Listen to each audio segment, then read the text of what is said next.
Hollywood Stories. This video is purely for entertainment and does not infringe on copyrights or laws. The rights to the novel and image belong to the original author. We do not claim ownership. Don't like waiting and want to listen to this fanfic in full now? Subscribe to our Patreon, where you'll find the best fanfics. Chapter 176. Kate Winslet. If you want to move others, you must first move yourself. Most of the sweet love stories that are regarded as screen classics are often true. Ryan Gosling started dating Rachel McAdams right after The Notebook was finished. In the 4 years from the announcement of their relationship to their breakup, the two rarely accepted scripts for romance films, and even if they did, the screen effect was greatly reduced. Annie Hall brought the love between Woody Allen and Diane Keaton to the forefront. After the breakup, although Woody Allen still made his own romance films, people always felt that his works lacked the most dazzling soul, and no matter how Diane Keaton worked with Jack Nicholson, she could never find the look of her looking at Woody Allen affectionately by the Hudson River. Unlike all other types of movies, if the male and female protagonists of a romantic movie can't spark, then it's really a cold dog food shot on the face. Leo did it himself in The Wolf of Wall Street, but his relationship with Margot Robbie couldn't stir the audience's heartstrings at all. As for the so-called throbbing, isn't it all because of Margot Robbie? Can she sit on the ground and suck the dirt? Yes, Leo does only like supermodels, but Kate left her beautiful memories in 1997, so that when she won the Golden Globe Award for Best Actress in 2009 with Revolutionary Road, she publicly expressed her love on the stage. Leo, I'm so glad that I can stand here and tell you how much I love you, and that I have loved you for 13 years. I love you with all my heart, really. Then, Kate divorced her husband, and her husband is Sam Mendes, who watched his wife express her love to Leo at the Golden Globe Awards. Yes, it's the director who shot American Beauty in 1917. As the director of Revolutionary Road, Sam Mendes not only ate a lot of dog food on the set, but also received a lot of blessings from the audience for Kate and Leo during the promotion and release. He was even slapped by his wife at the award ceremony. Imagine that you and your wife are lying in the same bed, and you love her deeply, but she quietly takes out her mobile phone, dials the number she has saved for more than 10 years, and tells the guy on the other end of the phone who still has a child's heart, "You jump, I jump, you fat, I fat." What would you think? Think that your wife is mentally cheating? Oh, come on. As the third party, you have been cheating on others from beginning to end, okay? The most painful thing in the world is not life and death, but I'm right in front of you, and you don't know that I love you? No, no, no. For Sam Mendes, the most painful thing in the world is that he used Steven Spielberg's relationship to help his wife win the award, but in the end, at the award ceremony, it was "I have loved another man for 13 years. Under this widely publicized 3-hit combo, Sam Mendes chose to give up. Knowing this, Roland did not want to board Spider-Man in the early 1990s. Because he did not believe in love, he actually liked to eat the dog food of this couple. But, when the project really fell on his head, he would not be hypocritical. Roland, who understood the importance of emotions in romantic films, saw the stack of scripts and materials taken by James Cameron, just like the chief eunuch serving the emperor, allowing him to choose freely and flip the cards as he pleased. Roland did not think twice and directly threw away the materials of a series of people including Eliza Dushku, Claire Danes, Rose Byrne, Christina Ricci, Gabrielle Anwar, and pushed Kate Winslet's resume in front of the other party. Such a decisive move made James Cameron look strange. And when he showed a curious smile and asked Roland a soul-searching question with a vulgar look, Roland's answer was very simple: because she is beautiful, I like her. It's that simple. Hey. Why didn't you tell me earlier? When choosing Gwen Stacy, couldn't you just use her directly? James Cameron showed Roland what a real spectator is. When choosing Gwen Stacy, you didn't choose her yourself, but made me make the decision. As a result, I chose Reese Witherspoon, and you were not satisfied. Why don't you just tell me who you like directly? You've been going around in circles and wasted so much time. The truck driver's fake complaint was really a scapegoating, and Roland smiled but didn't respond. He likes Kate Winslet? Of course, he must have done so before. Or, when Ruth, wearing a purple hat, got off the car with the driver's hand. How many men don't like it? Just as Mr. Khan Zong-shu said, a boy who is 18 or 19 years old and has no girlfriend often has as many women in his heart as the emperor's 36 palaces, and his heart is sometimes more dirty than a public toilet. Roland dares to say with his conscience that, if it weren't for finding Yahoo, he would definitely not choose raise with a spoon. If he couldn't film with the girl he once coveted, then what was the point of his efforts for so many years? How about being hello, me, and everyone else with those old men? Roland is not Coco. He doesn't shoot ads for Guangzhou Haodi. For this reason, Roland, who doesn't believe in love like Steven Spielberg, but has to make a love movie, chose Kate Winslet, not because finding the original cast can add weight to success. With her, Titanic will never be able to restore the Linoop of the previous life, but, filming with the guy he once coveted, that feeling will be more natural. Maybe love still can't be generated, but that kind of love, at least it can't be performed or faked. But the problem is, when the truck driver confiscates Roland's communication tools, takes him to Mexico, and calls out Kate Winslet, who is coming from the UK at almost the same time, to meet them, Roland, who thought he was ready, has a blank mind. Kate, who had just finished filming Hamlet, Sense and Sensibility, Jude the Obscure, and took on Titanic, but did not receive any request to gain weight, was far from the XXL figure she would have in the future. At this age, she is fully worthy of the title of English Rose. Because she has not yet been invaded by fat, her chin and cheekbones are very obvious, and coupled with her upright nose bridge, at a glance, the whole cheek is three-dimensional. Perhaps she did not want to give others the concept that big breasts and blonde hair equals brainless, or perhaps after receiving a call from James Cameron, she knew that she had won the role. In short, the blonde hair that should have belonged to her has disappeared, replaced by the chestnut red belonging to Ruth and the familiar wavy curls. Of course, if it were just these, it would be fine. The blue printed dress with the white background added a lot of points. In addition, when Roland and the truck driver entered the house side by side, she took the initiative to stand up and greeted them with a smile. Roland had to sigh that people are really animals that look at appearance. The smile that once attracted him and made him fantasize about her was still so beautiful. He thought that he could not find the amazement he had when watching Titanic that year with the image of Kate's fatness in his mind, but the facts proved that this idea was simply stupid and ridiculous. Beautiful is beautiful. Although time, the butcher knife, will destroy your appearance with years, when you see that beauty with your own eyes, you will still feel throbbing. While Roland was staring at the other person very impolitely, Kate was actually looking at him with curious eyes. Kate Winslet is actually not a poor dreamer. Born into a British performing arts family, she performed on the stage of London's West End when she was 5 years old. Under the influence of her parents, uncles, grandparents, and grandparents, she entered drama school at the age of 11 and was involved in major BBC dramas at the age of 15. At the age of 17, she learned that Peter Jackson, a little-known director, wanted to shoot a lesbian movie Angels of Sin, but lacked a British teenage actress. With many years of acting experience and the right age, she was very lucky to be selected by the other party. Well, believe it or not, the reason why she chose the movie Angels of Sin was actually deeply influenced by old-school British filmmakers. First win the award, and use the award as a stepping stone to enter Hollywood. The fact is just as she thought. Angels of Sin won the Silver Lion at the Venice Film Festival in 1994, and she also successfully received 2 BBC movies and Sense and Sensibility produced by Sony.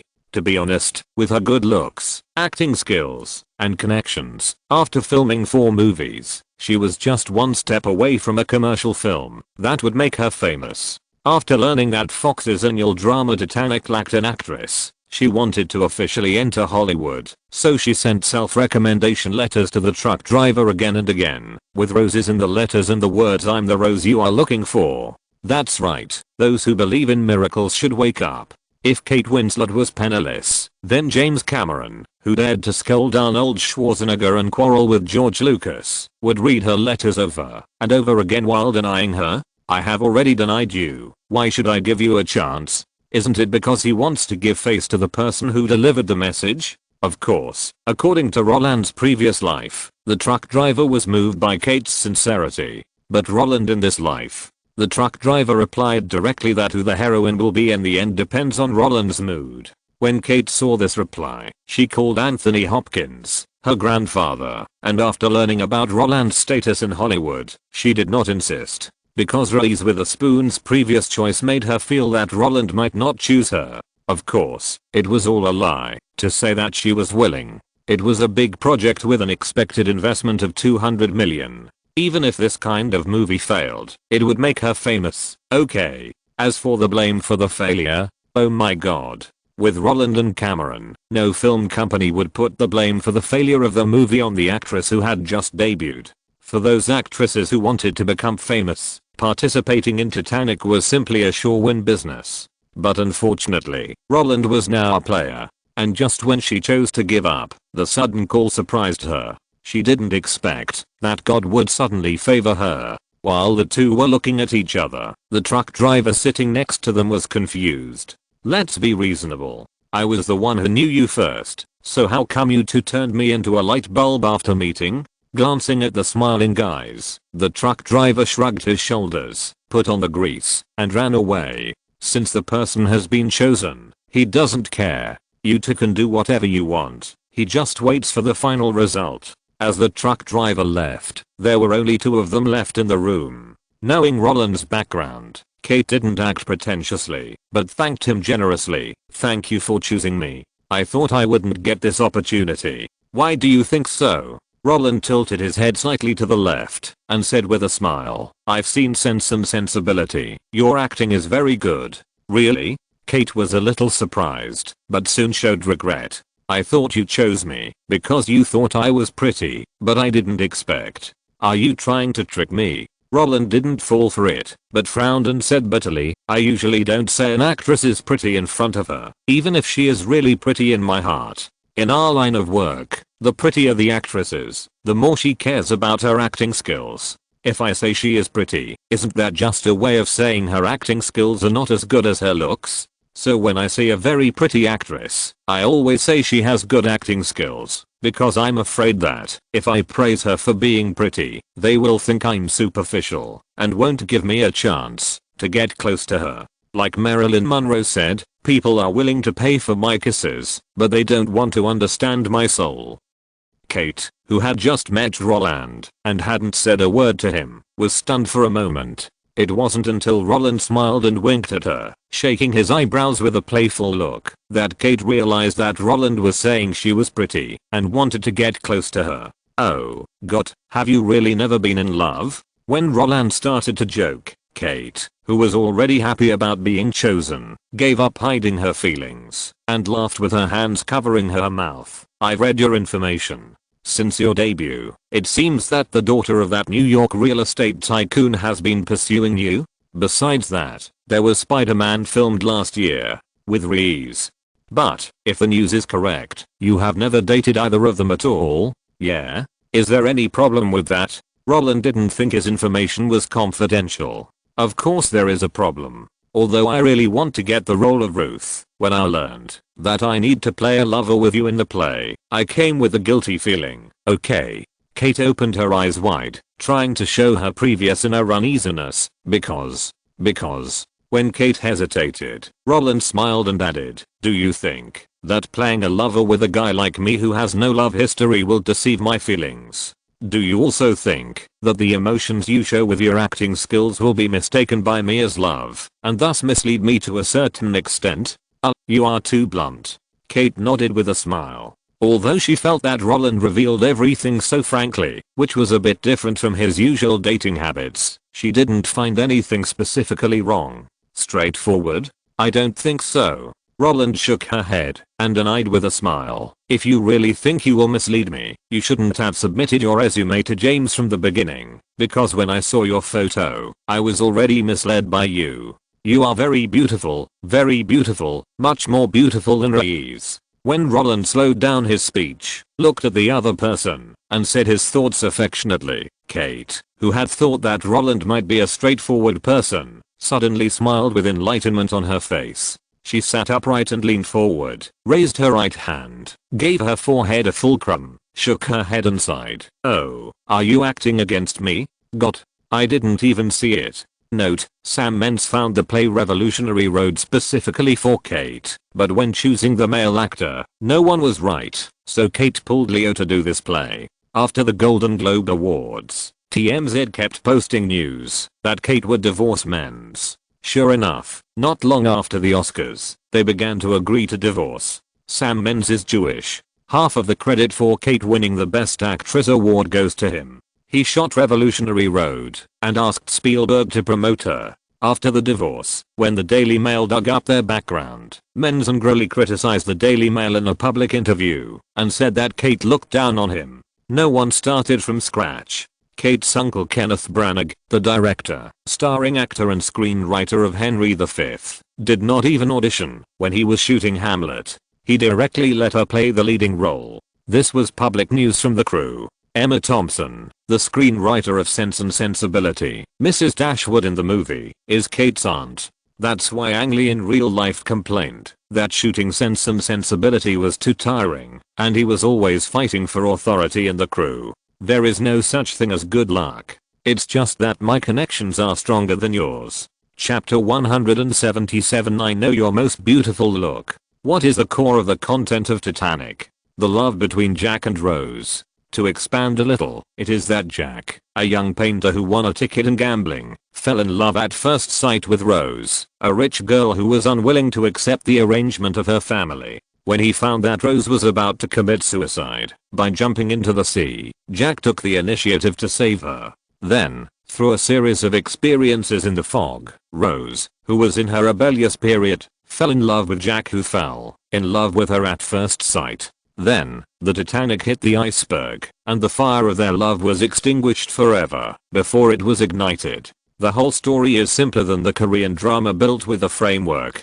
There are no car accidents, cancer, and incurable diseases. What there is the love at first sight, eccentricity, and rebelliousness of young people. Because of this, under Roland's sophistry, that praising the acting skills of actresses is the greatest affirmation of their appearance, this girl, who is only 3 years older than Roland, did not find anything unusual at first. But when he used the word beautiful 3 times in a row, Kate realized that this guy, who had just met her and had not even said more than 3 sentences to her, had been using the same state of mind that Jack had when he first saw Rose, when he was overwhelmed by her beauty. Really? Then I'm so sad. You think I'm just being official, but I really think you're beautiful. Roland shook his head in disappointment. Although he admitted that he didn't know what to talk about on their first meeting, so he started with the common topic of the movie plot in order to narrow the distance between them, but he was sincere in praising the other person's beauty.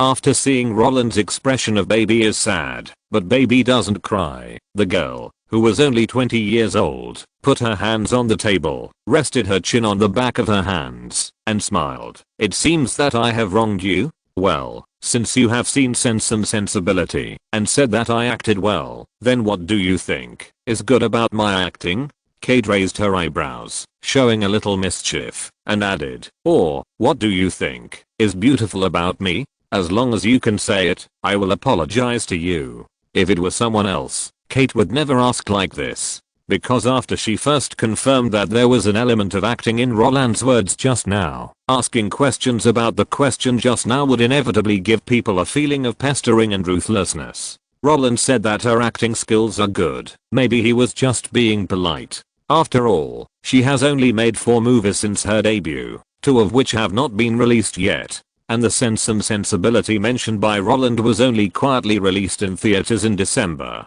The route is still to go for the Oscar-winning area screening. To put it bluntly, under normal circumstances, Roland has probably not seen Sense and Sensibility. He is just like Jack in the script, bragging and talking nonsense. If it is exposed, Roland will inevitably feel embarrassed. But Kate is not afraid, because before boarding the plane, her family has prepared the information for her. In the words of Anthony Hopkins, who plays the Green Goblin, as long as you admit the fact that Roland is handsome, he will not be angry. In this way, Kate dared to ask with a smile, Or in other words, what she wanted to hear was actually Roland saying how beautiful she was. Which girl doesn't love beauty? How could Roland not guess this little thought? In the other party's expectant eyes, Roland, who had seen Sense and Sensibility in his previous life, didn't mind that he was a little cheating in this regard. After coughing, the smile on his face disappeared instantly and was replaced by a kind of woodenness. Love is not love, which alters when alteration finds or bends with the remover to remove. Oh, no. It is an ever fixed mark that looks on tempests and is never shaken. I think you did a great job in the part where you recited poetry in the rain. In the same part, you looked helpless, with messy hair, and let the rain wash over you. You looked very beautiful. I don't know if this meets your requirements, but I think I know your most beautiful look. When Roland recited the 116th line of Shakespeare's sonnet in a low voice, Ben was still wondering how Roland would respond to Kate's questions, and his smile gradually faded when Roland used the same tone to talk about her most beautiful shot in the movie. Kate, with her chin resting on the back of her hand, bit her red lips with her pearly teeth. Her big watery eyes smiled into crescents. And she nodded slightly, with an unexpected excitement flooding her face. Oh my gosh. I didn't expect you to have seen my movie. I always thought you didn't like this kind of drama. Although Kate used her exclamation to cover up the sorry she should have said, Roland didn't care because he had received a very important message from his first meeting with Kate. The guy in front of him was just an artistic young woman. That's right, Kate Winslet, who was born in an acting family, had different pursuits from Roland. Roland, a vulgar person, just wanted to get Disney, which had impressed him deeply back then, into his pocket. As for creation, of course, he would do whatever he wanted. But Kate grew up in the West End of London. What she was exposed to the most every day was Shakespeare, Shakespeare, Shakespeare, Shakespeare. What's more, as a British actor, acting in Shakespeare's stage plays was her duty. In other words, for top British actors, Hollywood was always second rate, and being knighted and awarded honors based on stage plays was their ultimate goal. Money was far less important than aristocratic titles. Kate, who grew up in such an environment, was naturally deeply affected. Winning Titanic was just the idea of young people chasing fame and fortune. Moreover, in Roland's memory, after filming Titanic in her previous life, she directly rejected Peter Jackson's invitation and did not want to participate in the Lord of the Rings trilogy, thus giving Liv Tyler, who entered the circle for fun, an advantage. And when facing Shakespeare in Love, she felt that the whole plot was not like a Shakespeare movie at all, so she gave up the opportunity and let Gwyneth Paltrow, who was unexpected, become the Queen of Water. Of course, these tools that assisted Roland in making guesses are now all useless. When he opened the topic with Sense and Sensibility and used Shakespeare's poems to prove that he had indeed seen the movie, Kate, who had kept a distance from Roland and used her brain to guess Roland's intentions, was left with only surprises and surprises. The surprise was because Roland, an American, actually read Shakespeare's poems. Surprise, of course, that's because Roland, who deals with commercial films all day, is actually interested in feature films. Well, Roland admitted that he actually didn't read Shakespeare's poems at all. The reason why he remembered this line was purely because when he was watching Ang Lee's movies, Kate, who was in a state of heartbreak, was too beautiful. When he was doing movie commentary, in order to win over literary young people and deceive them to click, push, like, recommend, vote, month, coins, tickets, forward, books, send, orders, charge, call, electricity, rewards, he pretended to be bluffing and dubbed the title in English dozens of times. As for feature films, he invests, but he prefers popcorn commercial films. However, none of this matters. When Roland proved that what he said was true, the estrangement at the first meeting disappeared. Of course I'm interested in feature films. Didn't I invest in 7? Your family should have told you about this, right? And I also own the copyright of The Shawshank Redemption. Oh, of course I know that, but 7 is a religious film, and The Shawshank Redemption also has a religious connotation, so I always thought that you were only interested in films of this specific theme. How is that possible? Well, okay, those 2 films are indeed a bit religious, but Ang Lee's The Wedding Banquet and Eat Drink Man Woman are not, right? I also bought these two films for distribution. Oh my god, I forgot about them. I've seen these two films directed by Ang Lee. They are really good. He said different things to different people. Roland was very familiar with this. Talking about games with Steven Spielberg, talking about diving with James Cameron, talking about cherry flavored Coca-Cola with Warren Buffett, and of course talking about art with Kate Winslet, a girl who grew up watching Shakespeare's plays. Although, for Roland, the most intuitive manifestation of art is actually the series of numbers at the auction house. But it doesn't matter if you don't understand. When I went out with the Olsen family in 1994, what we saw and heard along the way were actually topics for us to talk about. For example, St. Paul's Cathedral, the largest cathedral in the UK, the world famous Gothic Elizabeth Tower, and the Edinburgh Castle, that you can't avoid at all. These are places where the two sides' cognition overlaps. Of course, Roland had only briefly mentioned them before, and he couldn't say anything if he really asked him to talk about it. But it doesn't matter, age, gender and nationality are the best cover.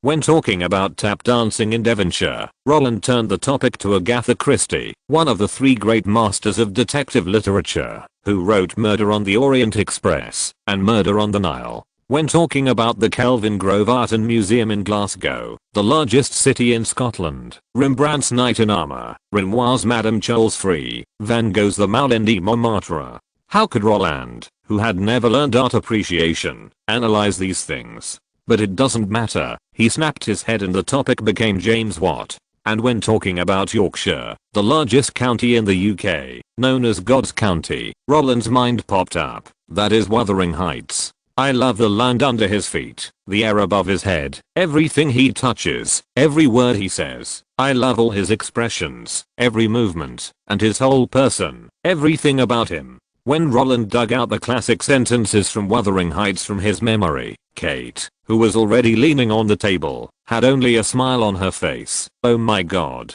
are you really 3 years younger than me? Many of these books are books I read when I was bored while filming. If my mother and others hadn't explained the meaning of the books to me, I might not be able to read them because of depression. I didn't expect you. Wow, this is really a surprise. Now I regret not calling you immediately after receiving James' reply. Looking at the smile full of surprise, Roland also smiled and responded. Although he is calm now, only he knows that the so-called reading of world masterpieces is just the result of the acting teacher forcing them to read and write book reviews during school. Of course, the so-called forcing is not as exaggerated as the text message bombing of I recommend you to read 100 Years of Solitude, The History of Urban Development, and the Death and Life of Great American Cities. To put it bluntly, after knowing that she and Roland were going to play lovers, Kate had actually been prepared to get to know each other, but it was just the first time for them to meet, and there was no opportunity to break the veil. Topics of similar interests are the best way to enhance the relationship. When Roland occasionally throws out the reading reserves recommended by the teacher who hated him in his previous life, but loved him so much in this life, Kate's eyes that looked at her as a partner have disappeared. Instead, it is often recited when a talented person meets a poem, and always open a forum when a bosom friend meets a friend. To be honest, sitting there and talking about British culture for 2 hours, Roland feels that this is more tiring than dealing with the people of Zorn. However, seeing that the other party is still smiling, Roland does not dwell on this issue. Just as Roland saw that the time was almost up and was about to end the aimless topic with the other party, a knock on the door came into their ears. The message from Kate's assistant surprised the two who were chatting happily. Ang Lee is looking for me. Roland frowned blankly. He even called me? Kate took the phone handed over by the assistant. Although she didn't understand what was going on, after Roland called back, the matter became clear. Uncle Long wanted to sell Rumble in the Bronx. That's no problem. $5 million to buy the North American and European copyrights. This is simply giving money away for free. Roland is not the kind of hypocritical person. He directly asked Ang Lee to go to David to sign the contract, and then go to Evelyn of Sony to arrange the distribution. If there is any problem, just call Kate to find him. This is not a big deal, so Roland did not hide it. Kate didn't think there was anything wrong after hearing the first half of the sentence, but when she learned that Roland asked Ang to call him, a sense of weirdness instantly surged into her heart. Don't you have a cell phone? Do you usually communicate by letter? Kate spread out her left palm, and her right index finger kept sliding across her palm. No. Seeing that Kate had misunderstood, Roland shook his head and instinctively put the blame on James. James is a tyrant on the set. He doesn't allow any other accidents to interrupt the progress of the filming. Besides, I recently started a company, so he thinks that business management will take up a lot of filming time, so I have to borrow your cell phone for a while. Please help me. Oh, I understand. Kate nodded, indicating that she didn't mind.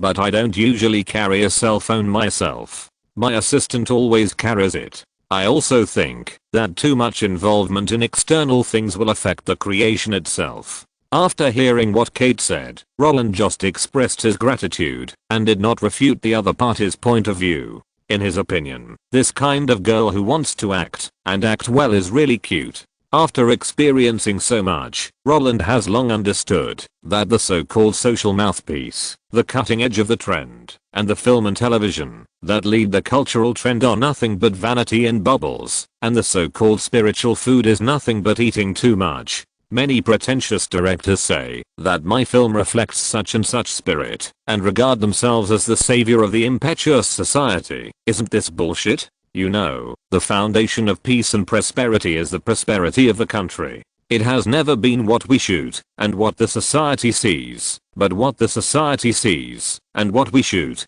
When the Simpson murder case broke out, Forrest Gump brought the American spirit. When millions of black men marched, The Shawshank Redemption entered thousands of households and soothed people's hearts. Film and television have never been an art of closed-door production. Turn off your phone and bury your head in the script to shoot a play. If this can make a good drama, then what saves people is not pragmatism, but hedonism. Of course, Roland will not say these complaints in front of Kate. When herd immunity comes out, they will understand that compared with the cultural trend that is praised to the sky, survival is the most important thing. Well, thank you in advance. Roland smiled and thanked him. He lowered his head and glanced at the time on his watch and then said, "It's 6 o'clock. Let's go to dinner together." James seems to have stayed here for a long time. Call him to come and see if there is anything delicious in Mexico. Oh, can't we find it ourselves? Kate handed the phone back to the assistant and asked with a frown. Of course, but, no but. Before Roland could finish, this bold girl who knew that she needed to face Zioli naked and showed herself to him the first time they met interrupted Roland's words directly. Anyway, neither of us has a phone. He can't find our. Note, no matter what Hollywood does, British actors still mainly perform stage plays. Tom Hiddleston became popular and returned to the theatre to perform Hamlet. They really love Shakespeare deeply. Shakespeare's sonnets will not be translated. Kate is really beautiful in the part where she recites poems in Sense and Sensibility. It is said that the truck driver decided to let her play after seeing this part. I saw a message saying that Rumble in the Bronx was co-produced by New Line and Golden Harvest. Yes, I know this statement. There have always been two statements about Rumble in the Bronx. The first is co-production, and the second is a buy out of $5 million. But these two statements exist simultaneously in American news reports. The key point is that New Line itself has not come out to say which one is right. When analyzing these two pieces of news, I found the news released by Xinhua. When Rumble in the Bronx was filmed in New York, there were people from New Line, but when the whole movie entered the mainland, it was counted as Hong Kong. However, counting Hong Kong imported films is a news broadcast, because in 1995 we did not introduce 10 Hollywood films at all, so there is no way to judge whether New Line participated or not by the amount of shares. However, when I was looking for information, I found that Golden Harvest earned more than 100 million Hong Kong dollars, and if the North American share is excluded, and only the 5 million buyout is counted, the Asian box office plus copyright is correct. So I adopted the second statement, because if it is New Line's investment plus the North American share, Golden Harvest will not make so much money. Chapter 178 Roland was deceived. The false disguise was all his own people. That's right, without a cell phone, the truck driver couldn't find Roland. Or, when he stood at the top of the San Fernando Valley at around 10 o'clock in the evening, wrapped in a windbreaker, looking down at the Hollywood sign at his feet and the neon-colored rural Los Angeles in the distance, Roland's mind was empty. It was as if someone had buffed his intelligence with a mace, and his face was full of disbelief. We are in Los Angeles now? Yeah. What's the problem? Kate, who was standing side by side with him, was also wearing a brown windbreaker at this moment. With her hands in her pockets, she smiled and said, "What do you want to eat? I'll treat you. Although it's a little late, I don't care. Anyway, I want to gain weight, so I'll eat anything with you." Wait, it's not a question of what to eat now. Roland turned his head suddenly and stared at Kate with surprised eyes. "Let me confirm with you again. You mean, it took us 4 hours to get back to Los Angeles, California from the place where we chatted in the afternoon, which is Mexico? By the way, we drove to the San Fernando Valley and saw the Hollywood sign." "Yes." Kate, who tried hard to purse her lips and force herself not to laugh, nodded vigorously. But unfortunately, the corners of her squinted eyes were almost squeezed out of tears. Seeing the other person's appearance, Roland, who had been pretending to be a cultured person for the whole afternoon, was about to explode. What the hell is going on? He and the truck driver had taken a private plane, and then a cruise ship, and it took a whole day to get to the filming location. How come Kate took him back to Los Angeles in 4 hours? The point is, he took a 4-hour car ride. Along the way, whenever he had questions, Kate, who continued to chat with him, would tell him like a guide, "It's almost there, it's almost there, it's almost there." Looking at the guy with a frown on his face, trying hard to kill everything with his eyes, Kate, with her hands in her pockets, shook her body, bumped into Roland, and asked with a smile, "Don't you understand?" "Yeah." Roland nodded very honestly. "Can you tell me first, when did you choose me?" Kate looked at Roland with her big, sparkling eyes. Roland hesitated. "Before I got on the plane." "Then did you know that James called me to tell me to fly from London to Mexico?" "Of course, he called in front of me. At that time, I was still at his house and hadn't set off yet." "Well, let's assume that we set off at the same time. I flew directly from London to Los Angeles, and then from Los Angeles to the set. The total time is almost 24 hours. And it is known that it takes 12 hours to fly directly from London to Los Angeles. So I would like to ask, in this case, did you, the guy who set off from Los Angeles, wait for me on the set? Did director James arrange to meet me as soon as I arrived on the set? Or did you always think that I might arrive first?" While giving a clear analysis, Kate had already walked in front of Roland and put her hands on his shoulders. At the beginning of last year, Roland was already 5 feet 7 inches tall, and now he is 3 inches taller than before. It is precisely this 3-inch difference that makes Kate, who is the same height as Roland at the beginning of last year, have to raise her head to look him in the eye. Looking down at the delicate face under the moonlight, Roland's mood gradually slowed down. "Yeah. Very good." Hearing Roland's affirmative answer, Kate licked her lips, and the smile in the corner of her eyes became more intense. "Then may I ask, what kind of situation would make you feel that I, who departed from London, would arrive at the set before you, or that I, who departed from London, could arrive at the set together with you, who departed from Los Angeles? I don't know if you have seen our shooting schedule. Anyway, I have seen it, so I know that our shooting location is in Badger, California." Fuck. When Roland heard the name of Ensenada, he was still confused, and he showed helplessness in an instant. He already knew why. In the previous life, Titanic was indeed filmed in Mexico, but the filming location was actually in Badger, California.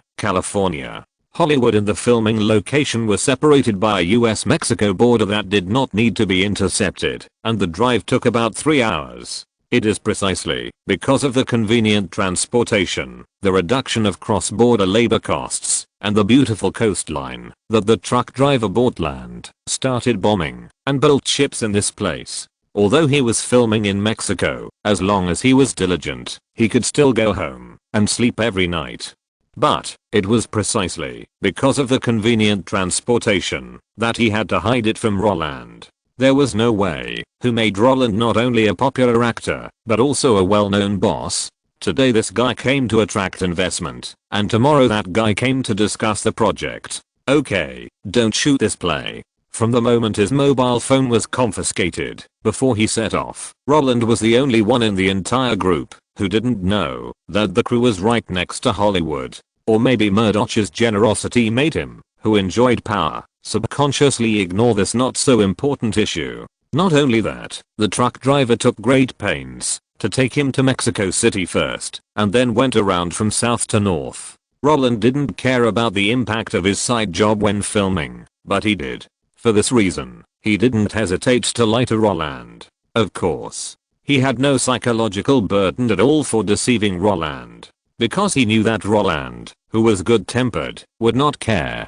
He also knew that this was the most calm guy he had ever seen since he entered the industry. After discovering the abnormality, he could understand. Since the movie was at least their route for the time being, they should calm down and focus on their main business. Roland could indeed enjoy extraordinary treatment, but before really playing with power, you should stabilize yourself first. Okay, I was deceived by that old man. I must beat him up tomorrow morning. No, when I see him, I will beat him up directly. Roland, who found that he was fooled by the truck driver, shook his head with a wry smile, but his tone was very casual. While complaining, he cast a curious look at Kate, who still had her hands on his shoulders. Compared with the truck driver who had taken the blame for him many times, Kate's behavior brought Roland a lot of surprises. How did you find out? Because you said James doesn't allow commercial arrangements to disrupt the filming of the movie, so he took your phone. Although Kate didn't know the twists and turns between Roland and the truck driver, after seeing the more down-to-earth face, her eyes also flashed with excitement. And, you told me that you wanted to taste Mexican food in Ensenada. Do you know what the most famous food in Ensenada is? Mexican burritos. The rest are all things you can eat in Los Angeles. Or even Mexican burritos are better in Los Angeles. Oh, did you just pull me to Los Angeles based on these? Roland was really shocked. Isn't this girl in front of me an artistic girl who holds Shakespeare's collection every day? She is even braver than Rose in Titanic. Seeing Roland's surprise, Kate's eyes revealed cunning, and the hands on Roland's shoulders naturally raised up, directly holding Roland's face. Before answering your question, I want to know if this is the real you now? Without giving Roland a chance to answer, she continued, to be honest, you gave me a big surprise when we first met. I didn't expect that you would really watch Sense and Sensibility, and I didn't expect that you were so familiar with British culture. I admit that I had a lot of fun chatting with you in the afternoon or during the 4-hour drive, but I always feel that the more you know, the more it seems like you had deliberately prepared. I grew up in the UK, don't I know aristocratic etiquette? The more gentlemanly you behave, the more I feel something is wrong. Come on. I'm only 3 years older than you. Of course I know what I was thinking 3 years ago. Pretend to be a lady in front of the boy you like. And what were you doing in the previous 6 hours? At this point, Kate winked at Roland. Don't you think that from the time we met until we saw the Hollywood sign, we did what Jack and Rose did in the script? Be honest, okay? Stop pretending. I don't want to be a noble, and you can't learn to be a noble in a short time. Okay. After Roland heard Kate's words, the disguise of an artistic man was directly removed. That's right, his trick of approaching girls by catering to their preferences was seen through. He thought Kate was an artistic girl, but Kate was much more courageous than an artistic girl. Compared with Keira Knightley, who was also from the UK and hated commercial films, after filming the Pirates of the Caribbean series, Kate Winslet was quite close to the mainstream. At least, she also took on the Divergent series. To her, Roland's behavior in the previous 6 hours was just like those gentlemen in British public schools who wanted to pursue the girls they liked. Although she admired and was surprised, she felt tired. As an actress who didn't mind taking off her clothes in the future, she firmly believed that Roland was talking to her in disguise. And what she wanted to do was to break his disguise. Do you feel a sense of accomplishment in breaking my disguise? When Roland who had figured out everything, took Kate to a nearby restaurant and asked for a private room for dinner. He, who also felt very tired, just slumped down on the chair. No, I just think it's more sincere to get along this way. Kate also looked lazy, holding her chin with one hand. Okay, but after being sincere, there's nothing to talk about between the two of us. Roland shrugged. Really? But I don't think so. Kate looked at Roland, who seemed to have given up, and raised the white flag in the first round, and smiled and said, "Do you know who you remind me of now? John Connor. The John Connor who didn't want the T-800 to self-destruct. Really? I have seen every movie of yours since Home Alone, and I think you are the most handsome in Terminator 2. For you, talking about topics related to me is a good way to get closer, but for me, isn't it the same? If you really think I'm beautiful, then I can also tell you. When I was 13 years old and saw you on the big screen, I also really thought you were handsome. Or, you were cool in Terminator 2 and Jurassic Park. And you in the Home Alone series are very cute. Well, we are all face dogs. Who is afraid of who?" When Roland heard Kate's giggles, because of confessing her heart, he didn't pretend. It's true that an interesting soul is not as good as a good-looking skin. If he had known that those epic movies could bring him such great benefits, he would have pretended to be a cultured person. Are you tired? I think you are beautiful, and you think I'm handsome? Okay. With such subjective consciousness, what excuse do you need to chat up? After Kate's merciless exposure of Roland's disguise for nearly 6 hours, the conversation between the two became easier. I thought. Do you think the British are all gentlemen and ladies? Not all, at least when you first meet. Oh, come on.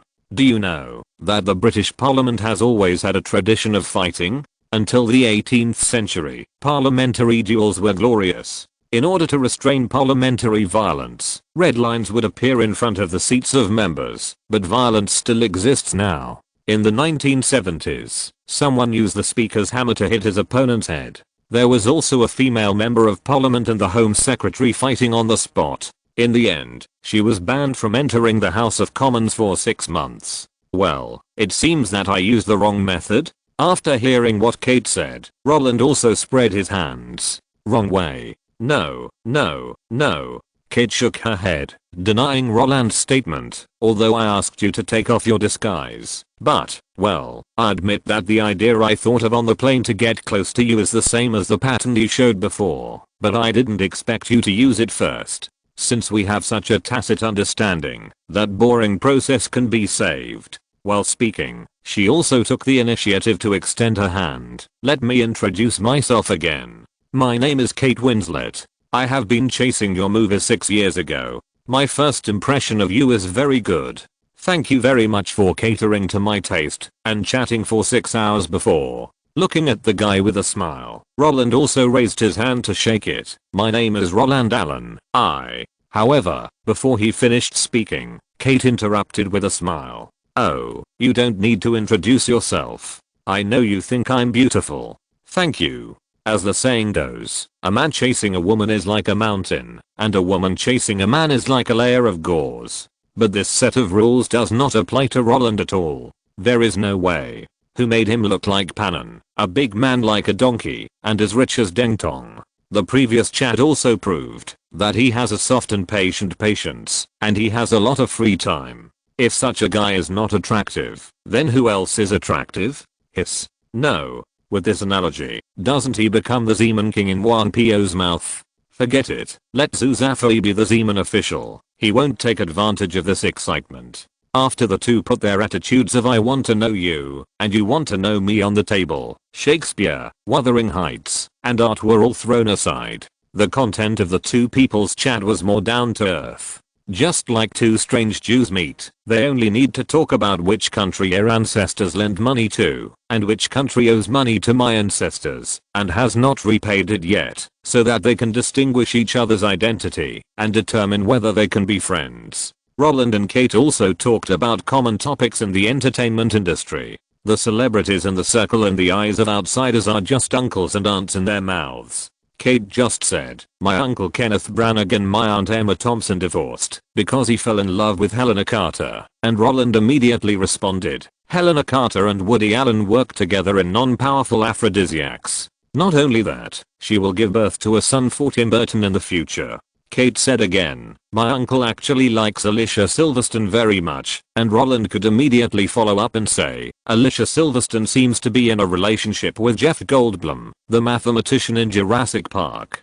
Kate also said, my uncle is jealous of Anthony and Daniel, and Roland could also directly understand, Anthony is Anthony Hopkins, and Daniel is Daniel Lewis. Kate said again, my aunt asked Arnold Schwarzenegger for James Cameron's phone number. Then Roland could understand why Kate could keep sending letters to the truck driver. If the governor came forward, could the truck driver and refuse? To be honest, Roland felt that those guys who were full of passion to pursue their dreams were quite pathetic.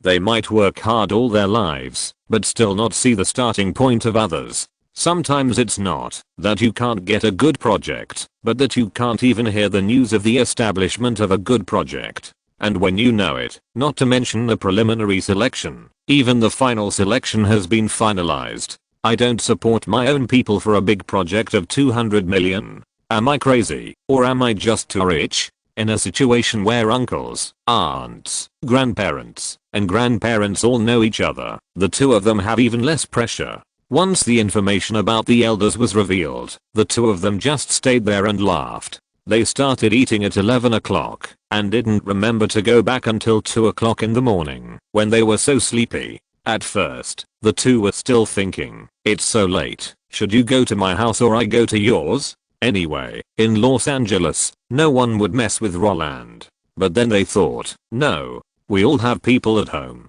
Going back at this time, although they are fine, will definitely cause a big misunderstanding. So, the two of them got back into the car and returned the same way. This return was a trap.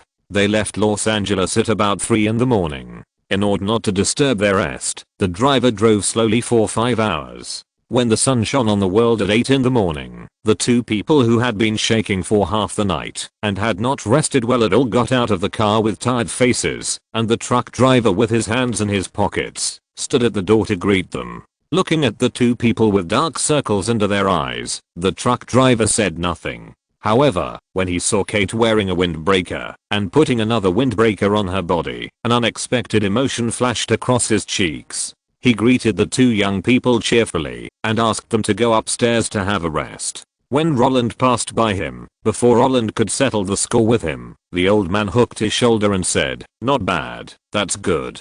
You can actually play for more than 10 hours on your first meeting? You are indeed young people, you know how to have fun. What the fuck? Roland, who wanted to go back to the house to catch up on his sleep, shuddered. What do you mean? There is nothing wrong between her and me, okay? It was you who had to drag me around in the sky and the sea. Oh, okay. The truck driver was too lazy to pay attention to him. Anyway, it's okay as long as you understand what I mean. Besides, it was Kate who took you back to Los Angeles. Where did you go last night? Roland was annoyed when he heard this. Where did I go? It took me 10 hours to figure it out. My home is just across the sea. Oh, then it seems that I have to create an opportunity for you. The truck driver got what Roland meant and said, okay, since you are my student, don't complain. You can draw the drawing scenes in the script yourself.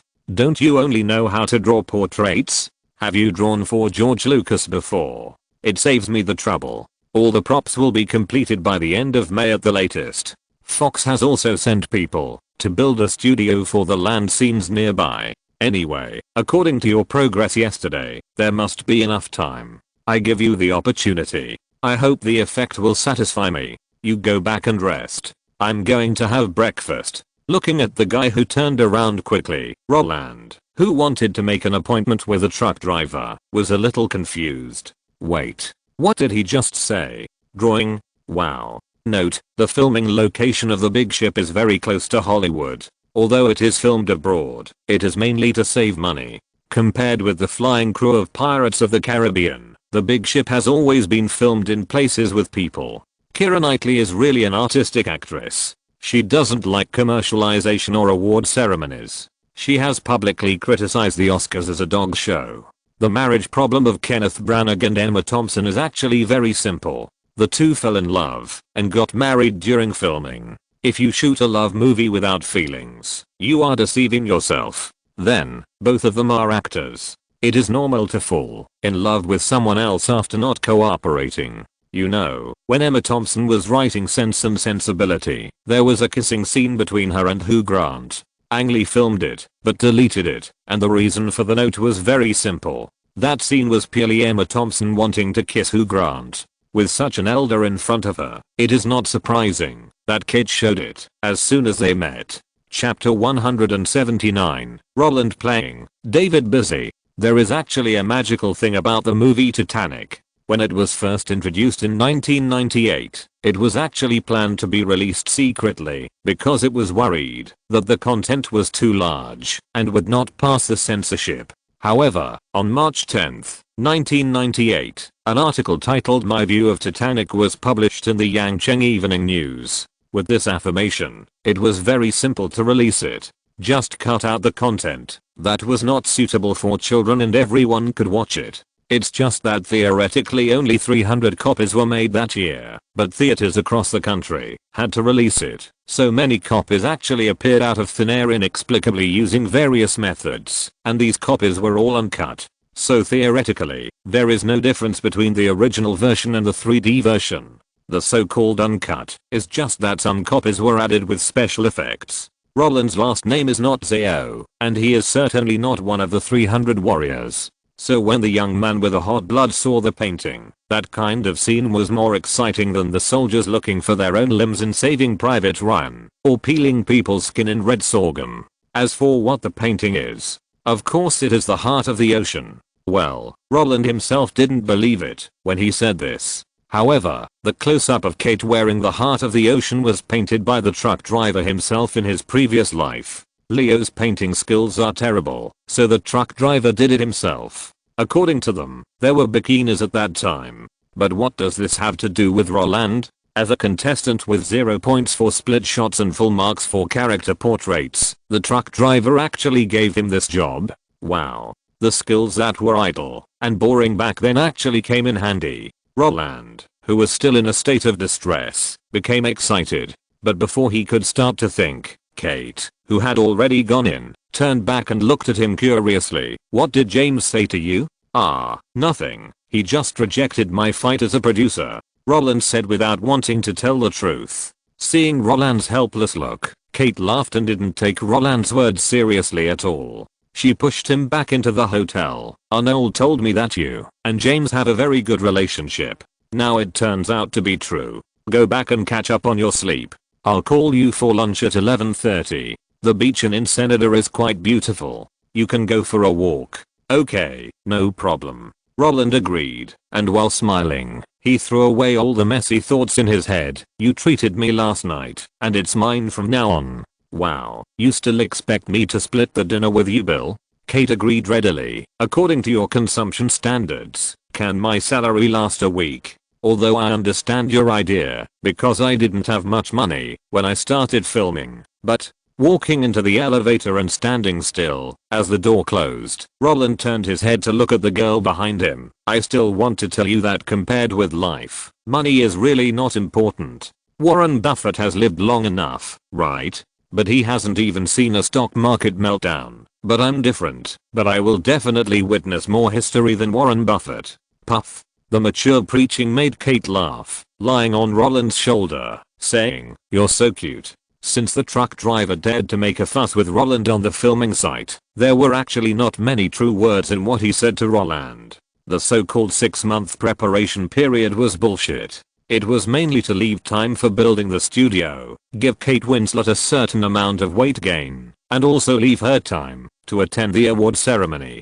That's right, when Roland and Kate experienced the customs and culture of Mexico on the first day, she had already told him her schedule. On February 15th, she would attend the opening ceremony of the Berlin Film Festival with the crew of Sense and Sensibility. Her aunt had already communicated with Sony and would do public relations for the Golden Bear. If nothing unexpected happened, Ang Lee, who had a good relationship with Roland, would win the award again. Not only that, on March 25th, she would go to the Oscars. as a nominee for Best Supporting Actress. Even if she was a runner-up, she had to show up, otherwise, who knows what the news would say. In addition, she would also attend the 49th British Academy of Film and Television Arts Awards on April 23rd. If there were no emergencies, she would win the first heavyweight award in her life. To be honest, even if Roland didn't care about these things, he was still quite envious when he heard Kate cautiously say that her family had helped her with public relations and there was a high probability of success. The British Oscars can be won as soon as you say it, just like it was held at home. Oh, are you insulting me?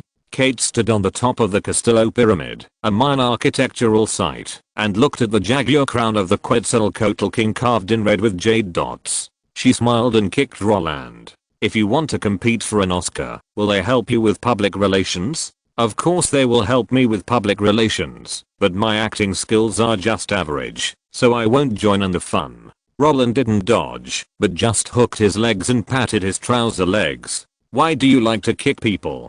Kate ignored him, raised her camera to record the stone sculpture in front of her, and then pulled Roland back along the tunnel they came from. So you don't plan to compete for awards in the future? I think the movies you acted in are all good. In the past 10 days, Roland and Kate had already left the crew and wandered around Mexico. Whether it is Teotihuacan, the birthplace of the gods, Guanajuato, the gathering place of mariachi bands, or the Copper Canyon Brown and Red Mar Train, their footprints are all there. Not only that, they also bought and made silver jewelry in Taxco, where Kate bought the necklace and bracelet she is wearing now. In Puebla, they tasted the local specialty mole bell peppers. Although Roland repeatedly imitated Jerry Guo's words and told him this one is not spicy, this one is not spicy, Kate, who can't eat spicy food, still cried because of the spiciness. Of course, she chased Roland and wanted to beat him afterwards. During the entire trip, except for the accompanying bodyguards and assistants, the guys who knew the inside story, they didn't bring anyone. It is this guaranteed freedom that makes both of them feel relaxed. When holding Kate's hand and asking her to be careful on the stone steps, Roland also replied,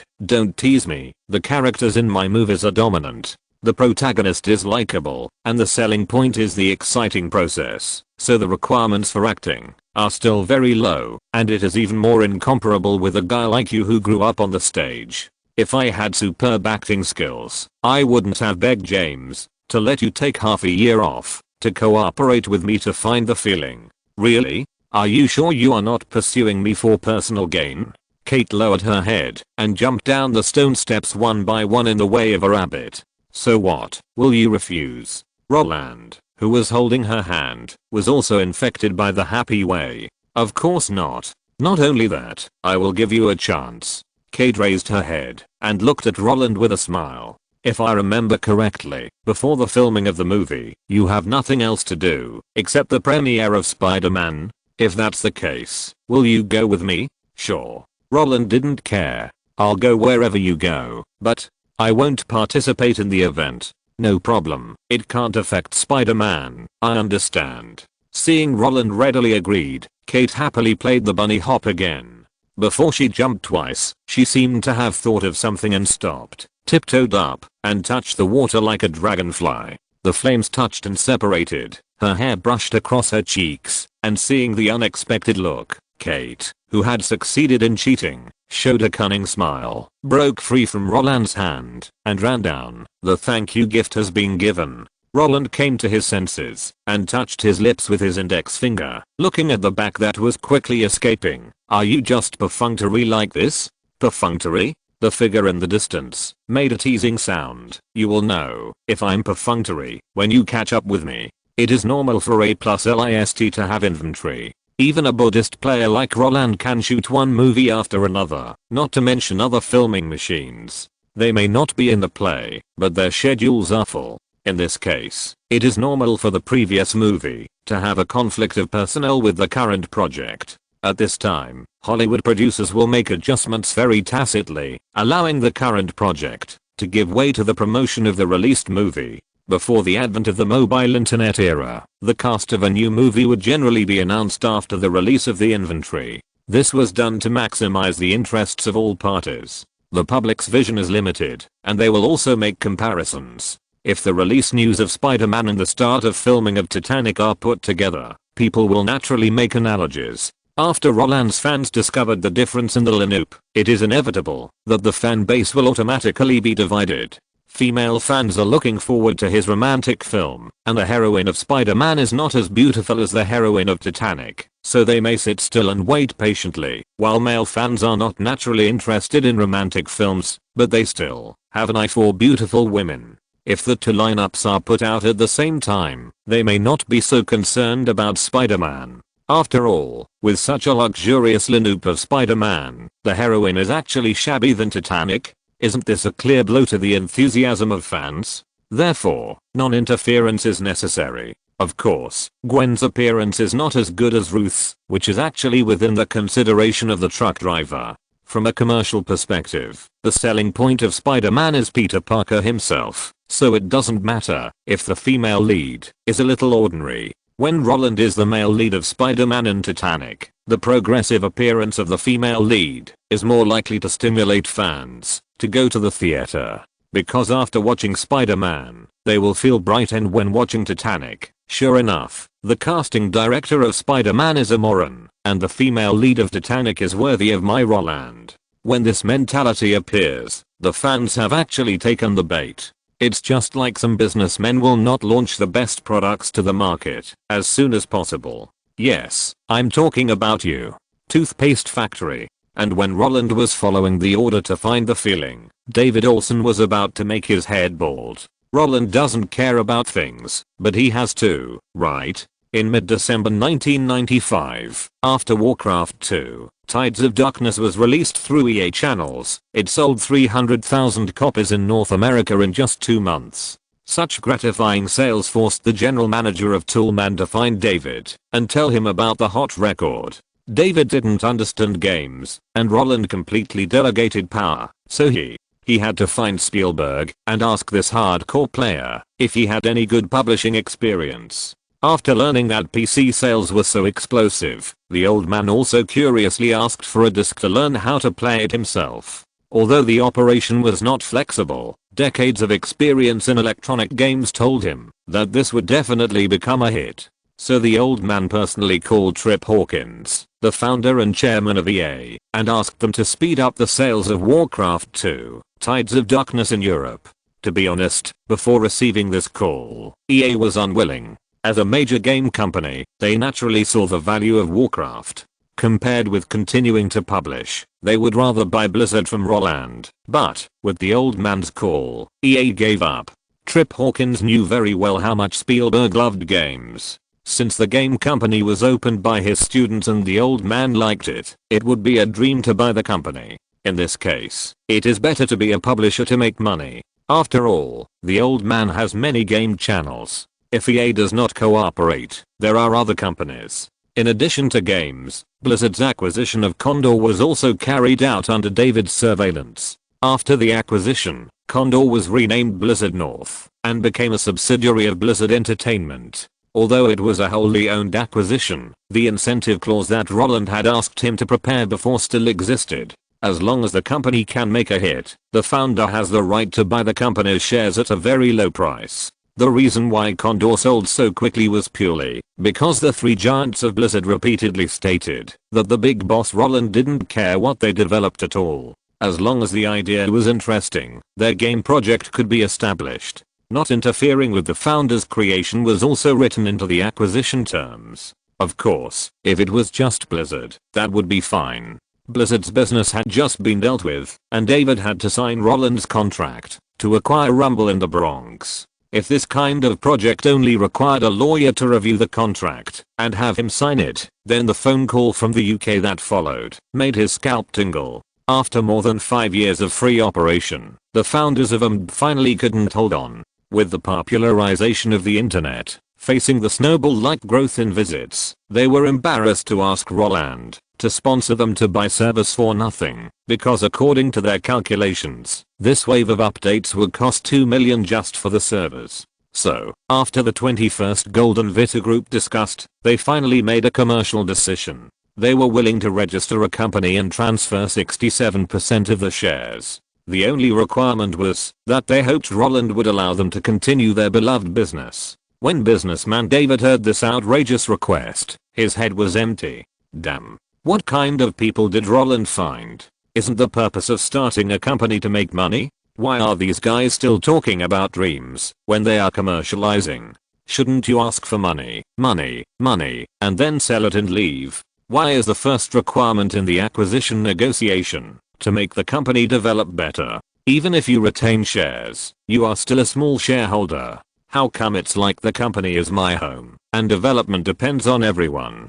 David couldn't understand the thoughts of these guys who were doing it for love, but with these guys being so easy to talk to, the acquisition was carried out very quickly. IMB was valued at 25 million, and 67% was 16.75 million. If nothing unexpected happened, the shareholders who got the money would instantly become millionaires. Of course, according to Cole Needham's strong request, they set the contract signing date on the same day as the 1996 Oscars. So after signing the letter of intent for the acquisition, and agreeing that the first thing to do after the website was commercialized was to push internet ads for Spider-Man, David hurried back to San Francisco. As an investor in the previous round of Yahoo's next round of financing, he has the right to choose to continue investing and obtain at least the number of new shares corresponding to his current equity ratio. He needs to attend Yahoo's financing meeting. There are also investors present, including Sequoia Capital, the hottest investment company in Silicon Valley, and Masayoshi Son, who is in the same boat with Sequoia Capital.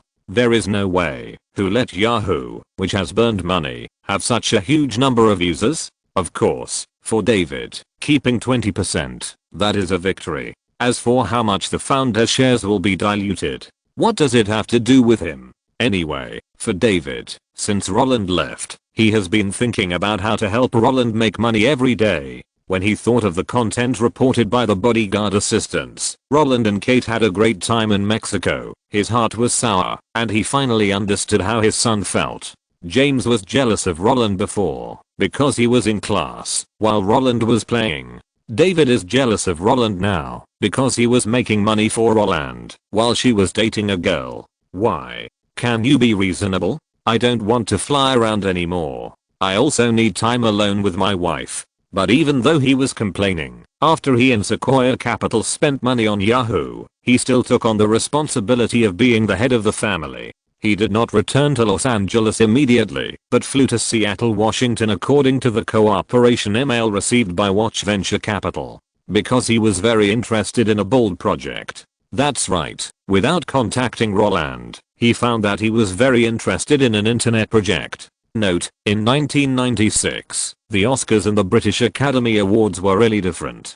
Kate Winslet and Mira Sorvino were both nominated for the Best Supporting Actress in both events, but the former won the British Academy Awards and the latter won the Oscar for Best Supporting Actress. You can tell what the situation is by looking at their nationalities. Not only that, Braveheart, which won the Best Picture that year, a film that slandered the British royal family, could not even enter the British Academy Awards. Every place has local protectionism.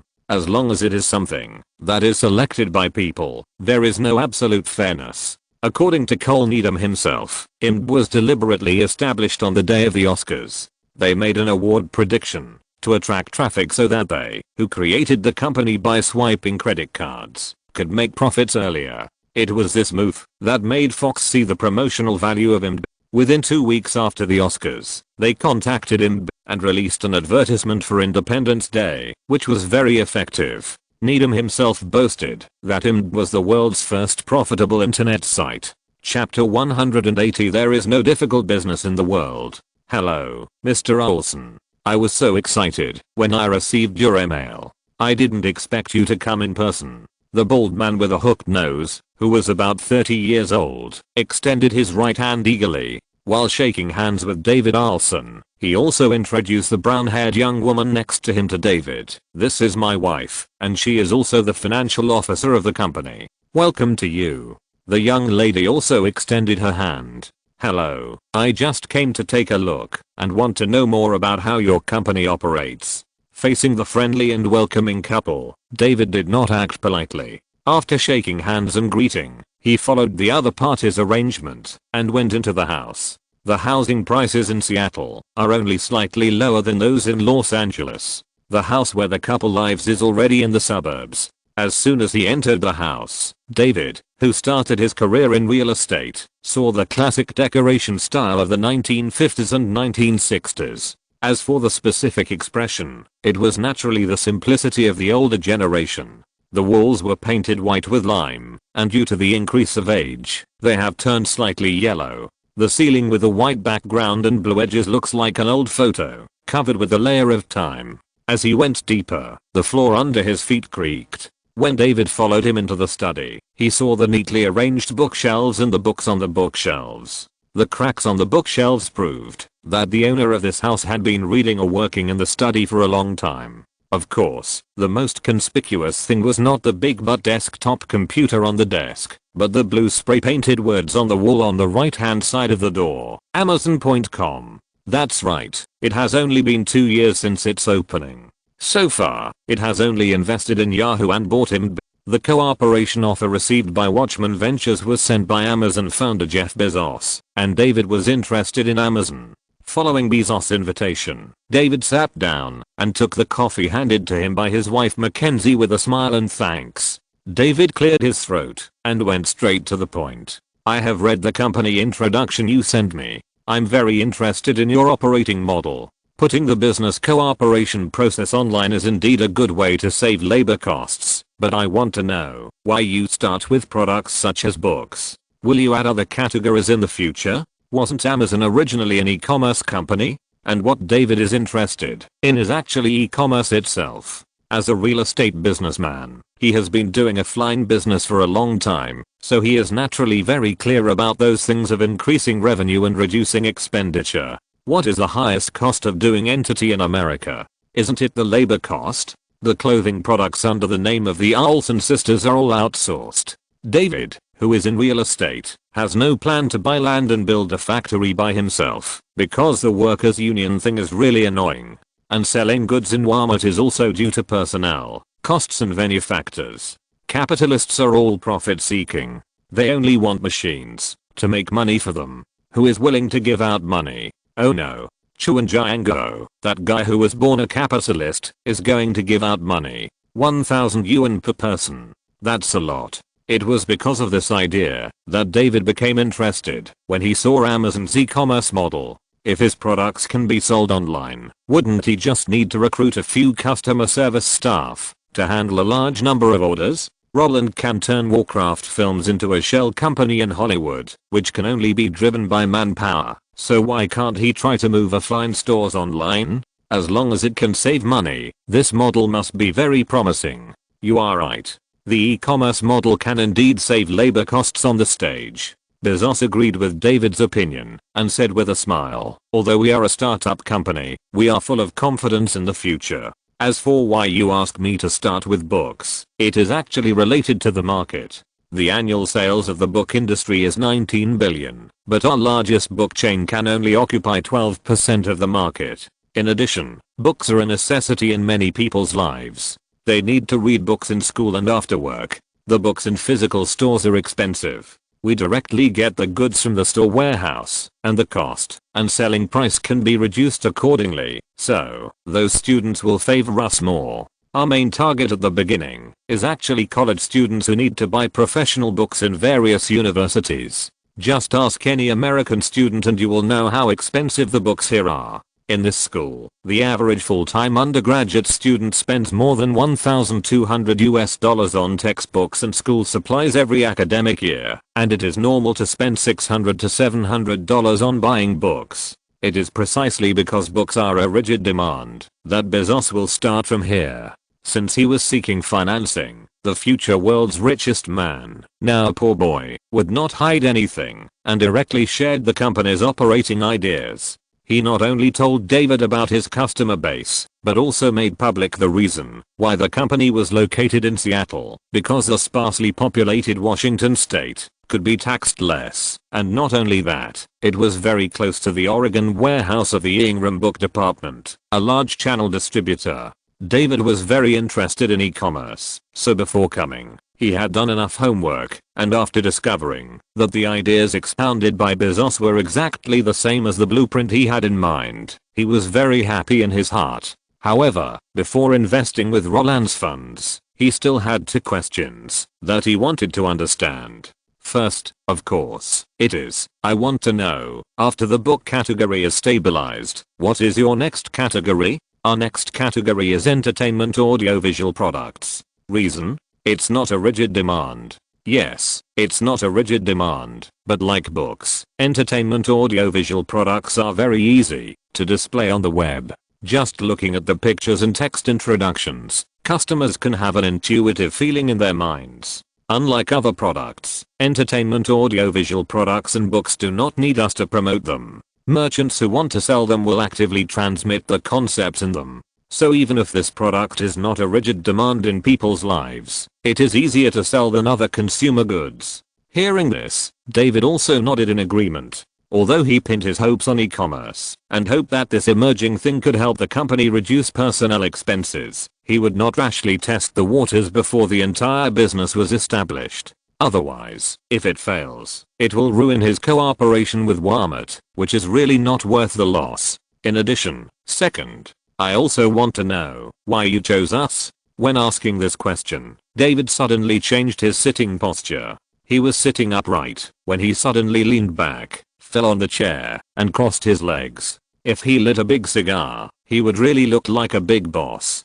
Well, in front of Bezos, he is indeed a big boss now. It's just that Roland is used to laughing and joking with him, so he didn't feel it. After hearing this question, Bezos, who was having a good chat with David, was stunned at first, then smiled and shook his head, unbuttoned his neck, and said, "Mr. Olsen, it seems that you already know me. If you ask this question as soon as we meet, how can I introduce the company's operating ideas to you in a rigid way? We are all family. What's the point of saying these useless introductions?" That's right. The Amazon that Roland is thinking about, or in other words, the founder of Amazon, Jeff Bezos, is actually a guy in the same trench with him. Bezos' mother was pregnant with him at the age of 16. Because of his rebelliousness and ignorance, his parents divorced when he was 2 years old. When Bezos was 4 years old, his mother married his current stepfather, so Bezos is actually his stepfather's surname. As his life gradually got on track, Bezos was lucky to have a normal childhood. Not only that, because his grandfather was a rocket research management expert at the former Federal Atomic Energy Commission, he had been exposed to engineering experiments that others could not reach since he was a child, so that when he was studying, he was running in the direction of a scientist. It's just that, when he first entered college, he happened to encounter a period of earth-shaking changes in the computer industry, so he wanted to inherit his grandfather's career and become a physicist, so he started to tinker with computers. After graduating from Princeton University, he went to work for a technology company in New York. Within 2 years, he switched to a trust company to manage a computer system with assets worth $250 billion. At the age of 25, he became the youngest vice president in the history of this bank trust company. Then, at the age of 26, he switched to join the financial services company Deshaw and established the world's most advanced and successful hedge fund trading management company with others. Of course, Bezos' personal experience is not the point. The point is that he is a young man who jumped from Deshaw to start a business. Where is Deshaw from? Wall Street. Who is the founder of Deshaw? David Shaw. As a Stanford computer doctor, David Shaw became a professor at Columbia University when he was less than 30 years old. However, after a few years, he felt that his professorial career was boring and joined Morgan Stanley to work on computer automatic stock, bond and foreign exchange trading. Unfortunately, because his grades were too good, he was squeezed out by his peers in less than 2 years. So he started his own hedge fund company Deshaw, using high-speed computer networks and instant market effectiveness effects to conduct high-frequency statistical arbitrage. And Bezos is his deputy. In just a few years, David Shaw became the leader of the quantitative analysis craze on Wall Street. In 1994, He was recruited by the current president and appointed as a technology consultant, standing with Ronald Perelman. In the same year, Bezos chose to resign and start a business and founded Amazon. So, the intersection is here. Although Bezos resigned to start a business, he still maintained a good relationship with David Shaw and asked him many times whether he was interested in his e-commerce company, and he was willing to accept his investment. But David Shaw, who played with the merger and acquisition tycoons like Ronald Perelman, was not interested in these things. However, he still helped him ask in the circle, and this question, isn't it a coincidence? As an emerging industry, the internet still has a vague prospect even with Netscape in front. As bigwigs in the financial field, they can easily cash out from the financial market, so no one is willing to gamble on the internet. But the problem is that Roland Allen, who has just entered the circle, is playing with the internet. Not only that, his watch ventures also invested in Yahoo. How did Amazon rise? Wasn't it because Yahoo included Amazon's website?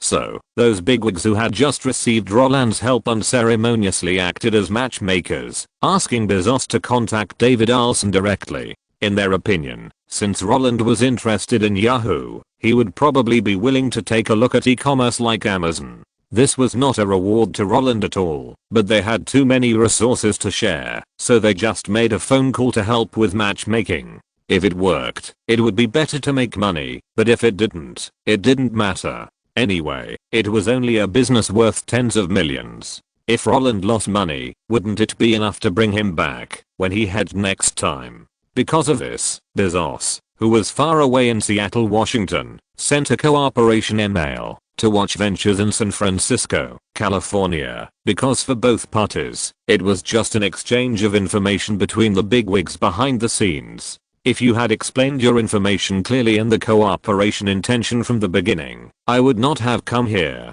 After listening to Bezos' explanation, David, who had also found out that Ronald Perelman had acted as a matchmaker, laughed happily. If it weren't for the other party, no matter how much he loved e-commerce, he would not have come here in person. What if I revealed my identity from the beginning, and you thought I was a liar? Bezos also put away his dead fish face, smiled and stood up, and shook hands with David again. After talking about it, things became simpler. Negotiating among themselves, there was no nonsense. 8 million and 15%, and it was agreed in the contract that when the company conducts the next round of financing, they have the right to continue investing and obtain new shares at least equal to the current equity ratio. As for the daily operation of the company, since Bezos is backed by the king of quantitative analysis on Wall Street, what does David need to care about? With those who are interested in finance, the company can be saved, even if it dies 100 times. Roland, who was freezing in Berlin with Kate Winslet, never thought that the things he had been thinking about were not that troublesome at all. When he really knocked on the door that everyone wanted to enter, there is no business that is difficult to do in the world. While learn from Masayoshi Son and get 30% of 130 million. With these big guys around, he, who only plays the internet in the circle, can get all the dividends. What's the fear of being squeezed out because of his inability? With these guys watching, the angel round of cakes can be automatically fed to Roland's mouth. Okay. Financial people don't play the internet. Yes, they don't play the internet. But since there is a guy in their camp who plays the internet, when they get the resources, naturally, the fat water will not flow to outsiders. For them, it's just a little oil left in the cracks of their fingertips, so that Roland, who has helped them a lot, and is also interested in the internet, can play with it slowly. But this lump of oil seems to be a bit too big for Roland. He hasn't found someone to take the blame yet. Remember that his own people have already delivered Amazon to his door. Open your mouth. Hiccup notes. Bezos's grandfather was a lieutenant commander in the Navy and was later transferred to the Atomic Energy Commission, which is now the Advanced Research Projects Agency of the Department of Defense. Bezos himself said that when he was with his grandfather as a child, he took him to do physics experiments. If there had been no computer revolution, he would definitely study rockets. He founded Blue Origin because his grandfather was moved by a line in the movie Star Trek when he watched it with him. The universe is the final frontier. Behind Bezos is David Shaw. It was David Shaw who asked him to sort out the growth rate of internet users and collect industry information that gave him the idea of starting Amazon. But David Shaw was not interested in his project, so he resigned and started his own business. However, Amazon, which went public after only one round of financing, also took money from its own people. The initial $1 million was provided by Bezos' parents and his relatives and friends. Later, when the General Atlantic Investment Group wanted to invest in him, he refused. Bezos said that the company was worth $100 million. As a result, when the other party repeatedly bargained and offered $70 million, Bezos accepted the investment from KPCB introduced by his friend Nick Hanauer, with a valuation of $60 million. In investment, many times, people other than the own people cannot enter the game. Amazon was indeed created by diverting traffic from Yahoo. David Shaw is the king of quantitative analysis. He became Clinton's advisor in 1994. In the 1996 election, he and Paul Donald helped the other party stand on the platform. Of course, David Shaw is also a Jew. When Obama was in power, he was also his advisor. In the end, he felt that finance was boring and went into biotechnology. Chapter 181 Simba and Nala at the Berlin Film Festival. While David Olsen was busy helping Roland fulfill his duties as guardian and business agent, Roland, who had been reborn, was wandering around the Berlin Film Festival board. Hi. Director Ang Lee, we meet again. Congratulations. You have made another excellent movie. Oh. Hello Roland. I didn't expect to see you in Berlin. It's really a surprise. Ang Lee's eyes widened, and he looked at the handsome guy behind him who was taller than him with surprise. Within 2 seconds, he was filled with joy. He opened his arms very naturally and hugged him. Thank you, thank you, thank you very much. I was also surprised to be able to film Sense and Sensibility. I really troubled you with the previous Rumble in the Bronx. Oh, by the way, why did you come here this time? Oh, I came here with Kate. Didn't she walk the red carpet alone with Emma? And I didn't leave, so I came in first. Kate. Oh, Ang Lee smiled knowingly. Then I won't take up your time. If you need me in the future, just call me. Don't worry, my number will not be turned off. Okay, okay. Hello, Scene. Hello, Tim. Wow. Roland, why are you in Berlin? Scene Penn and Tim Robbins were startled as they felt their shoulders sink. They looked at the energetic young man who suddenly appeared between them, and their faces were full of surprise. I remember that you were not on the guest invitation list of the Berlin Film Festival. Oh, I just came here with Kate to hang out. I saw you and said hello. Roland replied with a smile. Kate? Which Kate? The two looked curious, but before Roland could answer, the project with the largest investment in that circle entered their minds. So, they smiled with understanding. Oh. So that's how it is. Then it's really unexpected to see you here. Wow. Roland. I didn't expect it to be you. I thought I was seeing things. Come on, give me a hug.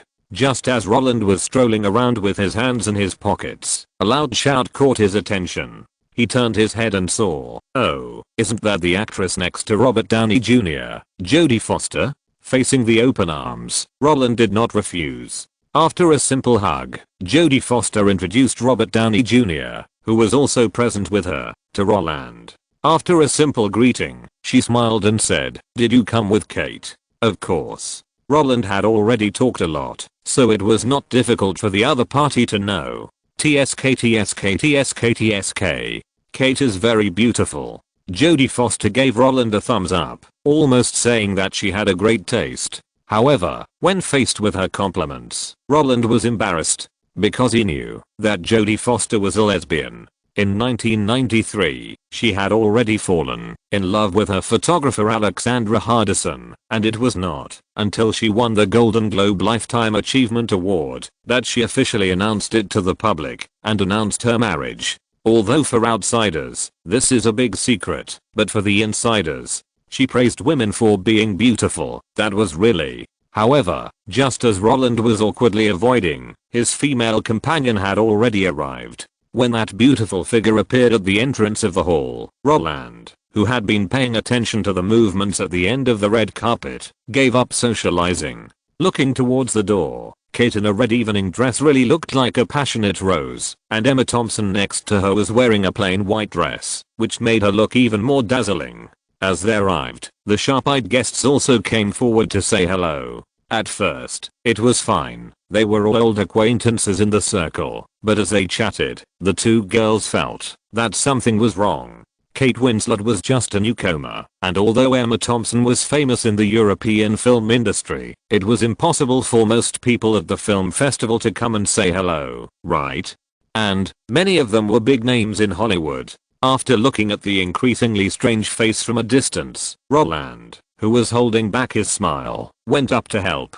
Seeing his appearance, the guests who had greeted Roland in advance left tactfully, while Kate, with her eyes wide open, waited until Roland sent away those who approached and pulled her aside. Then she pointed her 3 fingers and twisted Roland's arm hard like a chicken pecking at rice. "Shh, what are you doing?" Roland felt the pain and broke free. "What else did I want to ask you?" Kate didn't think that what she did was suspicious of being a shrew. If it wasn't at the opening ceremony hall, she would have cursed now. "You know you can't attend the event with me. In that case, why are you still here?" Roland promised Kate that he would accompany her through all the activities, so he would naturally not break his promise. After the two of them traveled around Mexico, they took a private plane that Fox got from nowhere and headed straight to the UK. With Murdoch, the tabloid king, backing them up. Even if Roland and Kate walked down the street, no gossip media would follow them. In addition, the UK was hit by a blizzard, so they did not stop there, but instead went to Germany, so Kate was even less worried about the media. Arriving in Germany on February 3rd, the two first climbed the Alps, then visited Neuschwanstein Castle, the prototype of the Disney castle, and then went to the Dresden Gallery, which Kate was interested in, to comment on the painting The Fall of Man, Adam and Eve.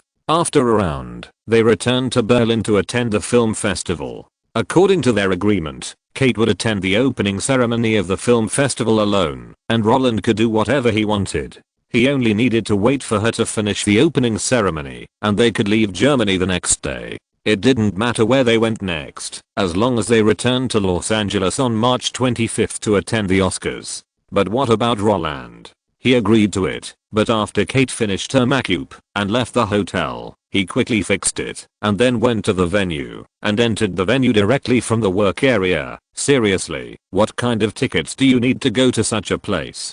For Roland, entering such a place only requires a phone call. What is an international superstar? Tactical retreat. As for why he came, it's too cold today. It's 25 degrees Fahrenheit, -4 degrees Celsius. Today, I'm here to bring you clothes. While speaking, his right hand behind his back waved in the direction of the assistant, and the other party who got the signal immediately brought up the coat. Really, the remarks that Berlin was not cold during the Berlin Film Festival are all bullshit. At the media conference of fireworks in the daytime, N.I. Jinggyang wore a light blue sweater, and there were even more guys wearing cotton wool clothes and wrapped in scarves. Only female stars walked the red carpet in evening gowns. It's all fake to say that they are not freezing, but this is the unspoken rule. Isn't the red carpet the time for female stars to work wrapped up tightly? Who is it for? Those who are not famous want to stand out, and those who are famous and unwilling to be outdone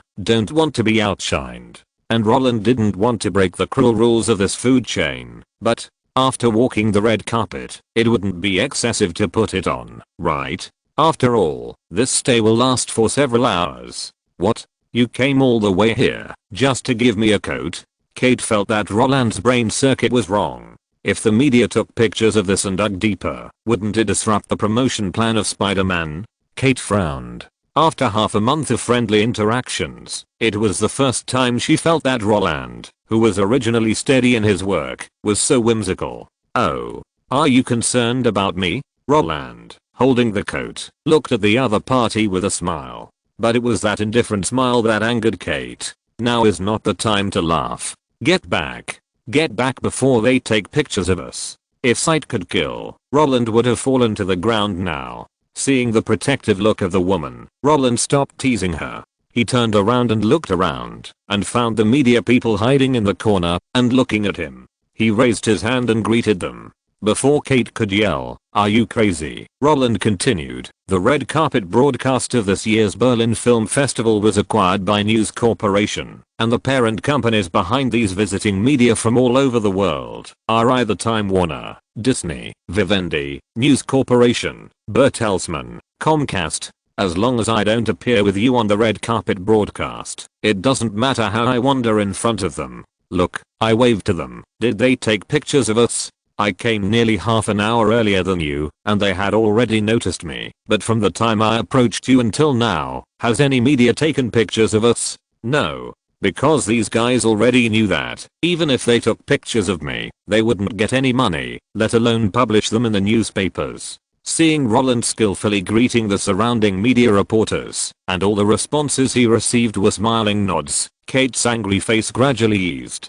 She had already inquired about the Shawshank Redemption incident, and she also understood how terrifying those media groups that so-called controlled the American TV network were. Many European news media were controlled by them, so Vivendi could only take root in France and devour the news media in small countries such as Italy, Spain, and Poland, because the markets of big countries had already been privately divided up by these giants. Roland had close relations with these companies, and there was a Jewish gang behind him that was insulated from bad news.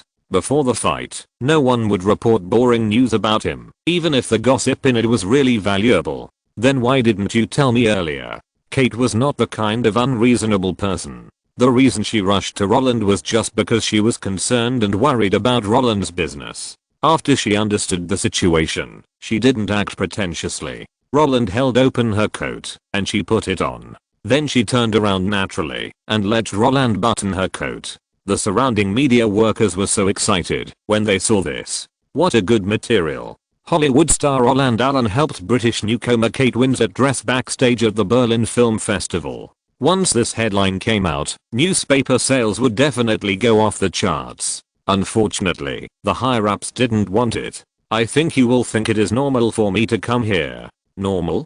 Do you think it is normal for you to come here? Of course, I told you the morning after we met that compared to life, other things are really not important. After buttoning up Kate's shirt, Roland even flipped out her hair from under her collar. "I don't make money for the sake of making money, but for a better life. If my personal life is in chaos because of making money, then I will find a way to solve these problems by continuing to make money. I won't stop the guy I like from working normally, but I will find a way to solve the various problems she encounters in her normal work. For example, female stars generally wear evening gowns to walk the red carpet. I can't ruin someone's job, but I can keep her from freezing for the next 4 or 5 hours. If you make a fuss about even these little things, then I will feel that what have I been doing these years? The accumulation of wealth and interpersonal relationships can't make me and the guy I like live a better life. Then what else should I study?"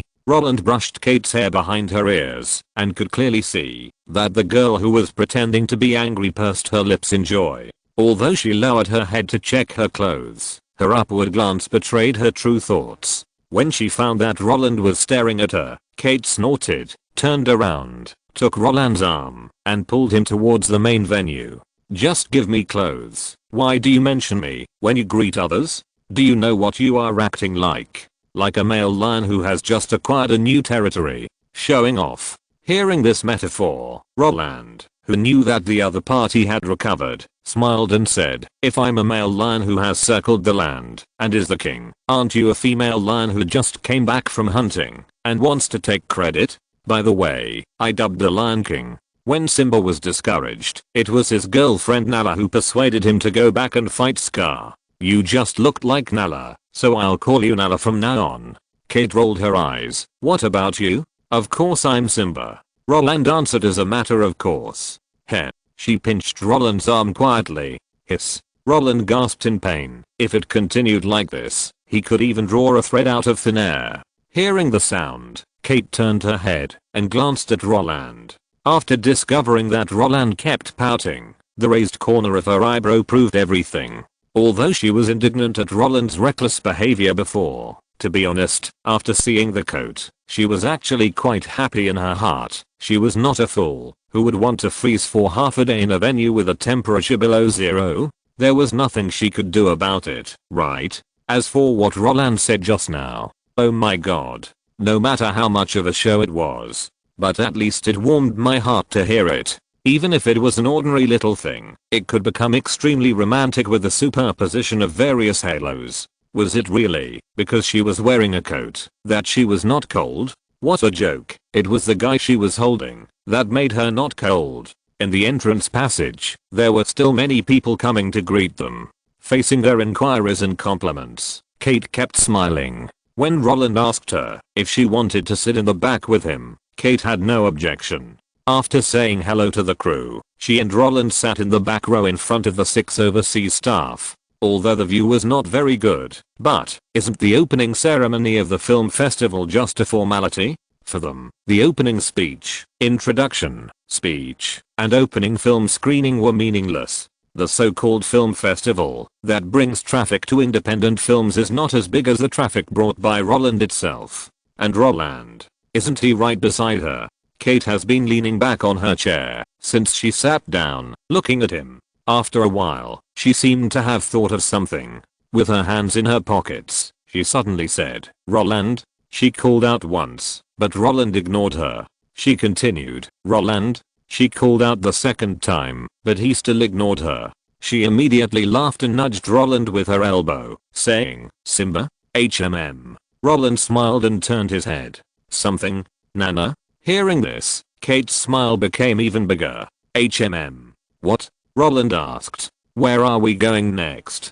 Kate smiled and replied, "The Berlin Film Festival has just started." Roland shook his head helplessly. "What does that have to do with us?"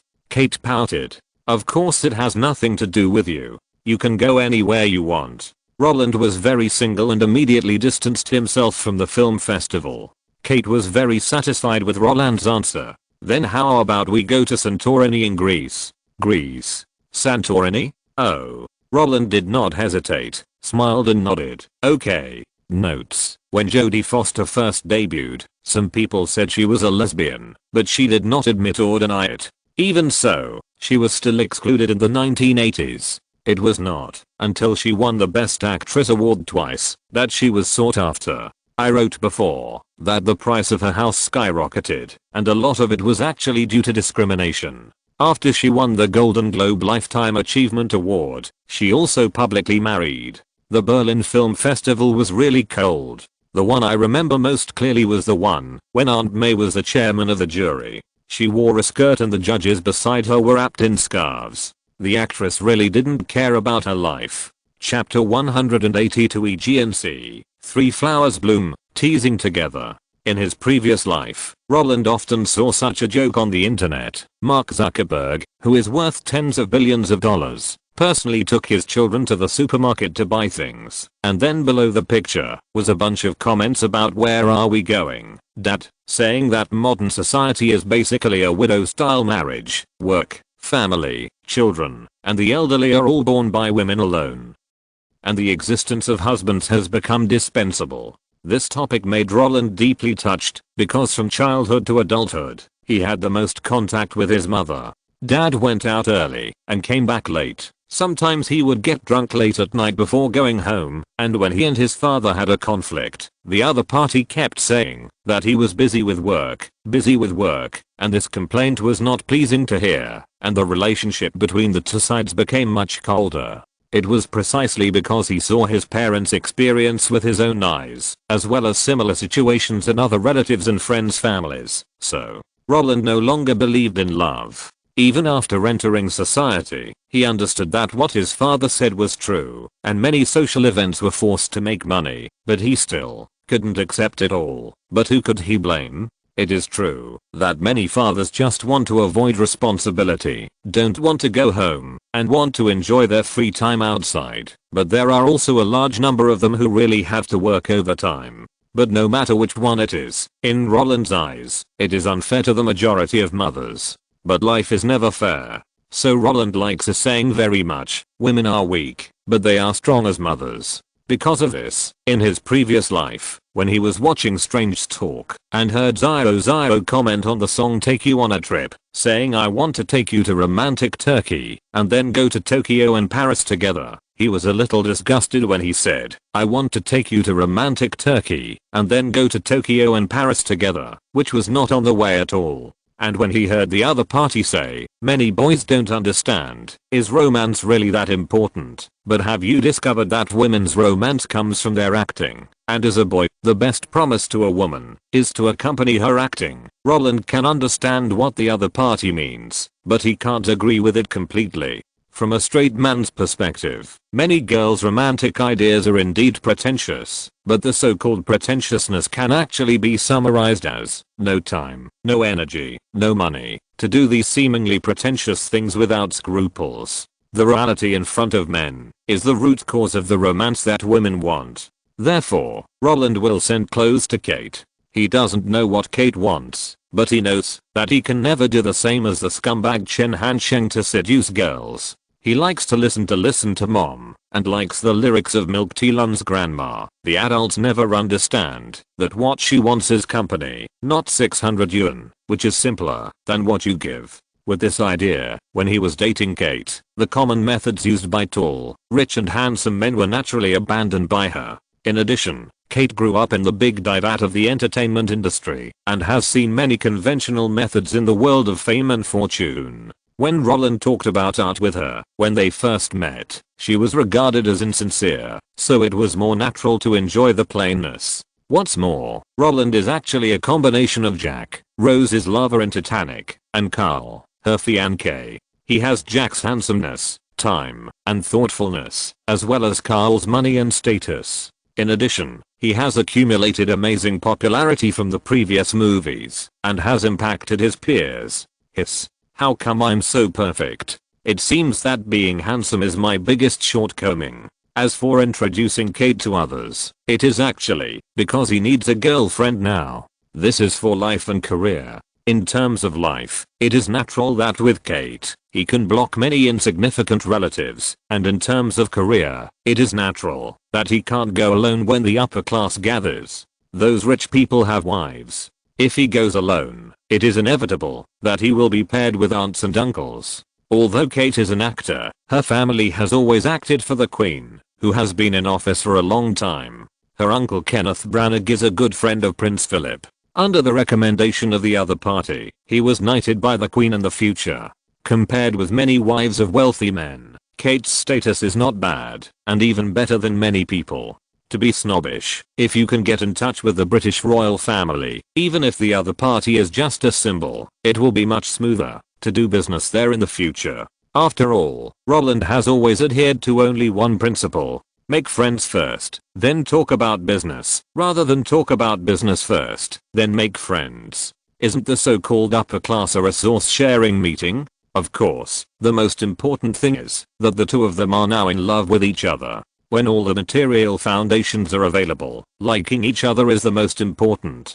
After the opening ceremony of the Berlin Film Festival, the two only stayed in Berlin for one night and flew to Greece early the next morning. The reason why Kate wanted to go to Santorini is because it is in the Aegean Sea. Not only that, according to legend, the annihilation of the ancient land of Atlantis was caused by the eruption of the volcano on the island, and then the round island became a crescent shape. Of course, the real highlight is not the shape of the island, nor the black sand beach, but the blue-roofed church on the island. There are more than 3,000 blue-domed churches in Santorini, but the most famous one is the one that appeared on the cover of National Geographic magazine. It is backed by the blue sky and the sea, and the cross on the dome seems to connect heaven and earth. According to locals, its name is the Church of the Virgin Mary, but the greater significance of its existence is not prayer, but a bunch of people crowded there to take wedding photos. As a holy place for honeymoon trips, there are too many lovers here. If the FFF group is stationed here, no one will be wronged if they sweep it down with a sickle. Roland and Kate just looked at it from a distance and were frightened by the crowd looking for and waiting. After a glance, the two chose to walk on the road. Of course, even if they went there would be nothing to do. Since the Aegean Sea in February is not a peak tourist season, it is still very easy to find leisure.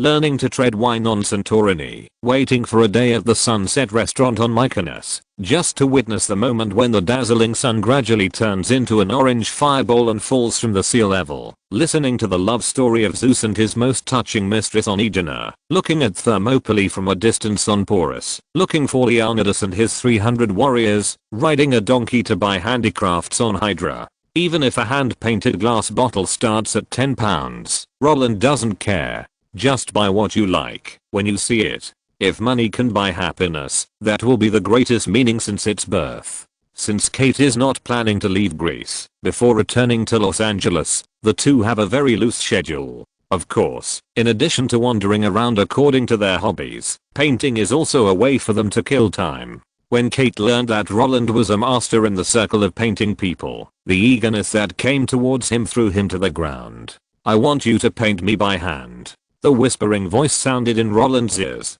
"As you wish." A gentle voice depicts the most beautiful love letter. From February 16th to March 23rd, the two spent a full 37 days in Greece, leaving their own marks. The blue sky, the sea, the sunshine, the beach, everything, are all the background. When Kate mounted the 30 paintings with herself as the main subject into pages and bound them into a book, she also picked up a pen and wrote on the cover the sentence she repeated most frequently in these days: "Simba, you are pressing my hair." Nana seeing this, Roland added unceremoniously, "Nana, my arm is numb." Simba finding Roland complaining, Kate did not show mercy and wrote again, "Simba, only my legs are allowed to be on your legs, not your legs on mine." Nana this made Roland even more dissatisfied, and added another sentence, "Nana, I didn't have a quilt in the middle of the night." Simba seeing Roland writing more and more excitedly, Kate suddenly slapped the table and pouted. Her watery eyes stared straight at him, and her face almost said, "I just grabbed your quilt, held your legs, and rested my head on your arm, so what if I was pressed by your hair? Just complain again, and see if you can do that." When Roland and Kate finished their trip and returned to Los Angeles, they appeared in front of the truck driver at the same time. Kate, who was full of glory, made him smile. Seeing Kate unbuttoning her coat, Roland took it and turned around to hang it on the hanger for her. Then, after sitting down, the natural flow of the flow made him nod his head. Before he could speak, the two people who sat down ordered each other's food again. Listening to the skilled tone of the waiter telling the other party about the food taboos, the truck driver, who put his hands on the table, was more and more satisfied. "It seems that you guys had a lot of fun. I heard that, when you were in Berlin, you skipped the red carpet and went to the opening ceremony of the film festival to see her. I admire you. I admire you. You are the first couple in the circle who dare to openly talk about your relationship in front of the media." When the news came back, Steven even called me to ask me what was going on. He was shocked. "Okay. The point is, the media can't do anything to you." Roland laughed at the truck driver's words, but Kate was a little embarrassed. She turned her wrist and twisted Roland's waist again. The truck driver naturally saw this action, and he slapped the table. He didn't make things difficult for Roland, but took the initiative to change the subject, saying, "Well, I called you here at this awkward time, mainly because, Roland, your contract hasn't been signed yet. I didn't ask you to sign before, because I wanted to wait until the box office results of Spider-Man came out, and see if I could negotiate with Fox for a few more points, and try to make you the first guy to get 20%. But now, since News Corporation has seen your performance at the Berlin Film Festival, so, they hope you can sign the contract quickly." That's right, Roland hasn't signed the contract for Titanic yet. The purpose is the same as what the truck driver said. Isn't it a matter of course for one's own people, to help one's own people make more money? But who made Roland and Kate perform too much at the film festival? News Corporation is not blind. As a love movie, the two of them can be so sick of each other offline. If it really shoots it, if it doesn't make a lot of young people cry, they will write the name of the group upside down. Under such circumstances, they naturally hope that Roland would sign as soon as possible. As for the 20% share, to be honest, in a project with a $200 million investment, they really didn't want to give it. 18% was already the limit. Roland was not the kind of person who was obsessed with money. He didn't care if it was 2 points more or 2 points less. Not only that, in his opinion, the media channels of News Corporation were the most useful things. He readily agreed to the contract they offered, which was the best way to pay protection fees. Don't look at his generosity in front of Kate, but he knew it in his heart. The media protected him because he created great value for the media. Only by keeping it up would they not turn against him. For this reason, after knowing that Fox would invest in full, Roland didn't think about the copyright of Titanic. If they can't get a satisfactory profit, why should they help you clean up everywhere? Roland is not their father. Of course, while agreeing to sign the contract immediately, Roland also remembered something. The song My Heart Will Go On should not be released yet. After the song comes out, he must buy the copyright. Not only because Fox didn't make records at all, but also because My Heart Will Go On dominated the entire music industry in 1998. A single song sold more than countless singers could ever sell in their lifetime. When the game company released Warcraft and the film and television company released The Shawshank Redemption, the record company released My Heart Will Go On. Isn't that a triple success? His move was a real bomb. As for distribution, when he could communicate with the bosses of Sony, Universal, and Warner, he would share the cake with whoever he found to make it. The knife was in his hand, and he would give it to whoever was useful to him. The day after the two parties parted ways, it was the 1996 Oscars. Unlike the Berlin Film Festival, which only broadcast the red carpet live, as a cable TV station broadcasts the entire award ceremony live, Roland really couldn't be presumptuous. In addition, Kate was nominated for the Best Supporting Actress. If Roland sat with her and made some small moves, then tomorrow morning's headlines in the United States would definitely be about them. I don't know if it was because Roland had shown off to them before, or if they all just wanted to watch the fun. Anyway, when Tim Robbins, who had met him at the Berlin Film Festival before, was the first to come on stage to host, and teased that there was a charming English rose on the scene, everyone who came on stage teased Kate. Not only that, even Steven Spielberg, who presented the honorary award to Kirk Douglas, was no exception. And the old man's words were even more explicit. As far as I know, a kid I know thinks you're beautiful. Well, Kate, who was at the scene, smiled like a flower. Roland, who stayed at home to watch the live broadcast, didn't know whether to laugh or cry. Of course he understood that these guys were all doing it on purpose. Every year, the Oscars have a tradition of teasing people, but this year Roland and Kate ran into them. He was also glad that he didn't go to the scene. If he was there, Kirk Douglas, who was also one of them, would definitely follow the old man's words and ask him what he thought.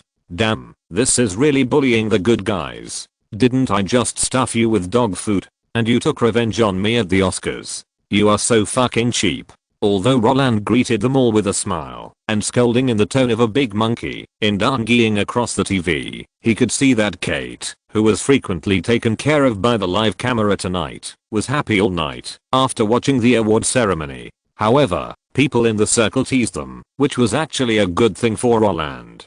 Because socializing is far more complicated than other things. Every star falls in love, gets engaged, gets married, whether to have children after marriage, and if not, when to adopt one, whether to choose a white or Asian, African, or Latin American child. There are actually some rules for this. Even Steven Spielberg adopted a black man. This alone shows how important stance is in America. Although Roland doesn't have to think about engagement, marriage, and a series of other things after marriage at his age, if he doesn't have a girlfriend, it won't be long before rumors of his being gay spread.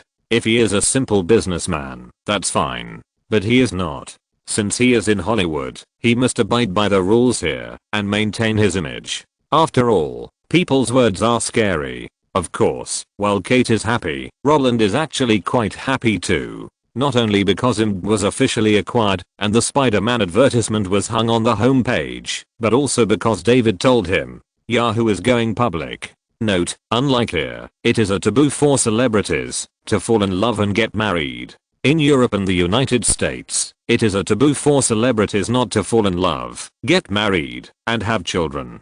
If you don't fall in love, they will think you are gay. If you are in a long-term relationship without getting engaged, they will think you are insincere and are putting on a show. You cannot get married if you are engaged, but if you have been engaged for a long time and don't have children, they will think there is something wrong with you. They will be suspicious of you in terms of physiology and emotions. Unless you don't do this business, you have to express your position. This is the rule of the game. There is nothing you can do about it. The statement about adopting children is also true. The characters we talk about here are all foodies, academic masters, and talented women, but in Europe and the United States, celebrities can express their political stance by adopting children. In fact, it is also a character setting. George Clooney has always wanted to pursue a career in politics, so he adopted a war orphan before, and then took this opportunity to participate in anti-war activities and speeches crazily. Spielberg adopted a black person to prove that he is not a racial person, and also donated to the LGBT Association to show that he does not discriminate. The water here is very deep. In reality, My Heart Will Go On is not owned by Fox, and the copyright is in the hands of Columbia Records. I know the Romeo and Juliet bill, and I have also read it. It is definitely illegal for those under the age of 14. After 14, as long as the older party is not a teacher, and the difference between the younger and the older party is not more than 3 years old. At the same time, in reality, this bill can be skipped by the bill of age over 16, and parents agree, or judges agree to get married. So, their talk is normal in the eyes of outsiders, because it does not constitute a violation of the law. If you're listening to this novel on a channel other than Fanfic World, it means they downloaded and uploaded it without effort. We cordially invite you to visit our channel, Mundo Fanfic Novelos. There you'll find the original version of this story and you can explore many other novels of various genres. We're waiting for you to immerse yourself in a world of incredible novels. Chapter 183. If you walk by the river often, you will get your feet wet. Since Jerry and David founded the World Wide Web Guide in 1994, the two young Yahoo chiefs have experienced a series of fantastic experiences, such as a surge in clicks, being ordered to move out by the school, officially starting a company to raise funds, and growing wildly. In just 2 years, the website's weekly page views reached a peak of 42 million, and the IPO application was passed, and it was about to go public. For the two young people who dropped out of Stanford University, the bits and pieces of the past 2 years are enough to brag about for a lifetime. But for Roland, since he threw the goal of investing in Yahoo to David Olsen, the company's development, financing negotiations, all of these were actually not of his concern. As an outsider, he never led insiders, and as an outsider, what he cared most about was actually how much money he could make from the entire investment. Because of this, when Roland got the report of the total amount of funds raised by the IPO plan given by David, what he cared about was actually that Yahoo would sell 2.6 million shares at a price of $13 per share and raise $33.8 million. In addition, he only looked at the number of shares he held, 4.68 million shares. If calculated according to the IPO valuation, the shares he holds are worth 60.84 million. Is this price reasonable? Is it too much or too little? Roland has no idea, but he knows what Lei Jun said. If a pig stands on the wind, it can fly. And now, Yahoo is the pig standing on the wind of the internet. On April 12th, David Olsen, the spokesperson of Overwatch Venture Capital, appeared at the Nasdaq in New York. He was dressed in a suit and greeted the guys who came up to him in a formal way. Even with a smile on his face, there was no sincerity in his eyes. As a guy who started his career in real estate, how could he not have experienced the listing? And the reason why he appeared here was completely because Roland, the little brat, didn't want to show up at all. That's right, even if he knew the news of Yahoo's listing, Roland had no intention of going to the scene to join in the fun. Compared with the black guy next door who followed the crowd and followed the entire process of Netscape's listing, Roland was more willing to leave these boring processes to David. Staring at the computer screen, witnessing the shaking of the numbers in the call auction, going to the open studio, standing in front of the marquee with the logos of Nasdaq and Yahoo as the background, smiling foolishly in front of the media and the camera. Then pressing the button that has been touched countless times, it is considered to have completed the bell. Then, in the sound of a formulaic speech, welcome the arrival of ribbons and paper. This is really boring. If Roland didn't have the memory of his previous life, he might be very interested in this kind of IPO. Because every number shaking on the Nasdaq screen means a piece of money that can be cashed out. But after knowing that Yahoo's market value will exceed Berkshire Hathaway one day, IPOs and the like no longer make him excited, and those guys who pretend to be flattering will naturally be handed over to David Olsen, the chairman of Watch Ventures, to deal with. Anyway, non-listed companies do not need to disclose shareholder information, and through a series of previous investment negotiations, people only know that David Investment is in charge of everything. As for the real big boss Roland, I'm just a film actor. Why should I let outsiders know how much I'm worth? People in the industry only need to know. Unfortunately, the idea is beautiful, but the reality is very skinny. On the day of Yahoo's listing, the stock price soared from 13 yuan to 43 yuan. Although the closing price fell back to 33 yuan, it had already made it the third company with the highest stock price increase on the day of its listing in the history of Nasdaq at that time. The increase of 154% also exceeded Netscape's 102%, making it the darling of investors and the focus of the media. The 4.68 million shares held by Watch Ventures are worth 150 million. Although the two young Yahoo chiefs have become young billionaires with a book value of 130 million, if the 150 million is added to Roland's head, his net worth will exceed 1 billion.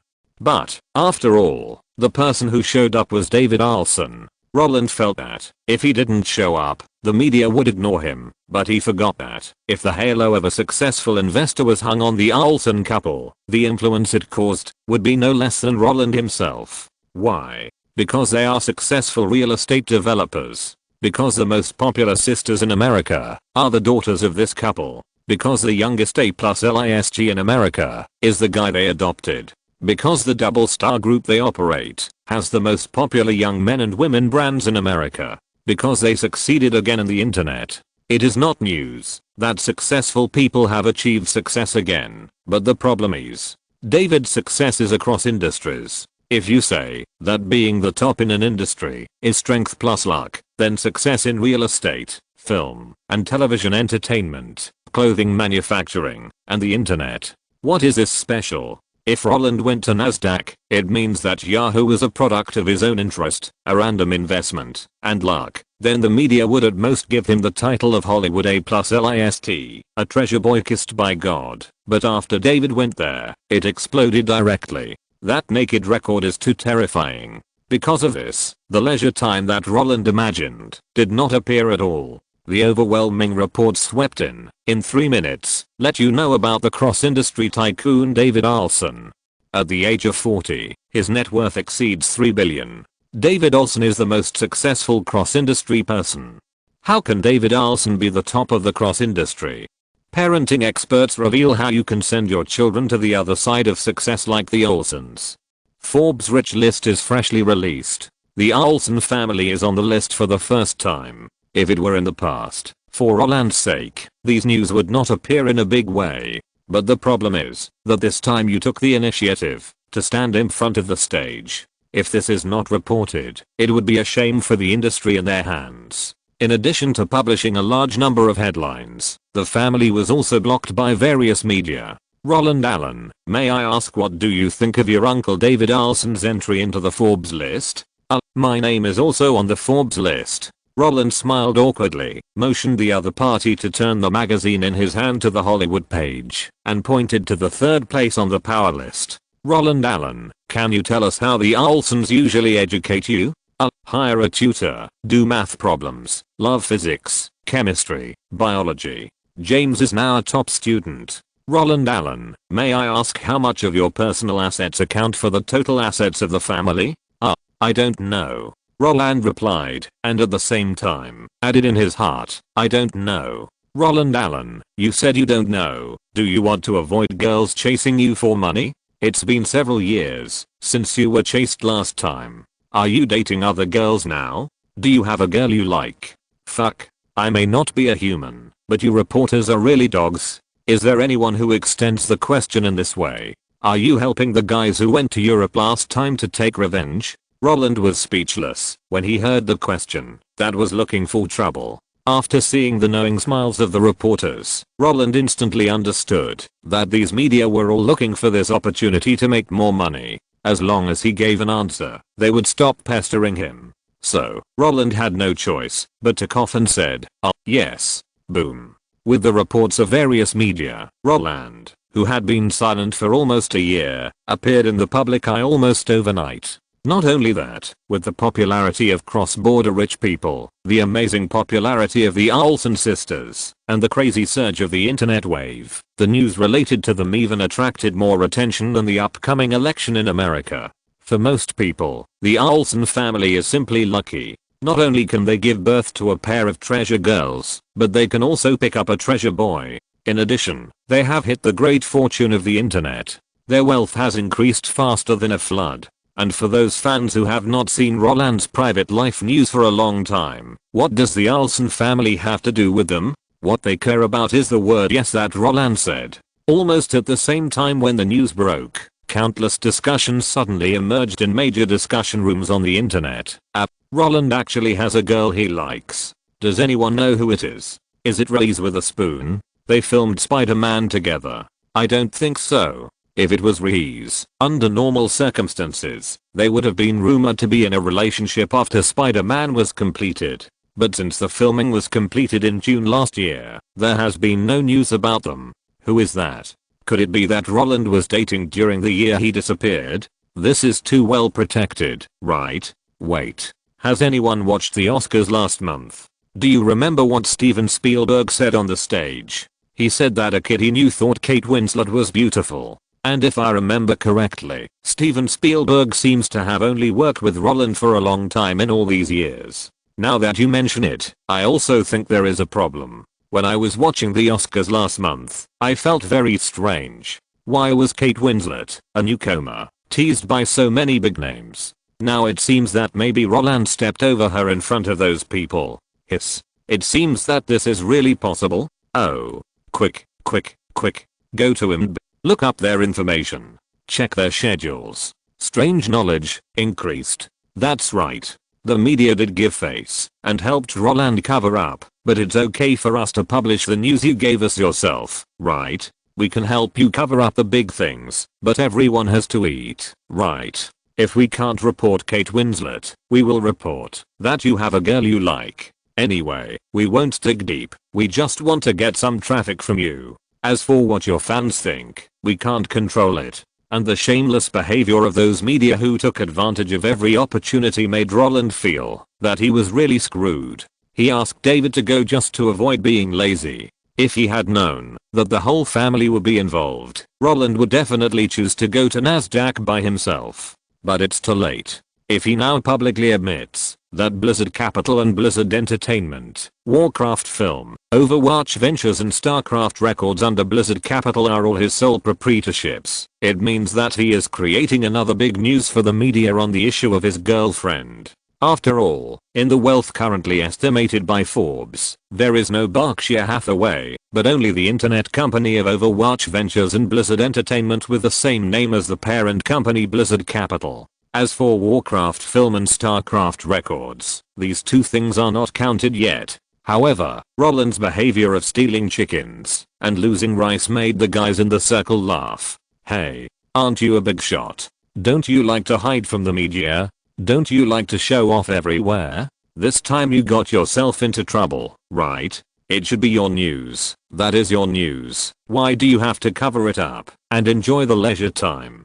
How much news did they owe the media before, and now they have paid it back all at once? What's the point of all this trouble? Of course, Fox, who is also in the circle, is extremely happy about the news made by Roland. Although they did agree to announce the list of leading actors after the official filming of Titanic, this does not prevent Roland from admitting that he has a favorite guy first. In their opinion, Roland's behavior of overturning the car with this work is simply an excellent publicity arrangement. First, there was the ridicule at the Oscars with the huge ratings, and then the admission under the topic of cross-border rich people. When the lineup of the romance film was officially announced, could the fans not see that the two people in and out of the play have become lovers? Even if all the media did not state it and still covered it up, the fans are not fools. At that time, the guaranteed box office will come. Romance movies. The gimmick is important. If you guessed from the beginning that this movie would be so annoying, it would be very easy to trick the little girl to watch it.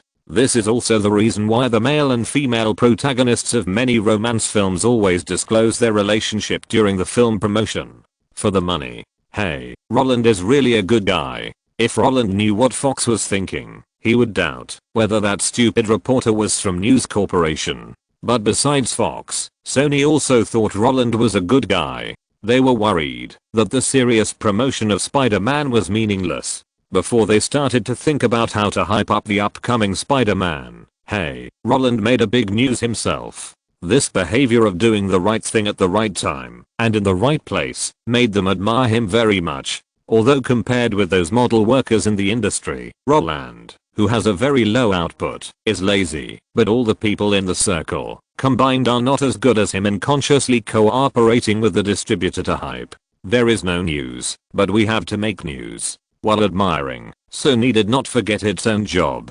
Doesn't the public want to know who Roland is referring to? They knew that Roland was talking about Kate Winslet, but as the distributor, couldn't they just release the photos of Roland and Reese during the filming of Spider-Man? They hyped it up like the tabloids did and turned up the heat. As long as they can make money, they dare to publish any gossip. What's more, isn't the purpose of tabloids to attract attention without prestige? And what Sony wants is just to divert the public's attention from the question of who Roland likes to Spider-Man. When the matter is over, Fox will decrypt it. This is simply a perfect routine to kill two birds with one stone. Roland, you are really a showman. Please take a seat. Chapter 184 Spider-Man released.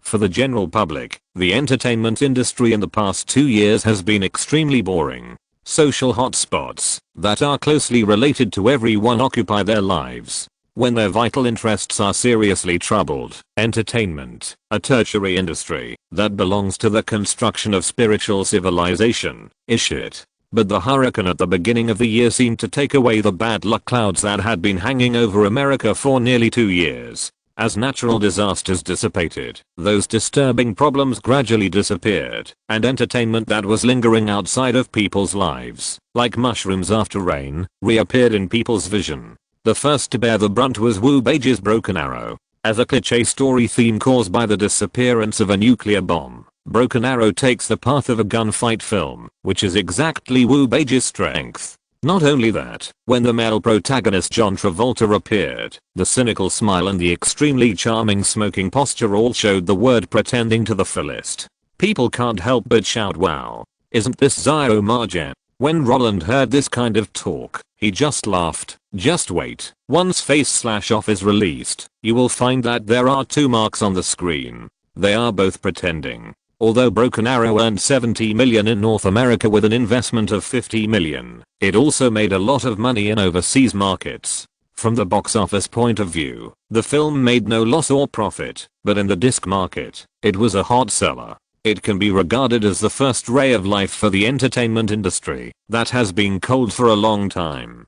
Following closely behind was Robin Williams' The Birdcage. A-list is A-list. As a gay movie, with the participation of Robin Williams, the dramatic comedy made the audience in the theater laugh continuously. The plot that should have been dark and depressing was played by them as warm, cute and full of sunshine. The comedy talent that was integrated into their bones made this movie earn $120 million in North American box office in the garbage period in early March, and also made people in the industry shout that the film and television industry has recovered. Of course, it is a bit biased to say that an industry has recovered based on just 2 movies, but the Oscars ratings of more than 44 million at the end of March are not bad, and the most powerful one among them is Nicolas Cage. Because people want to know whether Nicolas Cage, who asked prostitutes for acting advice for the sake of making a movie, can get what he wants. Yes, due to a lot of bad things at the beginning of the year, many companies are worried that their early preparations for the awards will be wasted, so they have shown their magical powers to prove the excellent arguments of actors, which are endless.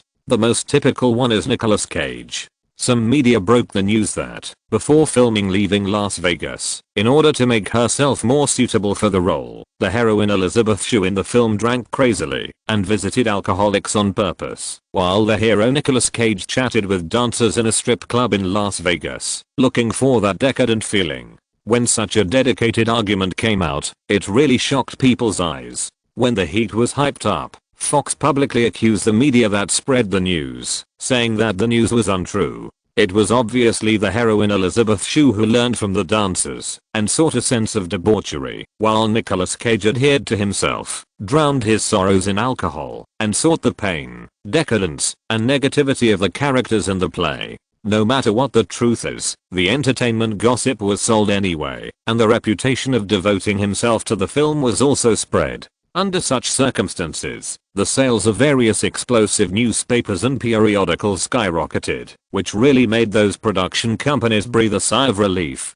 Because in the past 2 years, this kind of entertainment tabloid has not sold as well as social hotspots. When the melon-eating masses who are closely related to the entertainment industry stand up again, this industry can really be saved. Of course, for the gossipers, what really interests them is Roland Allen, who has returned to the public eye, taking advantage of the current hottest internet industry trend. After being squeezed by the media to say yes, the topic of Guess Who Roland Likes has directly become the only hotspot on the IMDb communication page. Nonsense. IMDb is Roland's own, so it is too easy for Cole Needham and others to put it on the top.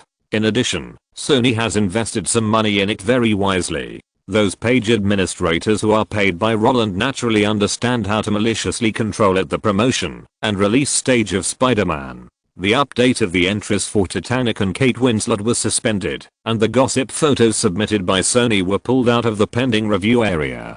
As the largest movie fan community on the internet with more than 30 million users per week, the backstage staff can influence the discussion direction of a public opinion news with just 2 clicks of the mouse. Not only that, the photo of Roland being interviewed was also posted on the Yahoo homepage. After clicking on the webpage to browse the news, they can see the IMDb link that the Yahoo administrator has very considerately embedded at the end of the article, and there is also a note at the end, briefly describing the nature of the website. Regardless of whether it is the fans who have already bought a house on IMDb or the spectators who browse the news on Yahoo and are finally directed to IMDb, the entire internet marketing process has been turned into a closed loop by the same boss. Although Roland hates trouble, when trouble really arises, he will still take the initiative to make money. As a result, a series of comments like Roland and Reese seem to be a perfect match. Roland and Kate have no chance of dating, although I think Kate is prettier than Reese. There is no time limit. They fell in love while filming Spider-Man. It sounds so romantic,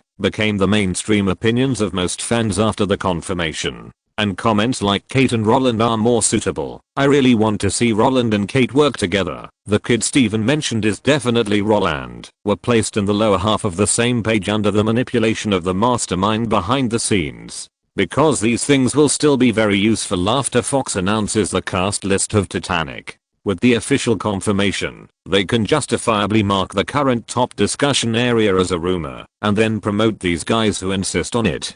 There is no deletion or control of comments. This kind of guidance is already very fair, right? With traditional media in the same camp as Roland spreading rumors and the internet community controlled by Roland slightly intervening, Spider-Man, which will be released in June, has been on the headlines at a rocket-like speed.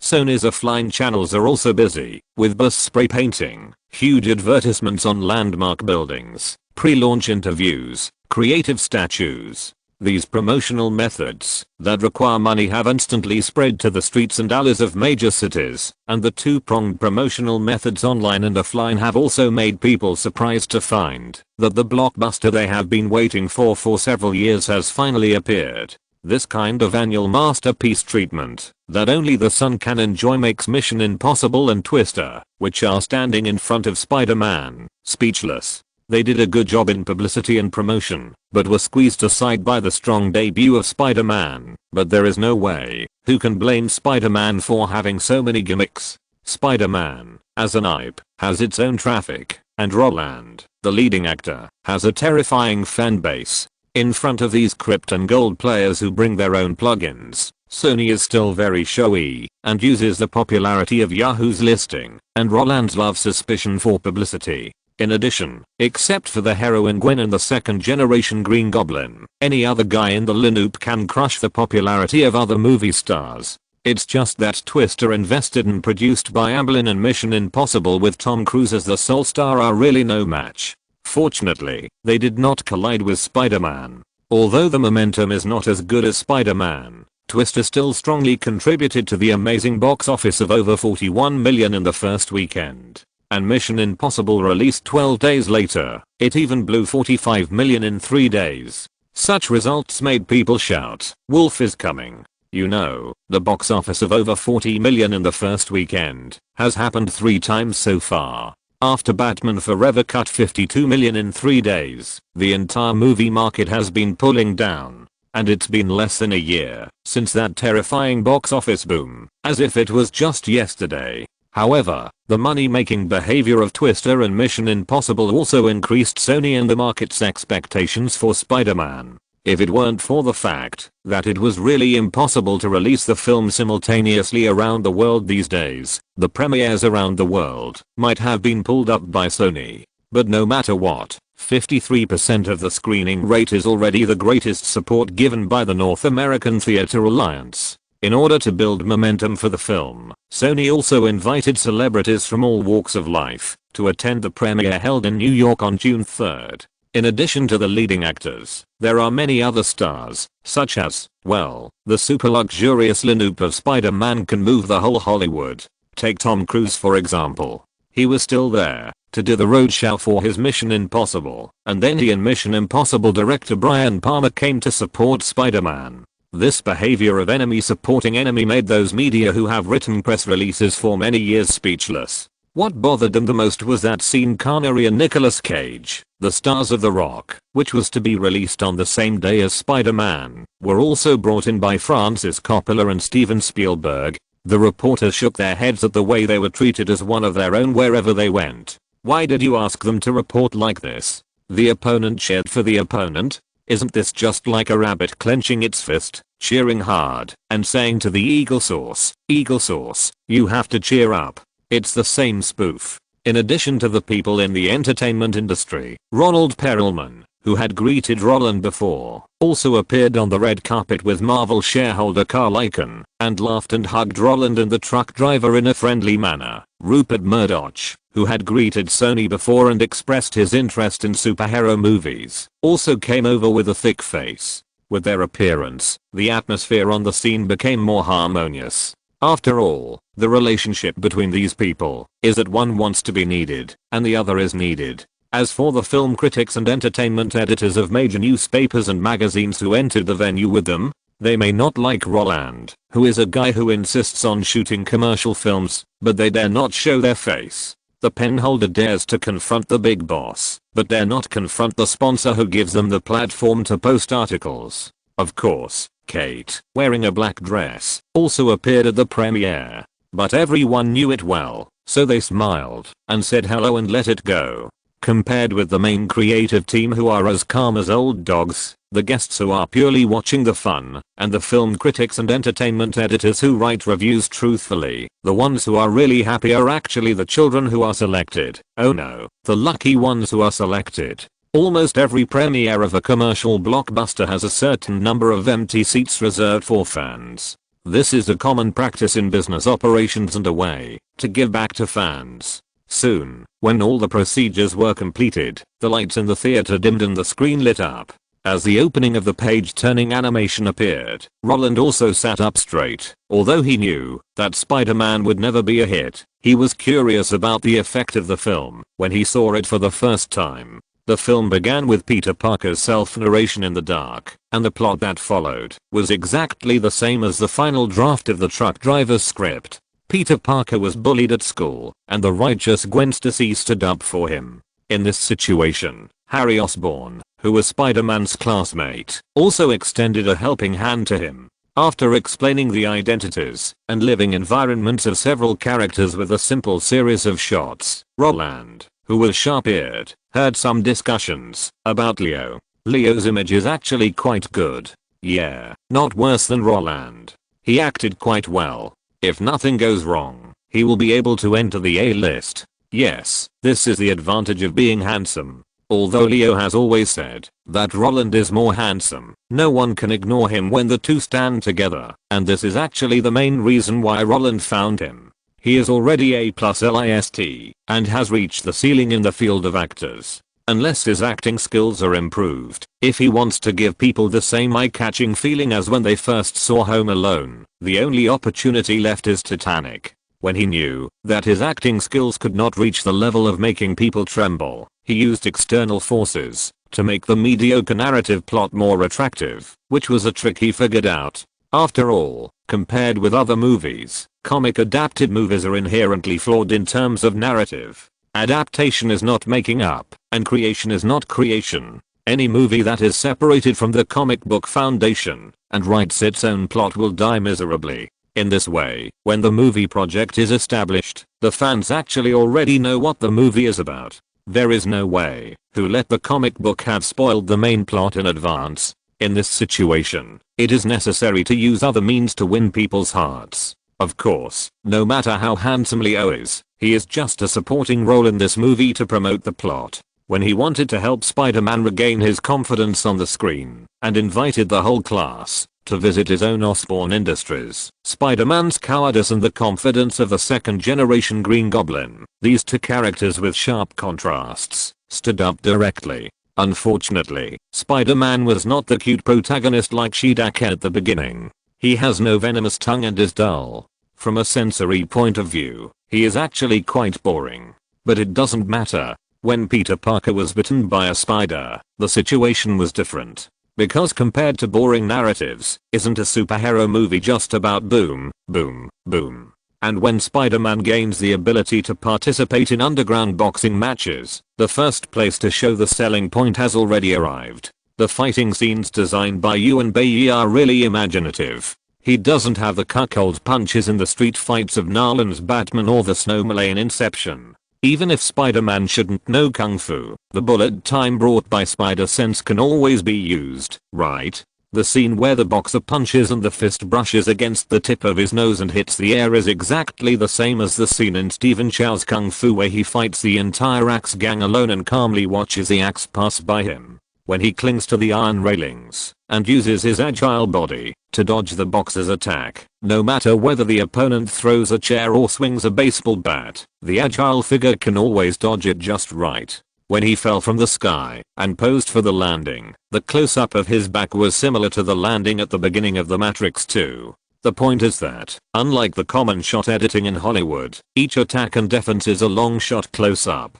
In this way, there is no such thing as I raised a bench and smashed it down in the last second, and the bench has not yet touched your body, and the next second the close-up becomes a picture of you falling to the ground. This smooth sense of the lens surprised everyone at the scene, because their fighting scenes have never been shot like this, and the last time they saw such a smooth lens was in the introduction of Warcraft Film and Television's Rumble in the Bronx at the beginning of the year. Wow. Is it so cool right after the fight? The slow motion close-up of the fist rubbing against the nose is so cool. How did you shoot that landing posture? Listening to the exclamations and discussions from the back, Roland, who was sitting in the front, smiled. In terms of pure action scenes, the guys in Hollywood are really stiff bumpkins. In The Matrix 2, the rivalry between Chow Siu-Lung and Keanu Reeves is regarded as a classic by them, but compared with the ring fight in Fearless by Jet Li, isn't the latter more handsome? As for the scene in The Matrix 2 where Keanu Reeves beats countless Hugo Weavings, it is far less handsome than Bruce Lee's Fist of Fury or Jet Li's Fist of Fury, and the neat and tidy action is more enjoyable to watch. But there is no way, relying on action alone, he can only be a fighting star, and Hollywood in this era has developed a fixed system in all aspects except action. What's more, if a movie relies on fighting alone, wouldn't it become Kill Bill? After solving the underground boxer, the plot of the uncle's death follows. When Tom Hanks, the consecutive best actor, looks at Spider-Man and says the line "with great power comes great responsibility," there is a feeling of either bursting out in silence or dying in silence, which makes movie fans feel the same, but makes people in the industry shake their heads. Everyone can see that Roland, who stared at Hanks on the screen and wanted to cry but didn't want to, was crushed by Hanks in acting. Just like watching a car story, the wheels are printed on Roland's face. But there is no way Hanks wants to be infectious in this part, so he can't just take care of Roland's feelings. However, it is the same to be able to move the audience.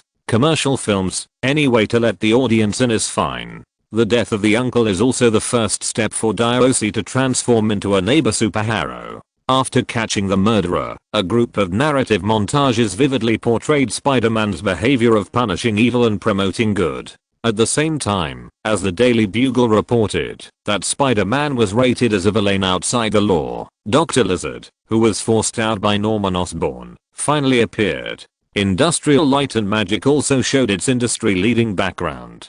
In the laboratory, due to the blockage of the circuit, the light suddenly dimmed, and the flickering lights cast a veil of horror over Dr. Lizard's transformation. In the sudden flash of light, Robert De Niro's body on the screen continued to twist and swell. The gurgling sound of muscles reorganizing continued to sound, and the body that continued to grow taller and bigger made everyone present hold their breath. Although there was no close-up, the flickering light still fully portrayed the entire transformation process, and the long lens that kept zooming and also allowed the audience to watch the entire transformation process very well. When the giant lizard with a chill roared to the sky, the unprecedented visual effects caught everyone's attention. A sound of people sucking in air was heard throughout the theater. Fuck. What kind of special effect is this? Damn. Dr. Lizard's transformation is so damn cool, isn't it? Oh. After the movie is released, I must go to the cinema to watch it again. I didn't see it clearly at all. What's going on with this transformation? It's even cooler than the storm scene in Twister. Note, the market was not good in early 1996, and Nicolas Cage and Fox really hyped up the tray of professionalism. In 1996, there were more than 60 million internet users worldwide, and Yahoo Plus Imp had already monopolized the entire internet traffic. P.S. RRR. I regretted writing out the plot of the Spider-Man trilogy before. I wrote and deleted for a day, and found that, if I wrote the plot, it would be just expanding the outline I wrote before, which was a waste of time. If I didn't write the plot, there would be nothing to write about when it was released. And if I want to describe some special effects without writing the plot, it would be like eating shit when reading it. It's really annoying. Chapter 185. Handsome is the end. Indeed. For the vast majority of audiences, superhero movies that can be guessed in countless ways are actually refreshing pictures. This is not a heresy, but the limitations of superhero movies. DC and Marvel have made so many superhero movies, but how many movies can really be remembered by people? Many viewers even forgot the plot of the movie they just watched shortly after watching the movie. More people can't even call out the names of the actors. Christopher Nolan's Batman trilogy is praised as a god, but when most audiences talk about this series, there are many more people who shout out the name of Heath Ledger, the Joker, than the name of Christian Bale, the Batman. Following closely behind is Anne Hathaway, because she plays Catwoman beautifully. As for Tom Hardy, Teacher Tom warned people 8 years ago that they should wear masks when they encounter bats. Unfortunately, no one listened. Apart from the Batman trilogy and the equally acclaimed Watchmen, how many guys can call out the names of the leading actors without going over Zack Snyder? After decades of twists and turns, the most popular actor in DC is Gal Gadot, who is responsible for Beauty. Well, you can blame the audience for not being able to remember the names of the actors on the bad movies, saying that it is their mindless intervention and constant replacement of actors that has led to the infinite lameness of DC movies. But in Marvel movies, how many actors can be called out by name by the audience? Robert Downey Jr., Scarlett Johansson, Tom Holland, Elizabeth Olsen, or Hugh Jackman, the most popular actor in X-Men. Putting these guys together, don't they have one thing in common? Handsome men and beautiful women. Appearance is a real factor that drives a large number of audiences to remember their names. In a situation where actors have to rely on their looks to be remembered, aren't the audience who roughly guessed the direction of the superhero movie story watching the cool special effects? The wonderful pictures are the real reason that can make their adrenaline secrete crazily. So, when Dr. Lizard appeared, if there was no exclamation at the scene, it must be that they were shocked by the picture and couldn't speak. After all, they couldn't have seen the scene of the body expanding instantly like Hulk and the flowing skin like Venom. Of course, the particle special effects of the transformation of Hulk and Venom in later generations can't be made at all these years, but the best special effects companies and mold masters in the world are behind the scenes. The reason why Dr. Lizard can expand his body in the dark laboratory is because the expanding human figure is actually a finely made model with a blower under his feet. When the wind blows, the leather mold will become larger. Just like the inflatable logos of major manufacturers for outdoor activities in later generations, it continues to stand upright during the distortion process. The flashing lights, in addition to creating an atmosphere, are mainly to prevent the audience from seeing some obvious bugs. They just need to see the body that is growing in the darkness and light. When the camera zooms in and gives a close-up of the character, what is finally presented is actually a model coat similar to the leather dinosaur in Jurassic Park, and the model that can be worn is naturally made by the truck driver's best friend, Stan Winston. If everything is separated and shown, the audience will definitely not feel shocked, but the picture on the screen is a high degree of integration of cutting-edge special effects and top craftsmanship. Since it is a brand new version that everyone has never seen, it is even easier to capture people's hearts. After all, Spider-Man under the pure commercial routine sells the magical special effects. After Dr. Lizard appeared, the main characters of the plot were already amid the audience's prayers. Bad guys who wanted to make trouble appeared in the streets and alleys of New York at night. When the cold glowing lizard man smashed the ATM machine hard under the light of the street lamp, every huge bang would leave a clear fist mark on the tightly closed ATM machine. Under the light, the long lens close-up without any cover made the audience excited. Cheyenne Long people. This is the legendary Cheyenne Long people. The muscle lines are so beautiful, full of power. After the villain showed his muscles, the plot actually entered the white-hot stage. It was natural for the New York vigilante Spider-Man to meet him, and the battle between the two of them was like Do and You fighting Xiao Feng. Even if Spider-Man relied on luck to obtain the North Sea divine art, he still couldn't beat Dr. Lizard, who was defeated by force. Isn't the spider silk coming out of the wrist the Six Meridians divine sword? It's a pity that Dr. Lizard doesn't have the habit of carrying a speaker with him. Otherwise, in his BGM, when he punches out, there will definitely be a lizard figure surging out. But even without those fancy things, the powerful Dr. Lizard and the delicate and skilled Spider-Man are still very interesting. Compared with those gun battle movies in the past, their weapons are more primitive and more explosive. Spider-Man wants to defeat his opponent with his fists. Dr. Lizard stood there and took a wave of punches from the opponent with his chest. While standing still, he clenched his fists and suffocated Spider-Man's abdomen without hesitation and blasted him into the sky with an uppercut. Spider-Man doesn't dare to fight Dr. Lizard head on. Dr. Lizard just picked up a car and smashed it towards the little spider on the roof, like catching a chicken. Spider-Man wants to control Dr. Lizard with spider silk. Dr. Lizard pulled up a telephone pole just like Lucian pulled up a willow tree, and then waved it vigorously, and turned it in circles, almost shouting wind. Come. Woo. Shan. It's a special effects movie. The scene is naturally as exciting as possible. When Dr. Lizard swept the little spider swinging in the air into the Manhattan River with a home run, the toughness of the villain was fully demonstrated, and when Spider-Man climbed out of the river, took off his mask, and lay on the shore, the scene of spitting water like a fountain made the audience laugh again and again. Cool. This is so cool. Oh. The gap between Roland and Robert is so huge. Hahaha, although Roland is not as talkative as in the comics, this spitting action is so cute. Oh, shit. The visual effects of this movie are even better than Jurassic Park. The fight between Roland and Robert is much more exciting than the fight between T-800 and T-1000. They finally don't use guns. Superhero movies are simple and difficult. It's simple because you only need to conquer the audience visually, and as long as the plot is not broken, there is a great probability of receiving good reviews. And the difficulty is, because there will always be a day when people get tired of the visual effects. Unlike feature films, the only movies that can succeed purely by relying on gorgeous special effects are those that have benefited from the development of technology. It is precisely because of this that, even if Aquaman is gorgeous, it is still impossible to break various box office records like when the special effects movie was first released. And now Roland and his Spider-Man, aren't they just benefiting from the development of technology? Everything is about freshness. Although the current technology is not as good as the future, as long as the special effects are acceptable, people will be captivated by the surprise at the first sight.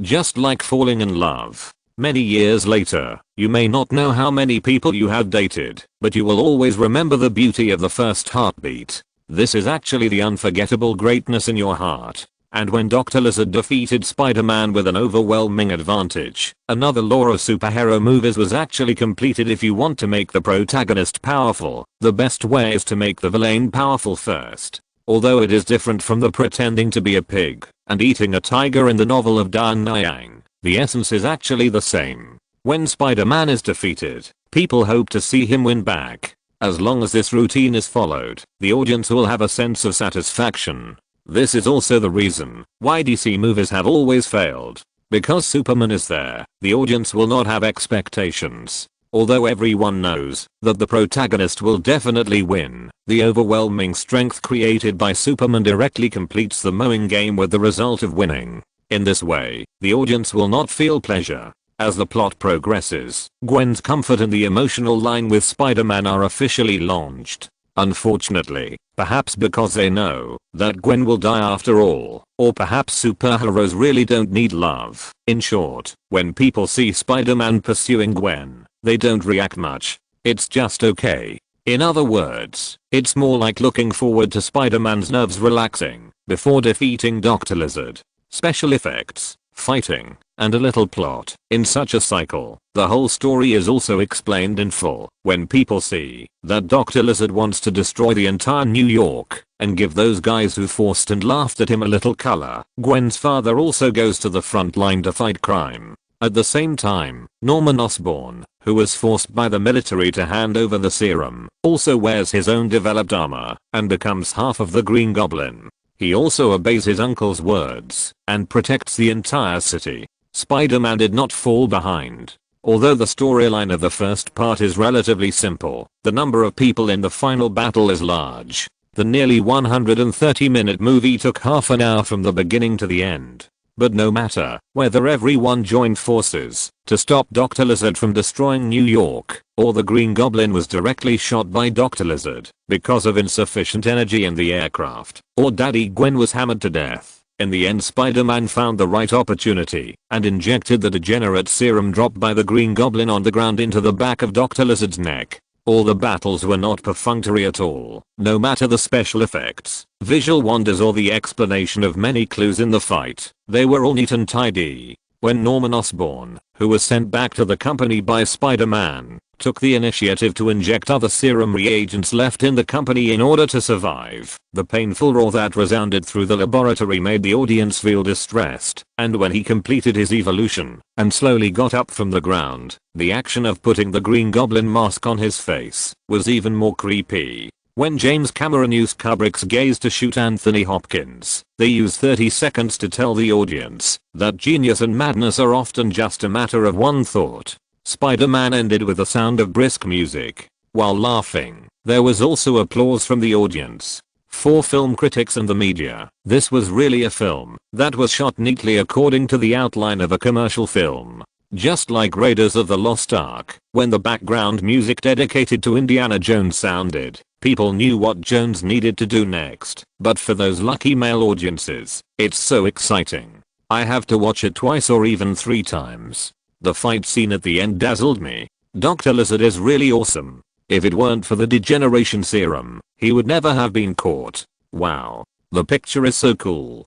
Dr. Lizard can punch through the wall with one punch, which is very consistent with the strength of G. Dunn in the comics. And Peter Parker is indeed a civilian hero. He has no high tech on him and relies entirely on his spider silk. If it weren't for the Green Goblin holding Dr. Lizard back, he might not have been able to tie him up with spider silk. The line with great power comes great responsibility is great. By the way, the Green Goblin in the movie has been modified. Osborn in the comics had a miserable childhood, but in the movie, reality forced him to become a supervillain. But I think this is more realistic. Well, after all, we have seen too many tragic childhood scenes. Batman had a tragic childhood, and Spider-Man also encountered an accident. If the Green Goblin became bad because of family affection, it would be too boring. Did you notice? The effect of Dr. Lizard is so clear. It's much better than Jurassic Park. And Peter Parker's battlesuit is exactly the same as in the comics.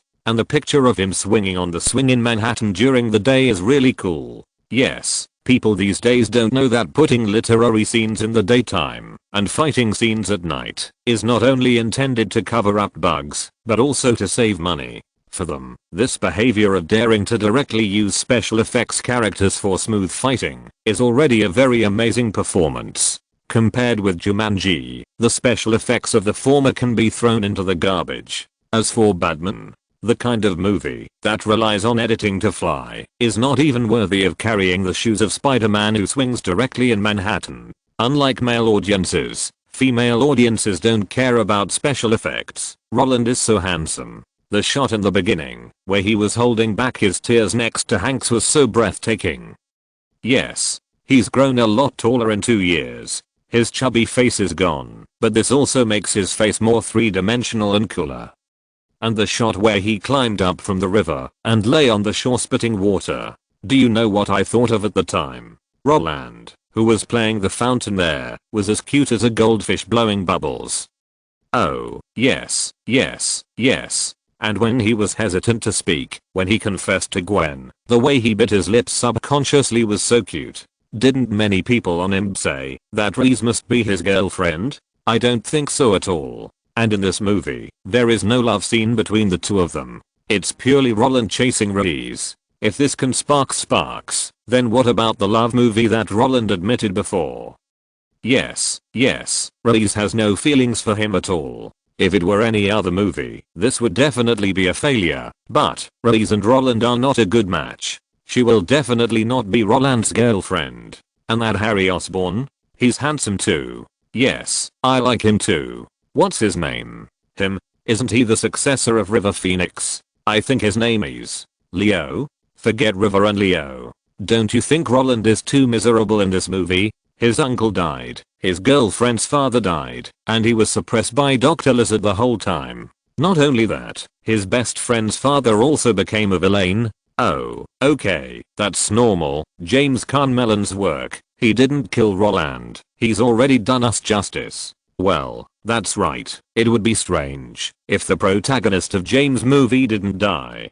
How could our Roland be killed by James? If anyone dies, it should be that bitch Gwen, okay? Who made her accept Roland in the end. Although the reactions of these audiences are different from those of film critics and entertainment editors, the main creative team actually only cares about their reactions. Whether the audience thinks the fighting is beautiful or the protagonist is handsome, these are all opinions. That can bring a lot of profits to the movie. As for professional film reviews, haha. If you can buy a box office of 100 million by yourself, we will worship you as our ancestors. Obviously, these guys can't do it. Not only that, when even the media, the big sponsor, stands on the other side, the guys who pursue connotation naturally know how to comment. Grabbing box office is the fundamental meaning of the existence of commercial movies, and their pens, of course, have to help the sponsors make money now. Under the urging of these guys, a lot of good reviews appeared in major media, such as Spider-Man is a very good commercial blockbuster, the ultimate viewing experience never enjoyed before, the birth of a civilian hero, while saving the world, Warmth is also full of human beings. As for the news on Yahoo and the discussion on IMDb, when the hands that make the rules, the referees who blow the whistle of the game, and the athletes on the sports field are all the same person, isn't it reasonable to mobilize fans to go to the movies? To be honest, after the one-sided negative reviews of Home Alone 2, Roland's fans bought 400 million box office tickets alone. No matter what these critics say, it actually can't affect Roland's fans' impulse to go to the theater, but, many times, aren't word of mouth and awards for those fans to see. After knowing the PR routines of major awards and the weaknesses of major film critics, many people in the industry no longer care about these things.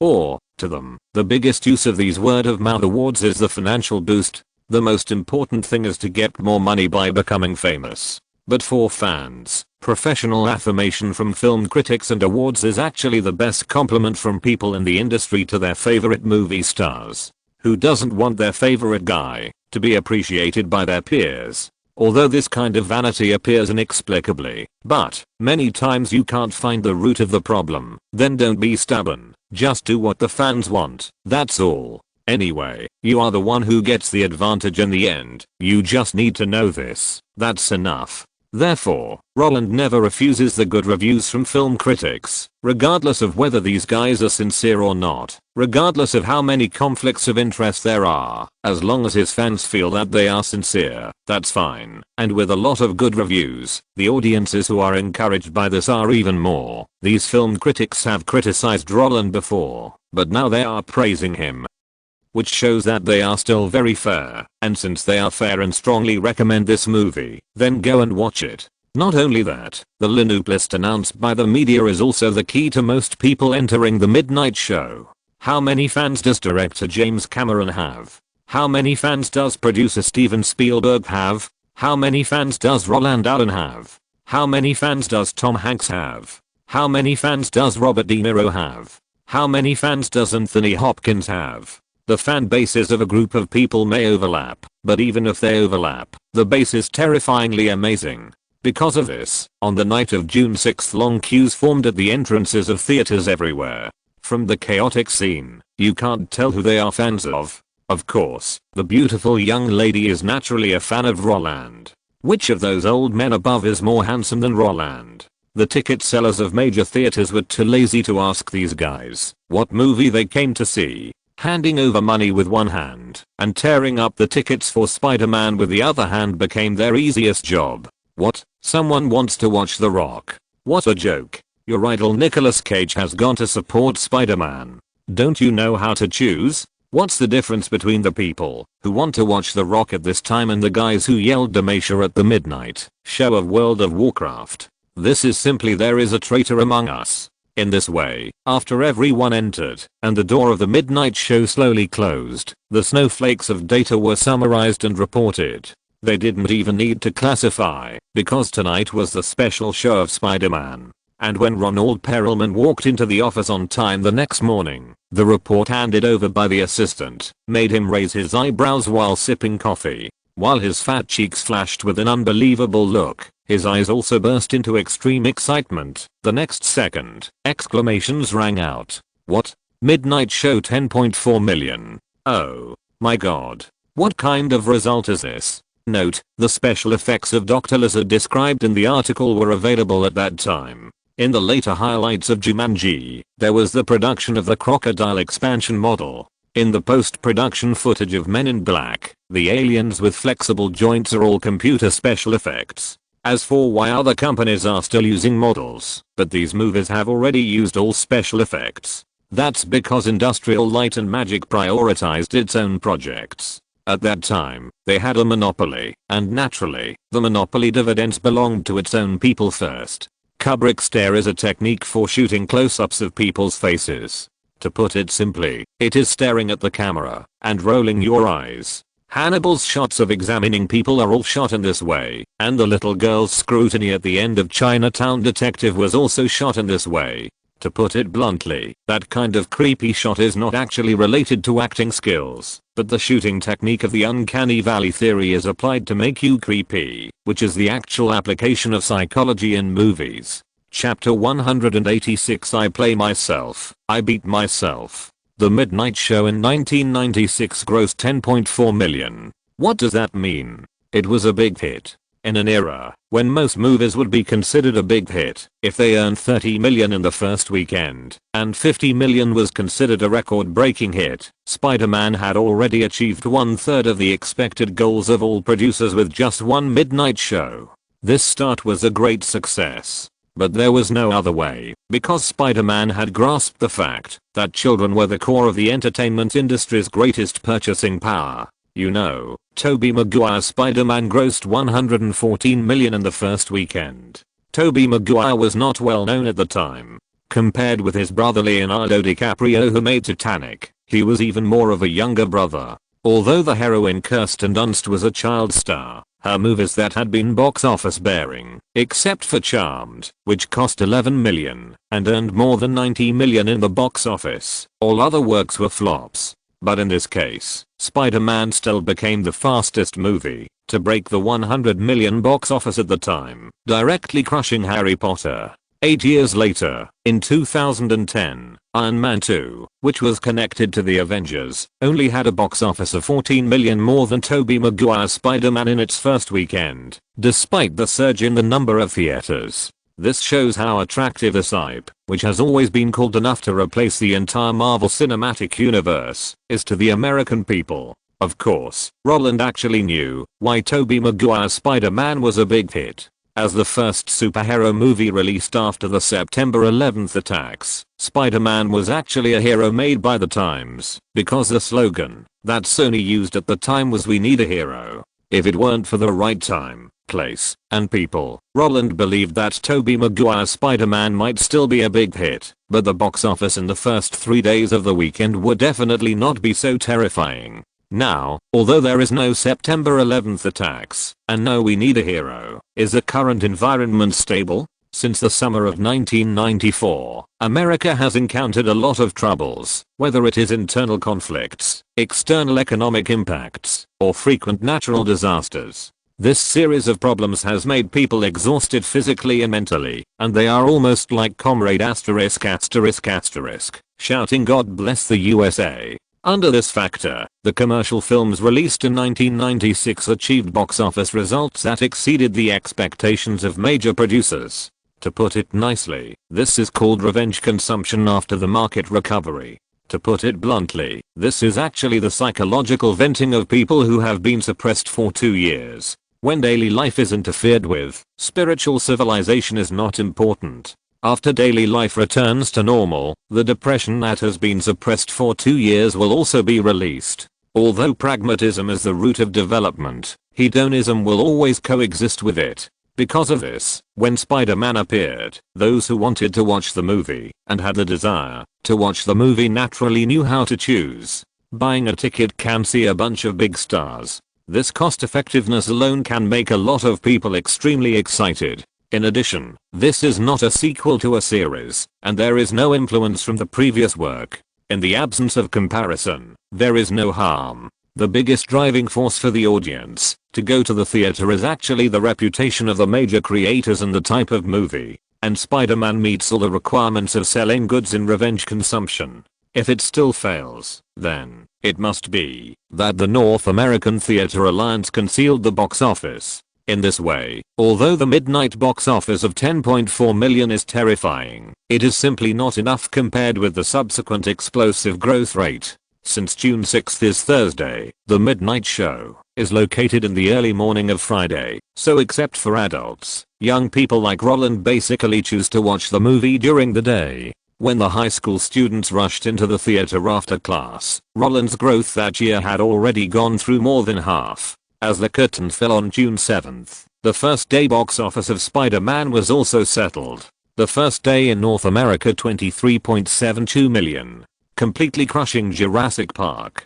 Although 3 years later, the first week record of Jurassic Park has been broken by this year's Twister and Mission Impossible, but the latter two can never be compared with the former, not only because Jurassic Park is the first movie in film history to break the billion-dollar box office, but also because it is the first movie in film history to break the box office, and more because this is Roland hitting himself. Hiss. Why does this sound so weird? Anyway, that's what I mean. In the past 3 years, Roland has never made a serious movie. He either played a supporting role in Forrest Gump, or spent his days as Simba's curly-haired bastard in The Lion King. If you have to evaluate him, he is definitely the first guy in the circle who became lazy after being promoted to the A+ list. If it were in the past, Roland would definitely be abandoned by the times, but reality tells them, your father will always be your father. What if there is almost no output in 3 years? As long as the project is well selected, the ones I love will always love me. The sudden appearance of Spider-Man has directly caused the death of The Rock, which had nowhere to hide. As an R-rated film, without Roland, it wants to sell as well as Terminator 2. Isn't this a dream? Twister, which was released a month ago, and Mission Impossible, which was released 2 weeks ago, also pale in comparison to the silenced results. The North American Cinema Alliance directly cut the screening schedule of 3 films, pushing the number of theaters showing Spider-Man to the maximum of 3,600, and also raising the screening rate to more than 60%. They are not fools. Roland's fans are all young people. Selling them popcorn, drinks and other snacks will definitely sell more than adults. In this case, satisfying their desire to watch movies and instigating them to keep entering the theaters is what the North American Cinema Alliance is doing spontaneously. It doesn't matter if you show it to 1 person or 100 people. The more people watch Spider-Man, the higher the box office will be. Similarly, their food income will also rise. The first day has set a historical record, earning $23.72 million. What will happen in the following weekend? If it were someone else, the North American Theatre Alliance might not dare to increase or decrease the number of screenings so arbitrarily. But the leading actor is Roland Allen. Since his debut in 1990, he has won the annual box office champion 5 times. The only time he missed the title was last year, when no works were released. But last year, he released The Shawshank Redemption, which was the best-selling film in the disc market. This simply verifies a saying, you get 60 points, because you can only get 60 points, and Roland gets 100 points, because the full score is only 100 points. It's a really sad story.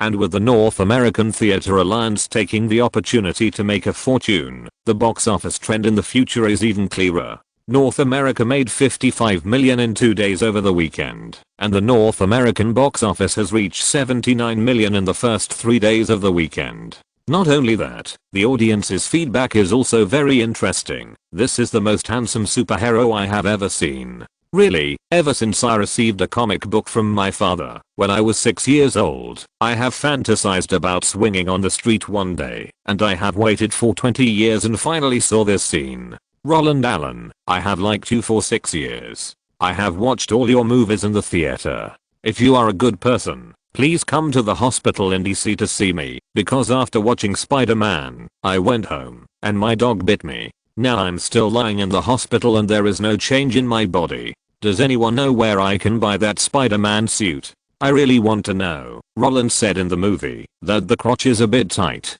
Is it because he is too big or the clothes are really small? Oh, I climbed the wall like Roland in the movie, but I fell down when I was about to reach the top.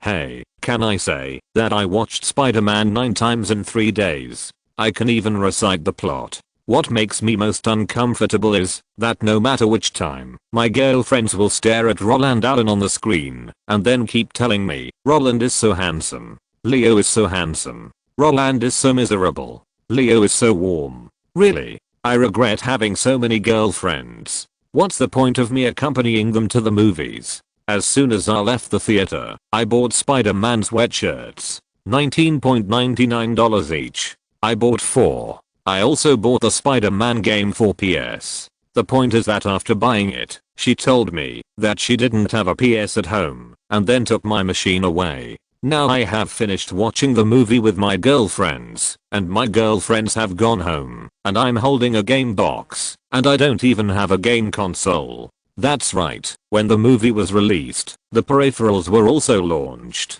Sony Columbia already has physical stores under the name of Spider-Man, so it's not too easy to sell Spider-Man games. The Spider-Man copyright held by Roland originally included the peripheral copyright, so the sweatshirts that were sold in major theaters were actually picked up by David. Anyway, the clothes are sold everywhere, whether in Walmart or theaters. As long as you give the other party a commission, why are you afraid that they will not let you in? It is precisely with the concept of taking care of fans in all directions without dead ends that the one-stop service of movies, clothing, and games is all done. Although the box office in the first weekend reached a crazy $79 million, at the same time, the turnover of sweatshirts alone reached $10 million, and the game sold 150,000 copies in the first week. Seeing that the fans are so crazy, Sony simply launched a package. You can't lose money. If you buy it, you can't be fooled. You can choose 5 games in the store and buy them together, and you can take the PS game console home at a 20% discount.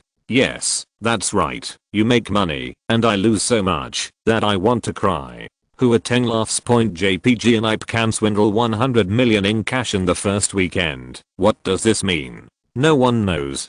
Or, it is simply difficult for the guys of this era to understand why a movie character that is so different from the comic character is so well received by the audience. Shouldn't those comic fans curse Roland for changing Spider-Man's funny personality? But now, apart from making jokes and sending blessings, no one is discussing this matter at all. In the past, this was simply unscientific. They don't understand whether Spider-Man made Roland successful or Roland made Spider-Man successful. But Roger Ebert, who ended up posting a film review, told everyone why people would go to see this movie. Because Peter Parker's growth history is Roland Allen's history of making a fortune. Peter Parker and Roland Allen both lost their parents. In their lives, there is an uncle who gives them guidance in life. After Peter Parker gets his abilities, he won't stand in the sky and look down on all living beings like Superman. After becoming famous, Roland Allen has never bullied others. Peter Parker will not live in an aristocratic castle like Batman, nor will he let his abnormal personality drive him to fight crime.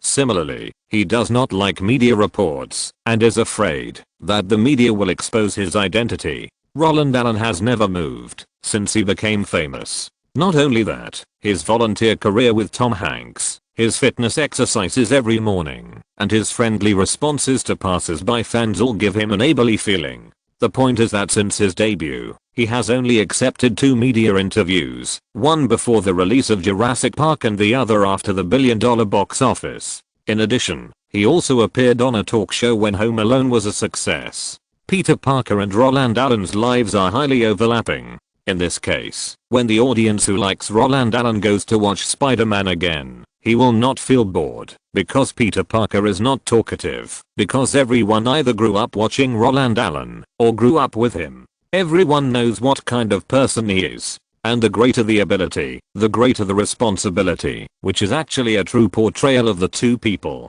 After the Los Angeles incident broke out in 1992, he donated money to Los Angeles. When the once-in-a-century hurricane broke out at the beginning of the year, he also lent a helping hand. Although as a professional film critic, I should not compare the private life of an actor with the growth experience of a character, but the movie Spider-Man is really special, because it is the first one I have seen in my life, where an actor's own experience can be perfectly integrated with the growth of the character. Especially the existence before the movie was released, which made the audience's secret love for Peter Parker feel natural. With so many off-field psychological hints, the audience will naturally accept his portrayal, and the final decisive battle is actually quite interesting. I've been wondering, why did James Cameron design the Green Goblin and the police to help Spider-Man defeat Dr. Lizard? Spider-Man is a superhero.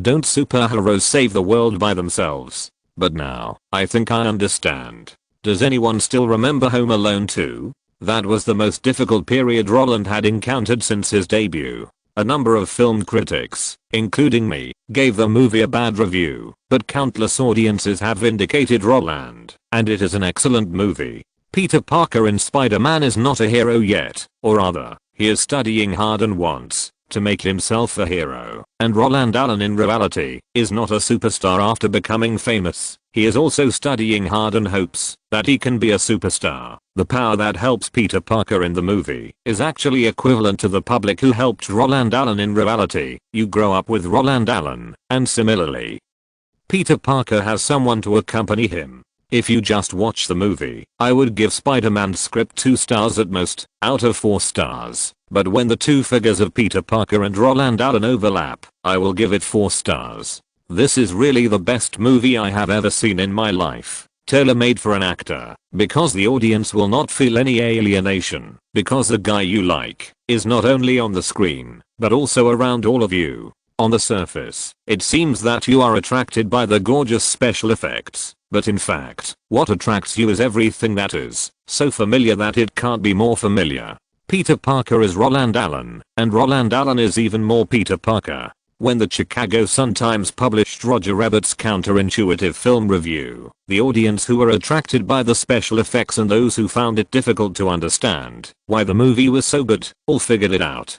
Peter Parker is Roland Allen. Roland Allen is Peter Parker? Wow. It seems to be true. No wonder when watching the movie, only Roland's rivalry with Hanks when he died made people feel a certain sense of disobedience. It turned out that it was because David Olsen did not die. David Olsen, meow meow meow. After the public read Roger Rabbit's film review, the market feedback was even more intense. When entering the theater, everyone seemed to hear "You Said I Was Your Superhero," and with the same BGM, even on weekdays, the overall box office did not drop much. Last time, Jurassic Park took a week to reach 100 million, and this time, when the box office data came out on the morning of the 5th day, Roland had pushed the fastest record of breaking 100 million by 2.5 days. The movie was released for 100 hours and the box office broke 100 million. This time, Roland seemed to really want to kill himself 3 years ago with his own hands. Note, environmental factors are the fundamental factor that determines the box office. In the entire industry, publicity is more important than content. Spider-Man did take advantage of 911. You must know that the first weekend forecast given by major box office agencies at that time was only 50 million, but after the accident, it was directly adjusted to 80 million. There were many factors for the growth of the market in 1996 and 1997. In addition to retaliatory consumption, the rapid development of special effects was also the reason for the surge in box office. The theory of eating crabs has always been applicable. As for why Ang Lee, the guy who ate crabs, lost so badly, it may be because, as Spielberg said, the picture is too much like a game. It is not real at all. Maybe I like playing games. I think Gemini Man and Billy Lynn's Long Halftime Walk are very good. But my friend thinks the colors are too bright and fake.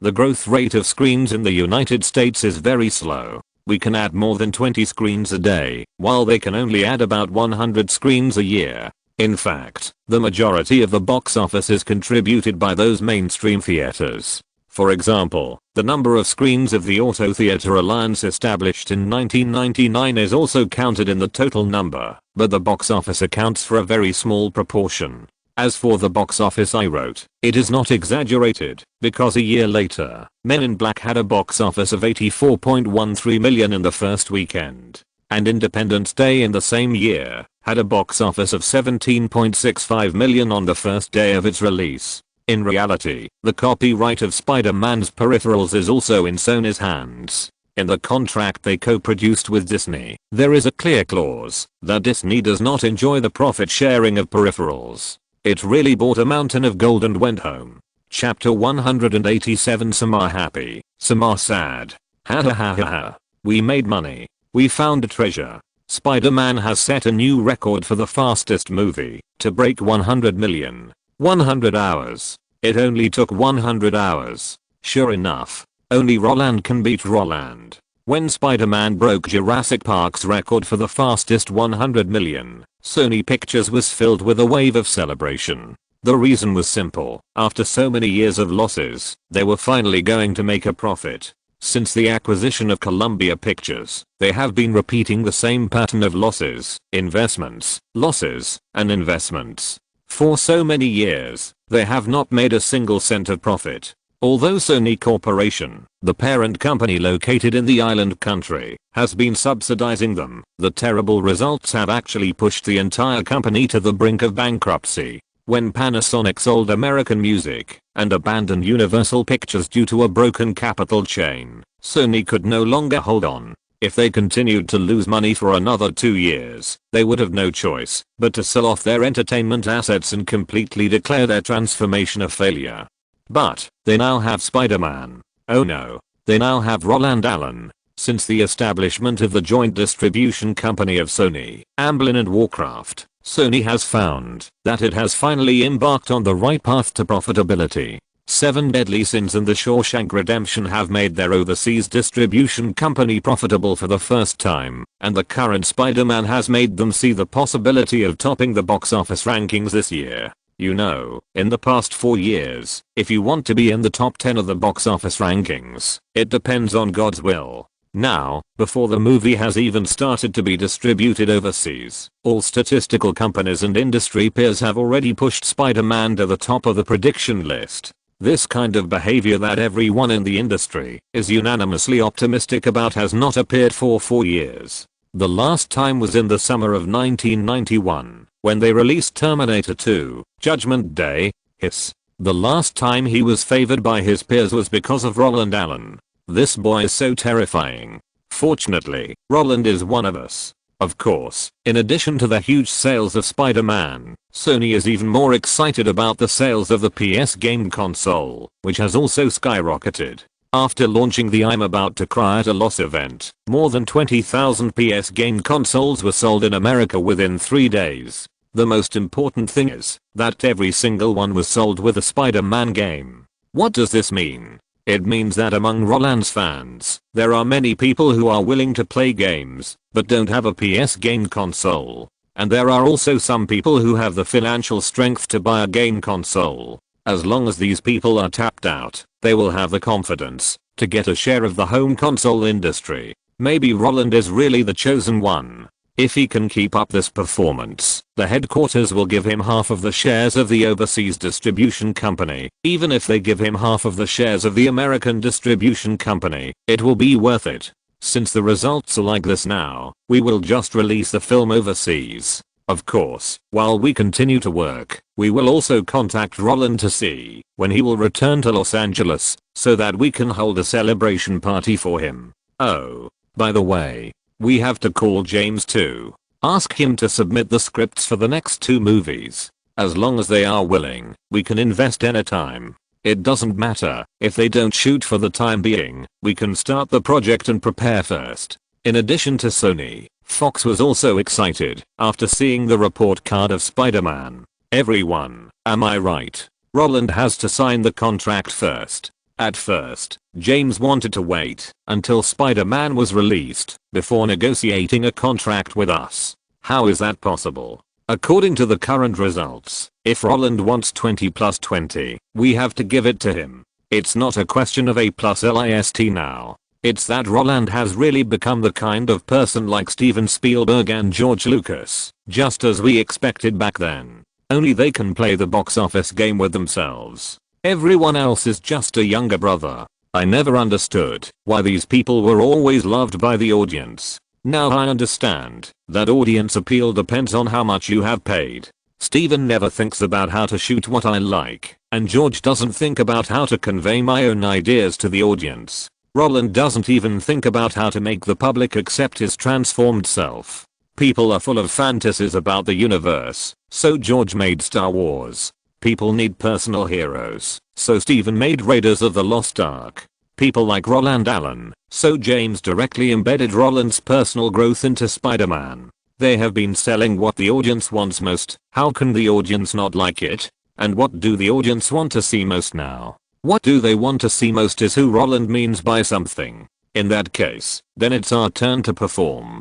Tell the production director who is following the Titanic project that he doesn't have to worry about anything. He just needs to pay the bills for the crew's expenses. If there is anything else, just call us directly. We will meet your needs unconditionally. 100 million for 100 hours. Even if we invest 200 million, we can get our money back just by sharing the first month's revenue. Of course, compared with Sony, which is getting carried away, and Fox, which wants to fly to the sky, Disney is extremely depressed. Disney is the investor of The Rock, and The Rock was crushed by Spider-Man. As a movie with an investment of 75 million, the box office in the first 3 days of the weekend did not even exceed 10 million. This behavior of hearing a bus and having a tire mark on the face made them speechless. Fuck.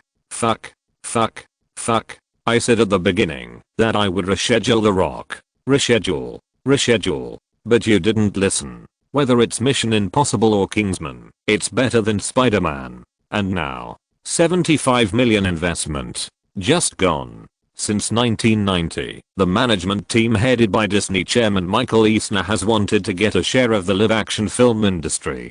To this end, they also pulled up the Hollywood Film Company that had been out of business for a long time and jointly developed Little Devil with Steven Spielberg's Amblin Entertainment. But unfortunately, perhaps because they don't have the talent to develop live-action movies, Hollywood Pictures has been unsuccessful. For 6 whole years, they haven't developed a worthwhile live-action movie. The Rock was their hope. The combination of Michael Bay and Nicolas Cage will definitely sell hundreds of millions of box office, right? But the question is, who made them run into Roland Allen? Many years later, the investment of $75 million may be fully recovered, but now, behind every successful person, there are countless skeletons. The Rock is excellent, but in front of the dazzling Lanoop, they can only be sacrificed. As for revenge, don't even think about it. Not to mention that there is a forest behind Roland. Ugh, it's a bunch of big shots.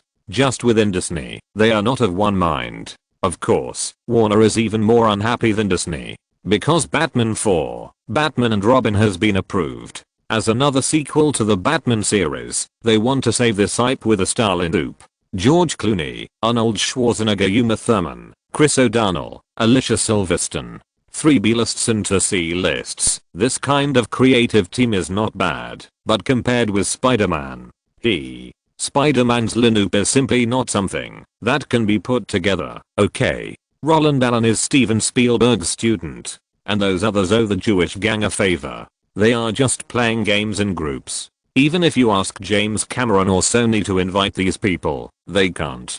Warner is now in a dilemma. If they announced the Lanoop of Batman 4 before Spider-Man was released, it would be fine if they were crushed. Anyway, no one knows how Spider-Man's King Bomb Lanoop will perform. But now, they haven't announced it yet, and Spider-Man has already exploded. This is really a mess. To put it bluntly, after seeing the cast of Spider-Man, the audience wants to be interested in Batman 4. Isn't that just wishful thinking? The audience has already eaten a full banquet. How can they be interested in pickled rice bran? They are not Han Gishan. What should we do now? Batman 4 has not been filmed yet, and it is already doomed to fail. Anyway, I don't believe that Batman 4 can make a profit, no matter what. Just as a group of people were discussing the future of Batman 4 in the Warner conference room with gloomy faces, trying to save this American comic book, the ringing of a cell phone suddenly spread throughout the room. Picking up the phone and listening, the person in charge's face suddenly darkened. Putting down the phone and sighing, he said directly, "Okay, let's not discuss it anymore. Batman 4 has been cancelled. Arnold Schwarzenegger has decided to withdraw. James Cameron asked him to shoot Spider-Man 2. He doesn't want our Batman 4 anymore. Batman has been put into cold storage. When the time is right, we will restart it." Such words made everyone look at each other in bewilderment. Wow. Our Warner's most profitable series in recent years was just blown up by Spider-Man. Even the leading actor was pulled away. That's right. After Spider-Man earned $100 million at the box office, the truck driver secretly called the governor. He said that a tough guy like Dr. Octopus can only be played by him or Stallone. But if he plays the villain in Batman first, then Dr. Octopus will be out of the game. After all, the American comics circle is so small, and it is easy to get out of the play if you jump around. Upon hearing this, the governor was immediately unhappy. Isn't Dr. Octopus just a handsome guy wearing sunglasses? Can Stallone be as handsome as me when wearing sunglasses? He is more familiar with the role of the man with sunglasses than anyone else. How could he give up his old profession to that guy Stallone? Besides, a knight like Batman that is on the decline can never be more attractive than Spider-Man. So, the governor pushed Batman, which has not signed a contract yet. And because of his push, Warner simply didn't bother to make it. After all, Batman 3, Batman Forever released last year almost lost money. And according to the normal trend of the series of movies, Batman 4 has a great probability of flop. In this case, let's not do it. The money saved can be used to develop new series. While the major Hollywood studios were happy and sad, Roland, who had been in New York since the premiere, had never considered how many projects his butterfly wings could fly, except for caring about the daily box office trends, because he spent the rest of the time with Kate. Without anyone to fight, there was no need to use the trick of buying box office revenue like Tom Cruise did. As for the celebration, after breaking the record, Being with Kate, isn't that the best celebration? Okay, no more kidding. Perhaps because the box office situation was so good, their lives in the past week can actually be summed up in 2 words: eating and shopping. Eat whatever you want. Shop wherever you want. Unlike most of the old predecessors, Roland never thought that his career was the whole of his life. He only starred in 5 movies, dubbed 1 movie, and guest starred in 2 movies in 6 years. What's the big deal? If the reason for working hard on the project at hand is to better prepare for the next project, then what's the meaning of this life? Work is something that is never finished. With connections and resources, you only need to complete the goals on the schedule step by step. It is much more comfortable to treat a project with 200% of your energy than to be greedy, want everything, and turn yourself into an overtime machine. You can improve yourself or relax appropriately in the remaining time. Just like the trip to Hawaii with my family on Christmas in 1990, the trip to Ocean Kingdom with my 3 little girls in the summer of 1993, the family traveled to various countries in Europe in early 1994, and stayed in Mexico and Athens with Kate in early 1996. In the past 72 months, he has only traveled for 10 months at most. If you spread it out every year, he doesn't even have 2 months of annual leave. How can I be so hardworking? Of course, in addition to eating and shopping, Roland stayed in New York instead of returning to Los Angeles, in fact, to kill time. Since meeting Ronald Perelman, the bald man, on the day of the premiere, he received the invitation from him. Bald had asked him to stay in New York for a few more days, so that he could attend the private party held at his home on the 15th. Not only that, Baldhead also made it clear to him at the premiere that all the guys invited to the event were relatives and friends, and many of them would even bring their families with them. Because of this, for Roland, the excitement and joy after the success of Spider-Man is actually not that important, because the invitation to the banquet is what can really make him excited now. He loves movies and games, but who doesn't love money and power? Roland is not the kind of fool who only knows how to make movies. Jet Li, Regin Bayo, Zenzatan, Woojin. These people are awesome in the entertainment industry, right? But they are still beaten by Jack Ma in various ways. Many filmmakers talk about art all the time, and they hate things like kung fu. Many people even repeatedly say that macro movies are not even considered movies. Jack Ma's money ability is the biggest pollution to the art of film. While they were criticizing Jack Ma, Alibaba Pictures actually invested in Green Book in 1917. Pony Ma, who was also called a scammer, also invested in The Gathering at Southern Station and The Wandering Earth. Talking about movies with an empty stomach, but talking to your ears? Protecting movies with passion. Your pockets are cleaner than your face. It is true that these 2 parties really want to make money to get involved in the film industry. But art that does not make money has died long ago. If you don't have money in your pocket, don't say you love movies. Because you can't afford it. Note, at that time, Disney had 2 subsidiaries specializing in live-action movies. One was Hollywood and the other was Touchstone. The former was controlled by Disney chairman Michael Eisner, and the latter was controlled by other factions in the company. So even though Disney made a lot of live-action movies at that time, such as Pretty Woman and Sister Act, in fact, all the movies that made the box office rankings had nothing to do with the chairman. The power struggle divided them, so no matter who failed, the entire Disney company would not retaliate. Moreover, there is another point. Disney had been playing a game in those days, which was see who will get on the Jewish gang's side first. The best performing film in Hollywood was The Sixth Sense, while Touchstone's films were all projects of the Jewish gang. In reality, the project of Batman 4 was in turmoil. After True Lies, the governor had 4 films fail in a row. Batman 4 was accepted just to maintain his status, and Warner was also betting that the governor could resist the box office, and the result was a double loss. Then Batman was directly put on ice, and the governor could not receive a script for more than 2 years. Many movie stars paid for the box office themselves, and there were too many people buying the box office in the midnight slots on the first day and the first week. Tom Cruise was caught, mainly because he used the company's account, and the result did not match the data reported by Paramount to the US Securities and Exchange Commission. But it was normal for him to be caught. His 20/20 used the account of the film production company.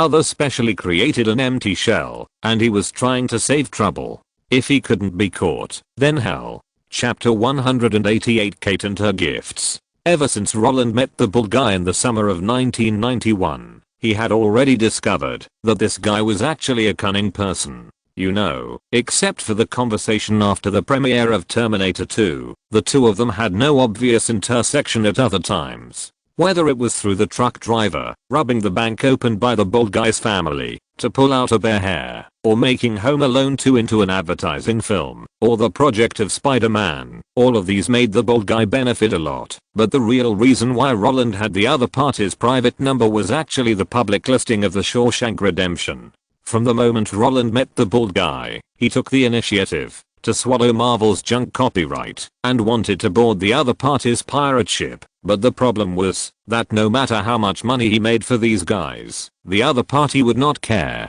They have banks and securities companies in their hands, and there are too many ways to make money. Asking Roland to do the work is just to improve the whole process. If someone else does it, the process remains unchanged, and the money earned is not much different. In this case, in the eyes of the big bald man, Roland is just a sensible tool who can be used for a long time. But this is natural. Roland seems to be helping them solve the problem, but more often, he is just riding on their momentum to develop. The big bald man gets the money and Roland also gets the benefit. This is a one-shot deal. Why should others look at you more? And the Shawshank Redemption is more like a pledge of allegiance. It took the initiative to play a trump card when they needed to stabilize the situation the most. Those guys know that if Roland really just wants to make money, he can just distribute the videotapes directly. There is no need to show the movie for free, let alone give up profits for 5 years and directly give all the profits of the cable TV network to the media group. Since Roland is so powerful, if they keep silent, then Roland, who has already formed an influence, will definitely be pulled away by competitors. In this way, accepting this becomes natural. From the summer of 1991 to the end of 1995, Roland smashed the door for 4.5 years before he finally broke it open. It was not difficult, but tiring.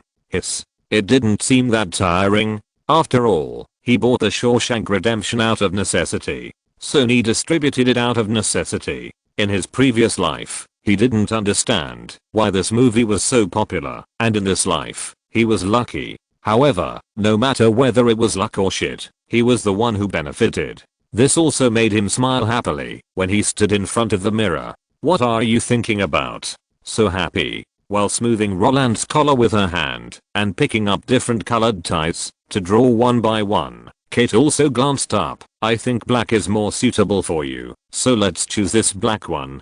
Okay, I didn't like wearing ties before. You can decide the color. Roland responded with a smile, and at the same time he took his eyes away from the mirror. He didn't say all the joy in his heart, but just found an excuse to deal with it. I was thinking, when you show up tonight, what kind of eyes will those old men use to look at you? Kate's mouth curled up, and a smile appeared on her face. Although she was secretly happy in her heart, she didn't admit it. Those old men have seen many beautiful women. I'm so ordinary and so fat, how can I attract their attention? On the contrary, you will definitely attract the eyes of countless opposite sexes. When that time comes, I will be killed by their eyes. Kate spent half a year eating, drinking and having fun. Now she has completely met the requirements of the truck driver for her voluptuousness. To be honest, Roland used to think that bagooging was a real beauty, but now, how could a thing like that be comfortable when its shoulders and ribs seem to be wearing armor? It's uncomfortable to sit on your legs, okay? In between conversations, Kate, who had just tied her tie, took out the coat prepared in the closet. As Roland reached in, he denied it without stopping. Oh, then you're wrong. Those skinny guys who are as thin as monkeys are really boring. Your current figure meets the fantasies of all men. If someone doesn't feel moved, then there must be something wrong with them. Really? Satisfy your fantasy? While helping Roland put on his coat, Kate also put her hand on his shoulder. Listening to the deliberately distorted question, looking at the two people in the mirror, Roland did not hesitate, turned around, put his hands naturally on the other's waist, and said with a smile, of course, I'm fascinated by you now, right? Kate, with a smile on her cheeks, rolled her eyes at Roland unhappily, tiptoed and pecked her lips lightly, then turned and went into the bathroom, leaving only a sentence floating. Wait for me, at most an hour. Since it is a private gathering among relatives and friends, and some people will bring their families, then Roland can't go alone. If it was before, Roland would definitely ask David to accompany him, but now, why not bring his family members when there are ready-made ones? David and Roland go together. Who is the main one? David is Roland's guardian, and Roland is the driving force behind all things. With such a delicate relationship, there is no distinction between the main and the secondary. If he took Kate with him, those people would only target him. Besides, there was actually another benefit to letting Kate accompany him. When Kate appeared in front of Roland wearing a Burberry satin light grey tea dress, lace-up high heels of the same brand and color, a Tiffany rose gold buckle necklace around her neck, and platinum inlaid single diamond earrings, she was holding a pure black Louis Vuitton handbag and a pre-selected souvenir in her hand. Under normal circumstances, well, in all circumstances, when you are invited to dinner in America, you must bring souvenirs. In his previous life, Roland was also a social person. He gave cigarettes and alcohol to the counselor, asked him to sign his leave application and let him go out to film, gave cigarettes and alcohol to the assistant director, and accompanied him for healthcare, hoping that the assistant director would say a few good words in front of the director. He had done all these things. Although he was familiar with the process, the Jiawazhisan, Fishan Mayotte, and Iron Box Pandas that he often used in his previous life. These things are no longer useful now. Moreover, in the first 6 years of his life, when he went to Spielberg's house for dinner, it was more effective to bring him a bunch of game cartridges than to give him other things. And when he went to the driver's house for dinner, it was already very respectful not to pull out the other's tire valve core. In this case, what should he give to the richest 1% of America? He didn't know. Not only that, David Olsen, who just made the Forbes Global Rich list, actually didn't know what the old money on Wall Street wanted, but it didn't matter. Kate, who had seen the world, knew more about it than him. That's right. After receiving the invitation from the big bald man, Roland handed over the preparations for attending the party to the other party. And now, of course, it's time to check the options. But when he opened the bag handed over by the other party, he was stunned by the 2 wooden box tops that caught his eye. Is this Lafite? It was no wonder Roland thought so. He had seen Lafite being used to show off countless times in his previous life, especially the 1982 Lafite. And this thing, with a cork soaked in wine, became more interesting the more he drank it. There was nothing he could do. Who told the son of death to break the cork when he opened it? But after hearing Roland's inquiry, Kate, who handed him the souvenir, was stunned at first, then smiled and shook her head and said, No, it's not Lafite. The 2 bottles I brought you are both Berliner AD 1975. Berliner Road. Roland's eyes were a little blurred when he heard this familiar name. After thinking for a few seconds, he realized that this thing was the champagne that James Bond used to pick up girls in 007. Giving this thing away. Wouldn't that be an advertisement? Seeing that Roland was a little confused, Kate, who had been with him for half a year and knew this guy's knowledge very well, raised her hand to lift his hair and explained. Berliner is the champagne brand used by the British royal family. It has been named since the time of Queen Victoria. Rode is a blended type, made from Pinot Noir and Chardonnay grapes. 1975 is currently recognized as a year with a better taste on the market. Even in our country, it is top notch. If you don't know what to give to a Hollywood party, I would go for Lafite. But, those old money can't afford anything. Isn't it still status that they are looking for? Oh. After hearing what Kate said, Roland immediately understood. Since those rich people can afford everything, then give them something big. The brand certified by the royal family is obviously the easiest thing to go wrong. Although it is a symbol now, the recognition of a century of inheritance is already very high-end. At least, the history of the founding of America is only more than 200 years. He glanced down at the suit, which was from Burberry, the same brand as Kate's dress. If Roland had only thought that she liked this brand before, now he understood why she chose it. Because Burberry is also a brand used by the British royal family, and the prince has awarded it a badge. To be honest, when he met Kate at the beginning of the year, Roland did date her with the mentality of grabbing the white moonlight. After knowing her interpersonal relationship, he also had snobbish thoughts. But now, when she really helped him prepare, he felt relieved. This was not the relaxation after shirking responsibility, but the peace of mind of having a backbone. In the Hollywood Vanity Fair, there are too many beautiful people who want to rise to the top.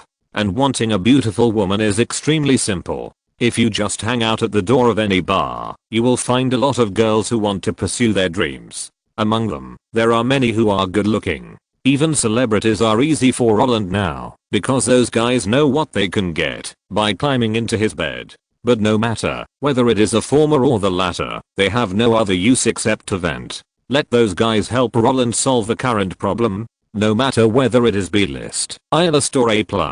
How many of those guys know how to deal with old money? It is better to date guys who can help you than to indulge in a crowd of beautiful women. Because the former can only satisfy physiological needs and are prone to falling into various low-level troubles such as taking drugs and drinking, but the latter, not only is it safer, but it can also help you solve some career problems. In this way, while smiling and closing the bag, Roland also sincerely thanked. Thank you. Thank you. This kind of verbal thank you is meaningless. Seeing Roland's satisfaction, Kate also smiled. While showing his dissatisfaction, he also leaned his cheek closer. How could Roland not know the meaning of such an action? At the moment, when he leaned over and pecked her lightly, Kate also smiled like a flower, twisted her neck, and bit her. Unlike various news reports that classify New York Long Island as a wealthy area, the truly wealthy people live in Central Park on the Upper East Side, and Ronald Perelman, the big bald man, is no exception.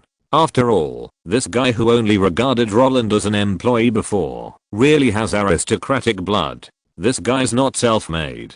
His father, or his family, is engaged in the energy business. With the continuous migration of heavy industry, they also started lithium batteries in Brazil. It's just that this guy likes to play with finance, so he inherited his family's bank and started crazy mergers and acquisitions, cashing out and leaving. The net worth disclosed by Forbes every year is only the value of the shares held by others in the mergers and acquisitions of listed companies. Forbes can't report those things that have been digested. Knowing this, Roland was cautious.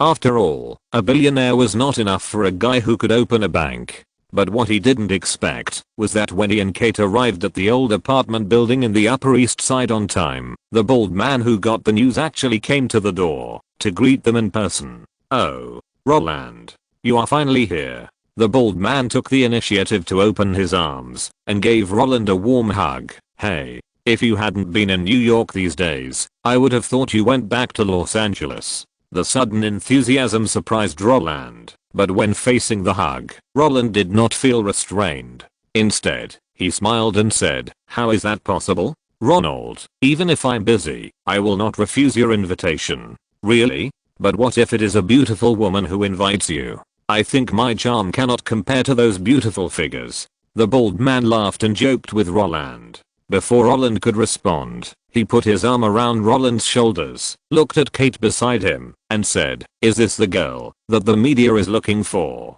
May I have the honor of knowing whether it is you, the English Rose, who has fascinated our superhero, or our superhero has a keen eye and actively pursues her?" If, although the bald man's question was not in line with the greetings during the first meeting, and was a bit too familiar, the knowledgeable Kate did not show embarrassment, but responded with a smile. "We fell in love at first sight." "Love at first sight?" The big bald man repeated Kate's answer, and then his whole face showed envy. "Oh, love at first sight is really the most beautiful thing in the world. I have never felt that kind of beauty." It has to be said that successful people are thick-skinned. Roland and Kate were just greedy for each other's bodies at the beginning, but when such vulgar things came out of the big bald man's mouth, it was like getting a rare treasure. However, this kind of praise was not that difficult for Roland and Kate to accept. After a brief greeting, when the souvenirs were handed out, the bald man who had guessed the situation patted Roland on the shoulder a few times, then quietly gave a thumbs up and said, "The girl is very good to you." Only less than 3,000 bottles of old vine champagne were produced in 1975, and most of them were sold to the UK. Compared with other champagnes, it has less sugar. I think the ladies tonight will be very satisfied. Okay, let's not stand at the door. Let's go upstairs. Many friends are waiting for us. Chapter 189. All big names, unexpected news. There is a line in Downton Abbey where the male protagonist asks the eldest daughter of the Earl's heir a question. How do you make money? The eldest daughter answers him, we don't make money, we inherit money. Vantone chairman Feng Lun also wrote this comment in his book Savage Growth. The nature of money is lazy, greedy, and slippery. The descendants of rich people will gradually fade out of people's sight. They don't want to run around and work hard to make money, but they are greedy and want to take advantage. They are also cunning and slippery. They want to run away at the slightest sign of trouble. So the nature of these old money is, basically, they are concentrated here. To use the derogatory words in the past, they are greedy, crazy, and timid. It is because of their existence that diligent, skilled, and well-systemated fund managers emerge. Fund managers are capable, hard-working, and short of money. These people run around the world on behalf of the old money behind them. To put it simply, wealth is like a game for old money. Their attitude towards wealth is like listening to kung opera. They listen to a piece when they are in the mood. They can go whenever they want and listen whenever they want. But for new money, wealth is a weapon for its own appreciation. Their attitude towards wealth is like listening to an opera. You have to sit there straight, because abiding by the rules of art is the symbol of wealth for them. So, when Ronald Perelman, the bold guy, said the production of Berliner AD 1975, and commented on the taste of the other party, Roland was filled with emotion. Perhaps others would think that the bold guy was just pretending, but for them, this was just a common saying. Just like Leomar, who opened the Guanfu Museum, he grew up playing with these things and didn't think there was anything wrong with his casual judgment. Your admiration is a daily life. Since it is life, does my evaluation of whether the wine is good or not bother you? Of course, the bold guy's evaluation would not bother Roland. He had experienced the beating of reality in his previous life. No matter what he encountered in this life, he would be calm. Besides, he knew that if he thought that the bold guy was pretending, then everything he had now was the end of this life. Isn't the fundamental reason for working hard to make money, to live a better life? Steven Spielberg built a racing track at home for his children, and Bill Gates built a shark aquarium at home for his daughter. They may be used to simplicity, but their children will eventually realize their dreams. Not letting their descendants make the choice of not bending for a few grains of rice is the greatest wish of the first generation of entrepreneurs. When following the big bold Ronald Perelman upstairs, Kate, who had let go of Roland because he was held by him, walked back to his side. Not only that, while holding Roland's arm, she also quietly wrote a sentence in Roland's palm with her fingers. Let it go. Let it go. When Roland felt the warmth from his palm, frozen that he had talked about with the three Olsen sisters suddenly popped up in his head. It was not until Kate pinched him twice that he realized that the other party asked him to don't care. Turning his head and looking at the other party's caring eyes, Roland raised the corner of his mouth and showed an expression of I'm fine.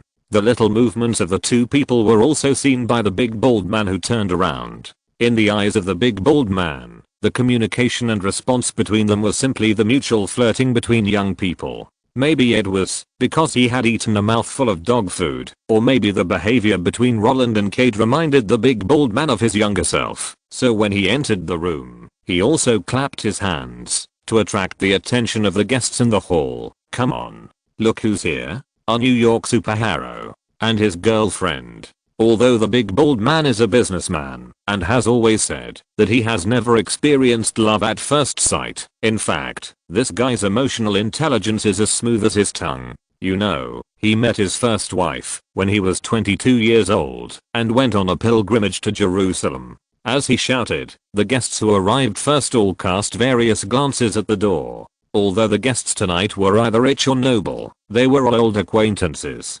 When Carl Icahn, who was leaning on the sofa with his legs crossed and smoking, saw the three figures at the door, the old man stood up very familiarly, walked up to, and hugged Roland very intimately. "Oh, Roland, you are finally here. We are here to talk about you. Jordan's daughter is your fan, and she has been pestering Ivanka to ask about you." Before the old man finished speaking, Jordan beside him had already come over to shake hands. "Hello, Roland. I'm Jordan Belfort." Although Roland didn't recognize the other party, just by looking at his face, when the other party introduced himself, Roland suddenly realized, Jordan Belfort, isn't that the author of The Wolf of Wall Street? Jordan Belfort, nicknamed the King of Junk Stocks, is a real-life prototype of the character played by Leo in the movie. His personal record is extremely brilliant, and the most amazing thing is that when the US Securities and Exchange Commission investigated his company, he swindled $12.5 million in 3 minutes in front of investigators and the FBI. But even with audio and video recordings, they could not convict him. Because he was too arrogant, he was finally sent to prison by the FBI in 1998, and The Wolf of Wall Street was also written by him in prison. However, after this guy was released from prison, he turned into a soul lecturer and gave lectures at various major schools. While he made a lot of money, he also told students to take it as a warning. Of course, this guy is also Jewish. "Hello, Jordan." Roland responded with a smile. "Oh, Jordan, how can you be like this? You come up to greet Roland by yourself and ignore your daughter?" Just as Roland and Jordan were shaking hands, a bald man with a Mediterranean ring also came up, put his left hand on Jordan Belfort's shoulder very familiarly, and stretched his right hand in front of Roland. "Hello Roland, I'm Michael Milken. I think you should be familiar with me, right? Your teacher must have told you about me. If not, his company can declare bankruptcy tomorrow." Michael Milken, the king of junk bonds on Wall Street, CNN and Turner Broadcasting Network, which Roland had dealt with before, all grew and developed with the funds he raised. The most amazing achievement was that in 1985, he helped Triangle Industries acquire the National Can Coal Limited with a market value of $1.9 billion with only $70 million. Even Murdoch, who wanted to be friends with Carl Icahn, entrusted him with various media acquisition businesses when he established Fox TV. Of course, the teacher he mentioned was naturally Steven Spielberg. When Lucasfilm was developing, he defeated all the competitors of Industrial Light and Magic one by one. His most classic saying is, "How much money does General Motors need? I can raise as much money as it does." Similarly, because he was too arrogant, when he fought against Gulf Oil, he raised nearly $10 billion in cash in 10 days, playing the game of who has more money with the other party. So in 1990, he was thrown into prison by the FBI on a bunch of trumped up charges, but he was released from prison 3 years later in 1993. Although he was banned from working in the securities industry, it is not illegal to come up with an idea.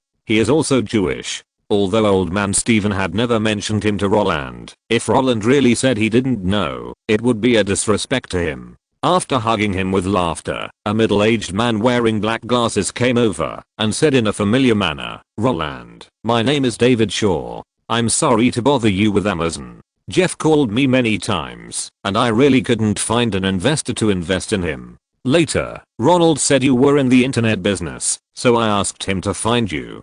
Thank you. I finally don't have to listen to reports every night." Hearing this, how could Roland not know that the big man in front of him was the king of quantitative analysis who helped him to connect with Amazon? Access Industries. Access Industries. Access Industries is not a well-known investment company, but this company did one thing in Roland's previous life, which was to acquire Warner Music Group for $3.3 billion.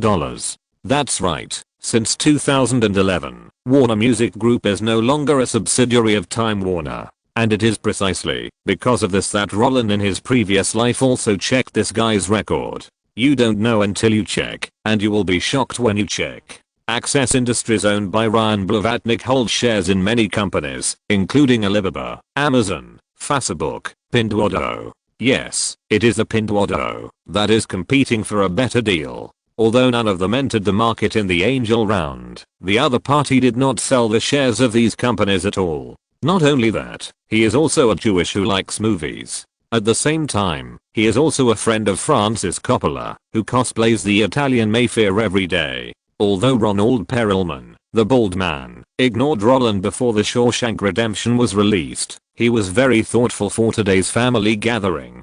In addition to Carl Icahn, who he had met before, Michael Milken and Jordan Belfort were both important comrades of Carl Icahn when he was sniping listed companies. Jeff Bezos served as a bridge between David Shaw and Roland. Ryan Blavatnik was a friend of Francis Coppola and a colleague. In addition, there was also Comrade Chuan Jiango, who had met Roland before, and whose daughter was attracted to Roland. Michael Bloomberg, a Jewish man who was an important figure in the Donkey Party, the founder of Bloomberg, served as the mayor of New York 3 times, and would fight with Chuan Jiango in the election for the president in the future. Yes, it seems that the future Michael Bloomberg and Comrade Chuan Jiango, who was undercover in America, had many conflicts, but can you imagine that they were friends at this time? Michael Bloomberg is now a supporter of the president, and he gave up his membership in the Donkey Party and joined the Elephant Party just to run for the mayor of New York. After 3 terms, he jumped to the Donkey Party again. But this is normal. Even the princess and her husband have been jumping back and forth. In their eyes, the donkey-elephant dispute is just a way to make money. Whoever takes it seriously will lose. Including Roland, the core number of the entire private party is only 9 people, but the assets of these people added together, even without the expansion after the millennium, their own assets have begun to run towards 100 billion. Unfortunately, Warren Buffett, who the bald man promised to introduce to him last November, was not present. After getting acquainted, the bald man also joked with Roland and explained the reason a little bit. When Warren heard that we didn't drink Coke at the party, he refused with a series of unreliable reasons such as being busy with work, not being able to get away, and really not having time. Hearing this, Roland immediately expressed his understanding. Regardless of investment or marriage, the old man is in the long term. Compared with Carl Icahn, the two are simply worlds apart. If Carl Icahn wasn't there, the old man might have accepted the invitation of the big bald man and had a meal. But Carl Icahn was there, and the old man naturally didn't want to face him. After expressing his indifference and indicating that there would be plenty of opportunities to meet in the future, the big bald man also laughed and introduced the other family members present to Roland and the others one by one. To be honest, Roland was really lucky to have Kate by his side. He came here today hoping to make friends with these wealthy people, but what was the situation on the scene? He wanted to be on the same level as these wealthy people and be the uncle of their children, but the wives of these wealthy people directly erased this relationship and wanted to introduce their daughters as his wives. I know I'm handsome, but handsomeness can't be eaten. They are all members of QuanteoBeo.com. After Roland greeted everyone one by one, his face was already stiff with a smile. Not happy, but numb. On the way to the restaurant, looking at the guy next to her who was about to cry with laughter, Kate whispered and joked, "Am I right?" Roland understood what she meant, shook his head with a wry smile, and did not reply. But Kate did not mean to let him go, but continued to ask with a smile, "The Ivanka who is about the same height as you is the girl who pursued you before. Has she changed so much in 5 years? Do you regret it? Since Comrade Chuan Jiango can come with Carl Icahn, how could his daughter not follow? As another signboard in the family, she is always ready to take over her father's job. In this case, even after 5 years, becoming Roland's girlfriend is still the fastest way to take over. That's right, although Roland is not as rich as these old men, and has no so-called old money background, if you consider the age, that is inversely proportional to the growth rate of assets and the appearance, that is proportional to the increase in assets, he is actually the first choice for all young women to date. Rich, handsome, and young. These are the foundations of love. After all, if it weren't for money, who would be willing to surround an old man and call him husband? Unfortunately, Roland was not interested in Comrade Chuan Jiango 5 years ago, and he was still not interested 5 years later. I'm here with my girlfriend to attend the party, not with my partner to find food. Roland's clear answer made Kate laugh. Okay, then I will officially exercise my girlfriend's rights tonight. Huh. Roland's head suddenly had countless question marks. He didn't understand what Kate was doing. Unfortunately, before he started asking, Roland lost the opportunity to speak after entering the restaurant. 9 core members and a bunch of family members. One table would definitely not be able to accommodate them. In this case, it became an obvious thing to divide the tables. The men, or the friends of the Baldron Old Perelman, all gathered in the restaurant on the top floor for dinner. They could overlook the New York Street view from the 60+ floor, while the ladies, or all the family members, chatted about the topics they were interested in the side hall. The two camps were clearly divided and did not interfere with each other. The guys in the old man section where Roland was had been talking non-stop since they sat down. Either on Old Perelman said that he had ordered a granite statue worth $12 million from a friend of an art dealer, or Carl Icahn was complaining that Stephen Cohen, the founder of Zach Capital next door, had spent more than $10 million to buy a shark and soaked it in green formalin solution as a specimen and even put it in his office. Either Michael Bloomberg scratched his head helplessly, saying that the shareholders of Johns Hopkins University unanimously agreed to let him serve as chairman of the board, or Michael Milken took over the conversation and said that he was fascinated by the education industry and could give a lecture at Johns Hopkins University to cheat some living expenses. In short, these old men talked about everything, and Roland didn't worry about not being able to get a topic in. But if you really want to distinguish 5, 6, or 7, it's that they can talk about anything other than business. Regardless of whether it was art or environmental protection, regardless of whether it was praise or scolding, there was not a word about making money. But this was natural. Roland never expected that the guy who could play with the Baldron Old Perelman would reveal any secrets at the dinner table. In his opinion, the biggest purpose of coming here this time was to get to know people. After a lot of nonsense at the table, everyone would exchange mobile phone numbers and that would be it. If there was anything, they would talk about it in private. However, when Roland drank carelessly, said hello and goodbye to all parties, and returned to the hotel with Kate, who was also drunk, and asked the assistant to get a bottle of apple juice for the two of them to sober up, Kate, who was leaning on the sofa, smiled and said, "Dear HMM." Roland, who had never drunk a few times in his life, leaned there and hummed, "Did you drink all night?" Seeing Roland's frustrated look, Kate immediately crawled over, put her hands on the head of the sofa, and rested her chin on her arms. The eyes full of playful smiles made Roland very puzzled. "Besides drinking, we can just chat. What else can we do?" Roland shrugged. In the gap between the two people's conversation, the assistant who had been prepared also brought apple juice. He took the initiative to pour 2 glasses and handed one to Kate. While smelling the refreshing fruity aroma, Roland also asked, "What's wrong? Is there any problem? Look at you, you don't get anything."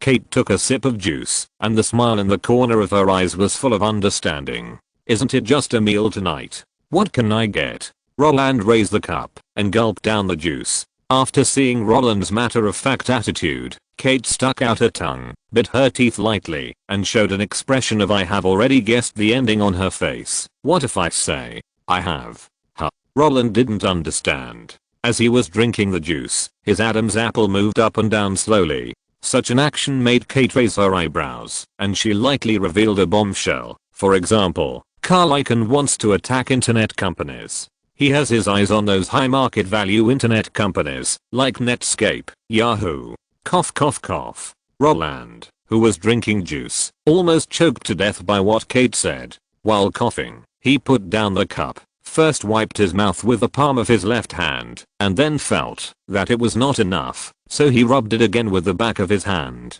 While he was doing all this, his mouth did not stop. "What did you say?" "No. Say it again." "What does Carl Icahn want to do?" Note, it was written before that Murdoch wanted to break into the New York Circle. This behavior has a lot to do with Milken. When Fox TV was established, Milken made all the large-scale acquisitions. The reason why News Corporation was able to gain a foothold so quickly is inseparable from Milken's leverage buyout. It is because he knows that the business he is proud of is nothing more than a little more junk bonds and a little more leverage in front of those jackals. It can be destroyed in half a month, so Murdoch maintains a good relationship with them.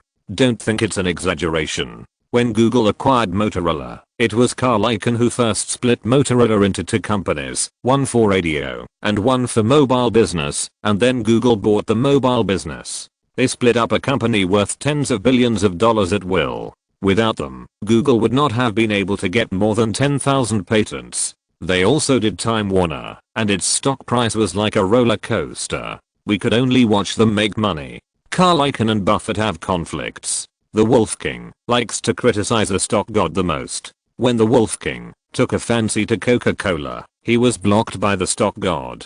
Since then, he has been criticizing the other party. Michael Bloomberg was indeed a friend of Trump before.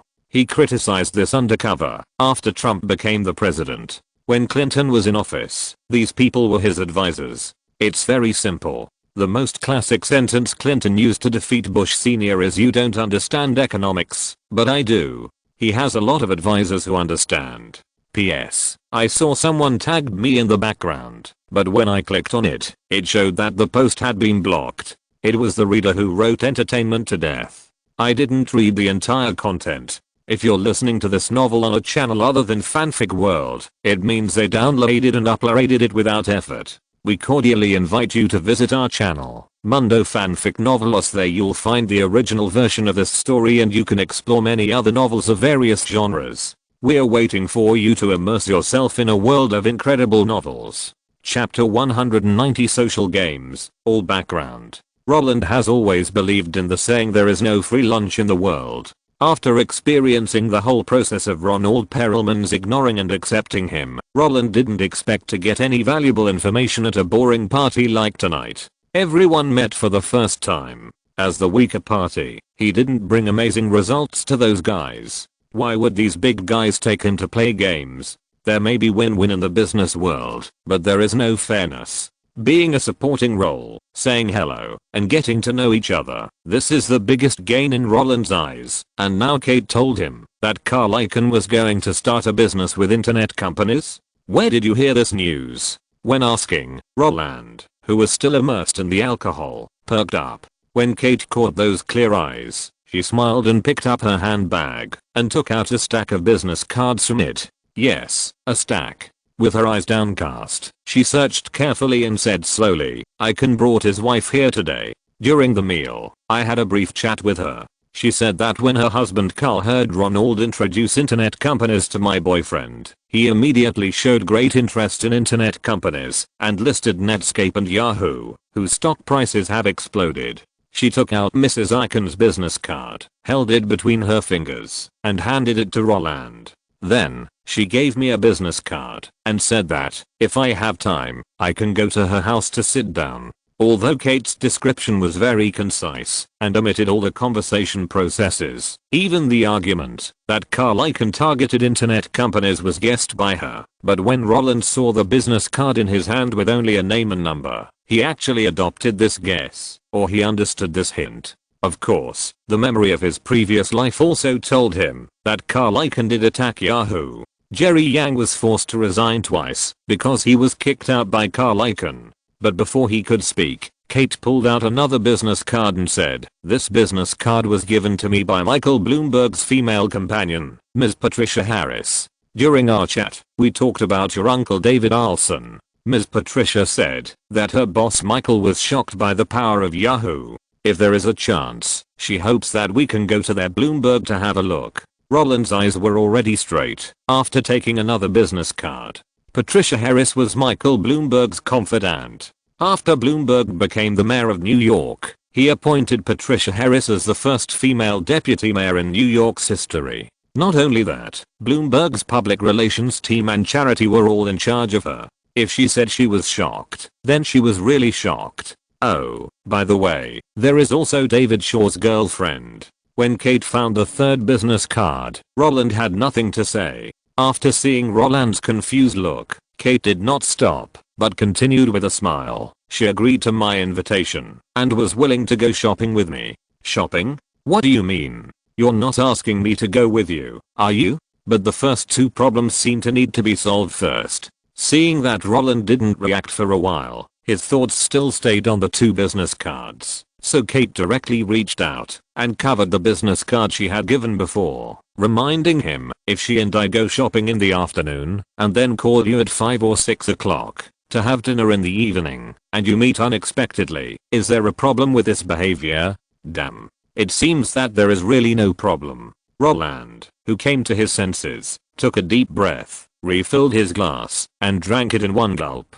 Damn, drinking makes things go wrong, and his brain seems to be a little bit not so smart. Kate is clearly creating an opportunity for herself to meet the other party. Watching Roland's cute sobering action, Kate bit her lip with a chuckle. After Roland finished drinking, she pushed another business card in front of him and said in a jealous tone, "This business card was given by your fangirl. According to her, she will soon work part-time in a modeling company. Before that, she wants to get some experience from me because she is very interested in Hollywood. I think you are also interested in this topic, right? 5 feet 11 inches, 35, 25, 35. When Kate threw Ivanka's business card to Roland's chest and kept tapping the business card with her index finger, making a clacking sound, Roland felt that each of her fingers could stab his heart. 7 business cards, 7 people. Except for Ronald Perelman and Roland himself, the remaining 7 people were all taken care of by Kate. When Roland was eating, drinking, chatting, and gossiping with those old men, Kate also became friends with the guys at the same table. If you have to describe it, then Roland only has one word in his mind now. People person? People person? Yeah, that's about it. Kate thought about it and did not deny Roland's statement. When Roland looked at her with a puzzled look, she sat up, put her feet together, folded her hands, put her chin on her knees, and tilted her head and said, "You look confused." Roland did not answer directly. "It seems that you are used to being straightforward?" Kate asked again. "Maybe, before any cooperation was solved with a phone call." Roland smiled, picked up the business cards on his chest with his fingers, and put them together without even looking at them. These 7 business cards are important, but compared with Kate's current state, they are not the most important. Such behavior made Kate smile with satisfaction. After rolling her eyes, she continued, "I know what you want to ask. You want to know how I got these business cards. But, this is socializing. You should know about afternoon tea, right? When afternoon tea was first created, it was actually some ladies who were bored and got together to gossip. They killed time and talked about everything, and the social dinners that were derived from this are actually of the same nature. And chatting actually means opportunity. The people below want to get up and climb up desperately, and the people above sometimes need smart people to help them manage their property, so they hit it off. Of course, there are many dinners, and their natures are actually different. Private, public, everyone talks about different topics. Take tonight for example, although it is a gathering of friends, I believe they will not talk to you about other things. Although we are all friends, everyone's career is still different, unless it's one-on-one's private gathering. Otherwise, how could they talk about business? For you, this is an embarrassing situation, but for us, this is our home court. If you are asked to have dinner with Carl Icahn in public, will you ask? No. Because you understand that no matter what topic is used as an excuse, the invitation between you will make others feel that there is a problem. But I chatted with his wife and found a common topic. If we continue to meet, this suspicion will be reduced. And if someone really wants to talk to you, the contact information is the best response. Not only that, have you ever seen anyone like Michael Bloomberg, who asked his employee Patricia Harris to act as his family when attending a friend's party? Isn't it normal for me to get a business card when both parties intend to contact? Besides, as far as I know, the offices of listed companies will record audio 24 hours a day, and in this case, social interaction becomes very useful because there will be no recordings in the horse farms, restaurants, hunting grounds, and ranches that are temporarily set up. Why do many wealthy people like various sports? Not only because they have money and time, but also because these activities are social, or a means of disguising social intentions. And I'm just used to adults taking me to such occasions, and listening to all kinds of news. You have to know that in this kind of social game, if I'm not smart, you will lose a lot of opportunities. When Kate explained to Roland in a light tone what she had done tonight and why she did it, Roland, who was leaning on the sofa and listening carefully, had only sighs and admiration in his eyes, sighing at the strong imprints on the guys who grew up in different environments, admiring the social instincts ingrained in the bones of these guys. Roland admitted that the memory of his previous life could make him rich with resources, but it was impossible for him to be as good at socializing as Kate. This skill formed by the environment was not something that a time traveler could achieve by just slapping his head. What do you mean? By traveling back in time for a year, you can hang out with the big guys and chat about everything? Don't be kidding. Even if you are given 10 years, you can't get along with the guy who grew up playing with these things. Since you can do all kinds of projects, then for you, traveling back in time is just like the story of the prince in trouble, right? As for showing off with luxury cars and famous watches, a bucket of water doesn't make a sound when it is shaken, but a half bucket of water makes a jingling sound. Is this what you call exercising your girlfriend's rights? Roland pursed his lips. For the first time, he realized that he seemed to have made a wrong judgment. Yes, Kate was indeed his white moonlight, and he did think a lot with divergent thinking, but he overlooked a problem. Kate's IQ index seemed to be proportional to her appearance. If he remembered correctly, Kate's 3 husbands in her previous life were not ordinary people. Either the second generation of this British family or that British family, especially the third generation, that is directly the nephew of the founder of the Virgin Group, which has a recognition rate of 96% in the UK. If you just rely on Bai Guang's statement that they have been in love for many years, how many people will believe it? Of course. In this important social occasion, if I don't help my boyfriend, who should I help? Or, do you want to say that those words before were to coax me? Kate didn't think there was anything wrong and answered as she should. Not only that, 2 thin eyebrows were raised directly, as if she felt that Roland's reaction was too awkward. Hearing this, Roland, who wanted to continue thinking, immediately gave up thinking. The comfortable smile on his face proved everything. As long as you are a human being who doesn't like to stay in the comfort zone. And now, it's already very comfortable. When he wanted to open his mouth to express his gratitude, Kate, who guessed his thoughts, took the lead, winked, and pronounced with the tip of her nose, HMM. This situation made Roland smile and nod. Okay, I understand. You don't need a cheap thank you. Roland, who had reacted, stood up and opened his arms to hug Kate. Kate also raised her arms and hooked Roland's neck with laughter. When Roland closed the door of the house with his heels, everything returned to calm with a muffled bang. Roland, who entered the house, breathed a sigh of relief because he felt that he seemed to have chosen the right person. Similarly, Kate, who was carried into the house by Roland, also breathed a sigh of relief because she felt that she seemed to have chosen the right person. The next morning, Kate called Mrs. Icon in front of Roland. As Kate expected, the other party was very happy to invite her and Roland to dinner at home, and the time was even more refreshingly set that evening. After having enough food and drink, the 2 ladies went to the side hall to talk about flowers and plants, while the Wall Street wolf, that everyone feared, lit a cigarette and looked at Roland with a smile. Donald, I haven't said thank you for what happened with you. It's easy for us to kill a company, but it's a bit difficult for us to save a company. But fortunately, Home Alone 2 and the hype of his love affair helped him gain a foothold. It is precisely because he has tasted the shortcut that the guy now wants his daughter to continue to pursue you. But your current situation, I'll call him later to ask him to calm down. Yes, I called you over because I want to talk to you about the internet company. The bubble of internet companies is a bit big. If we do it, it will be very easy to make a profit. Yahoo is yours. We won't fight against our own people, but if you don't want to hold Yahoo in the future, or you want to reduce your holdings in Yahoo, just sell the shares to me. As long as I hold more than 4 million of your shares, I can directly replace the entire board of directors, package it, and sell it better. Perhaps because he really accepted Roland, or perhaps the Wolf King was really interested in internet companies, so during the digestion stage after the meal, this guy didn't mean to hide anything, and directly said his thoughts openly. The arrogant words that could sentence a company's board of directors to death with just a few words did not cause Roland any discomfort.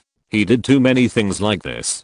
Companies that were targeted by him and didn't want to die basically paid to redeem themselves. In addition, Roland had the idea of finding a buyer for Yahoo shares, so he would not object. Roland's straightforward response also made the Wolf King very happy. While pulling him into the study to look at calligraphy and paintings, the two of them also secretly talked about something else, including Marvel. Just like Titanic was fully funded by Fox, Marvel, which was supposed to go bankrupt and reorganize in 1996, has a stable stock price of about 20 yuan because of the variable of Spider-Man. Originally, Ronald Perelman and Carl Icahn wanted Marvel to carry a lot of debts, then go through bankruptcy reorganization, issue junk bonds to sell the debt part, and then relist the core assets to raise money. But now with the booster of Spider-Man, the two want to continue to squeeze it, so Marvel is not bankrupt now. Since this is the case, Roland did not hide it and directly expressed his inner thoughts to the Wolf King. After learning that Roland liked Marvel, the Wolf King, who was originally playing the capital game, was even more pleased. He clapped his hands and said, "Then we have a deal. When you want to sell Yahoo shares, Ronald and I will directly exchange Marvel with you. The value of the shares of both parties will be calculated according to the closing price on the day the transaction contract is signed." Then the other shareholders. Although Roland was excited, he was a little hesitant. Other shareholders? Who of them doesn't have a company? The Wolf King's words were arrogant. If the two of us want to sell, who dares to stop us? Don't worry, when the transaction starts, Marvel will only have us to shareholders. You will get 20% off the commission generated. We will cheat everyone except ourselves. The day after she boasted with Carl Icahn, Kate also called Patricia Harris. After saying that she had time to go to Bloomberg to take a look, the other party immediately welcomed her happily. After walking around Bloomberg twice, he and Michael Bloomberg had a light lunch in the company at noon. During the meal, the old man also told Roland why he asked his confidant to make an appointment. Yahoo's current traffic is about 100 million visits per week, the world's #1 in terms of visits. And Yahoo has always bought financial news from Reuters. Our goal at Bloomberg is to beat Reuters in financial information. If it is convenient, I hope Yahoo can give Bloomberg a jump link, a sub-pitch. Like I hope Bloomberg can get a certain amount of visits from Yahoo. Roland didn't even think about this kind of cooperation invitation and directly threw the pot to David Olsen. Unlike selling stocks, he couldn't guarantee this thing to the other party. However, with the opportunity for cooperation in front of him, it was not Roland's character to directly deny it. After telling the other party that he would let David Olsen work hard to promote this matter, the two sides parted happily. As Kate said, if you are in this circle and the female companion you bring out is not smart, you will miss a lot of opportunities. Following the numbers on the business cards, they dialed one by one. The guys on the other end of the phone all agreed to their invitations without exception. Of course, it is impossible for everyone to be busy, and chatting again at close range is the most common situation. However, when they asked David Shaw out again, the other party brought a friend in addition to his girlfriend. When Roland saw the middle-aged man wearing glasses and with a peaceful face, he scratched the back of his head in embarrassment. Because the guy brought out by David Shaw was one of the three giants of Google, served as chairman and CEO for 10 years, solved Google's profit problem, bought Android, defeated Microsoft in the field of mobile phone systems, and was also a director of Apple, Eric Schmidt. After David Shaw's introduction, Roland knew that Eric is my partner. He invested in me when the fund was just established. He also likes the internet. I think you should have something in common. It's a pity that Jeff can't get here for a while, but it doesn't matter. We'll get together again next time we have a chance. That's right, just like the bigwigs in the Chinese internet field in the future, they are either relatives and friends, classmates, or former superiors and subordinates. Silicon Valley is actually very small, but their network of relationships is all on Wall Street. The so-called technology leading the world. It's all bullshit. No matter how strong a technology company is, as long as it wants to develop, it will succumb to money. And when Roland saw Eric Schmidt, he also understood why those patents were taken by Google when So many companies were bidding for Motorola in the future. Damn it, these guys are all broken bones and tendons. Just like Carl Icahn didn't mind Roland using future Yahoo shares to exchange for Marvel in their hands. Whoever I do business with is doing business. In this case, why would I refuse when my own people need it? Am I stupid?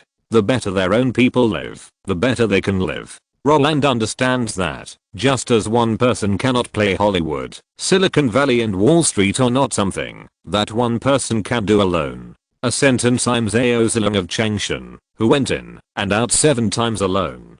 Don't be kidding. Whoever dares to play like this will either jump off the building or be thrown into prison. And these technology companies are all legends who started from scratch.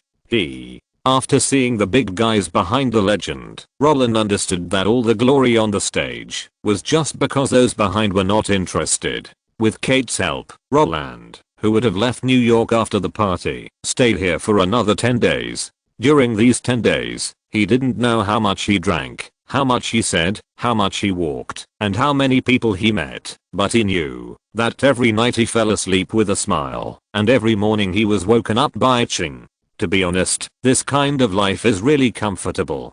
Because between the wind and the clouds, the figure of the big guy suddenly changed. But while enjoying it, Roland also understood that the so-called friendship was just a temporary welcome. To forge iron, you must be strong yourself. If you are tied to them, your wealth can indeed increase rapidly, but if there is no dazzling achievement, everything now is a thing of the past. Looking down at the New York street scene outside the window, the feeling of seeing all the mountains from a distance made Roland feel very proud. Just as he took out the cigarette he had just picked up from his pocket, he suddenly heard an imperative voice behind him, "No smoking." Hearing this, Roland, who had not yet put the cigarette in his mouth, looked helpless. As he turned his head, he kept poking the cigarette butt into the cigarette box, making a dull sound. "I didn't smoke before, but they all gave it to me, so I had to smoke. But now no one is giving you cigarettes." Kate glared at him. She stood up and walked over from her desk reading documents.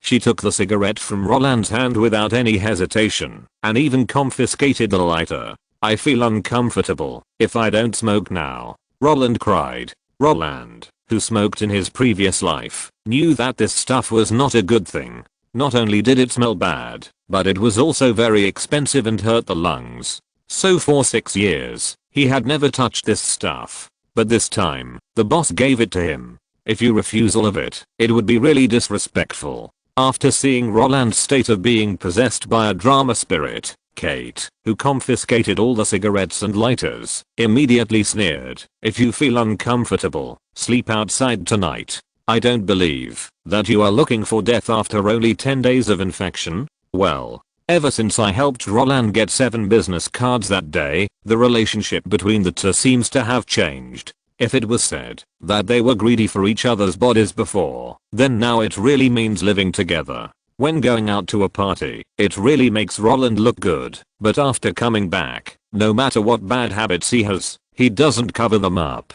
You can't give face to the boss outside, so you smoke, but when you close the door, you can't smoke if you are told not to smoke. If you want to die, then you have to fight every time you see each other. Okay, I'll give you all the stuff. I won't smoke, okay. Seeing the other party's firm words, Roland raised his hands in surrender.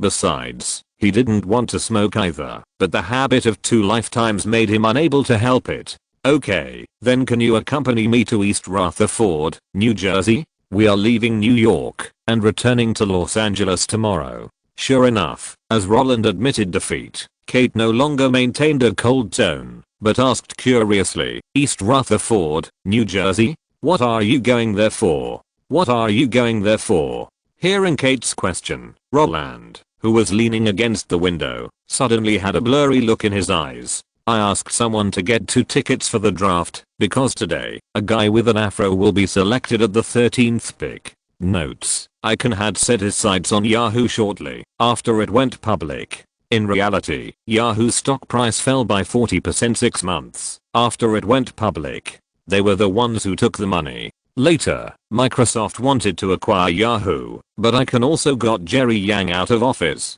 At that time, the open letter caused a huge uproar. This is because without a backstage, no matter how good the company's technology is, it is useless. As long as it goes public, it is too easy for financial players to kill a company.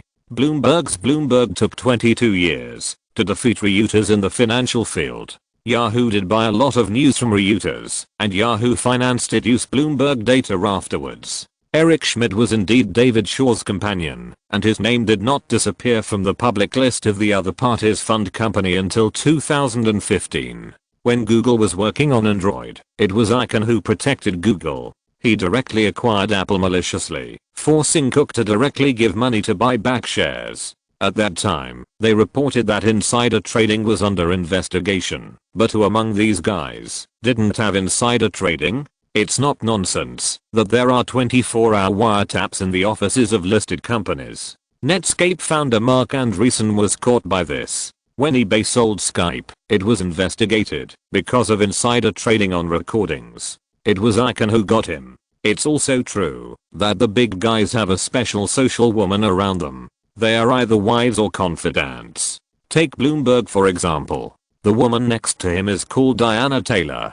In the late 1990s, he brought her to all the parties. Chapter 191 Lost Youth, Theory of Performance. With the 13th pick in the 1996 NBA draft, the Charlotte Hornets select Kobe Bryant from Lower Merion High School in Pennsylvania. When Roland, who was wearing a beard, sunglasses and a cap, saw the silver-haired Jewish old man shaking hands and laughing with a black guy in a black suit and a blue flowered tie, tears welled up in his eyes as he sat in the audience. As the other party followed the procedures and went backstage for an interview, Roland, who just wanted to witness the moment, stood up, put his hat on his head on his seat, and then left the draft scene with ease, holding Kate's hand and strolling on the streets of East Rutherford. For Roland, the biggest goal he set for himself in 1996 at the beginning of the time travel had been achieved, or in other words, the boast he made when watching the Lakers game with Mike Mohame had been half completed, and the remaining half, that is, of course, buying a number 8 jersey and asking the other party to sign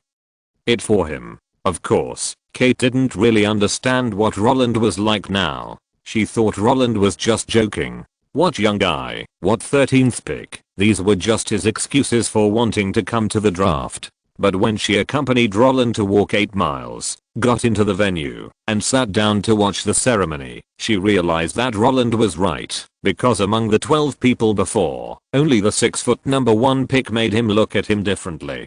Do you know him? Looking at the face that couldn't hide the smile, Kate thought Roland was happy for him. So she said, "Charlotte is a good place. The air is much better than Los Angeles." What? Roland, who was immersed in the memory of his previous life, was stunned when he heard this, and then shook his head and said, "No, no, no. I don't know him. And he won't stay in Charlotte. He will go to Los Angeles." Wait. Such words made Kate, who wanted to continue talking, confused. You don't know him, so why did you make a special trip? You don't know him, so how do you know he is going to Los Angeles? She raised her head and took a quick glance. She caught the sparkle in Roland's eyes and slowly asked a question in her mind. She felt that there was something wrong with Roland. If Roland knew what Kate was thinking, he would also generously admit that there was something wrong with him. He had been focusing on criticizing Kobe for more than 10 years and had developed feelings for him. This was really embarrassing. If movies were Roland's favorite career in his previous life, and games were his obsession after work, then basketball was his way of relaxing after work. He couldn't remember exactly which year he started playing basketball, but he knew that he started criticizing Kobe after Yao Ming entered the NBA, and the reason was simple. He liked Duncan and hated the Lakers because the Lakers were the strongest at the time. In an age when the internet was barren, how many netizens who were fans understood things like data and efficiency? While others were praising Kobe, Roland, who had a computer at home, was swimming in the ocean of the internet, playing fantasy westward journey, while learning the meaning of various data there. Whenever he found that Kobe's efficiency was extremely low, and he was simply a cancer, he would go to school and slap the faces of those Kobe fans, as if he had found a treasure. Not only that, in the era when YouTube was not blocked, he also did it himself, had enough food and clothing, learned to make gifs, and looked for various materials such as the boss tried his best. It is no exaggeration to say that when he couldn't make it in the film and television industry in the future, his so-called career as a boss was all based on his self-study when he was bashing Kobe and the talent tree he picked up. His dog-chewed English was all hard-earned in the era when there was no machine translation. In order to dig up foreign news to bash Kobe, he would be excited that the Spurs defeated the Lakers and entered the Western Conference Finals, and he would also be sad that Kobe took away the Sparks. He would cheer for the Spurs to beat the Little Emperor, and he would also be disappointed that the Lakers won 2 consecutive games in the yellow-green battle and won the championship. But when Roland watched the broadcast of the Lakers playing the Warriors in his previous life and saw Kobe on the screen fall to the ground in pain with his ankle covered, and then went off the court for examination, and then went back to the court for free throws, he suddenly felt his mind was empty. When he later saw the news of Kobe's Achilles tendon rupture, he suddenly realized that for so many years, he had always said that he liked Duncan, but in the end, it was Kobe's games that he watched the most. As his thoughts went on, Duncan's classic scenes had become blurred, but Kobe's negative angle against Harden, his horseback archery to kill the Heat, and his double kill of the Trail Blazers, these plays that he criticized as extremely inefficient in the past are still fresh in his memory. The game in which he retired with 60 points even made him cry. Roland originally thought that Duncan was his youth, but in the end he found that being handsome is a lifelong thing. 60's youth was to love Kobe, and Roland's youth was to hate Kobe. Mamba out, youth is gone forever. Thinking of this, Roland suddenly laughed. Kate, who was walking on the street with him, glanced at him again with strange eyes. She felt that Roland was not in a good state. Are you worried? Kate stopped with her fingers intertwined. She felt that Roland seemed to be hiding something from her. If before, you gave me the feeling of being calm and mature, like the sun at noon, and your mental age was enough to crush a bunch of young people, but today, why do you give me the feeling of an old man? Old man? How is that possible? Roland, who also stopped, took off his sunglasses. Although his eyes were red, his face was full of happiness. I just saw my lost youth. I feel full of energy now. Lost youth. When Kate heard Roland's words, she was like young Master Yang who said, he can be as strong as he wants. I'm Nick Young. She really wanted to say in reply, you are 3 years younger than me. Where can you get your youth to pass away? But when she found that Roland's eyes were clearer than ever before, the surprise in her heart was suppressed and replaced by curiosity. Okay, then may I have the honor to listen to your youth story? Upon hearing this, Roland refused without thinking. My story is very boring. You won't be interested. The more Roland said this, the brighter Kate's eyes became. She straightened her nose and was very dissatisfied with Roland's perfunctory response, but she didn't force him. Instead, she asked, I actually didn't know that you like basketball, and I don't think I've ever heard of the rumor that you can play basketball. Of course, if you feel embarrassed to talk about your childhood, that's fine. I can talk about my past 20 years first. Hey, this is possible. As a person who would die if he didn't take advantage, Roland immediately nodded his head like a pile driver after hearing Kate's strange request. Youth can be recalled at any time, but if you miss the girl's embarrassing moments, you will never see them again. Kate was speechless at the act of taking advantage of others, but she wanted to dig out Roland's story, so she didn't care too much about Roland's attitude. When she pulled him forward, a flood of memories came to her mind. Reading, where I lived when I was a child, holds the largest music festival in the UK every August. Even the Rolling Stones performed there, and David Bowie is a frequent visitor there. David Bowie? The one who sang Changes? Roland interrupted Kate as soon as she opened her mouth. Yes, you know him? Kate asked unexpectedly, but when we were together, you didn't listen to his songs much. Of course I know him. When I auditioned for Home Alone, I impressed John Hughes by singing Changes. He even praised me for playing well. This is not a secret. Roland doesn't need to hide it at all. But I remember when you sang Redbone songs at the Golden Globe Awards, it was a disaster. Kate didn't save face for Roland at all. Don't talk nonsense. I was a sensation in the United States at that time. Roland denied it again and again. Really? Then tell me, why did you give up guitar later? Kate didn't believe it at all. I just don't like guitar anymore. Roland was stubborn. Then you don't play basketball because you don't like basketball? Kate changed the topic to something she was interested in. Of course not. Roland was at a loss for words. Because I was too busy filming. Kate found a reason for Roland again. I'm recognized as the most idle A+list in the world. How can I be busy? Roland was embarrassed to use this excuse. In 1990, I was still playing basketball. That was 6 years ago, just when you first entered the industry? Kate asked the third question in a nostalgic tone. Hearing her say this, Roland also felt a little nostalgic. In the blink of an eye, more than 6 years had passed. Yes, 6 years. I entered the industry, 6 years.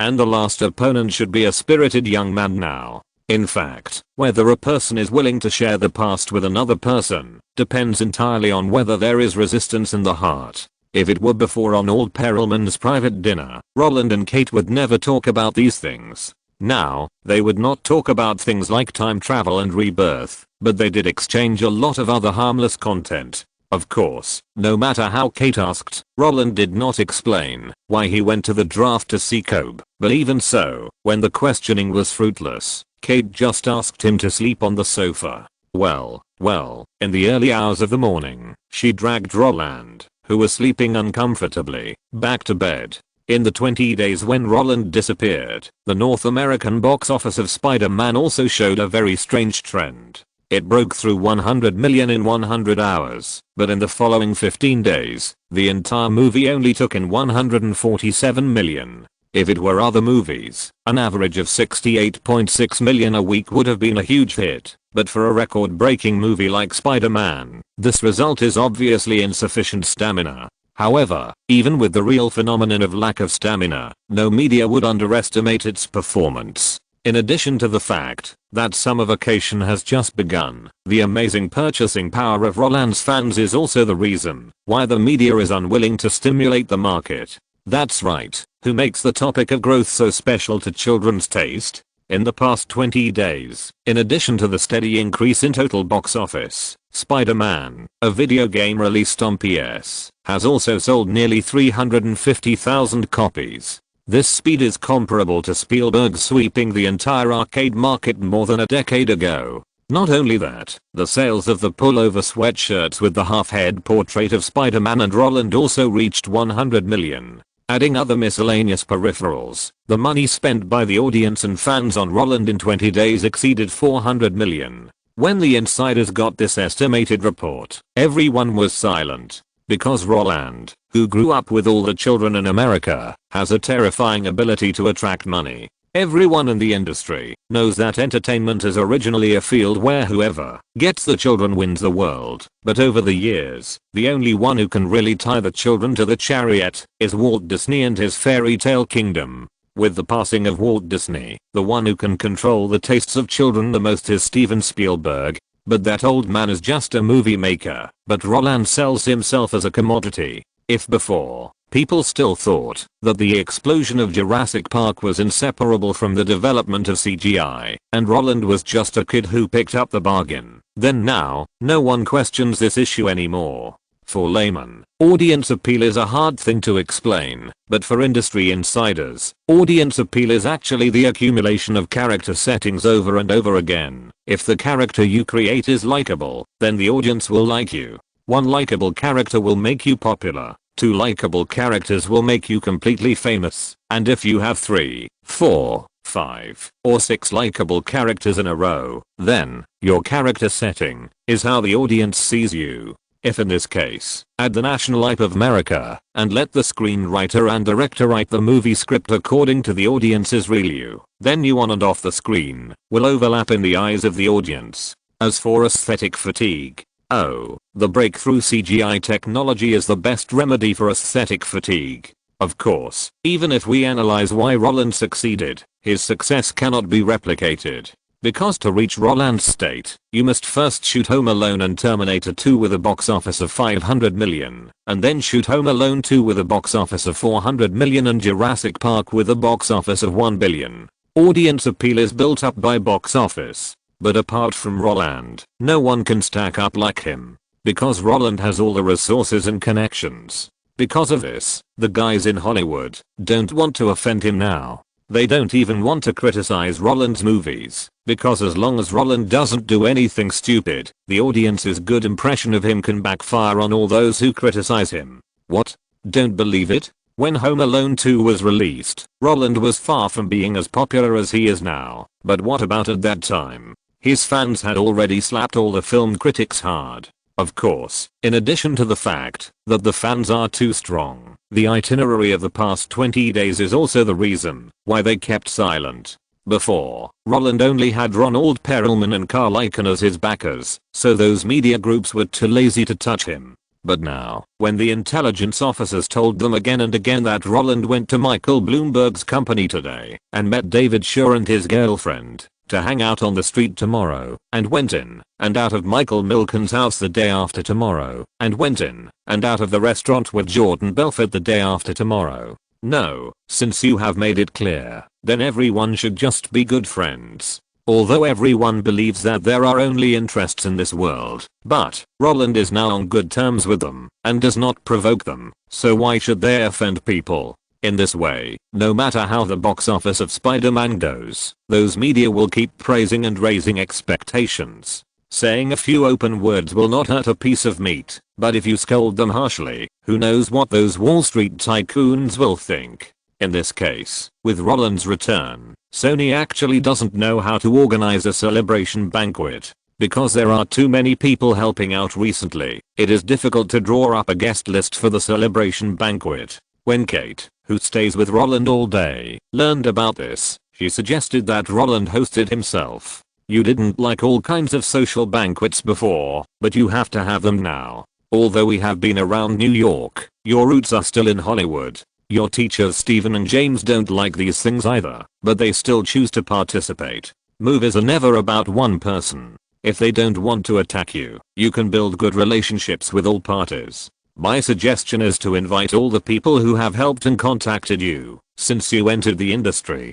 to attend the celebration of breaking the record. Whether they are willing to come is their choice, and whether you invite them or not is your attitude. No matter how strong you are, you can't be arrogant unless you are just an actor and your job is just to act well. As a bronze level social player, Roland knows how to make connections and hug thighs. In this way, letting Kate be responsible for organizing the celebration banquet has become his most accustomed choice. When those guys received the invitations one after another and came to the banquet, the number of guests on the scene was comparable to that of the Oscars. Although there were many people, the order was not chaotic. With the help of Kate, Roland also moved around like a butterfly, looking at the smiling couple who were entertaining people and laughing and hugging each other. Spielberg, who was hiding aside, found Cameron. Spielberg asked secretly, "James?" Cameron's breath was choked, and his expression was a little nervous. "Steven?"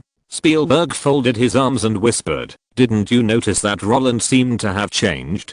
Cameron looked hesitant. When he came back from Greece, I found that he seemed to be in love." Spielberg raised his eyebrows. "Hiss. Do you think I'm blind? Do you think this is the rhythm of falling in love?" Cameron coughed and pursed his lips and said, "This, probably, possibly, should, probably." Just as the two of them were whispering with sly eyes, Hanks, holding a glass of wine, also joined the group chat. "Well, according to the techniques I taught Roland, he should be the purest experientialist now. This is a character creation that is infinitely close to acting theory. After the filming of Titanic is completed, all romance movies will not be difficult for him. Or in other words, he may not shoot any romance movies again, because no matter how he shoots, he can't get back to his current state unless he falls in love with another girl and can get into this rhythm of life." But, is Titanic really that magical? What kind of movie do you want to make? Hanks's incisive words directly exposed the truck driver's disguise. When Spielberg cast a questioning look at this guy, the scoundrel simply spread his hands and said, "No one can tell about emotional matters. I just gave Roland and Kate half a year, and I don't know what the result will be. But, I have to admit, that I like this result very much. Roland and Kate are both dedicated actors. Of course, even the truck driver himself didn't believe this bullshit. Because he could see that Roland and Kate's relationship was no longer the mutual attraction before the Oscars. Seeing the two of them socializing, he felt like he had fallen into a pile of sugar. As for whether this situation is good or bad, for movies, it is of course good. How can a love movie move the audience if it doesn't move yourself? But for Roland and Kate, he didn't know. However, isn't the current thing to do, isn't it to shoot Titanic first? Chapter 192, No Hope of Recording, Secret Plan. Just as Spielberg and Cameron were getting together with Hanks, who came after hearing the news, Roland, who didn't know they were whispering about himself, was huddled together with Leo, whom he hadn't seen for a year. As they clinked glasses, the crisp sound made him smile. Looking at the handsome figure, Roland smacked his lips and said, "Wow, aren't you Peter Parker's classmate? I think your name is Harry." "Oh, I think you are much more handsome than Peter Parker." Hearing this, Leo's face suddenly broke into a bright smile, but the next second, he frowned. His iconic forehead wrinkles appeared on his forehead. His left hand was put in his pocket, and he shook his head repeatedly, saying, "Oh, sir, I know I'm handsome, but you must not say this today. If Roland Allen hears it, I think the role of Harry Osborn will be far away from me." "Really? Could it be that Roland Allen is actually a bully on the crew?" Roland's face showed surprise. "Yeah. He's like Spike in Tom and Jerry." Leo nodded vigorously. "Shit, you called me a dog." Upon hearing this, Roland stopped pretending and stared at the other person. No, I praise you as the most loyal friend of mankind." Leo pretended to be scared, but still added stubbornly, "Fuck, I'll beat you to death." Roland raised his fist and wanted to hit him. Leo held his head with both hands and begged for mercy. "Don't hit my face."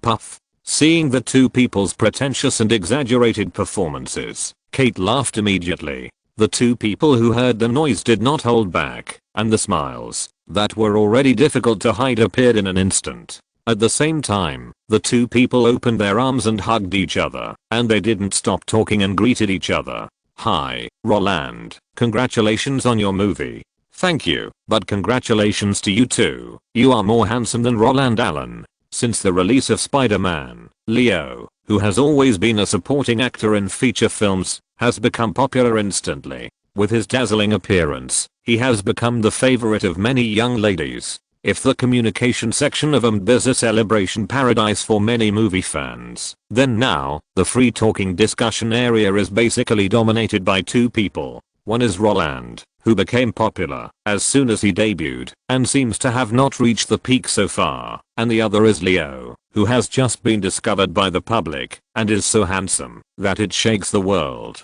The halo effect in psychology is real, and with the blessing of commercial films, which are food amplifiers, Leo's current popularity is just a little bit worse than Roland. Ahem. It's almost the fingertip universe, right? Although Leo's Titanic was taken by Roland, his popularity was advanced by 2 years because of Roland, the butterfly. Even though his popularity is certainly not comparable to that of Titanic, he does not need to worry about being overwhelmed by the blame of his beauty, because Roland took the initiative to shoulder it. Since we are all friends, isn't it a matter of course to share happiness and take on difficulties? Leo cares about his acting skills, so Roland should bear the pain of charming thousands of girls alone. Hey, how can I be so noble? After a brief chat, Roland introduced Kate to Leo. Looking at the figure who met by chance and separated as soon as they touched, the feeling of the most familiar stranger made Roland shake his head gently, trying to discard the scenes of the joint shooting in his memory. When he asked about the other party's current situation, Roland heard an unexpected news. "After filming Romeo and Juliet, Robert advised me not to take on any projects.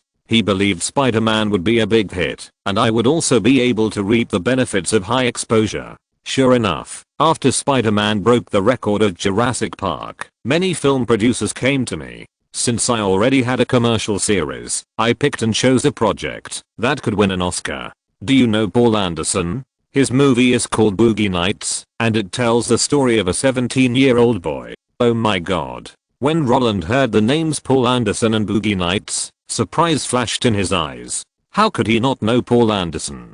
Tom Cruise's Magnolia, Daniel Lewis' There Will Be Blood and Phantom Thread, Joaquin Phoenix's Inherent Vice. All of these were shot by him. And of course he knew about Boogie Nights. Who made the leading actor of this movie, Mark Wahlberg, show his big treasure in the movie. Yes, this is a movie similar to The Depths, which tells the story of the most glorious decade of erotic films in America. The most important function, of course, is to win awards. If Roland remembered correctly, Leo in his previous life also liked this project very much, but unfortunately, the filming schedule of this movie overlapped with Titanic, and he signed a contract with Fox first, so he had to miss it. However, in this life, without the obstruction of the truck driver, Leo took over the feature film he is best at. The purpose, of course, is the same as his favorite actor Robert De Niro, to show his acting skills in front of the camera. Roland really has nothing to say about this butterfly effect caused by himself. Everyone's pursuit is different. Leo likes acting, while Roland just likes movies. In this case, it is a blessing. After chatting for a while, the two separated. The topics that he continued with others were actually similar. All congratulations. Faced with the enthusiasm of these people, Roland, who paid for the celebration banquet out of his own pocket, naturally accepted all the orders. However, when he heard those words, that wished Spider-Man to break the total box office record at Jurassic Park, Roland expressed his gratitude, but felt a little regretful in his heart. Because he knew that Spider-Man could not break the record. In addition to the strong label of fans, the patriotic propaganda film Independence Day was also the reason that prevented it from reaching the top. Unlike Spider-Man, a movie that sells personal heroism and Roland's own growth experience, Independence Day has serious flaws in science, but in the eyes of outsiders, the extremely touching logic is the real selling point. Or in other words, it is not the special effects that pushed this movie to the altar, but the American savior spirit contained in it. As a very provocative Hollywood blockbuster, all the plot arrangements are actually based on American history. The president personally flew a plane to the battlefield, which was a perfect match for Washington, who had participated in the French and Indian War and the War of Independence. With the help of the Americans, the world's armies joined forces to fight against alien invaders, which was the great Americanism they had been promoting through Hollywood. Professor Gyo Zumui of Nanjing University once said that, if you want to understand Western literature, you can't understand it without reading the Bible. And movies are something that allows you to understand what they are saying without reading the Bible. Is it how grand the picture is? Or how cool the high-tech weapons in the movie are? Of course, all of these are there. But the most fundamental thing is that, after watching all this, people will more or less have a concept in their minds. America is awesome. When this concept appears, the propaganda has actually been done. For this reason, Roland did not expect Spider-Man to break the billion record. Because compared with Independence Day, the intention of Spider-Man is obviously a little shallow. As he expected, on July 1st, Fox released the news that the president in Washington watched Independence Day in advance at the White House. The next day, the president directly praised Independence Day at the press conference. In addition, the other party also said frankly that this is a movie that embodies the American spirit. The title of the movie perfectly matches the celebration day of Independence Day. Not only that, the gorgeous pictures and thrilling plot made him excited. Although there were no spoilers and no active calls for people to go to the theater to watch the movie, Fox still shamelessly put the words recommended by the president on the theater poster. Under this kind of operation, the North American Theater Alliance also made adjustments to the film schedule. First of all, some movies that were not popular were kicked out of the theater's film schedule. Secondly, movies like Twister and Mission Impossible that have been released for more than a month or almost 2 months have been given single-digit screening rates. In the past month, the screening rate of Spider-Man, which has been killing the market, has also been pulled to 17%. In addition to some miscellaneous movies, the theater chain has vacated 50% of the share, leaving it to Independence Day. To be honest, if it weren't for the name Independence Day and the main theme, Will Smith's current status would never be able to enjoy the A-list screening rate. But it is, because after the continuous disasters, the market and people need a shot in the arm. So, Will Smith, a guy who hit the jackpot, got the position. But even so, the appeal of Independence Day is far less exaggerated than Spider-Man, which can move half of Hollywood to the premiere, but the box office of 51 million in the first weekend is still extremely impressive. With the high box office of Independence Day, the North American box office of Spider-Man has also forced the brakes on the figure of 310 million. Even with a guarantee from the North American Theatre Alliance that they would keep Spider-Man in theaters for half a year, it is impossible to break the nearly 400 million box office record of Jurassic Park with a few million, hundreds of thousands, or tens of thousands of box office revenues per week. The problem is that a movie can take away 310 million a month, which has already made everyone crazy. Even if the box office growth momentum was forcibly braked, people in the industry also understood that what held Roland back was not Independence Day at all, but the main theme that no one could beat. But even with the blessing of the main theme, the fastest record of breaking 100 million is still Roland's. This is a really sad story. It was not easy to find Roland's weakness, but this weakness cannot be used at all. The narrowing of the North American box office actually means the beginning of overseas distribution. In this era, when Hollywood blockbusters cannot be released simultaneously around the world, the box office performance in North America is actually the most powerful slogan for overseas publicity. When the box office performance of 310 million a month appeared, more than 60 countries and regions around the world almost gave a terrifying online rate. Peter Parker's figure also crossed the Atlantic Ocean and appeared in every corner of the world. Just as Spider-Man was released around the world, Spielberg, who had been whispering at the celebration party before, also got together with Hanks. The two of them nestled in a sea view villa on Malibu Beach, looking out at the sea and enjoying the oncoming sea breeze. On the handstand between the two of them, there was a hardcover document lying quietly. It said, "Saving Private Ryan. Roland's condition makes me a little worried. I thought he wouldn't be so immersed." Spielberg, lying on the beach chair with his head in his hands, took a deep breath. He had read the script of Titanic. In his opinion, this kind of movie can be directly performed with the stage of love between men and women who have a good impression of each other, and there is no need to hone it for half a year. Of course, it is a good thing for actors to spend time looking for roles, which is actually a good thing to show respect, but to be honest, he really doesn't think Roland is an actor.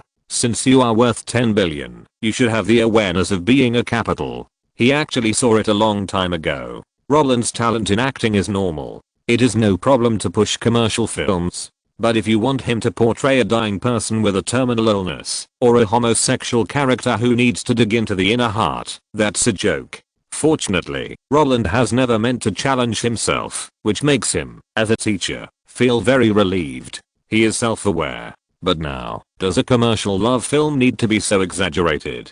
Daniel Lewis won't prepare for acting for half a year, and you have been tired of the heroine for 180 days in a commercial love film. There is too much Yuri, and he can't eat it.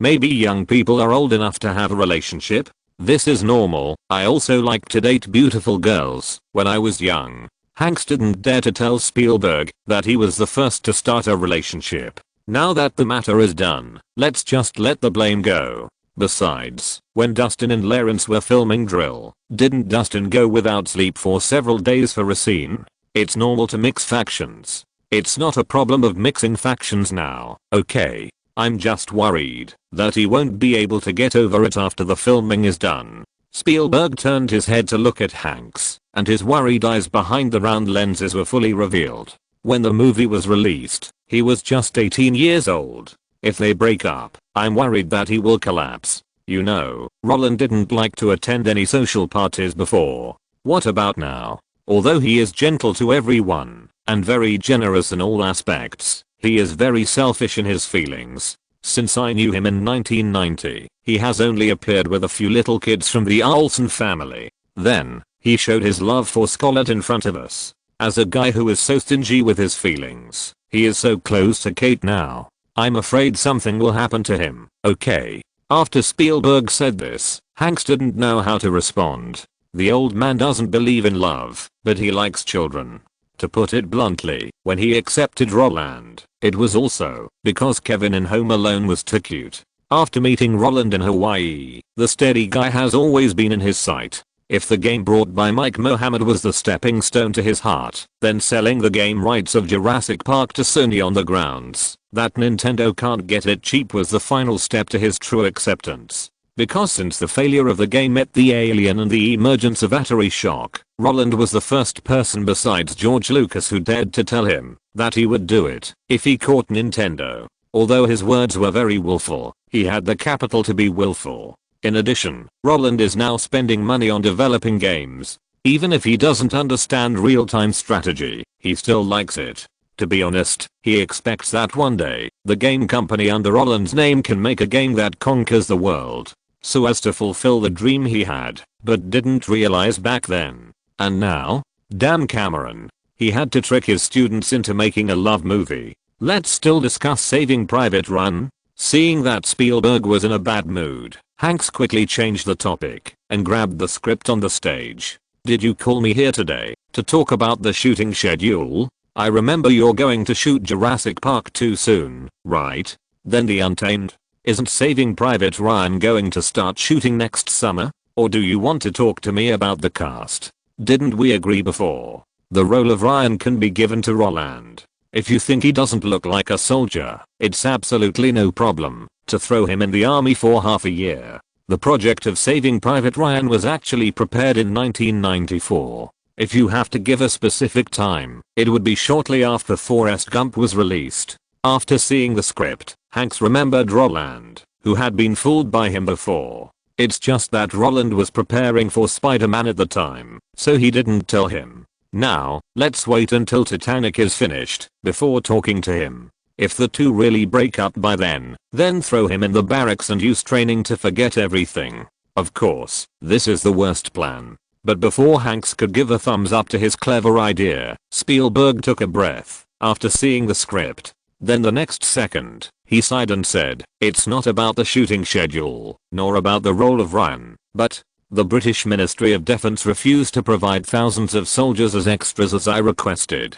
That's right, since the grand scene of the Normandy landing is to be filmed, finding a suitable beach has become the key. As for why the battlefield of the past was not chosen, because it has become a protected historical site. In this way, a beach in the UK became their target, but the British Ministry of Defence was unwilling to provide well-trained personnel, so they may now face the trouble of changing locations. Then we should look for another place. Hanks understood what the other party meant. However, before he agreed and accompanied him to find a filming location, Spielberg shook his head again and said, "No, I don't want to change places. What I want is, doesn't Kate call Kenneth uncle? And doesn't Kenneth have a good personal relationship with Prince Philip?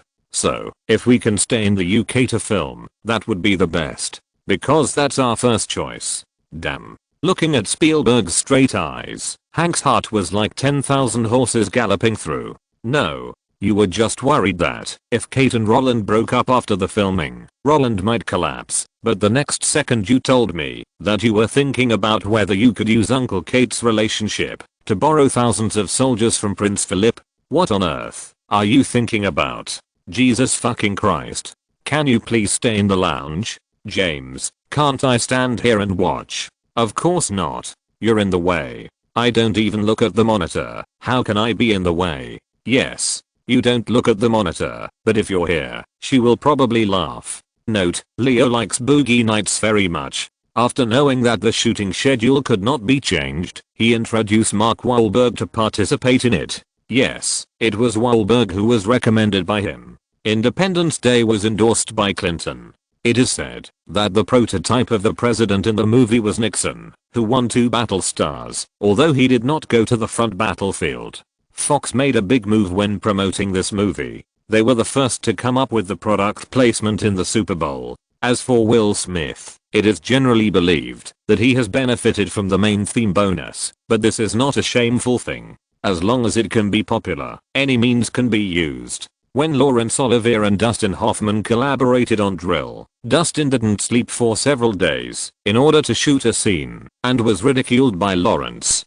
Since the former is an expressionist and the latter is an experientialist, this is more like a genre dispute. However, when Hoffman got old, He himself said that Oliver was 30 years older than him, so it was normal to ridicule, because after 30 years of accumulation, there was no difference between experience and expression. Saving Private Ryan was really rejected by the British Ministry of Defence, and then Spielberg had no choice but to go to Ireland to shoot. The Irish military lent him 750 people, and many of them had filmed Braveheart. Chapter 193, Logical Talent, Clearing Trouble, Director Online. After the celebration party for Spider-Man, Roland and the truck driver went to the Rosarito photography base in Lower California. Although Titanic was the most expensive epic film, it was not difficult for Roland. It was a film that was not laborious or laborious. In other words, it was the easiest film he had made in the past 6 years, and he could create a vivid character without any effort. Take the script reading session for example. When the truck driver gathered the crew members together and asked them to read the more than 100 pages of the script, Roland and Kate, who were sitting together, lowered their heads, but their voices were already full of boredom when they read the lines. When they read the first encounter when jumping into the sea, the two who had been reading the script out of boredom in the past 6 months directly rehearsed the lines without the script. In front of everyone, Roland, who never flirted with girls, perfectly interpreted the power of love at first sight. In the subsequent deck talk scene, where Rose, wearing a light yellow dress and fluffy hair, first discovered that Jack was a painter, the two of them started to show off their affection in the venue.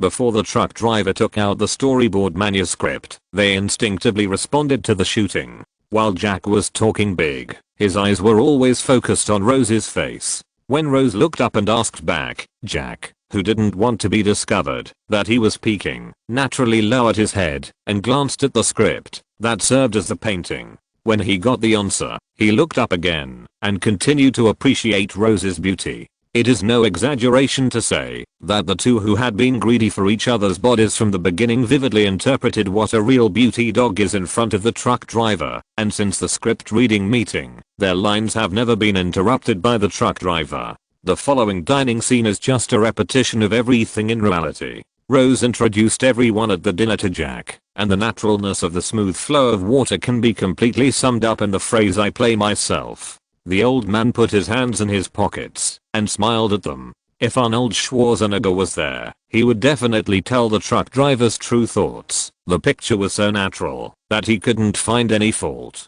If it was just these, it would be fine. In the scene where Rose rejected Jack, the two of them looked at each other affectionately without the script. There was no so-called facial management skills in the performance. Rose, who rejected Jack's confession with the excuse of the engagement, had pain in her eyes, while Jack, who was rejected, had a wooden face and dead eyes. To be honest, not everyone can play Simmer face well. Although Wang Dachu is funny, it is a witty network animation. After losing the burden, he has no soul. And Meteruoxy, isn't this an adjective that can be compared with empty eyes, dull eyes, dead heart, and lifelessness? In the past, Roland's affectionate gaze was just a passable appearance, but now, it's really the eyes that are acting. Or in other words, when the true feelings are in place, all the performances are natural. Just like Hanks taught Roland before, when emotions drive the performance, others can't find fault. At the same time, emotions can also be replaced, and there is no need to make yourself bitter and hateful. Because of this, when he was acting with Kate, Roland directly called up the emotions of walking on the streets of New York with her that day, reminiscing about his youth, and tasting the sweetness around him, and his eyes naturally turned red. Seeing Roland's state, Kate, who was also driven by the thought of not wanting to be separated from Roland, instinctively raised her hand to wipe it, but with her action, the two people who created the atmosphere of separation instantly lost their performance. Kate grinned with pain, and Roland, with a wooden face, raised his hand and pulled her into his arms. Just as they were about to kiss to cover up their mistakes, the truck driver, with his hands in his pockets, was on a roller coaster, his mind full of lewd words. From the satisfaction of seeing the two of them being natural, to the joy of falling in love at first sight, followed by the surprise of mutual protection, and then the bewilderment of painful separation. Holy crap. You two were reciting the lines just fine. Why are you suddenly stuffing my mouth with dog food? This is a script reading session now. Aren't we asking you to empathize with each other? What the hell is it that two people who are looking at each other affectionately are acting out at the same time and then kissing? Get out of here. Get out of here. I don't want to see you. And then, the two core actors were kicked out of the script reading session by the director before the script was even halfway through. While the truck driver kicked Roland out of the conference room, he also shouted loudly, "Kate, if you say no good once in the real shooting, I will beat Roland with a stick once. Roland, if you say no good once in the real shooting, I will beat you twice with a stick. Hey, can you be reasonable?" She said, "No good. Why did you beat me?" Roland, who was kicked, slapped his butt with his backhand. He felt that he was simply a friend of the question mark. Also, why should I be beaten twice for saying no good once? But before Kate could smile and pull Roland away, hearing this, the truck driver who had just entered the conference room popped his head again and shouted, "Kate said no good, and I beat you, because beating you hurts your body, and she hurts her heart. Beating you once hurts two people. This deal is too cost effective. And I beat you twice for saying no good, because in this movie, Kate's performance mistakes will only be caused by you. Since I can't say no good to her, I can beat you once more, to achieve balance in reality." Wow. This is really a genius of logic. Roland was stunned. Seeing that the two were about to fight because of this, Kate immediately laughed and hugged Roland's waist, and pushed him away from the scene. Okay, don't argue with James, okay? While comforting Roland, Kate also turned her head and said to the truck driver without looking back, "James, don't be angry. I will go back and teach him a lesson and ensure that there will be no mistakes when the official shooting starts. If there is a mistake, you should beat him up." The truck driver rolled his eyes when he heard it. Looking at the two people who were gradually moving away, he snorted and laughed. In less than 2 seconds, he went back to the meeting room with a stern face, organized the remaining people, skipped the scenes of the male and female protagonists, and carried out the final reading. Is he really angry?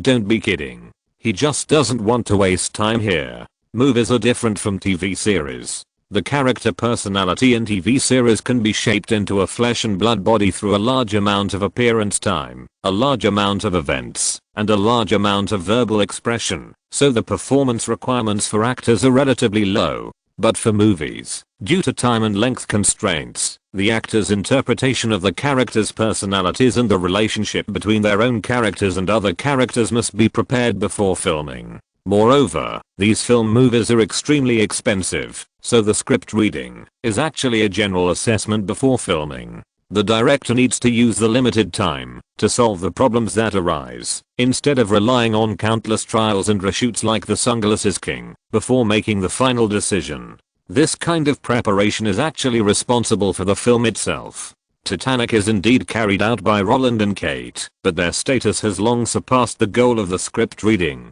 Instead of watching these two guys who have memorized all the lines of the entire script being bored on the scene, it is better to skip them and review others. In this way, it can save time, effort, and money. Of course, this is also the trust after many years of acquaintance. After working together on Terminator 2 and Spider-Man, the truck driver knew that Roland was a man of decent talent, but a serious disposition. He could tell the depths of autumn from a single leaf and the whole leopard from a single spot. Since the paragraphs he and Kate read were impeccable, they could start filming. Not only that, the 6-month preparation time for each movie, starting from Jurassic Park, was also a relief for the truck driver. Although Roland was the most expensive actor in Hollywood, it was really worth it. After all, the box office appeal was there, and the attitude and time for careful preparation were also there. However, although the truck driver was relieved about Roland did not trust the truck driver. After being kicked and kicked out, Roland did not go back to the hotel with Kate directly, nor did he go shopping in the town with her.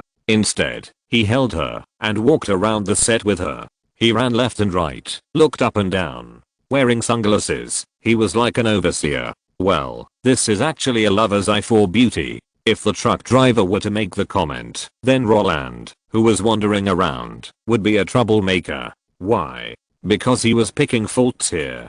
He was either discussing design drawings with the supervisor, or talking about composition arrangements with the set designer, or asking the costume designer to open the costume warehouse, or checking various filming equipment in front of the prop master. It is no exaggeration to say that he was doing the work of a producer. And who are the producers of the crew? James Cameron and John Landor. Is Roland considered to be overstepping his authority and provoking? Of course. No one cares. No one dares. At first, Kate thought Roland was embarrassed, so she wanted to find something for the truck driver to do, so she let him wander around, thinking that he would go back after his temper subsided. But after jumping through multiple departments, she felt that something was wrong with Roland. Is this guy really checking things? Roland, I'm tired.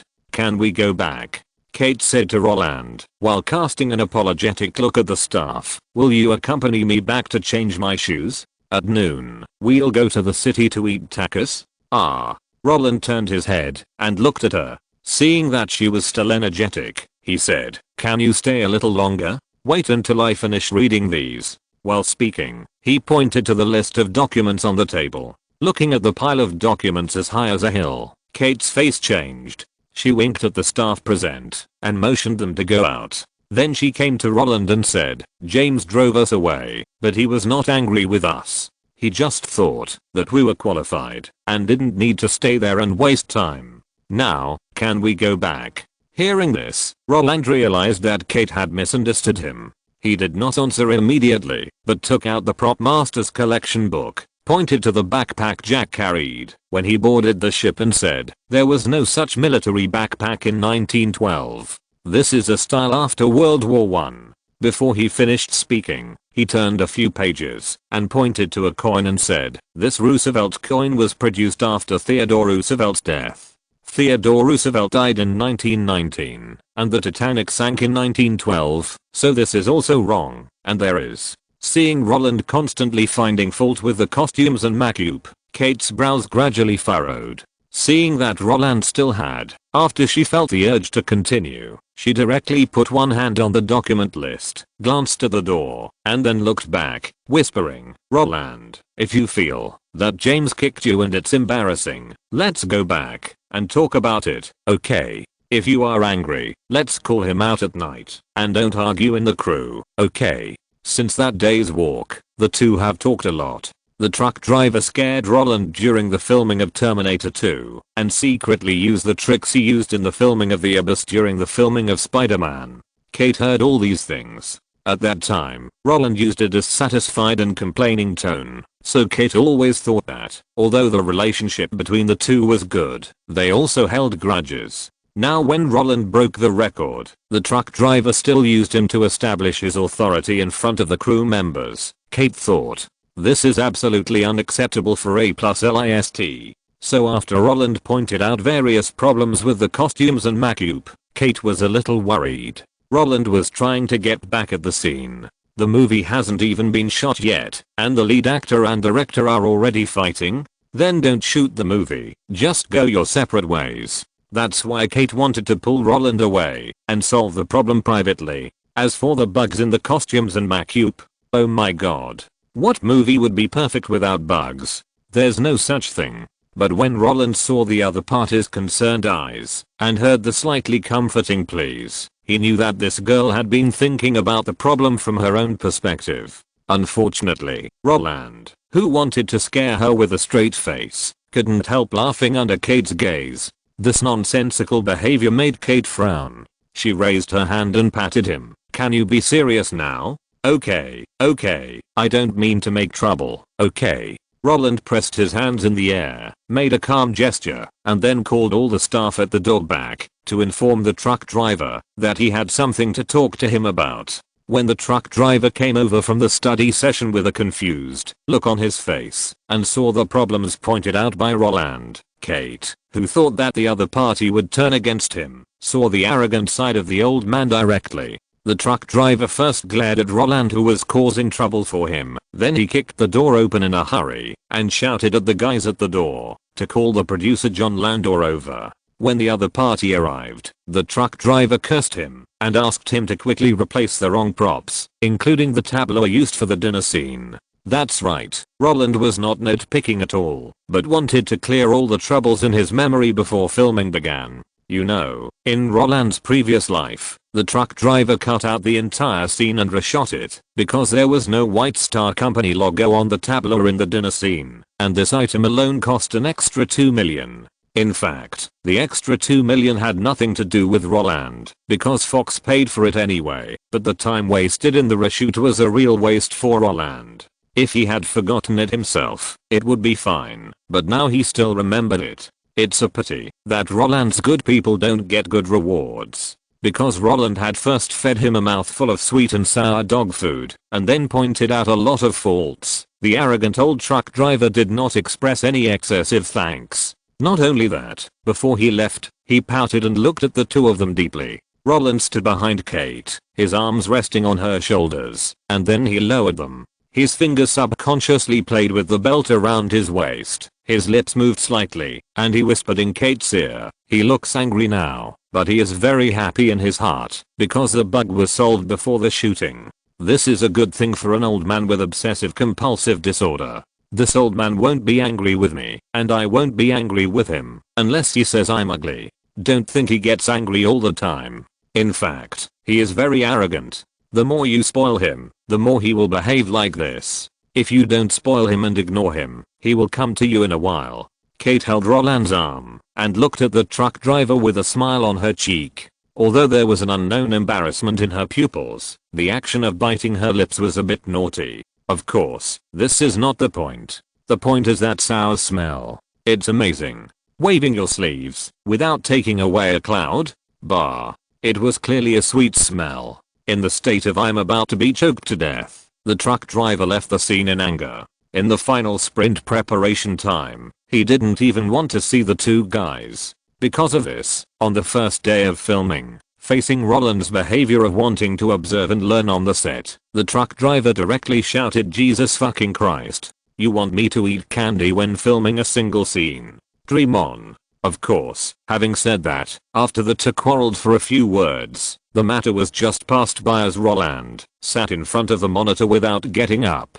Since Roland wanted to learn. Over the years, they have taught him everything they can. Okay. This guy obviously just wants to watch Kate perform. Since Roland couldn't be driven away, the truck driver didn't let him off easily. He directly put the director's tube and the draft of the storyboard on Roland's thigh, then raised his chin slightly, and his meaning was very clear. You have studied for 6.5 years, so it should be okay for you to shoot your own wife now, right? Facing such a generous truck driver, Roland was delighted. It has always been the old man Spielberg who gave him the opportunity to practice, and the truck driver was very stingy. And now, this guy is finally moved by his diligence and curiosity? Since the opportunity is in his hands, how could Roland give up?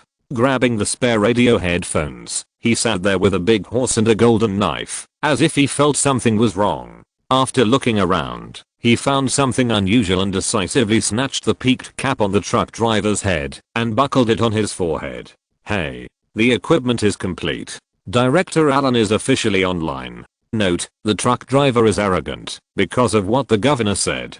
If the two of you have a good relationship, then when the truck driver is angry, just ignore him, because after ignoring him, he will come to your door with a smile on his face in a while. But if you apologize to him, that's it. This guy will ignore you for a long time. He spent an extra $2 million to reshoot the banquet scene for the tableau. Many people should know that this guy will take the initiative to fix any bugs that can be fixed. When the movie was released in 1997, because of the astrological problem, the truck driver received a letter from an astronomer, and the other party told him the correct result. After the 3D version was released, he really spent money to redo the CGI. Chapter 194, Sweet Photoshoot, Love Affair Exposed, Guess the Ending, and Help from Afar. According to common sense, since the Titanic has been built, wouldn't it be enough to shoot it from beginning to end according to the order of the script? In this way, after the filming of the movie is finished, the replica does not even need to be dismantled and can be directly towed to the recycling station and sold.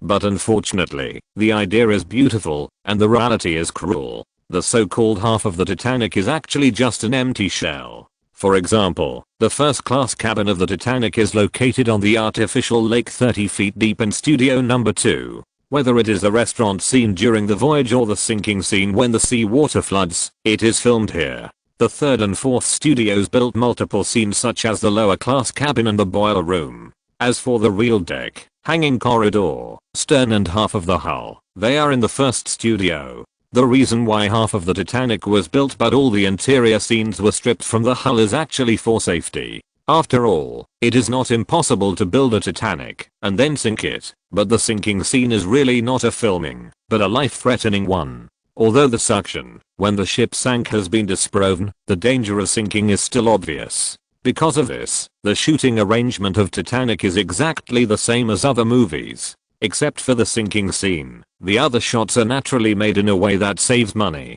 Although the truck driver is a tyrant on the set and a money-burning machine, he will not waste it like Jiang Wen, and will not let the actors go back to the road of fleeing in 1942 in pursuit of extreme reality like Xiao Gangpeo. When the crew officially started shooting, the material they needed was actually the love between Jack and Rose. As for the submarine exploration and salvage in the opening, in the process of submarine exploration in the past few years, the truck driver has personally drilled into the submarine and filmed at the site of the Titanic's accident. It can be used after editing, and at most some CGI pictures will be added, and it can be embedded in the feature film. As for the water footage of the elderly Ruth and the survey ship, one was shot in a mansion in Malibu, and the other was shot on the Ryan Victory. Roland didn't have to worry about these two things, because the truck driver had already finished shooting. So when Roland sat in front of the monitor, he was facing only the Southampton dock that the crew had temporarily built for the sailing scene.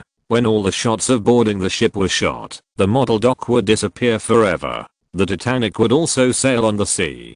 Perhaps it was the truck driver's generosity that made Roland very excited, or perhaps it was because he had been accustomed to snatching the director's baton from these famous directors and tinkering with it for more than 6 years. So after putting on the director's hat, he instantly entered the role. Picking up the draft of the storyboard and scanning it twice, the shot that belonged to Bai Guang had been replayed in Roland's head countless times. When he raised the director's baton, clear and organized shooting instructions also came out and were passed to the ears of all the staff. Captain number 1, take a close-up shot of the vehicle driving to the dock.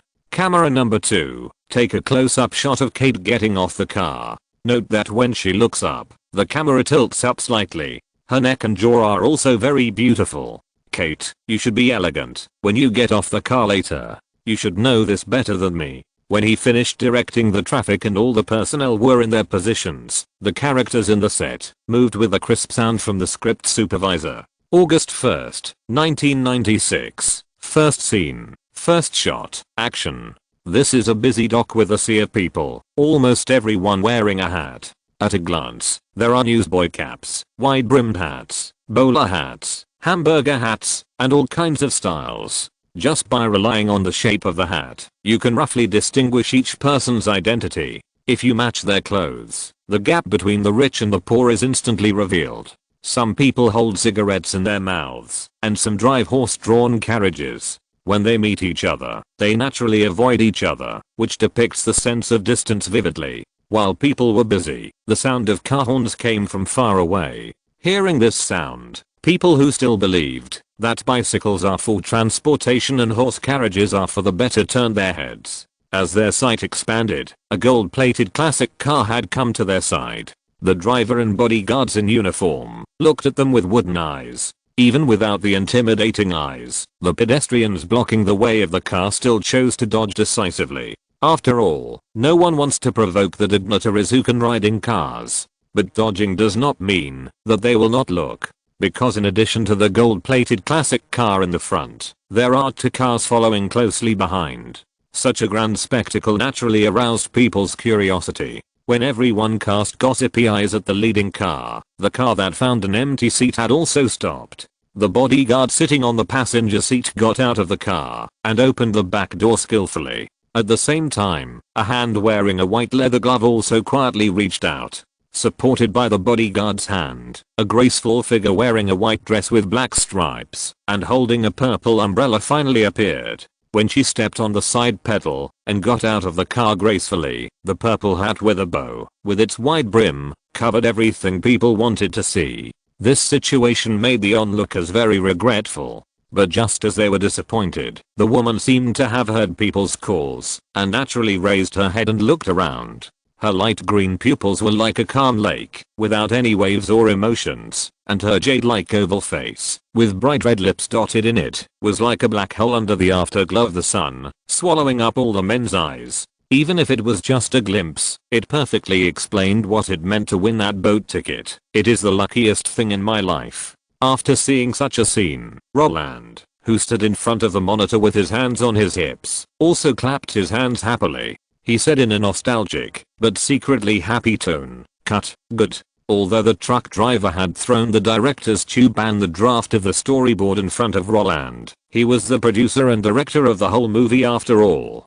When Roland shouted good, a group of people cast their eyes over, and after seeing the old man smiling, applauding, and nodding, the studio was filled with cheerful voices. This behavior of not treating village officials as cadres did not surprise Roland. When he took over the director's baton from Spielberg, those people were also very surprised. But it doesn't matter, just get to know each other better. While the truck driver was helping Roland out, he turned his head and looked at Roland.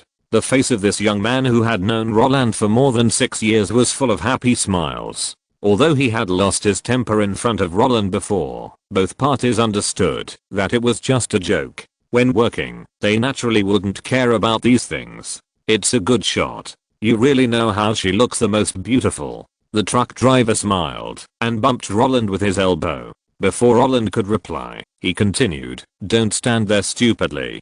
Take the draft of the storyboard and go over to discuss the play. They are waiting for you." The truck driver's approval made Roland very happy. Although this shot was not difficult, and he had simulated and repeated it countless times in his mind, the old man's affirmation was more valuable than gold.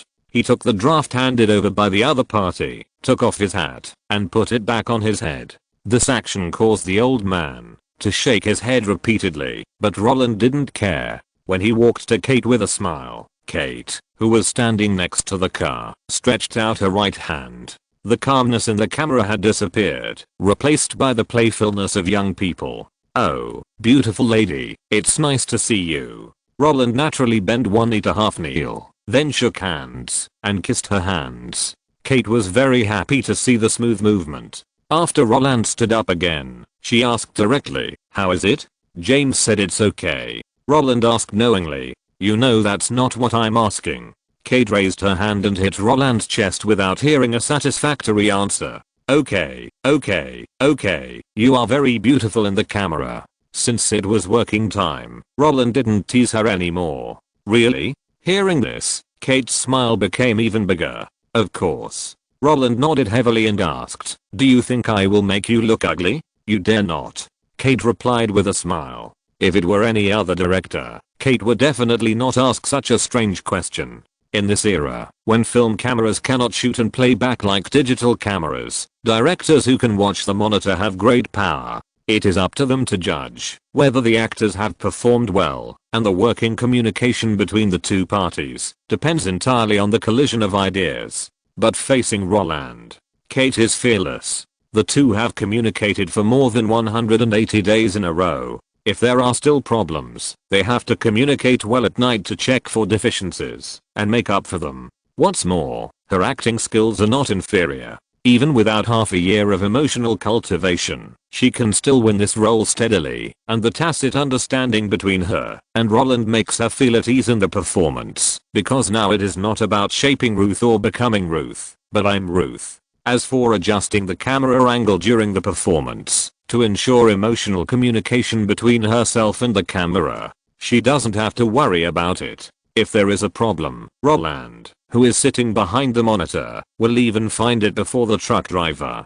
Because the marvel of beauty can be reflected in every frame. Because of this, in this state of ease, Roland can talk about the play more easily. More than 80% of the whole movie is about the love between the two. As long as the two of them are in tune with each other, the performance of other supporting roles is very simple. What's more, Billy Zane, the second male lead who has the second most scenes, started his career with the Back to the Future series, and was trained by Robert Zemeckis. Frances Fisher, who plays Ruth's mother, has worked with Tom Hanks in Back to the Future, and filmed Unforgiven with Clint Eastwood. As for the fat lady, who is good to Jack, she won the Oscar for Best Actress in 1991. It is no exaggeration to say that, although Roland is the most famous in the crew, the acting skills of the other guys are not as good as their fame. When they confirmed that the truck driver really let Roland shoot, and he just crossed his legs, supervised behind the monitor, eliminated mistakes, and was lazy, the next few scenes of boarding the ship were shot faster. The thing that Roland and the truck driver discussed the most was whether they needed to take more times to provide more materials for the subsequent editing. As for mistakes, if Roland made Kate laugh, he would have been beaten to death by the truck driver. Of course, the truck driver didn't beat him. Not only that, the old man who should have scolded Roland also showed a very high quality in self-cultivation. From beginning to end, he was happy to watch Roland running around, and that luck made Roland panic. At first, he thought that the truck driver was preparing to use a powerful move, and was going to sneakily use a set of Hell's Paradise on him, but after chatting for a while during lunch, he realized that he was overthinking it. Because no matter how he followed with the plate, the other party was unwilling to sit at the same table with him. Since he was honest, but said he hated her, he was relieved. However, he didn't know that as he sat down next to Kate, the guy who had been staring at him for the whole morning finally put away his camera. That night, the scenes of Roland giving Kate a gentleman's salute, the two laughed and talked. Kate punched Roland in the chest with her little fist, and dining together quietly made the front page headlines of major gossip tabloids. That's right, the truck driver allowed Roland to give out sweets in the group, not because he could swallow it, but because Fox needed publicity materials, so he turned a blind eye and let the couple make a fuss. After the Fox reporter sent the obtained materials back to the company and printed them out, America exploded that night. Oh my god. Absolutely right. This must be Roland and Kate. Wow. Roland and Kate. I really can't believe it. Oh my god. Oh my god. Oh my god. I said it was them. What rays? They don't look like they have any feelings. Kate actually hit Roland with her fist. The two of them even had dinner together? Shit. Could it be that it's really the same as the group of netizens on the internet speculated that Roland's yes is Kate, right? They were already together at that time. They really match well when standing together. Look at the look in Roland's eyes when he was doing the gentleman's salute. I feel like I'm suffocating. They definitely didn't just know each other. I now strongly suspect that the kid Steven mentioned before is Roland. If the love hype before Jurassic Park was Comrade Chew and Django riding on Roland's popularity, then now, whoever has a little connection with Roland will be popular. And the reason is also very simple. 1 month, 400 million, can prove everything. Countless viewers are willing to spend money on him. In this case, isn't it natural to pay attention to news that can be read for free? Moreover, Roland should be in love now. In this society, where parents will acquiesce and care for their children, to date and fall in love with the opposite sex, when they enter high school, Roland can stir up an uproar with just one word yes. Then, with the emergence of the hammer, the fans who are willing to spend money on him are immediately excited. If the surprise when seeing the newspaper news is their most primitive expression, then the discussion area, which is about to be crowded, has a tricky operation. The post that suspected Reese was Roland's girlfriend was righteously marked as a rumor by the administrator, and the post that suspected Kate was Roland's girlfriend was quietly pinned to the top by the administrator and the forum. It's already a big quarrel. I expected it a long time ago. I expected it when Roland answered yes. If it weren't for Roland, how could Steven praise Kate for her beauty at the Oscars? You know, he doesn't usually praise people. They are such a good match. In the photo of Roland doing the gentleman's salute, Kate smiled so brightly, she was definitely not pretending. Wow. Was my Roland kidnapped by an Englishman? What do you mean above? Kate is very beautiful, okay. If it really comes down to grades, I don't think anyone is worthy of Roland. But I still like Reese. I think she and Roland are more suitable. This is really a big surprise. Can anyone tell me if Kate is the heroine of the romantic film Roland mentioned before? I found it. Kate's Sense and Sensibility, which was nominated for the Oscar for Best Supporting Actress this year, was shot by Ang Lee, and Ang Lee's previous The Wedding Banquet and Eat Drink Man Woman were all purchased and released by Roland. Roland and Kate must have known each other for a long time. And the question you are concerned about above. After the gossip was exposed, Fox TV just urgently interrupted a news report, saying that Kate was only the heroine of Roland's new movie Titanic. The leaked photos in the gossip tabloids were all work photos on the set. The two were just playing lovers in the play, and they were colleagues. What? Colleagues? Does Fox think we are idiots? Do we look that stupid? They must be in love. Otherwise, why would Fox suddenly deny the rumor? It must have disrupted their publicity and promotion arrangements. It must be said that Fox is indeed a subsidiary of the tabloid kingdom. In terms of publicity and promotion, it has a good grasp of human nature. If it was just newspaper gossip, Roland's fans would definitely start matchmaking in the online community. After all, with Roland's current fame, no matter which girl he is with, there will definitely be fans who are dissatisfied. No matter how bad Release is, she also gained a group of fans in her previous life through the Legally Blonde series, and there are many people who like her. As for Kate, she became a member of the gossip news because of the Oscar gossip. Although she is beautiful, her performance is not as good as Reese, who played Gwen. There is no way, because Sense and Sensibility is led by her aunt. However, after the gossip was exposed, Fox TV urgently denied the rumor, which made it more obvious. If Roland and Kate are not in love, why is Fox so nervous? You have been staying on the official news that the Titanic project is directed by James Cameron and Roland Allen is the star. If the male and female protagonists are not really together, why are you so anxious to deny the rumor? It is Fox's action of making things worse that makes people believe that Roland and Kate are real lovers. In this case, many guys are directly attracted by Fox's operation.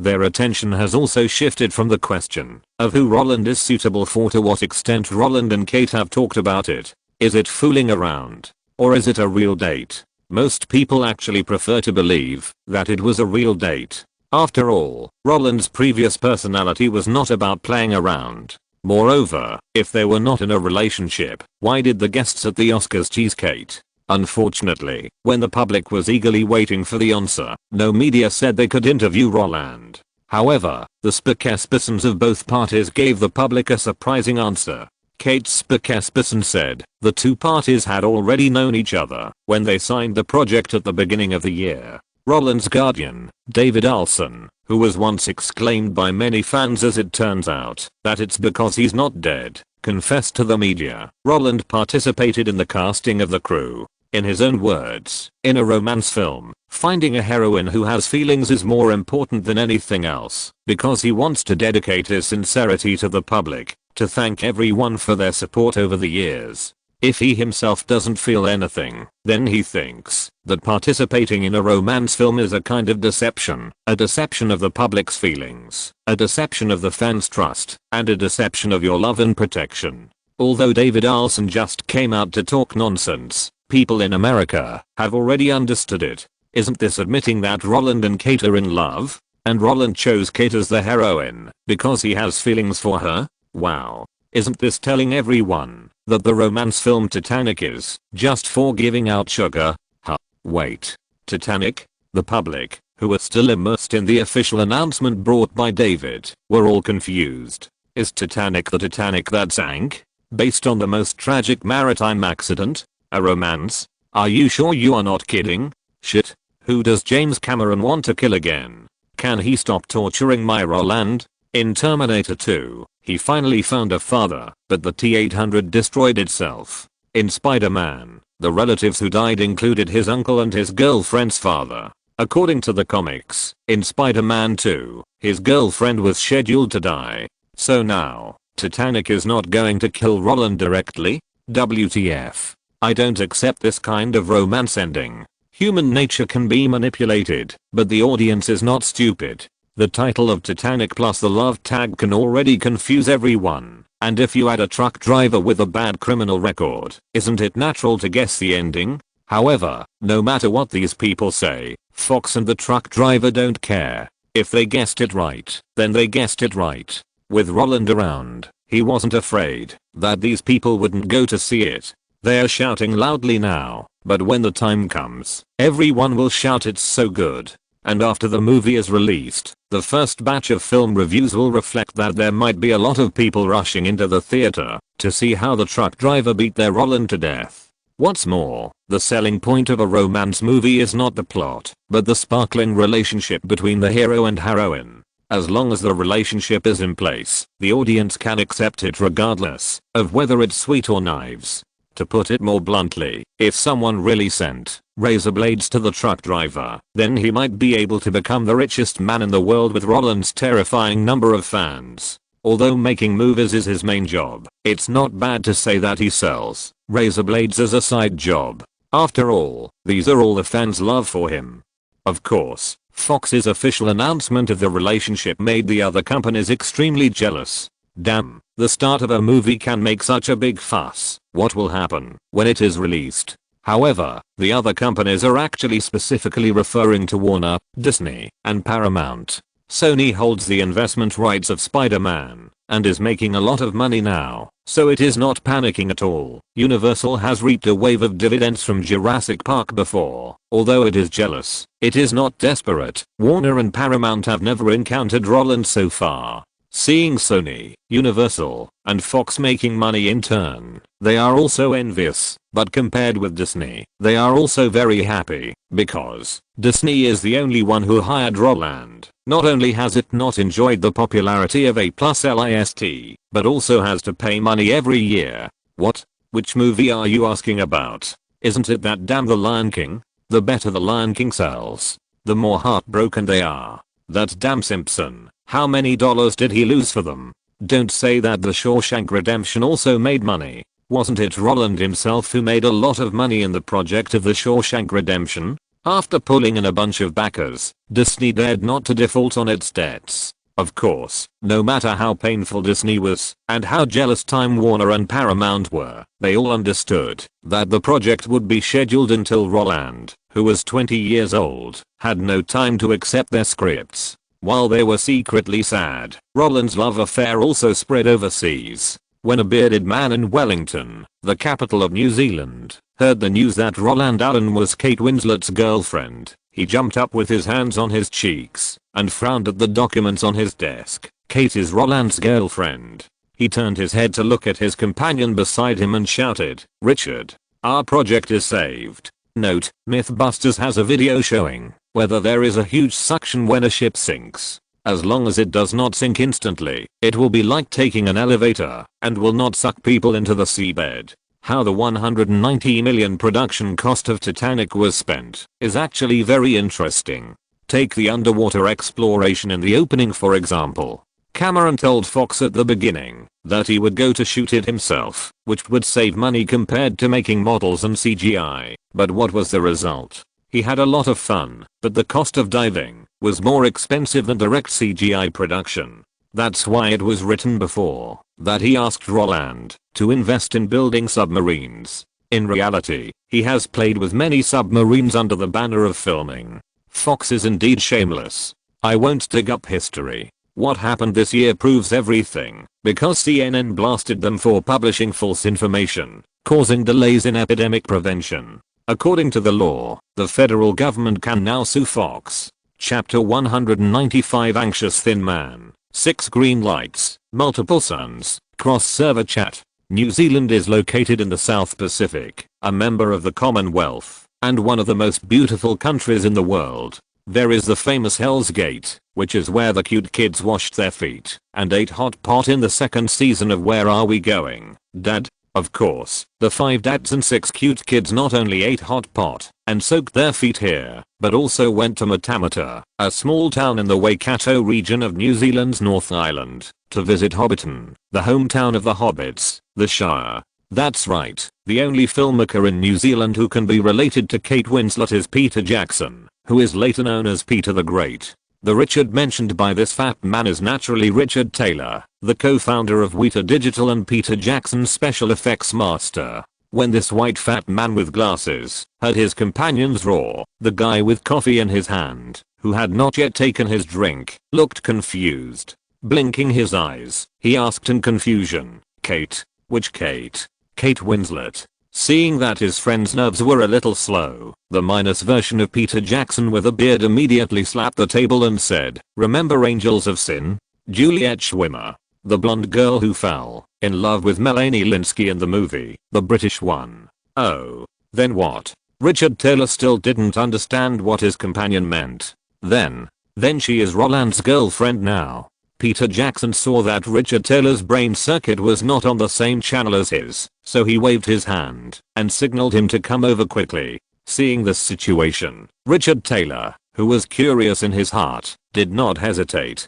He took a sip of coffee first to avoid spilling it, and then kicked his feet. He slid directly to the side of Peter Jackson on the swivel chair, and his eyes fell on the computer monitor pointed at by the other party. Looking at the entertainment news on Yahoo, he took in all the gossip about Roland and Kate's relationship. After scrolling through the news, a happy smile appeared on his plump face. "Oh, little Kate is in love too? Her boyfriend is Roland Allen. That's great. He has been the box office champion for 5 consecutive years, and with this year's Spider-Man, if nothing goes wrong, he can dominate the entire 1990s. This influence has surpassed Harrison Ford's back then. It's really a stroke of luck to find him." As the technical director of Weta Digital, Richard Taylor did not participate in the movie Angels of Sin, but that movie was shot in Weta Digital Studio. How could he not know Kate? After seeing Kate and another woman filming a lesbian scene, Weta Digital was actually very worried about the girl's physical and mental health.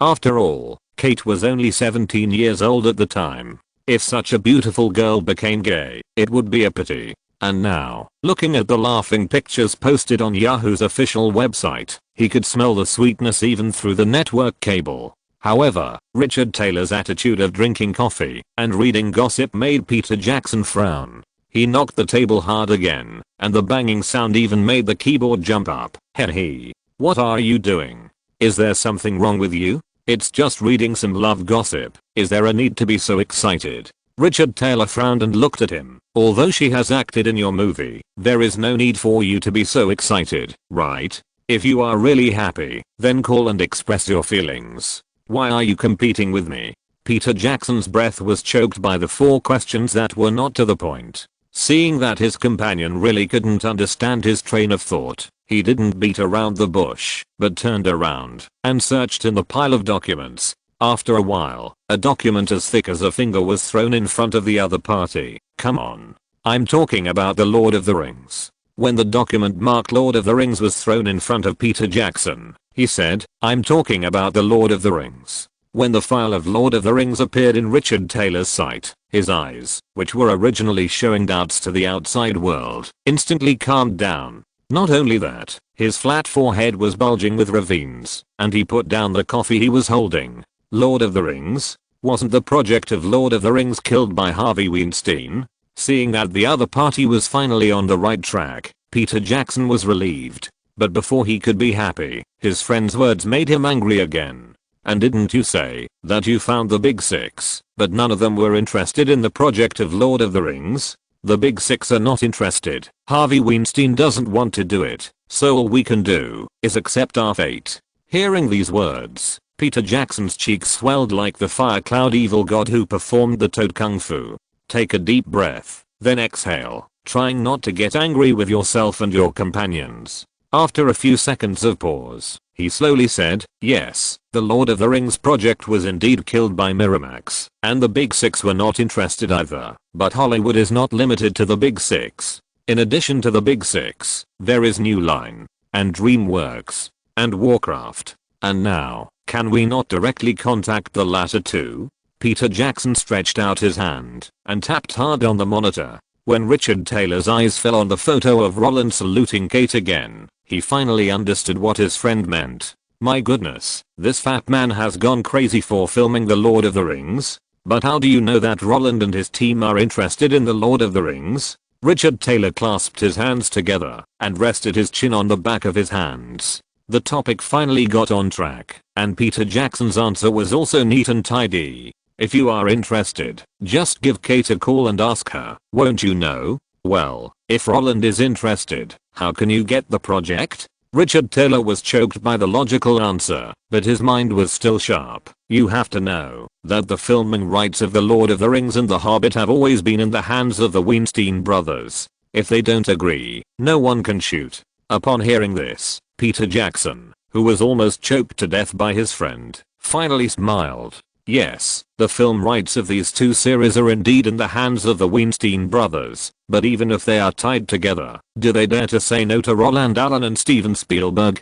Our problem now is not to persuade the Weinstein brothers, but to trick Roland Allen into being interested in The Lord of the Rings. That's right, when Peter Jackson saw the news of Roland Allen and Kate Winslet's relationship, all he thought about was getting Roland to invest in his own project, The Lord of the Rings. As a guy who grew up reading John Tolkien's novels, Peter Jackson, like all book fans, has imagined Middle-earth countless times in his mind. He is fascinated by everything on this land, and fantasizes that one day he will be born into the world. Unfortunately, even if he becomes a director, he cannot touch that world. Because of technology, copyright, and money. Since technology does not allow it, he founded Weta Digital, just like his predecessor George Lucas, who pursued his dream. If he cannot get the copyright, he will look for the copyright owner, hoping that he can impress the other party. If he does not have money, he will attract investment. As long as he can shoot, he will do anything.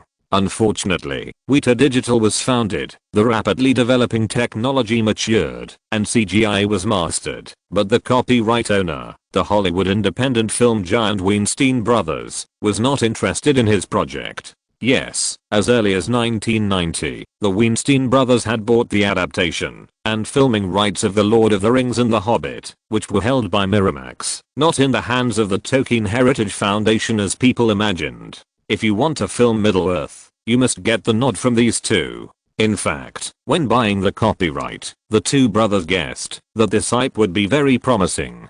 Unfortunately, the 6 major Hollywood studios have no intention of making fantasy films, so their copyrights have been shelved again and again. Now, someone wants to film it, which is of course a good thing, but the problem is that Peter Jackson is not a famous director, and he wants hundreds of millions of dollars in investment, which is contrary to the operating philosophy of the Weinstein brothers, who started out with low-cost independent films. In this case, they naturally rejected the other party's request ambiguously.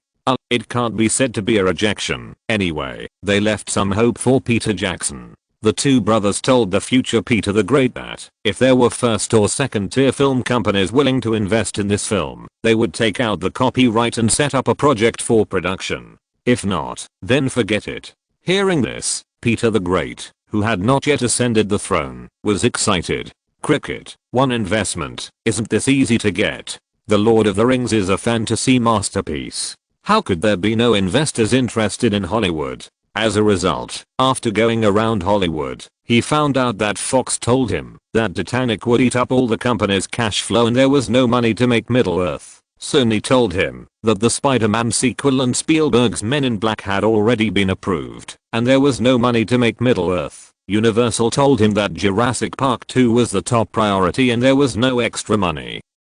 Disney told him that The Rock failed in investment and there was no money to make Middle-earth. Warner told him that the Batman we are most familiar with was kicked to pieces by Spider-Man, so how could they make an unfamiliar fantasy movie? Paramount told him that it was time to go to bed. There was no successful precedent for the genre, and now only Steven and Roland could get investment. I'm so mad.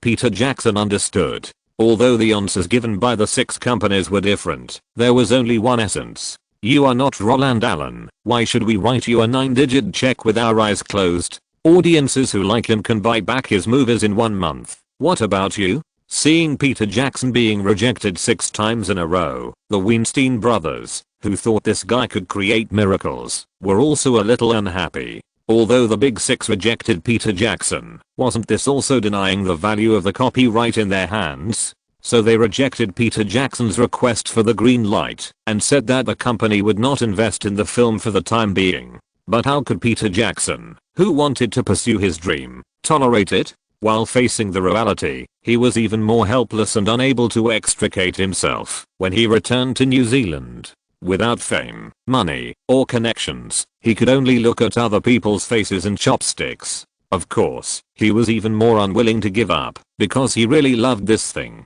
Originally, he planned to rest in his hometown for a while, and at his own expense, he led Weta Digital to make some Middle-earth models in the New Zealand studio. He wanted to use the serious and precise preparation as an important bargaining chip for his next investment, and continue to negotiate with second-tier companies. But now Kate is actually Roland's girlfriend? Isn't this an opportunity? The guy who can make the big six unanimously give the green light is right in front of him, so what else do you need? Although he stayed in New Zealand for many years, he was a Hollywood person after all. He might not know the big things, but he had heard a little about the small things. In the gossip he heard, Roland Allen was a guy with a slogan stupid, rich, come quickly. For example, 7 deadly sins which could not get any investment at all, The Shawshank Redemption which was almost killed by the O.J. Simpson, The Wedding Banquet which was a gay movie that no one was willing to distribute, Eat Drink Man Woman which many people could not understand, the copyright of Marvel movies which was kicked around by all the film companies, and Before Sunrise which has not seen any hope of profit so far. These are all projects that Roland invested in, or purchased the copyright. Although the first 5 have all turned over, at the beginning, these were all movies that no one was optimistic about. Since Roland likes this kind of project that no one wants, then his Lord of the Rings will have hope, right? As long as he can deal with this stupid and rich guy, Middle-earth will be just around the corner. Of course, the most important thing is that compared with other companies that he doesn't know, Roland can still use the back door. When filming Angels of Sin that year, he and Kate exchanged numbers. In this case, if he can talk directly to the top 3 guys in Hollywood's power list, why should he suffer from other people's troubles? So, when Peter Jackson dialed Kate's number with joy at the right time, told her his little wish, and asked Kate to help relay it, Roland, who learned the unexpected news, was as stunned as a water cut off in Kung Fu when he was taking a shower. Can you say it again? I don't think I understand. Roland, who had just walked out of the bathroom, looked at Kate leaning against the head of the bed with a confused face, and water drops flowed down his cheeks. I said that a director I worked with, named Peter Jackson, called me after seeing the news of our relationship, saying that he wanted to discuss a project with you, about movies. Seeing that Roland paused to hear the news, Kate, who had already crawled into the bed, turned over again, took the towel from Roland's hand, and then pulled his arm, made him sit on the edge of the bed, and rubbed his hair dry. What? Are you not interested in him? If you don't want to meet him, just tell me, and I'll reject him. Speaking of rejection, Kate didn't feel any psychological pressure at all. The exposure of our relationship will bring you a lot of trouble. The guys who want to get close to you don't have your phone number, but they can find me, so don't think that rejection is cutting off my interpersonal relationships, because my most important interpersonal relationship now is you. Although Kate was confessing, Roland was thinking about other things. Peter Jackson approached him. Movie projects? Isn't that Lord of the Rings under the name of Weta Digital? What is Lord of the Rings? It was the top IP in the first decade of the 21st century. With Marvel in control, and Harry Potter being written, the only epic live-action movie IPs in the first decade of the 21st century were Pirates of the Caribbean,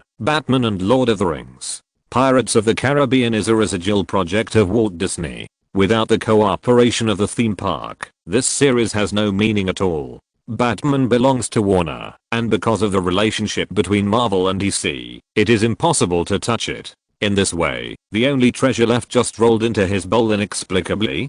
Is this the legendary handsome guy who can make a living with his face? Not only that, Peter Jackson also has Weta Digital in his hands. You know, 20 years later, there is a saying in the circle, if there is a problem, find Industrial Light and Magic. They will write specific software to solve it. If it still can't be solved, then find Weta Digital. They will try their best to force it with human technology. Compared with the Lord of the Rings which can generate $6 billion in operating income, Weta Digital is what Roland values most, because Industrial Light and Magic plus Weta Digital can solve all problems in special effects. Owning them, you can monopolize the entire special effects industry. And now which toddler is likely to hug his thigh and call him daddy? Hey. Considering your sincerity, I will reluctantly accept you as my godson. Well, Actually, Roland suspected that he was dreaming, or that water had entered his brain when he was taking a shower just now. Then, he pinched Kate's thigh. "Shh, what are you doing?" Kate asked with a frown in pain. "I was wondering, why did I meet a treasure girl like you?" Roland raised his head slightly, his eyes blurred. Such words made Kate think that Roland understood the confession of "you are my most important relationship." So, she, who was originally an artistic person, smiled and said, "If I could live my life again, there are two things I'm sure of. One is that I will definitely become an actor, and the other is that I will marry Laurence Olivier. If necessary, I will propose to him myself. I'm willing to repeat all of this, except for the last few months with Larry. HMM. Stop. Wait. This is clearly an exchange of interests in a career story. How come it suddenly becomes a love story?" But how could Roland not understand what Kate said? That was Vivien Leigh's beautiful vision after her divorce. Vivien Leigh, who had learned acting since childhood, devoted herself to the film industry without hesitation, and her most fundamental goal was to marry Laurence Olivier. And now, Kate also learned acting since elementary school, and she entered the film industry later than Roland. Just like Vivien Leigh relied on Laurence Olivier to get Gone with the Wind, Kate's Ruth was chosen by Roland.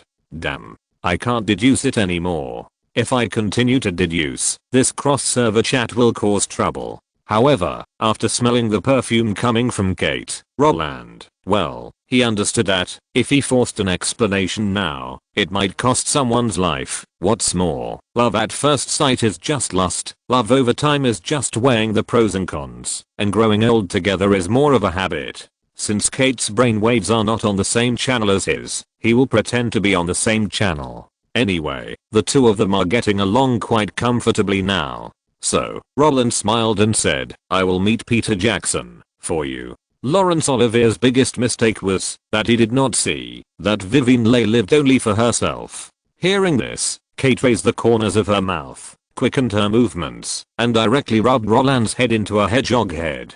After seeing the explosive effect, she put down the towel with satisfaction, hummed a tune, got on the bed, and called Peter Jackson again. "Hi, Peter, I asked for you." Roland said, "You can just come over directly." As for the time, at this point, Kate, who was lying on the pillow, turned her head to look at Roland, and Roland said very politely, "Anytime."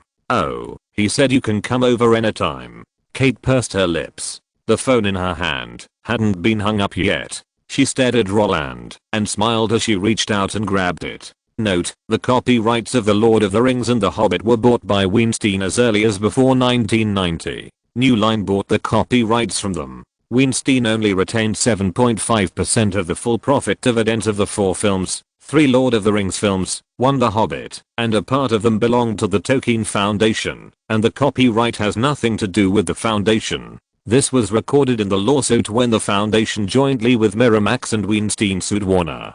During the trial of Harvey earlier this year, Ashley Judd and Mira Sorvino accused Harvey, saying that they were kicked off the casting list of The Lord of the Rings because they did not serve Harvey. Harvey denied this, but Peter Jackson made it clear in an interview with CNN that he had been arguing with Harvey for 18 months in order to make the movie. Harvey wanted to control everything, including casting, but he was still unwilling to invest money. After New Line bought the copyright, Weinstein became the executive producer. Not only that, Harvey disgusted him because selling 2 copyrights to New Line was conditional. Harvey bid $10 million and bought shares in Weta Digital. He was the 3rd largest shareholder after Peter and Richard.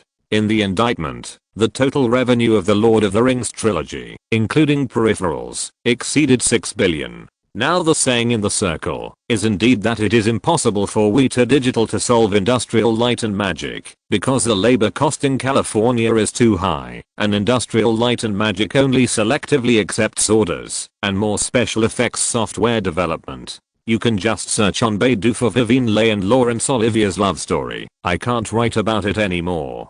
Chapter 196, No Business is Hard to Do version 2.0. For the major Hollywood companies, the summer season of 1996 was simply a hell. In addition to the existence of Spider-Man and Independence Day, two money-making crocodiles that they could not even hope to compete with, what made them most uncomfortable was that the public's attention was not actually on movies. Because this year is the 100th anniversary of the Olympic Games. The venue is in Atlanta, America. Including this time, the Olympic Games have been held in America for 4 times. If you insist on asking whether people are interested or not, the public's attention is definitely not as strong as the first time the Olympic Games were held. But this time, the meaning is different.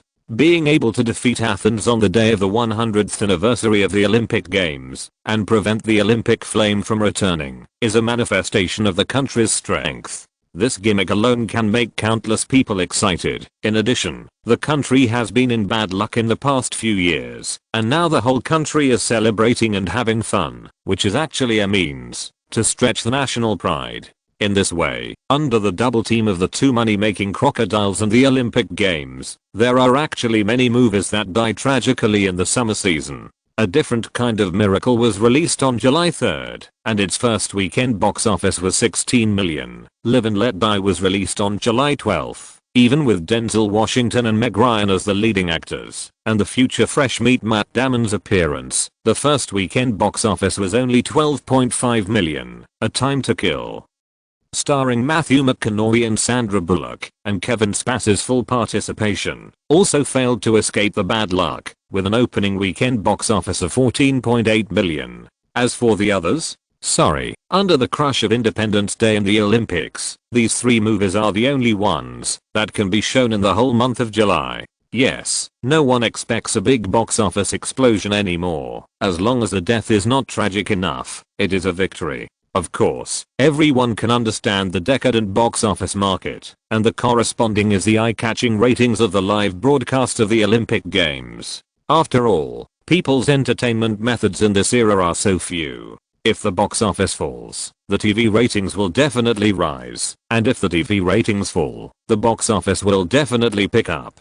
As for both falling, there is only one possibility: the era of mobile internet has arrived. And if it falls for the 3rd time, then we have to wait for another 24 years. Now the whole of America is shrouded in the Olympic economy of Atlanta, so that when Peter Jackson, the future big fat man, flew from Wellington to Auckland, and then to Los Angeles, stayed for a night, and then rushed to the set in Baja California, the hat he used to protect the sun was all Olympic goods bought at the airport, not to mention the t-shirt on his body. The first mascot Izzy made by computer, holding the torch, and smiling like a sand sculpture. Such an outfit made Roland sigh again and again. The Olympics can really boost the economy. Making money under the banner of the Olympics, what's the difference between that and robbery? Such an abstract character doesn't even know the meaning, but it's printed on clothes and sold. Looking at Peter Jackson's outfit, Roland finally understood how heavy a blow the postponement or cancellation of the Olympics would be to the host country. If the free money can't be picked up, what's the difference between that and losing 35 billion in one day?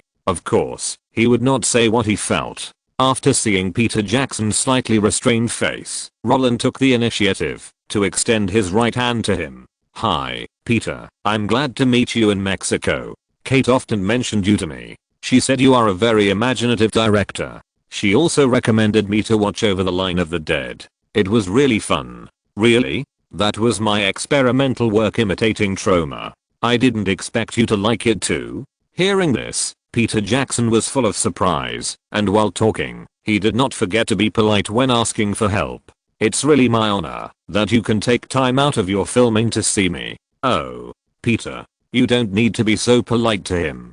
Seeing Peter Jackson take the initiative to lower his posture, Kate, who came out with Roland, smiled and extended her hand, and continued, "We are all family. There is no need to be so formal. Sit down, let's eat and talk. If we were not busy, we would definitely go to New Zealand to find you. What a beautiful place. I miss her so much." At Kate's invitation, the 3 of them sat down. Although Mexico's economy is not comparable to America's, Baja California, which is adjacent to California, is not bad. The place where Peter Jackson was entertained was a local restaurant selected by Kate herself. In her words, New Zealand's Pacific Rim cuisine is deeply influenced by all over the world. They are used to eating food from all over the world. Japanese, Indian, halal, Italian, Mexican, Chinese, Malaysian, Thai and other exotic cuisines all have branches in New Zealand. Therefore, it is enough to invite him to dinner and taste the local flavor directly. In addition, Peter Jackson came for a request, so there is no need to make it grand. It is relatively ordinary, and there is less restraint in the conversation. This is actually the reason why Roland is fascinated by Kate. It is so comfortable to do things. After sitting down, under Kate's connection, Peter Jackson's sense of restraint gradually disappeared, and while enjoying the local people-friendly food, he also talked about his life experience. Like many children, I fell in love with movies when I was 5 or 6 years old. Later, I discovered King Kong. There was no Jaws in Star Wars at that time, so I was deeply attracted by the pictures in King Kong, because I also wanted to shoot such a story. So on Christmas of the same year, my parents bought me an 8mm camera. Chewing the food in his mouth, Peter Jackson, who did not have outstanding achievements, had empty eyes. That camera accompanied me for 10 years. When I got my first salary, I bought a 16mm machine. At that time, Star Wars was released. I was intoxicated by the cool pictures. After watching the movie, I thought to myself, how great it would be if I could make The Lord of the Rings one day. I must make it as epic as Star Wars. Unfortunately, the New Zealand Film Company passed my job application letter, and I can only tinker with it myself. The Over the Top you mentioned is my first film to win an international award, and it was that film that allowed me to get more funding for filming. And then, Angels of Sin was born. At this point, Peter Jackson looked at the two of them embarrassedly, and the two people sitting opposite him, well, Roland and Kate, one on the left and one on the right, held their chins with one hand and kept listening to his story with a smile. Seeing that the person concerned didn't care, he didn't stop, but continued. Angels of Sin won me the Silver Lion Award at the Venice Film Festival. It was also this Silver Lion that made me meet Harvey Weinstein. He bought the North American distribution rights for this film. At the same time, I also knew for the first time that the copyrights of The Lord of the Rings and The Hobbit were in his hands. When I learned the news, I was ecstatic, but because I didn't have any outstanding achievements, so Harvey rejected my request for a project. It's also my fault for being reckless, but I really want to shape the Middle-earth world, so like most directors, after winning the award, I took on a commercial film, Universal's Ghost in the Shell.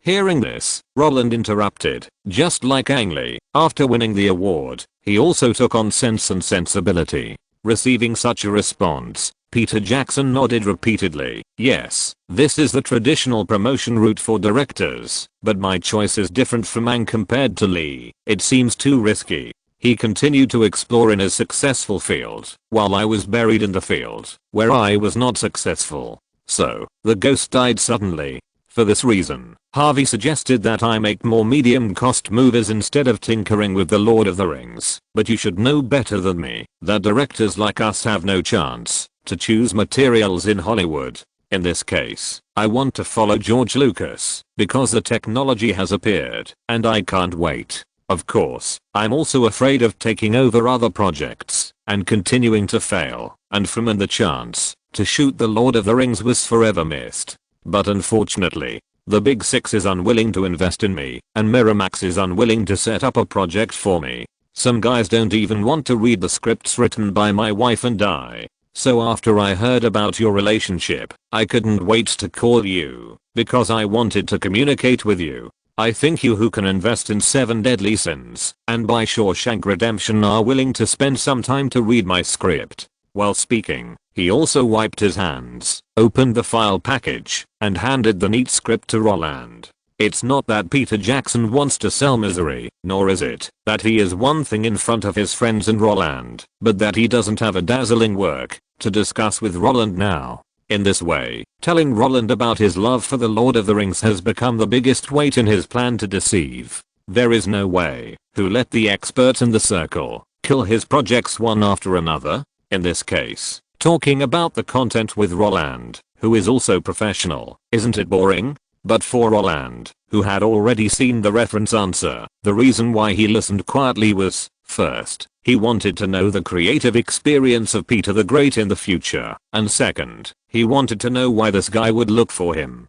Although Warcraft Films successfully released 7 Deadly Sins and The Shawshank Redemption, but who exactly owns Warcraft Films has never been made public. Since the birth of Warcraft Films, there has been very little news about it, and Roland's 25% of the shares of the overseas distribution company have not been widely reported. Those who know about it are all guys at the top of the pyramid in the circle. To put it bluntly, with Peter Jackson's current level, Roland does not think that the other party can find him. If it depends only on the news of Kate and his relationship, Roland feels that Peter Jackson should want him to be listed on the list of producers, so that he can continue to negotiate with other film companies, but now, he is obviously here to attract investment. This situation is not right. So, after taking the book, Roland did not choose to read it immediately, but asked curiously, "Did Harvey Weinstein tell you that I control Warcraft Films? Didn't you say that he suggested that you shoot a few medium-cost commercial films first, and then plan the Lord of the Rings?" Upon hearing this question, Peter Jackson, who was already frank, was stunned at first, then pursed his lips, smiled and shook his head and said, "Of course not. It was actually Robert Zemeckis who told me this." "Robert?" Roland raised his eyebrows, even more surprised. "Do you know him?" "Yes, we know him." Since he was asking for help, Peter Jackson had no intention of hiding it, and nodded directly. "You should know the project of Contact. There is a scene in which Jodie Foster needs to show several facial conflicts in a short period of time, and that scene was produced by our Weta Digital, so we talked about a lot of things other than movies, of course, including you. DreamWorks and Warcraft Films were both recommended by him." "Okay." Roland understood. "Answer honestly, reveal everything." Peter Jackson, who was penniless, relied on his own hands to fight against the Weinstein brothers? Don't be ridiculous, okay? The brothers who officially took root in Hollywood since 1979, who produced countless Oscar winners, were simply not something that Peter Jackson could compete with. New Line, which was backed by Warner, but always wanted to break away from the control of the other party, did not have the ability to force the dictatorial brothers to give up the copyright. The one who really slapped them down was actually Robert Zemeckis, who supported Peter Jackson. As a director who was deeply influenced by Spielberg, but ended up going off the track in film and television special effects, Robert Zemeckis really liked special effects. After discovering that Weta Digital was fully committed to developing motion capture technology, he and Peter Jackson became close friends, because they both liked this stuff. And then, there was the Polar Express. Under the strong recommendation of Robert Zemeckis, Spielberg and Lucas actually visited Weta Digital as early as after the release of Contact. They wanted to know how 6 sides per second were synthesized. After watching it, the Weinstein brothers, who had been arguing with Peter Jackson for 18 months, left directly. New Line successfully acquired the copyright, and the two brothers persisted to the end, but only retained 1.5% of the dividends. The Weinstein brothers are awesome. I can find someone more awesome to crush you to death, right? If it were according to the timeline of Roland's previous life, Peter Jackson would find the Jewish gang, but now, isn't the bug in the Jewish gang sitting in front of him? After learning about the relationship between Peter Jackson and Robert Zemeckis, Roland finally did not hide the smile on his face.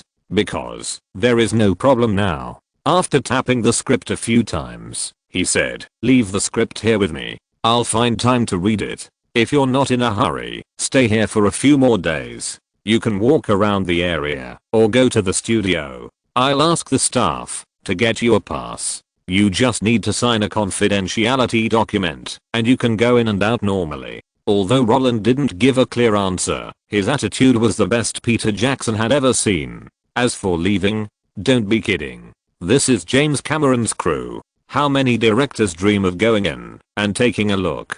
After nodding in agreement, the two parties, who each got what they needed, had a more pleasant chat. When Roland returned to the hotel, he immediately called Robert Zemeckis and asked him about the details. "Peter came to see you? Oh. If you are interested, you can help him. His Weta Digital has mastered a lot of top technologies, and it is also a company supported by the local Wellington I originally wanted to wait until contact was completed and then communicate with Steven and George about the effects, but now, it's the same. Whether you do it or Steven does it. Isn't what we do to lead the trend with technology. Now everyone is starting a company. If you can do it yourself, don't give it to others. After hanging up the phone, Roland really had nothing to say. When the interpersonal relationship is full, there is really no business in the world that is difficult to do. Jack Ma is sincere and never deceives me. Just as he was thinking about what to do next,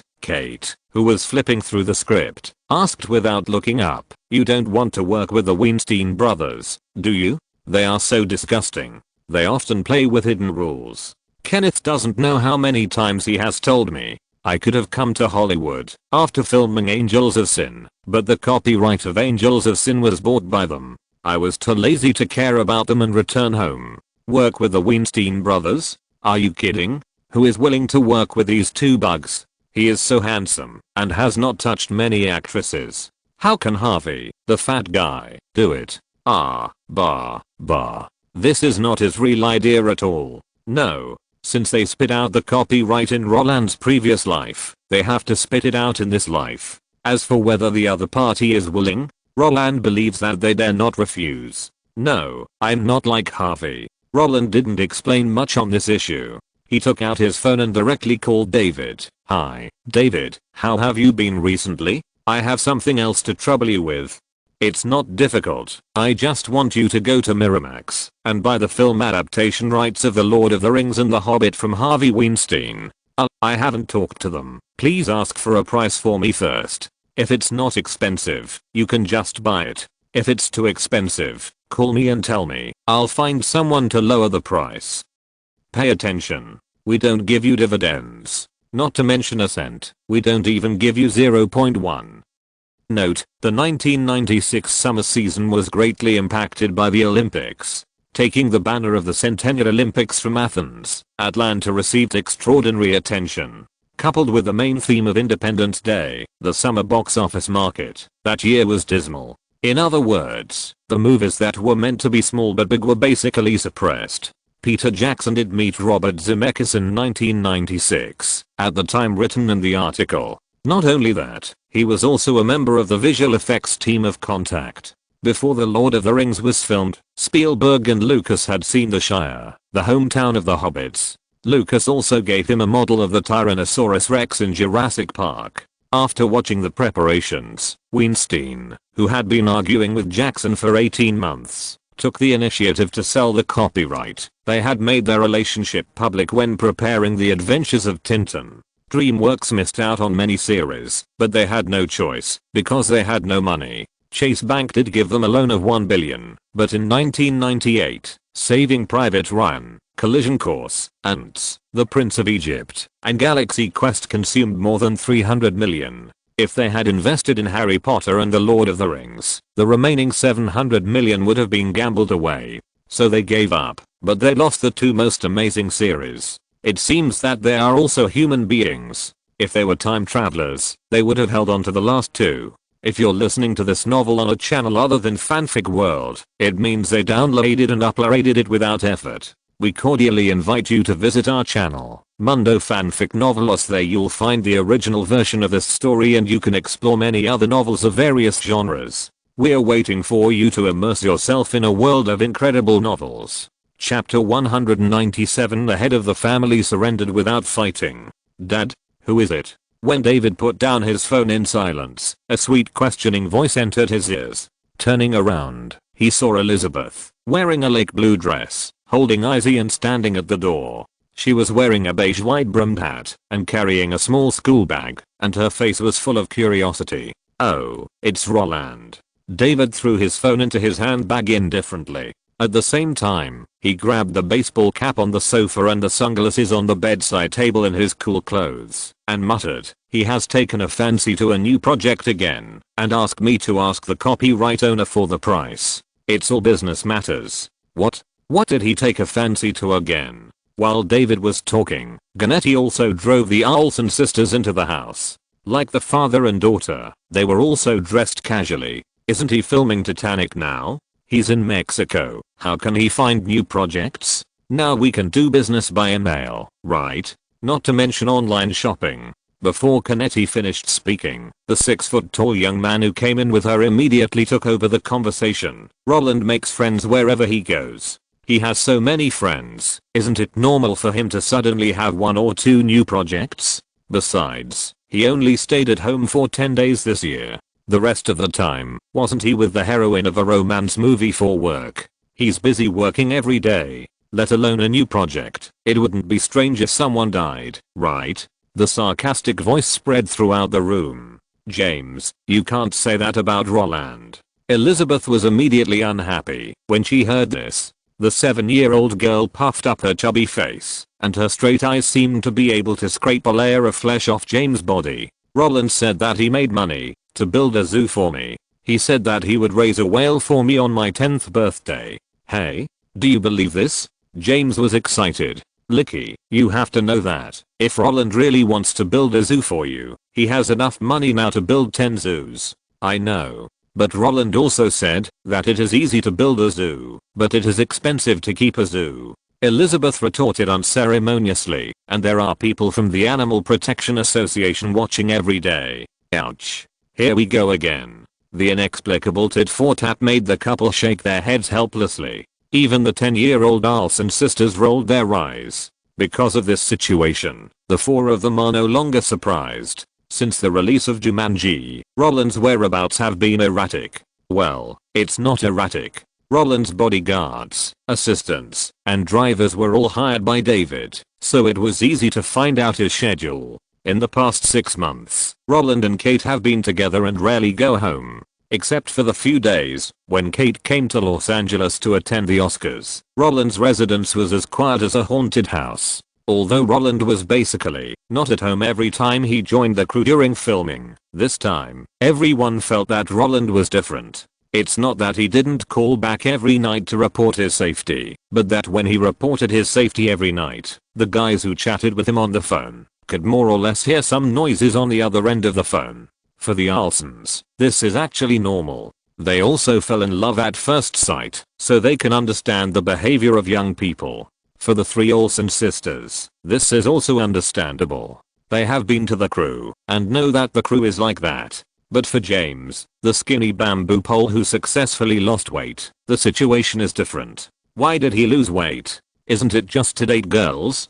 But the Olsens made it clear that he had to get into college before he could fall in love. Why? On what basis? When he was in school, Roland dropped out of school, and his parents told him that this was to help Roland get out of the sadness of losing his parents. When he was studying, Roland was filming, and his parents told him that this was to support Roland's hobbies. When he studied hard and got A+ in all his subjects, Roland, who was illiterate, was already worth 1 billion and had a girlfriend. As a result, his parents told him that a large part of their family business would be inherited by him, so he still had to get into a good university to ensure that he would not lose all the family business. I don't believe you. You are a bad old man. What inheritance of the family business? Isn't it because Ashley and Mary already have a brand company under their names, and Elizabeth, the little girl, is likely to follow Roland into Hollywood, and he, the eldest son in the family, has nothing? His parents have always instilled in him the theory of studying hard to succeed, but what is the result? As the only scholar in the family, he is not the hope of the family at all, but the one who is doing the worst. This is really heartbreaking. Therefore, whenever Roland is not around, James will openly diss this brother who makes him feel great pressure. At the same time, Elizabeth, who has always wanted Roland to build a zoo for her, will refute.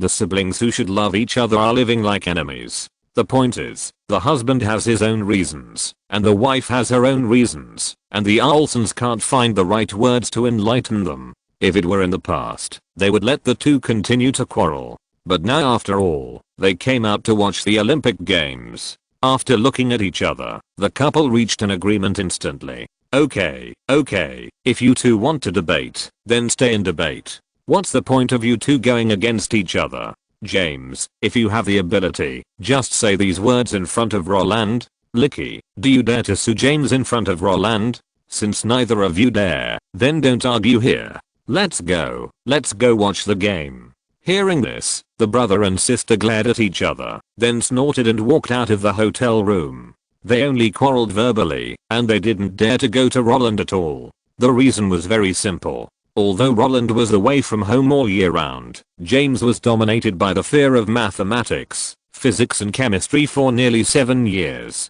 When he thought that his tutor was hired by Roland with money, he felt a pain in his liver. Elizabeth was quite precocious. She knew that Roland was a more reliable pillar of the family than his father. Mom and Dad didn't quarrel. The two sisters were happy every day, and she could raise whales, all because Roland was running around all day. Seeing their children change color when they heard about Roland, the Olsens also smiled bitterly and shook their heads.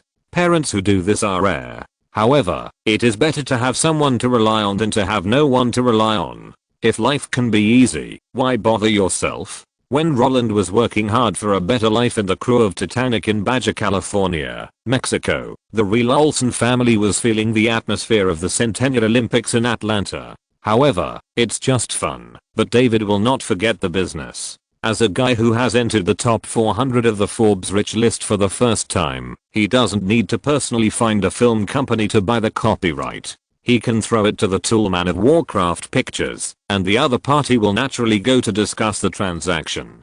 But when the general manager of Warcraft Pictures received David's call, he was confused by the inexplicable idea of asking for the price. After repeated confirmation to ensure that his boss was willing to buy, he sent a letter to Miramax according to the boss's ideas. The content of the letter was also very concise, with 5 lines and 2 sentences. "Our company is interested in your film adaptation rights of The Lord of the Rings and The Hobbit. Please make an offer." What the fuck? When the Weinstein brothers saw the transaction invitation from Warcraft Films, the straightforward words made them look confused. What does this mean? Those who know it understand that it is an inquiry. Those who don't know it think it is a robbery. Bob Weinstein, who was wearing round-framed glasses, read the letter carefully several times. After confirming that he had not misunderstood the meaning, he slapped the letter on the table in confusion. "We have no grudge against Roland, right? Why did he suddenly send us such a transaction letter?"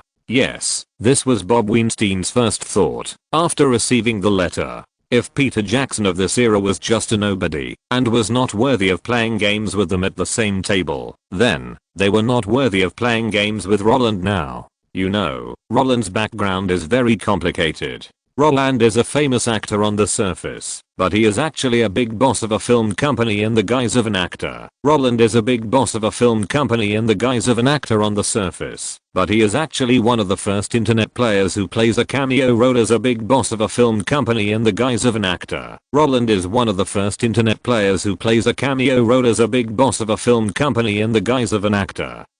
But he is actually a capitalist who has 3 identities as an actor, a big boss of a film company, and one of the first internet players, and he chats and laughs with Wall Street tycoons. If Roland, who had the support of the Jewish gang, had not been targeted by people in the entertainment industry since his development, and the Big Six didn't bother to touch him, unless it was absolutely necessary after the release of The Shawshank Redemption, then after returning from New York, who among those who started companies in the industry didn't treat him as a transparent person? As long as Roland didn't provoke them, no one knew what he did. There was no way who made Roland a good fortune boy for so many years, and the people who owed him favors were so many that they could line up to the Pacific Ocean. If it was any other second-tier company that sent the letter, Bob Weinstein would have been furious, but Roland, he was thinking, we don't have any conflicts with him, right? Of course not. I'd be crazy to go back and provoke him. Feeling the questioning look from Bob, the fat man Harvey Weinstein rolled his eyes immediately. When I knew he was Steven's student, I wouldn't look at any women related to him. When I knew he was also James' student, I wouldn't try to snatch any projects related to him. When I knew he had been playing in New York for 10 days. Do you think your life is not good enough now, or that you have enjoyed a free life for long enough? Harvey understood better than Bob. After playing in the circle for more than 20 years, what would he not have experienced? It's true that he has a secret crush on actresses, but he doesn't want to touch any of them who have a backer. Isn't it good to be alive? Why do you have to die? Since you haven't offended him. Harvey was so frank that Bob couldn't figure it out. Then why did he suddenly want to buy the copyright from us? Hearing this, Harvey looked even more helpless and said, "Isn't it because Fox announced Kate's relationship with him?" Then Peter Jackson went to find Roland. After learning that Warcraft Pictures had sent a transaction invitation to his company, Harvey asked around and finally learned from Fox that Peter Jackson, who had asked him to invest in the project before, was now watching the Titanic crew. Although there is no cause and effect, the twists and turns are too easy to guess. Harvey is not a fool. After a turn of thought, he realized that Roland was persuaded by Peter Jackson. But Peter Jackson convinced Roland. Isn't this a good thing? Bob was even more confused when he heard this. Since he is willing to do the Lord of the Rings, then we will cooperate with him. Sony can cooperate with him on Spider-Man. Fox can cooperate with him on Titanic. Why can't we cooperate with him on the Lord of the Rings? How much money Peter Jackson wants, we can discuss and invest in proportion. There is no need to talk about copyright transactions right away, right? After all, he didn't take the copyright of Titanic. Yes, the Big Six turned a blind eye to Roland's behavior. In addition to the fact that the backers were too strong and there was no need for the two sides to fight each other, another factor was that Roland was too tactful. If the cooperation with Sony was to plot against their overseas distribution company, then the cooperation with Fox allowed those giants to see the possibility of having the best of both worlds. If Roland really wanted to develop on his own, he could have forcibly taken the Titanic project from Fox, but he didn't. Not only that, he didn't even ask for copyright sharing. This kind of behavior is not about running a company at all. It's just purely about making movies. Because even Spielberg will hold the copyright of the movies directed by himself. Since Roland only wants to make movies, the Big Six doesn't matter. Almost everyone agrees that the 25% of the shares of the overseas distribution company in his hands are held on behalf of Spielberg.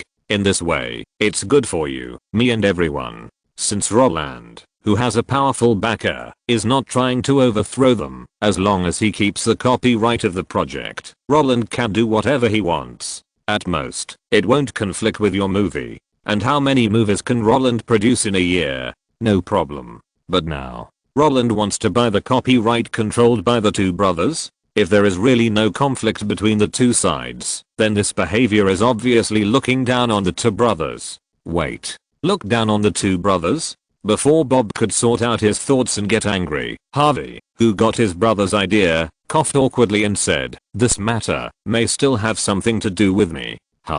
Bob said with his nose, "Didn't you say you didn't offend Roland?" "Yes, I didn't offend Roland, but..." Harvey curled his lips and said, "But I once showed kindness to Kate." "What?" Bob jumped up when he heard this, and his voice suddenly rose. "You seduced her? How is that possible?" Seeing that his brother was getting impatient, Harvey didn't hold back and explained loudly, "I just bought Peter Jackson's Angels of Sin and found Kate pretty, so I asked her out for dinner at the Venice Film Festival and told her that if she wanted to come to Hollywood to make a feature film, she could come to me directly. But she rejected me on the spot. Then I said that there are too many people like her who want to rely on feature films to enter the industry. Every year, new people emerge. If they can't quickly gain a foothold after becoming famous, they will soon be eliminated." Then, she returned to China and took over Kenneth and Emma's script. Later I found out that she is their niece.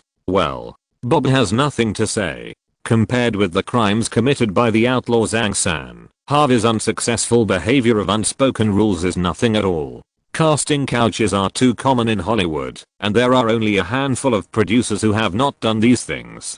But the problem is that no one can guarantee that the girl who was not sneaked into by them before has found a boyfriend who is more awesome than them. To be honest, when they stand in Roland's position to think about the problem, they will not choose to cooperate with themselves. In this case, directly purchasing the copyright becomes an obvious thing. As for the tone of the invitation, it's not excessive at all. But, can't we just not sell it? Bob wanted to reject the invitation directly, but before his brother could give him a caring look, he shook his head and said, "No. If we don't sell it, then the copyright will be scrapped.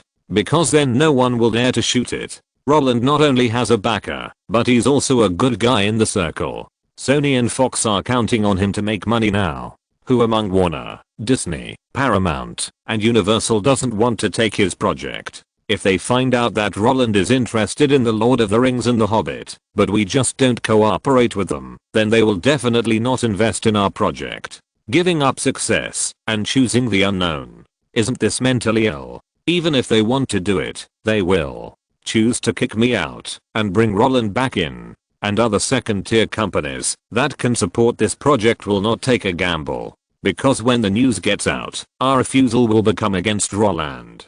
Outsiders don't know what you did, but people in the circle don't know. Once the timeline is pulled, they can guess that you may have flirted with Kate, and in this way, whoever dares to do this project is teasing Roland. No company will take a gamble on this issue, because no one knows whether Roland really cares. If he really retaliates, then the company they control will be gone. When Bob figured this out, he immediately wanted to punch his brother in the face. If you didn't know Kate, Roland might have taken the initiative to invest in our project now. But you flirted with her, and if you don't sell it now, it means that the money you spent on buying the copyright back then will be thrown into your hands. Yes, they can indeed choose to swallow the loss, and they can even bet that Kate and Roland will definitely break up. But doing business has never been impulsive. If they had chosen to fight the giant crocodile, their Miramax would have been gone long ago. Moreover, Roland was backed by more than just the wolves on Wall Street. If Roland really had a grudge and went to Spielberg to cry, their Miramax would be closed tomorrow. How could they make a movie when they couldn't even find the actors? As for the parent company Disney, family members know their own business. Bob and Harvey both knew that Disney would not help them. Well, when we bought the copyrights for the 4 books, how much did it cost? Bob had a headache. After figuring out the stakes, he chose to give in. Although it is very stupid to stand up for a woman in any circle, those big wigs who have received Roland's favor will not think so. Perhaps they will solve their easier problems first, in order to repay the favor.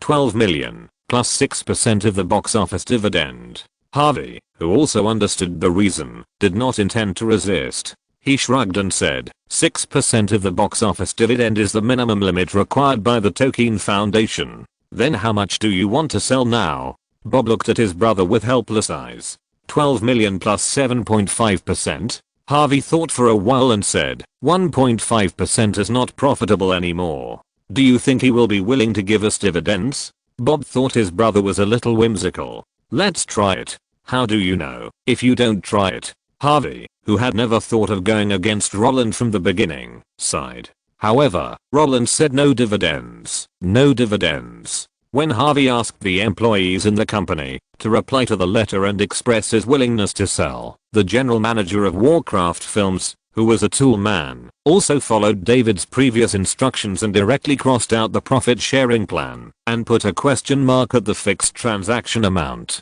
After seeing the neat reply, Harvey, who wanted to save himself, breathed a sigh of relief. Under the gaze of his brother, he thought for a long time with a pen in his hand, and finally filled in a string of numbers. 15 million. Harvey's meaning was already very clear. Yes, you are indeed awesome now, and I can't afford to offend you, but this is just my motivation to sell the copyright. In business, the price of 3 million is nothing compared to the profit of 1.5. I took 3 million hard work fee, just because I don't want to fight with you. If you are willing to buy, sign it and give face. Everyone will be better off. And when Roland saw the price of 15 million after 7 days, he was completely bored. He thought the Weinstein brothers would fight him, but before he made a move, the two guys gave in like the surrendering cheese monkey. If Harvey refused to sell, he would really expose Harvey's past under the pretext of venting his anger on Kate. Can Harvey suppress the New York Times?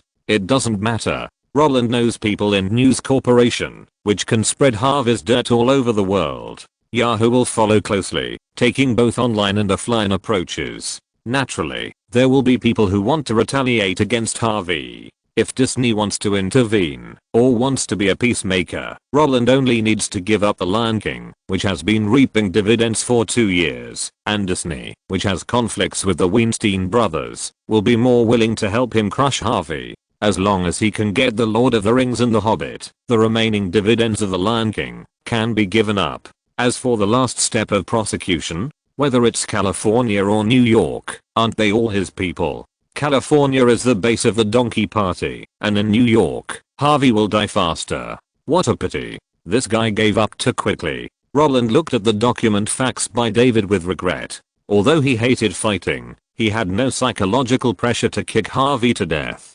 I haven't made a move yet, and you've already fallen down. He threw the document into the shredder, and with a creaking sound, the Weinstein brothers, who had been in Roland's sight for less than half a month, disappeared. They all gave up, so he was too lazy to touch them. Defeating Harvey, who could be crushed to death with a single blow, did not give Roland much sense of accomplishment. After all, he worked hard for 7 years just to win without fighting. If the network of relationships that he had operated for many years could not allow him to crush a Harvey Weinstein every minute, then what good would Disney do? Note, when Disney acquired Miramax, it did want to turn it into a prize-winning machine, but the Weinstein brothers and Disney started to quarrel in 1994. At that time, Disney was still targeting children, but the two brothers introduced the British religious homosexual film The Father in 1994, which angered Michael Eisner, the CEO of Disney at the time. In addition, he was also working on live-action movies at the time, so he had a very bad impression of the two brothers.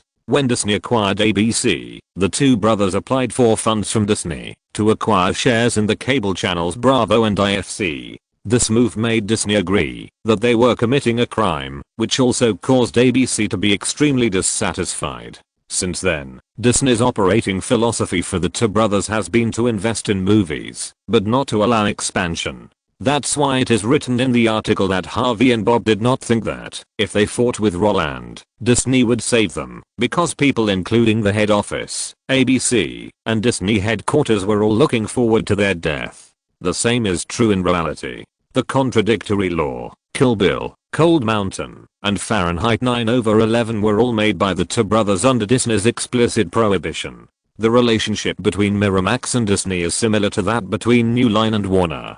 Both retain the right to operate, so the parent company cannot control them, even if it repeatedly orders them. Chapter 198 Why did Your Majesty rebel? Burbank, California, Disney headquarters, Chairman's office. Michael Eisner, in a suit, stood in front of the French window with his hands behind his back, looking out at the company's square. The bronze statue of Walt Disney and Mickey Mouse in the center shone brightly under the sun. The slightly colorful coat made the founder and type of Disney look extremely tall, and the two smiling faces seemed to be telling people their legends and the glorious development of the children's kingdom. While he was squinting his eyes to admire, a report came from behind him. Michael, Miramax has sold the copyrights of The Lord of the Rings and The Hobbit to Warcraft Films. Hearing this, Michael Eisner's face did not change at all, as if he did not care about the deal, but it seemed that he had expected all this. I know, you can go down. He waved his hand and drove away the secretary who was reporting.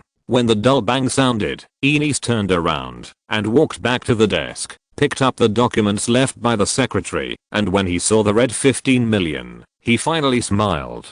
Don't you want to do it? Now that the copyright is gone, I'm looking at what you can do. The low voice and the smiling face formed a great contrast, like the whisper of a devil, but more like the madness of a madman. After scanning the invitation date and signing date marked on the document, the extremely eye-catching 15 days made Enes smile. While putting down the contract, he also lit a cigar. Aren't you going to go against me? What about now? I thought you could hold on for a while, or fight back, but I didn't expect that your bones are so soft. It's a pity that I didn't kill you this time. Yes, Disney knew that Roland was bullying the Weinstein brothers, but they didn't pay any attention to it at all, and even secretly rejoiced about it. Not only that, after learning that the Weinstein brothers were safe and sound, they still felt a little regretful. The reason is also very simple, because they have already regretted very much that they acquired Miramax. When Disney first acquired Miramax, it had a great vision.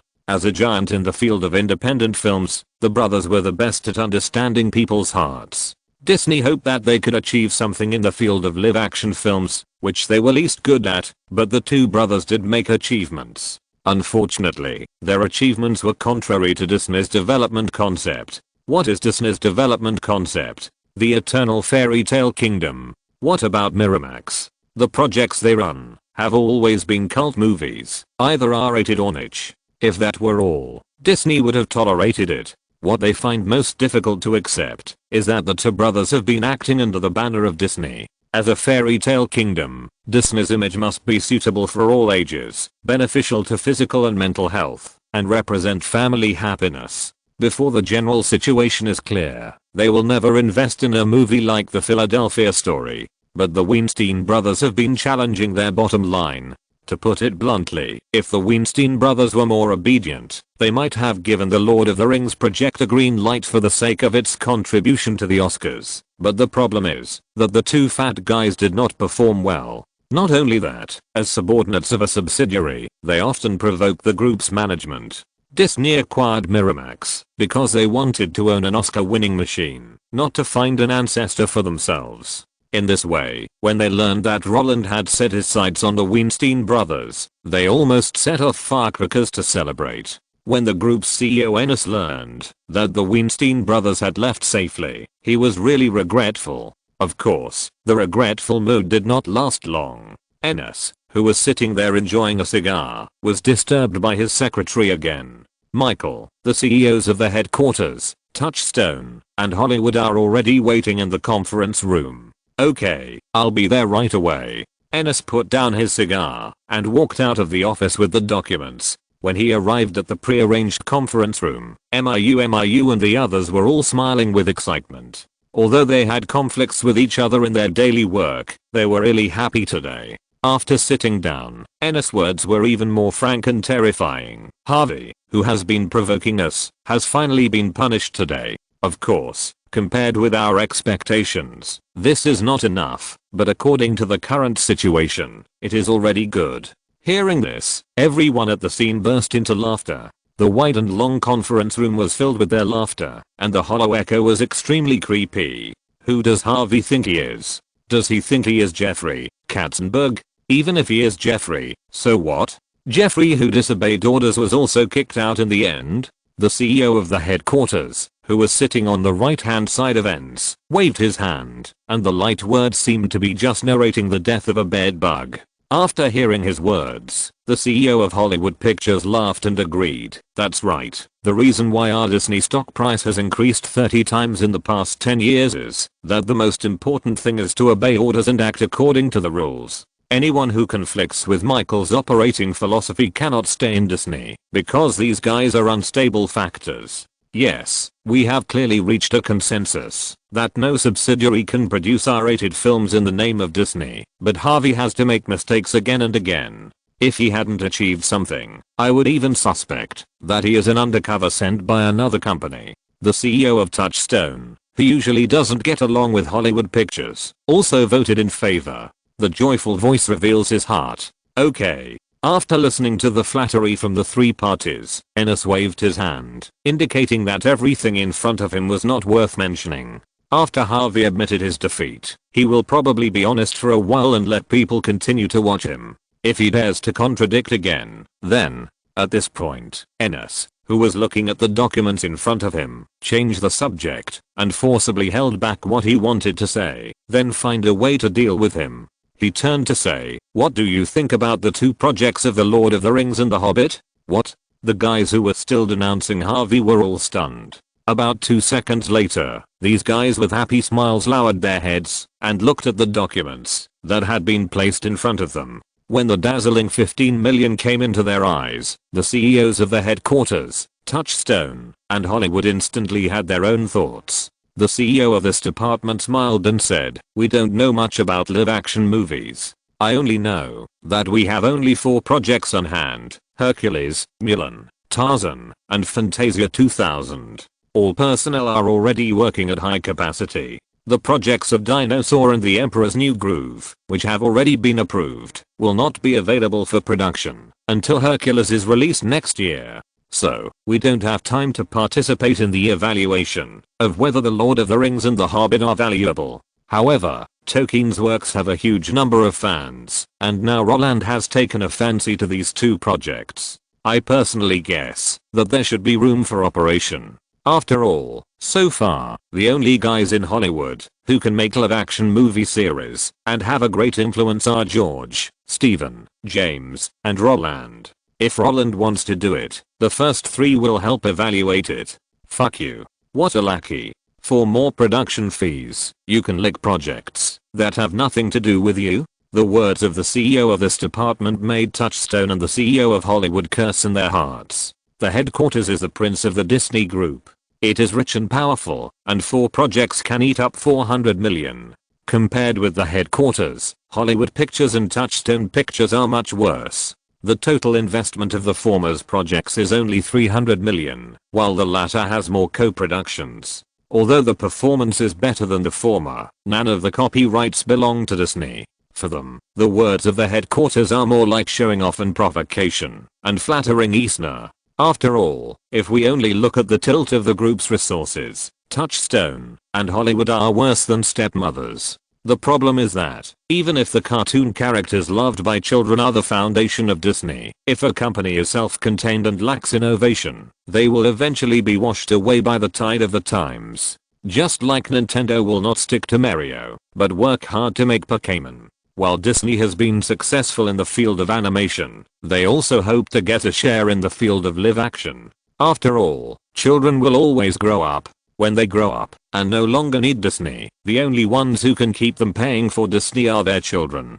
Cultivating new users is risky. In this way, developing live action movies and using adult fairy tales to tie adults firmly to Disney's chariot can not only continue to extract a lot of profits from the existing customer base, but also allow them to bring their offspring to Disney continuously. Because a ticket can satisfy the relaxation of adults and the innocence of children.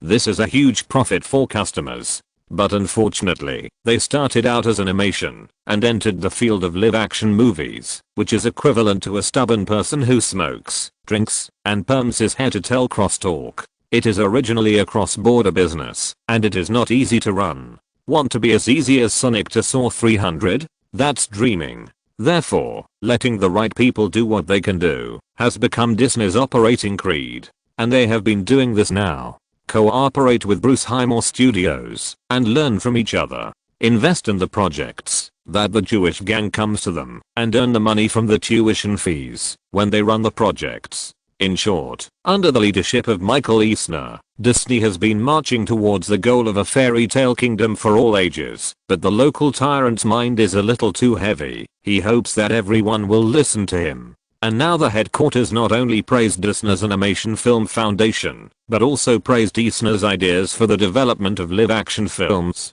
If this is not a dog-licking, then what is it? Knowing all this, when Eisner turned his attention to the two CEOs of Touchstone and Hollywood, after listening to the headquarters speech, these two guys, while flattering, gave their own unique insights. The CEO of Touchstone Pictures, who was used to cooperating with other film companies, said, although there is no precedent for the success of fantasy films in Hollywood, if Roland and others want to do it, I think we can cooperate with them. This is not a trust in fantasy films, nor is it a trust in Tolkien, nor is it a trust in Peter Jackson, but a trust in Roland Allen and his control of resources. Since that group of guys who have written successful stories countless times are optimistic about this movie, then we can participate. Before he finished speaking, the CEO of Hollywood Pictures also spoke, and his words were more straightforward. Although our investment in The Rock failed, it doesn't matter. We still have Francis Coppola's project on hand.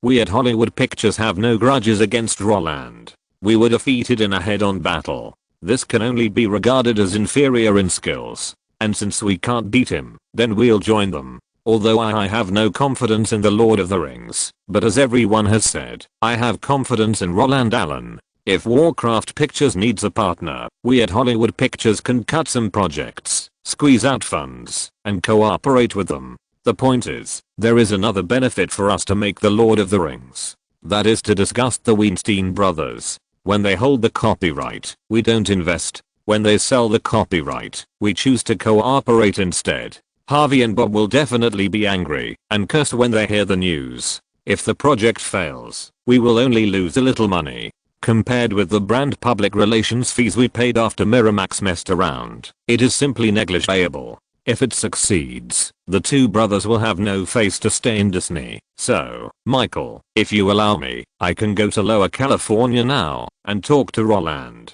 As soon as these words came out, the CEOs of the headquarters and Touchstone changed their faces instantly. You are the real dog of Eisner. One step watching Miramax sell the rights to Lord of the Rings and The Hobbit, and the next step running over to cooperate with Warcraft. And all of this is attributed to the Weinstein brothers being pissed off. If outsiders knew about this, they would definitely say meow meow meow, asking why His Majesty was plotting a rebellion. But if people in the industry knew about it, then they would think it was perfectly normal. Because now Disney is Michael Eisner's kingdom. Revenue? What is this? Is it important? For him, an obedient Disney is more important than revenue. And if it is obedient and can develop at a high speed, that would be the best. Because of this, when Eisner heard the words pissed off the Weinstein brothers, his face was full of smiles again.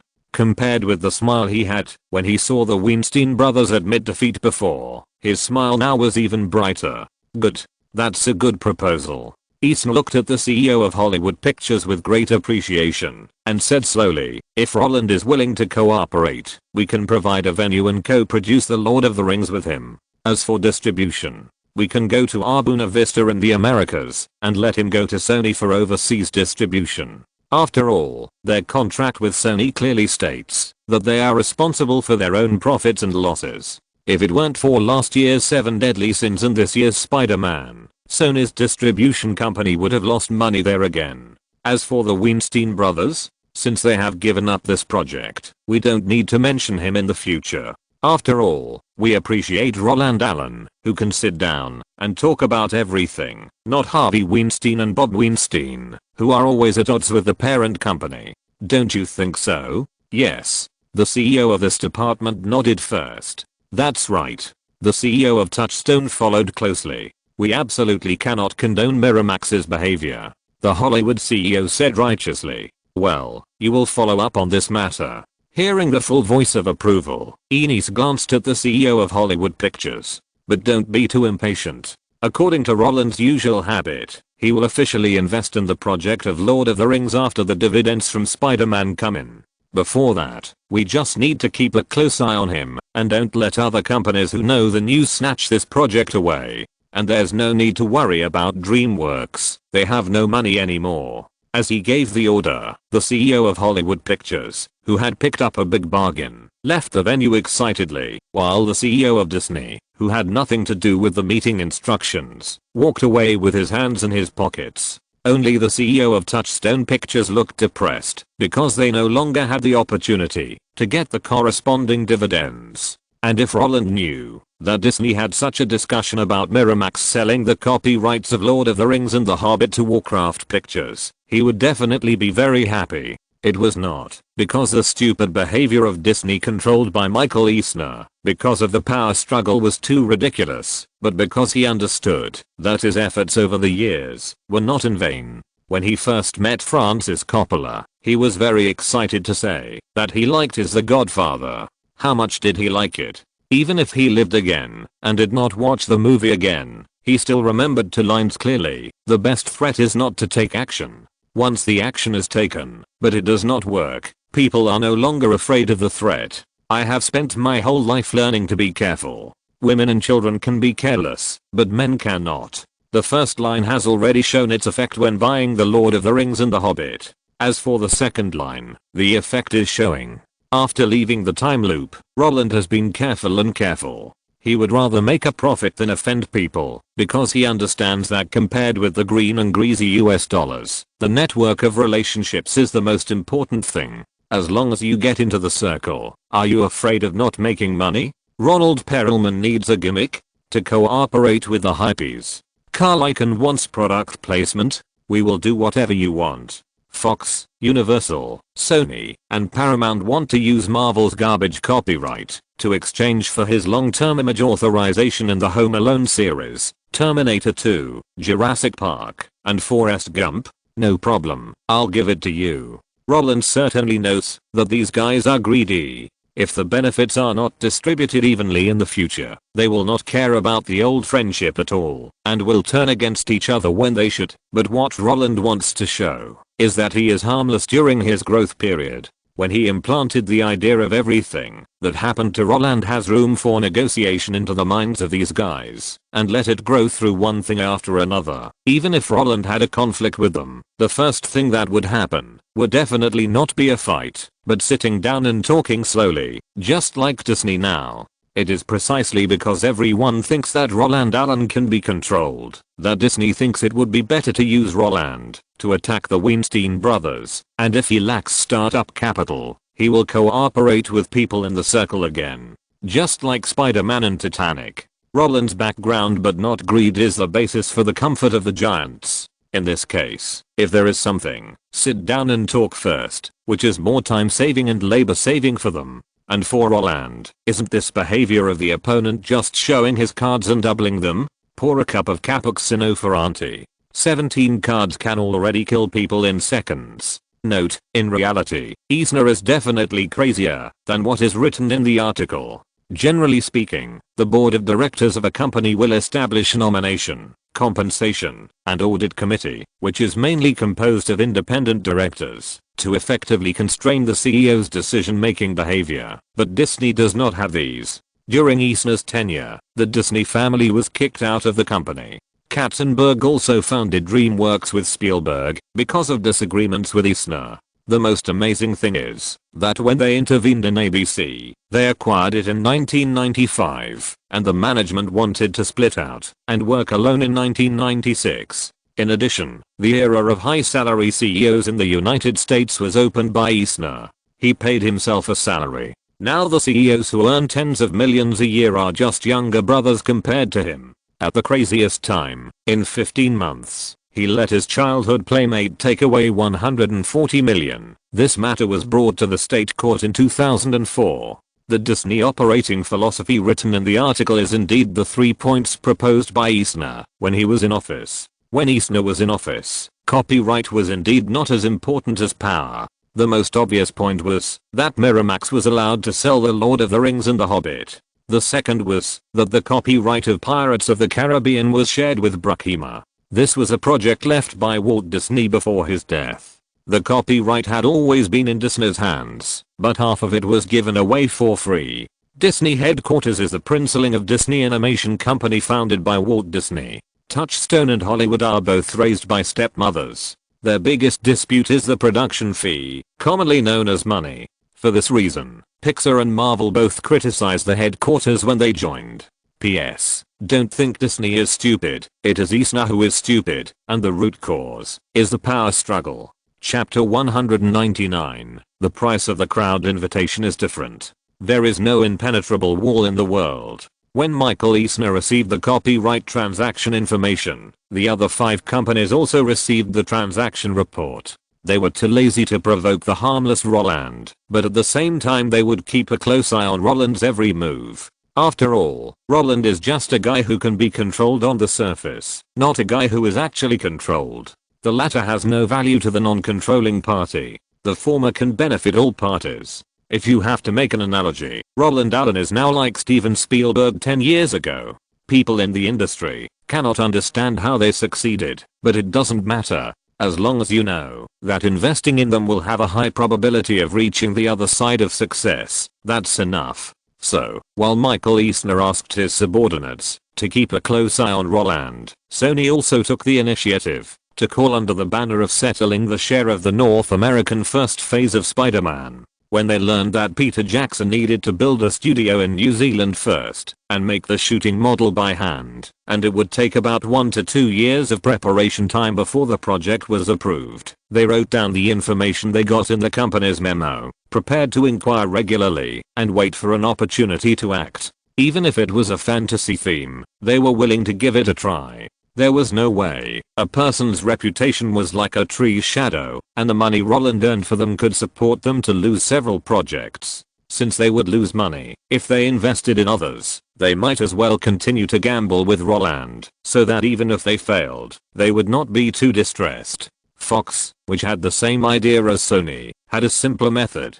The chairman of Fox Film personally led a team and brought a bunch of supplies to visit the crew to express his condolences. When talking to Roland about the unpopular project The Lord of the Rings, the other party smiled and said, 1 or 2 years of preparation time. Oh, no problem. The only big project we have at Fox now is Titanic. After Titanic is released, the preparations for The Lord of the Rings will be almost complete. Then we can continue to cooperate. Hearing this, Roland did not deny or confirm, but asked back, didn't you kill the Lord of the Rings before? Such straightforward words did not make the other party feel embarrassed. Not only that, he also said as a matter of course, yes, the Green Light Committee did kill the Lord of the Rings, but now there is no Green Light Committee. The committee can review your project. He tried to get close to her, making his words seem extremely enthusiastic. If someone else shoots Titanic, we will definitely not dare to invest. If someone else plays Spider-Man, Sony will not open a budget of 100 million with its eyes closed. But you and Steven are different. Others are not qualified to open up new fields, but you can try it at will. Although the chairman of Fox Films concealed the fact that this is capital, based on continuous profitability, Roland was still relieved to hear it. However, even so, he did not give a positive answer, but just said, this matter is not urgent. Let's talk about it later.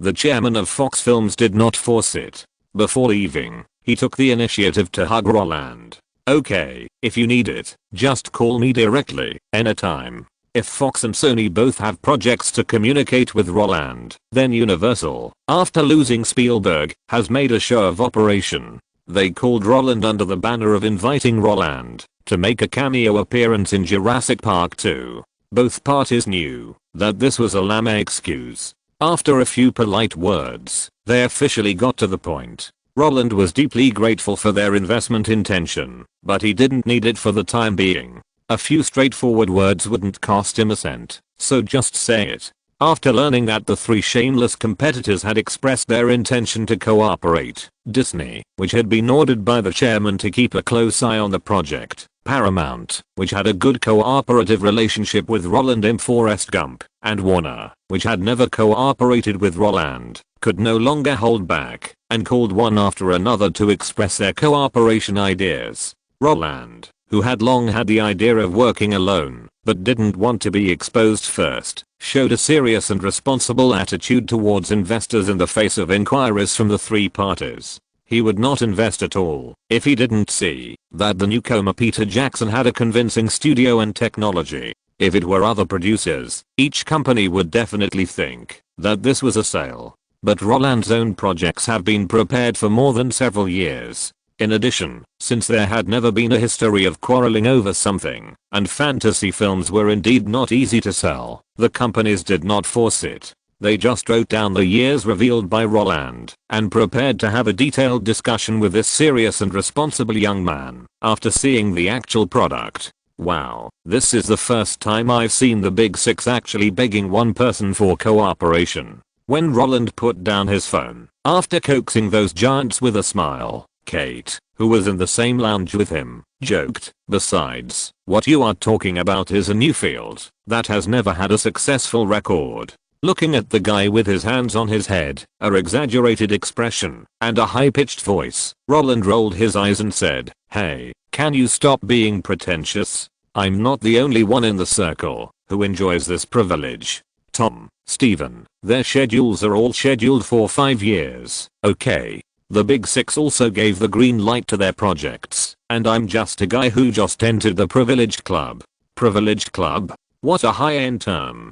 Kate repeated, and then said regretfully, it's a pity that I will never be able to enter this circle. Can't enter this circle? Aren't you in it now? Looking at the guy pretending to be sad, Roland kicked his feet, the swivel chair slid instantly, and the whole person rubbed directly in front of Kate. Hearing these words, and seeing these movements, Kate was stunned at first, and after a few seconds, she smiled and responded, yeah I am in this circle now. Then, she changed the subject and said, but you know, after entering this circle, I can't get any projects. Even the projects that have been finalized before have all gone. because Kate, who was wearing a tight costume, liked to lie flat on her back and put her legs on Roland to exchange for the comfort of her abdomen during her rest time. Her transfer seat was adjusted quite high. Because of this, while she was complaining, her feet that were not touching the ground were constantly swinging in the air. Looking at the guy who was propping up his elbows and saying the best treatment with the most helpless words, Roland turned the other swivel chair, grabbed Kate's feet, and put them on his thighs, and followed his light pinching and pressing. Kate, who was already used to it, leaned back, and while lying on her back, her whole body hummed like a cat. "Don't you like this feeling?" Roland asked with a smile. "Who doesn't like to be high and mighty?" Kate understood what Roland was saying, and she thought Roland was talking nonsense.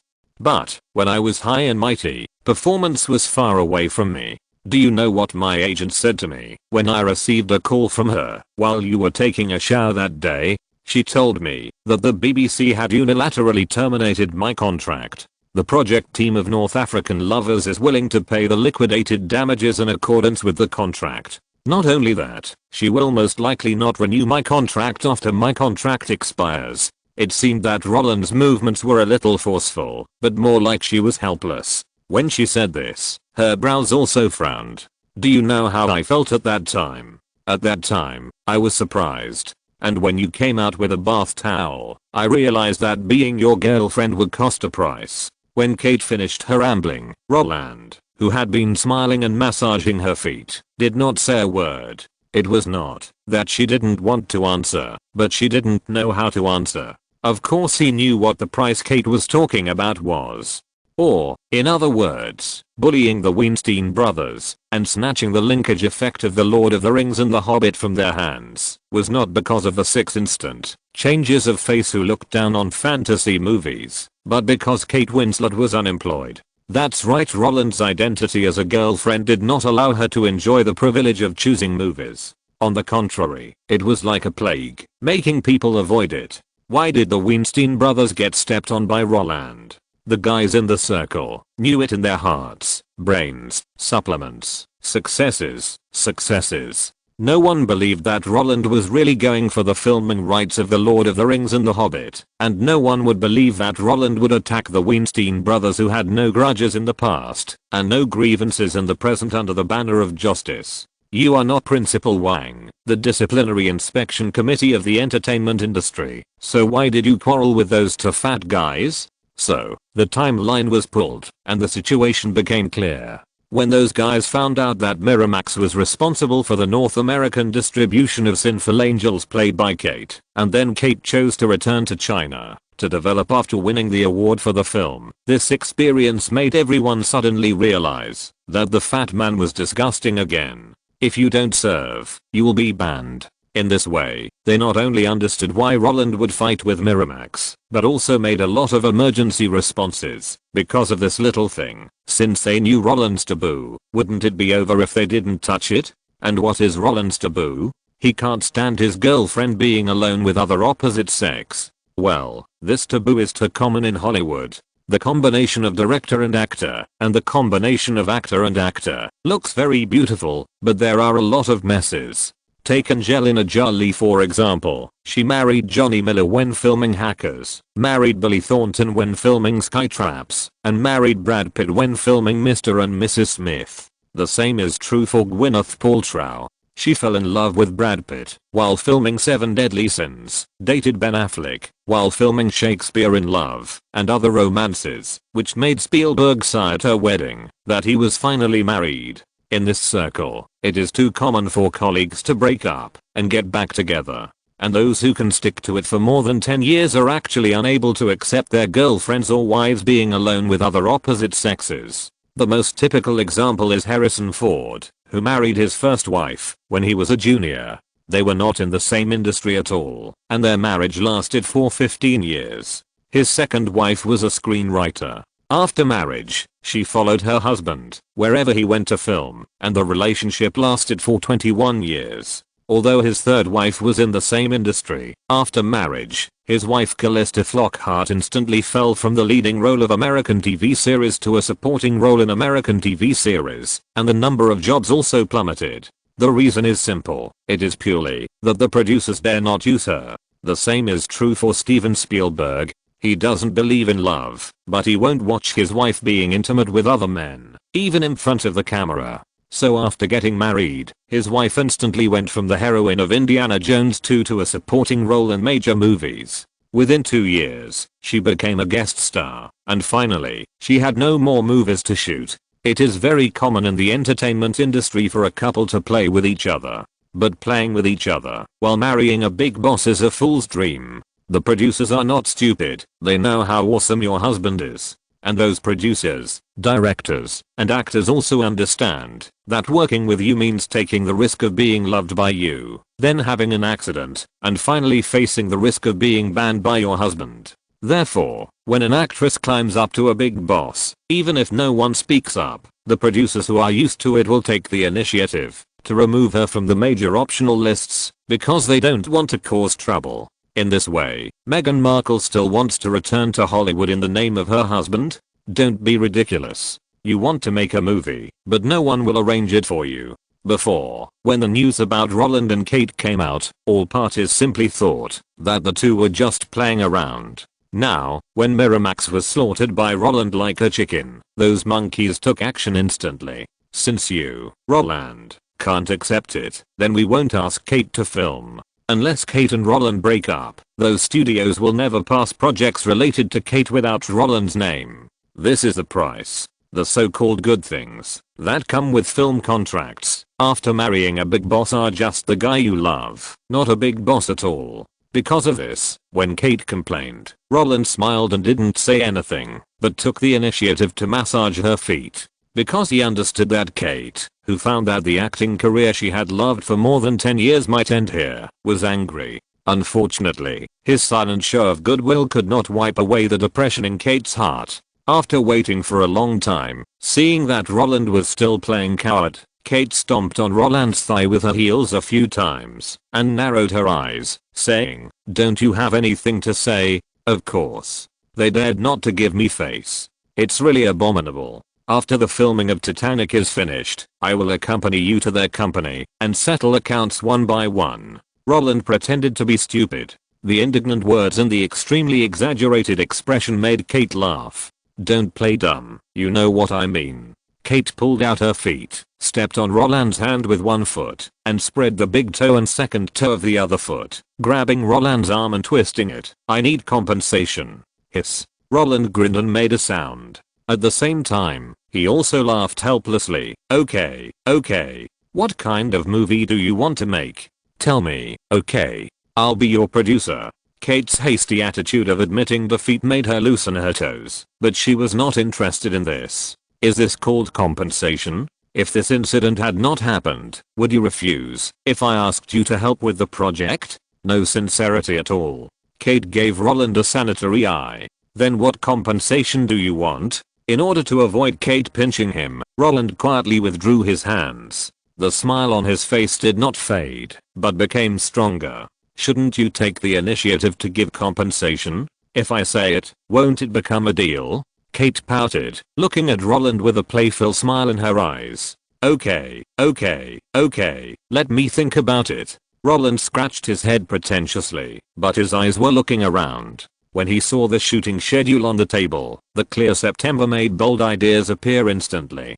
Before I give you compensation, can I ask you a question? Of course. But let me make it clear first, if it's a question of preference, I have the right to refuse to answer. How can it be a question of preference? If I ask you now what you like, and then give it to you, you will have to pick on me again. You mean I'm unreasonable? I'm unreasonable.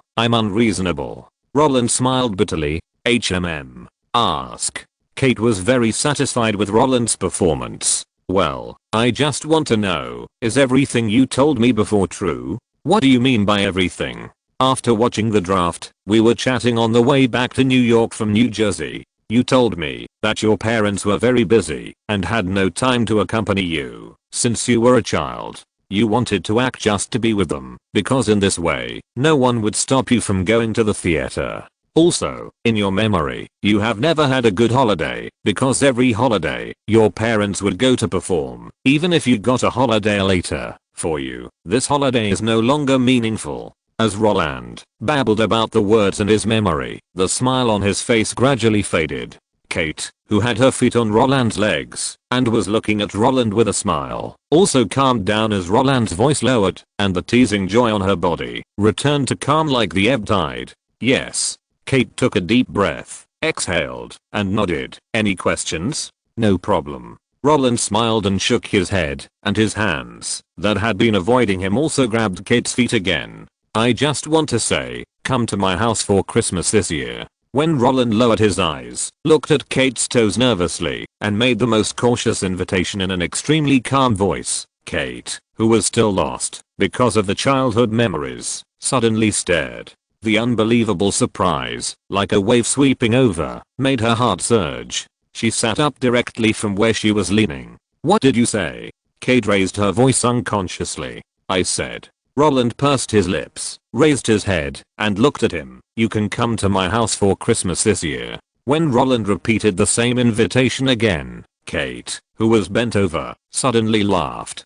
First, she pursed her lips to hold back her laughter, then bit her lips. Her body trembled, and then she leaned back and covered her mouth and nose with her hands. Although she only chuckled softly, her eyes were already red, and tears flashed in the corners of her eyes. Seeing her like this, Roland deliberately said, if you don't want to, then just pretend I didn't say anything.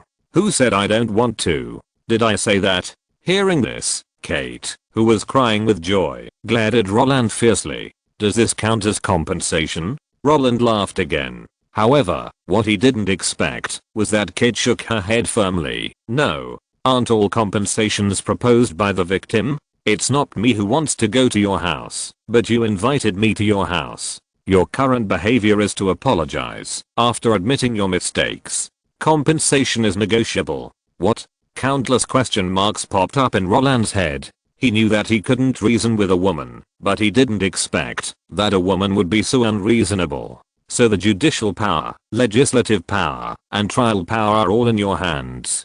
Kate seemed to see Roland's helplessness, but it was more like a child sharing a gift. After seeing Roland shaking his head, Kate added, but I have already felt your apology, and I'm very satisfied. I'm not the kind of unreasonable person. Since you took the initiative to admit your mistake, the compensation I want will not be too much. During the break this week, you will accompany me back to Los Angeles to go shopping. And by the way, tell me what David, Ganetti, James, Ashley, Mary, and Elizabeth like. 5 pieces of information will count as one compensation. How about it? Am I considerate? When Kate bent over, leaned in, and counted the heads with Roland with her fingers, Roland's body also leaned forward. When Kate curled the corners of her mouth, wanting to get Roland's approval, Roland, who didn't want to answer with words, proved everything with his actions.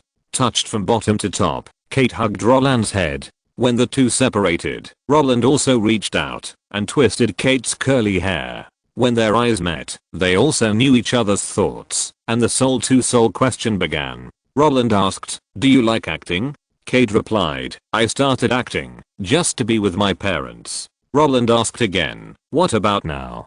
Kate replied, now I act just to get recognition for my efforts in the past 10 years. I didn't waste more than 10 years. Roland asked again, what about the future? Kate replied, I won the British Academy Award. If I don't win the Oscar, I think I will regret it when I get old. Okay, I understand. Roland smiled and nodded. Oscar. Yes, I understand too. Kate blew her nose, a little regretful. It's the Oscar. I think you will win the Oscar. Roland touched Kate's cheek and said very carefully, you will definitely get it. I firmly believe. Really? I also think I can get it. Kate blinked her eyes, trying hard not to cry. Because while she told Roland that she was sticking to her principles, she also found out Roland's bottom line. She wanted to win the award, but Roland didn't want his woman to act. This was the biggest disagreement between the two of them. Roland was not a saint. He watched his girlfriend hugging and kissing other men, talking about love, and then his heart was as calm as water, or he suddenly realized and became a Buddha?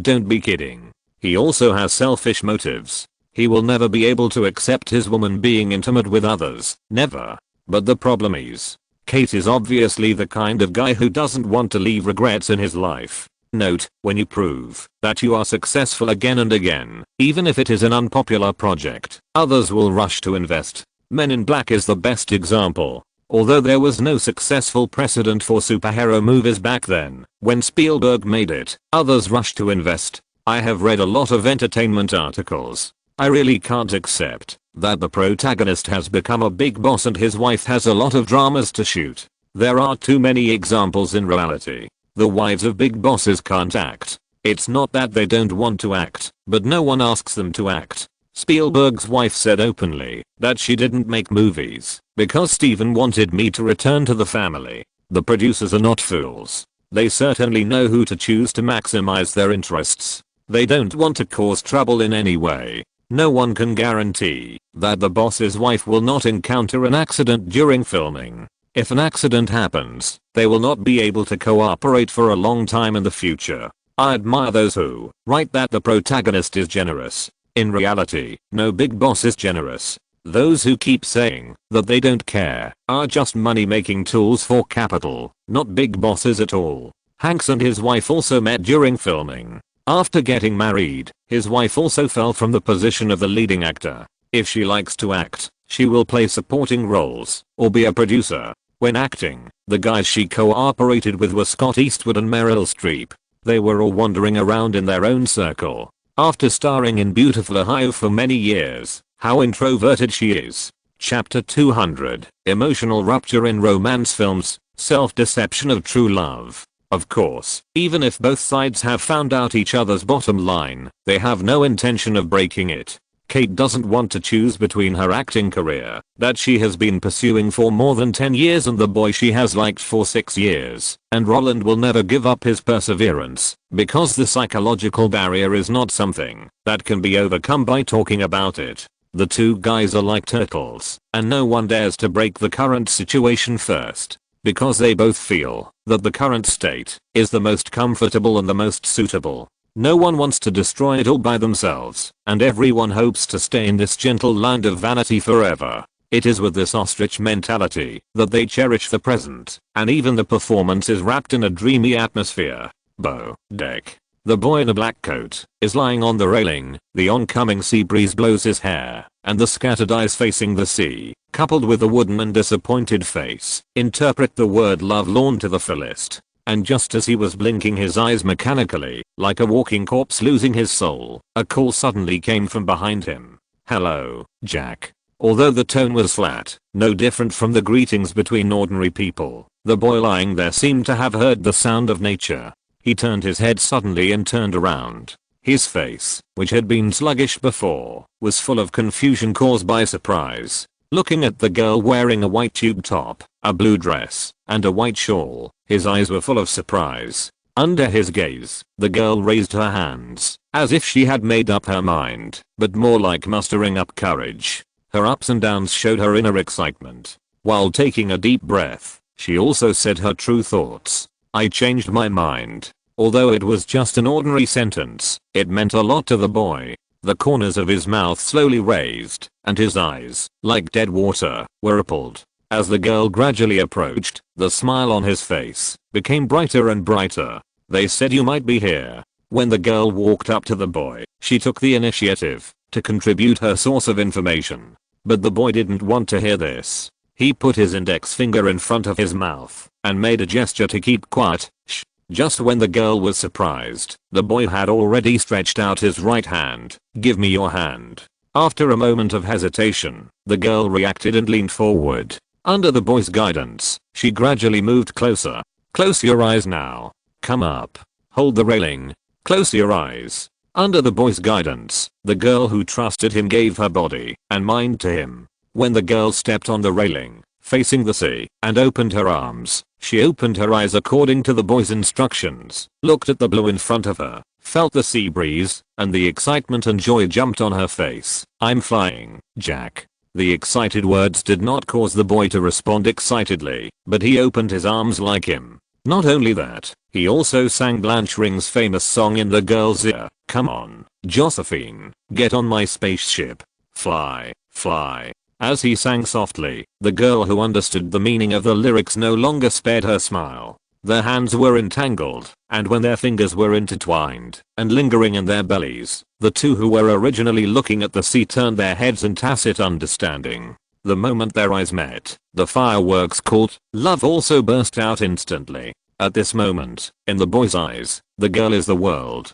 At this moment, in the girl's eyes, the boy is everything. When the surging flame of love continued to burn along the two people's sight, enveloping them and finally devouring them, the two who were inseparable closed their eyes at the same time and kissed each other. Looking at the scene in front of him, the truck driver sitting in front of the monitor sighed with emotion. He hugged his arms with a look of relief, a sense of relief that the child has finally grown up, which made him feel very comfortable. What a touching scene. They are like kittens and puppies, giving people warmth. Oh. This long and passionate kiss. This is the most sincere emotion I have seen in all these years. He stroked his cheek, raised and lowered his right hand holding the director's stick several times, until the cameraman indicated that a roll of film had been shot. He smiled and said, "It's good to be young." The famous scene of Titanic was actually very complicated to shoot, because there was no sea, the staff were all standing in the pond, and the oncoming sea breeze was just a bunch of guys, instant suits carrying blowers, and blowing desperately below. The so-called beautiful scenery was unbearable to watch, but it was just that the wind was too strong, and it was really hard to open your eyes. But, even if the scene was fake, the emotion was real. In the previous life, when Kate and Leo were filming, the emotional scenes between the two were actually a bit awkward. If you watch it a few times, even ordinary people who have not learned writing, acting, and directing can tell that their kissing scenes lack soul. Because when Kate and Leo kiss, Kate's eyes always look up first, then droop, repeat twice, and finally close their eyes, as if to confirm with Leo before kissing. If you have to compare it, it is Dongwayo, I'm Dongway, I'm coming in. Dongway, I'm Dongwayo, I have received it, I have made contact. What?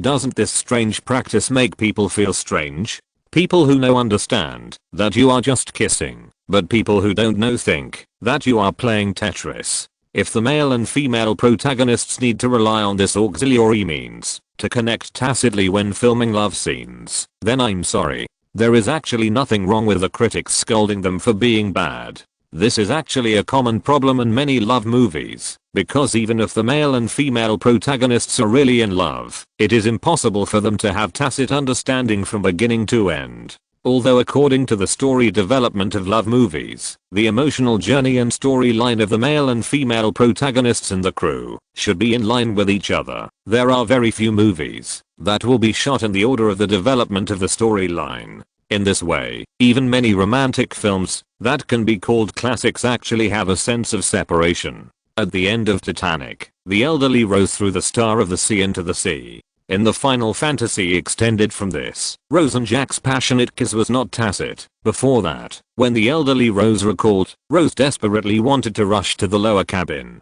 to save Jack who was leaning there. Their passionate kiss was intense and natural. This is actually a separation, because the last flashback scene was shot before the ship sank. Since the props have been destroyed, how can it be rebuilt and filmed again? But the biggest problem of the previous life of Titanic has now been solved.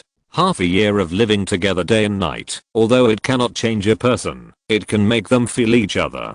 They have an instinctive way of shopping, they have a habitual kissing posture, they have a comfortable posture for making love. When two people form a situation where you raise your head, I will press down, you stand on tiptoe, and I will respond with my head down. That kind of pleasing naturalness can conquer everyone. If at this time, coupled with the reluctance to not want to part, then, love or not, it is no longer important. No one will think that your emotions are not in place because everything in front of you is not acting at all, but spreading dog food.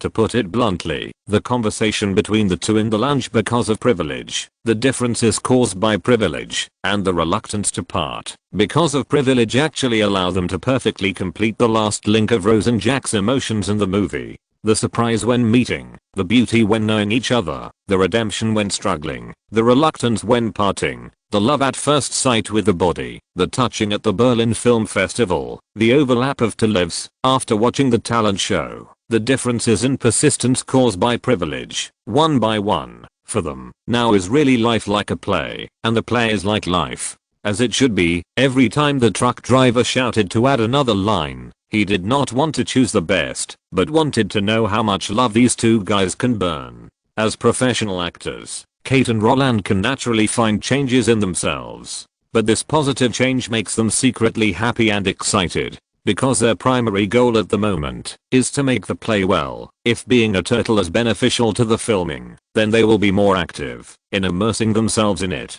Not only that, they can also classify the previous disagreements as filming needs. It is because filming requires finding emotions that there are disagreements, not because they themselves are willing to have disagreements. This kind of self-deception is extremely common in the entertainment industry, but if even the parties are unwilling to admit that all this is a dream, then no one can help them get out of it. In other words, if they can immerse themselves for a lifetime, then this kind of self-deception will become the love that everyone yearns for. Of course, they don't know if they can immerse themselves for a lifetime, but what they do makes bystanders feel that this is a special code for growing old together. While the crew of Titanic was working at high speed, from September 5th to 8th, a hurricane with a speed of 195 km per hour hit the east coast of America, accompanied by floods, causing serious damage to houses, bridges, ships and agricultural infrastructure, forcing 200,000 people to evacuate, and direct economic losses of more than 3 billion yuan. After hearing the news, the two who were dining in the restaurant with the staff immediately discussed it. Kate believes that charity is one of the means for celebrities to maintain their image. Although the American people like Roland very much, and many guys are even fanatical, he cannot rely on his transcendent national popularity and not do charity, because the public's love is just a result. If you want this result to continue to exist, in addition to producing excellent works on the field, the image outside the field is also very important. Roland agreed with Kate's opinion. However, just when others thought that the matter would end with Roland's generous donation to disaster relief, the result presented to the public was that Roland Allen and Kate Winslet donated $1 million to the hurricane-affected areas to help them rebuild their homes. Yes, many donations in society are completed in people's names as the main carrier, with the majority of donations made by individuals, and there are also many joint donations by two people, but, in most cases, the two people who jointly donated are husband and wife. Indeed, when the public saw the news that Roland and Kate donated together, this explicit statement made them very excited. The talented man and beautiful woman are really a perfect match. However, when people in the circle saw the same news, they were surprised and dumbfounded. Meow meow meow. Are you guys kidding? No, are you guys serious? To be honest, even if they imagined a series of untrue events in which Roland stepped on Miramax for love, not many people would think that an A+ list would be won over by a girl so quickly. Aren't A+ list guys all experienced? How could they be attracted to a girl so quickly? Even though they had been dating for 9 months, Roland's fall was too fast for his peers. Of course, what they called fall refers to the signature of the joint donation, not the attitude of intercourse. The latter means sex, and the former, of course, it is sex and heart. But no matter what the outside world thinks, Roland is not shaken. He is the master of his own life. How much does it matter to him what others say? And it is with this idea that, even though he and Kate know the differences, he still complies with his promise and accompanies her back to Los Angeles on his day off to choose gifts for Christmas 3 months later. To be honest, it is indeed a bit early to do these things now, but as long as Kate is happy, he will accompany her. When choosing gifts, Kate seemed to have forgotten her own insistence. Everything was considered from the perspective of her family. The Valentino Jacquard square scarf worth $800 and the Prada ostrich leather handbag worth nearly $4,000. The former will be given to Vanetti and the latter will belong to David. In addition, the 3 Olsen sisters will be given a set of Hello Kitty plush toys. As for James, Roland had something to say seriously. I suggest you give him a ticket to the Johns Hopkins University Genius Camp next summer. What? Giving people tickets to the camp for Christmas? How could you have such a devilish idea? Kate was extremely surprised. Because he likes to study. Roland lied without thinking. He likes math, physics, and chemistry the most. Really? Kate still couldn't believe it, but her heart was shaken. Have I lied to you? If you really give him a ticket, I guarantee he will be so moved that he will cry on the spot. With Roland's solemn promise, Kate finished choosing Christmas gifts. As for Olsens, after Kate bought it, he shamelessly expressed it to the other party. 2 teams came to the door, and they asked for double portions. 2 people went back together, and 1 portion was enough. Wow, why didn't I notice it before? How can you be so shameless? Kate was stunned by Roland's thick skin. Roland was more casual. As long as you are willing, you will find more in the future. This kind of mutual riddle behavior is tacitly understood by both parties. Although there is no progress in the disagreement between the two. But, enjoying the present is obviously the best choice. Note, Leo did not get the nomination that year because he was criticized for being emotionally detached and too exaggerated. Look carefully at Titanic. When the 2 kissed, the movements of their eyes were too much, but after the sinking scene, the 2 sides had a significant improvement, but unfortunately, it was too late to reshoot. Of course, eye contact is actually a shooting routine in many romance films, just like the scene in which the male protagonist keeps talking, and the female protagonist sits beside him, and listens with a smile. This kind of concealment has become a model. In 9 out of 10 movies, the male and female protagonists rely on this famous scene to force the development of their relationship.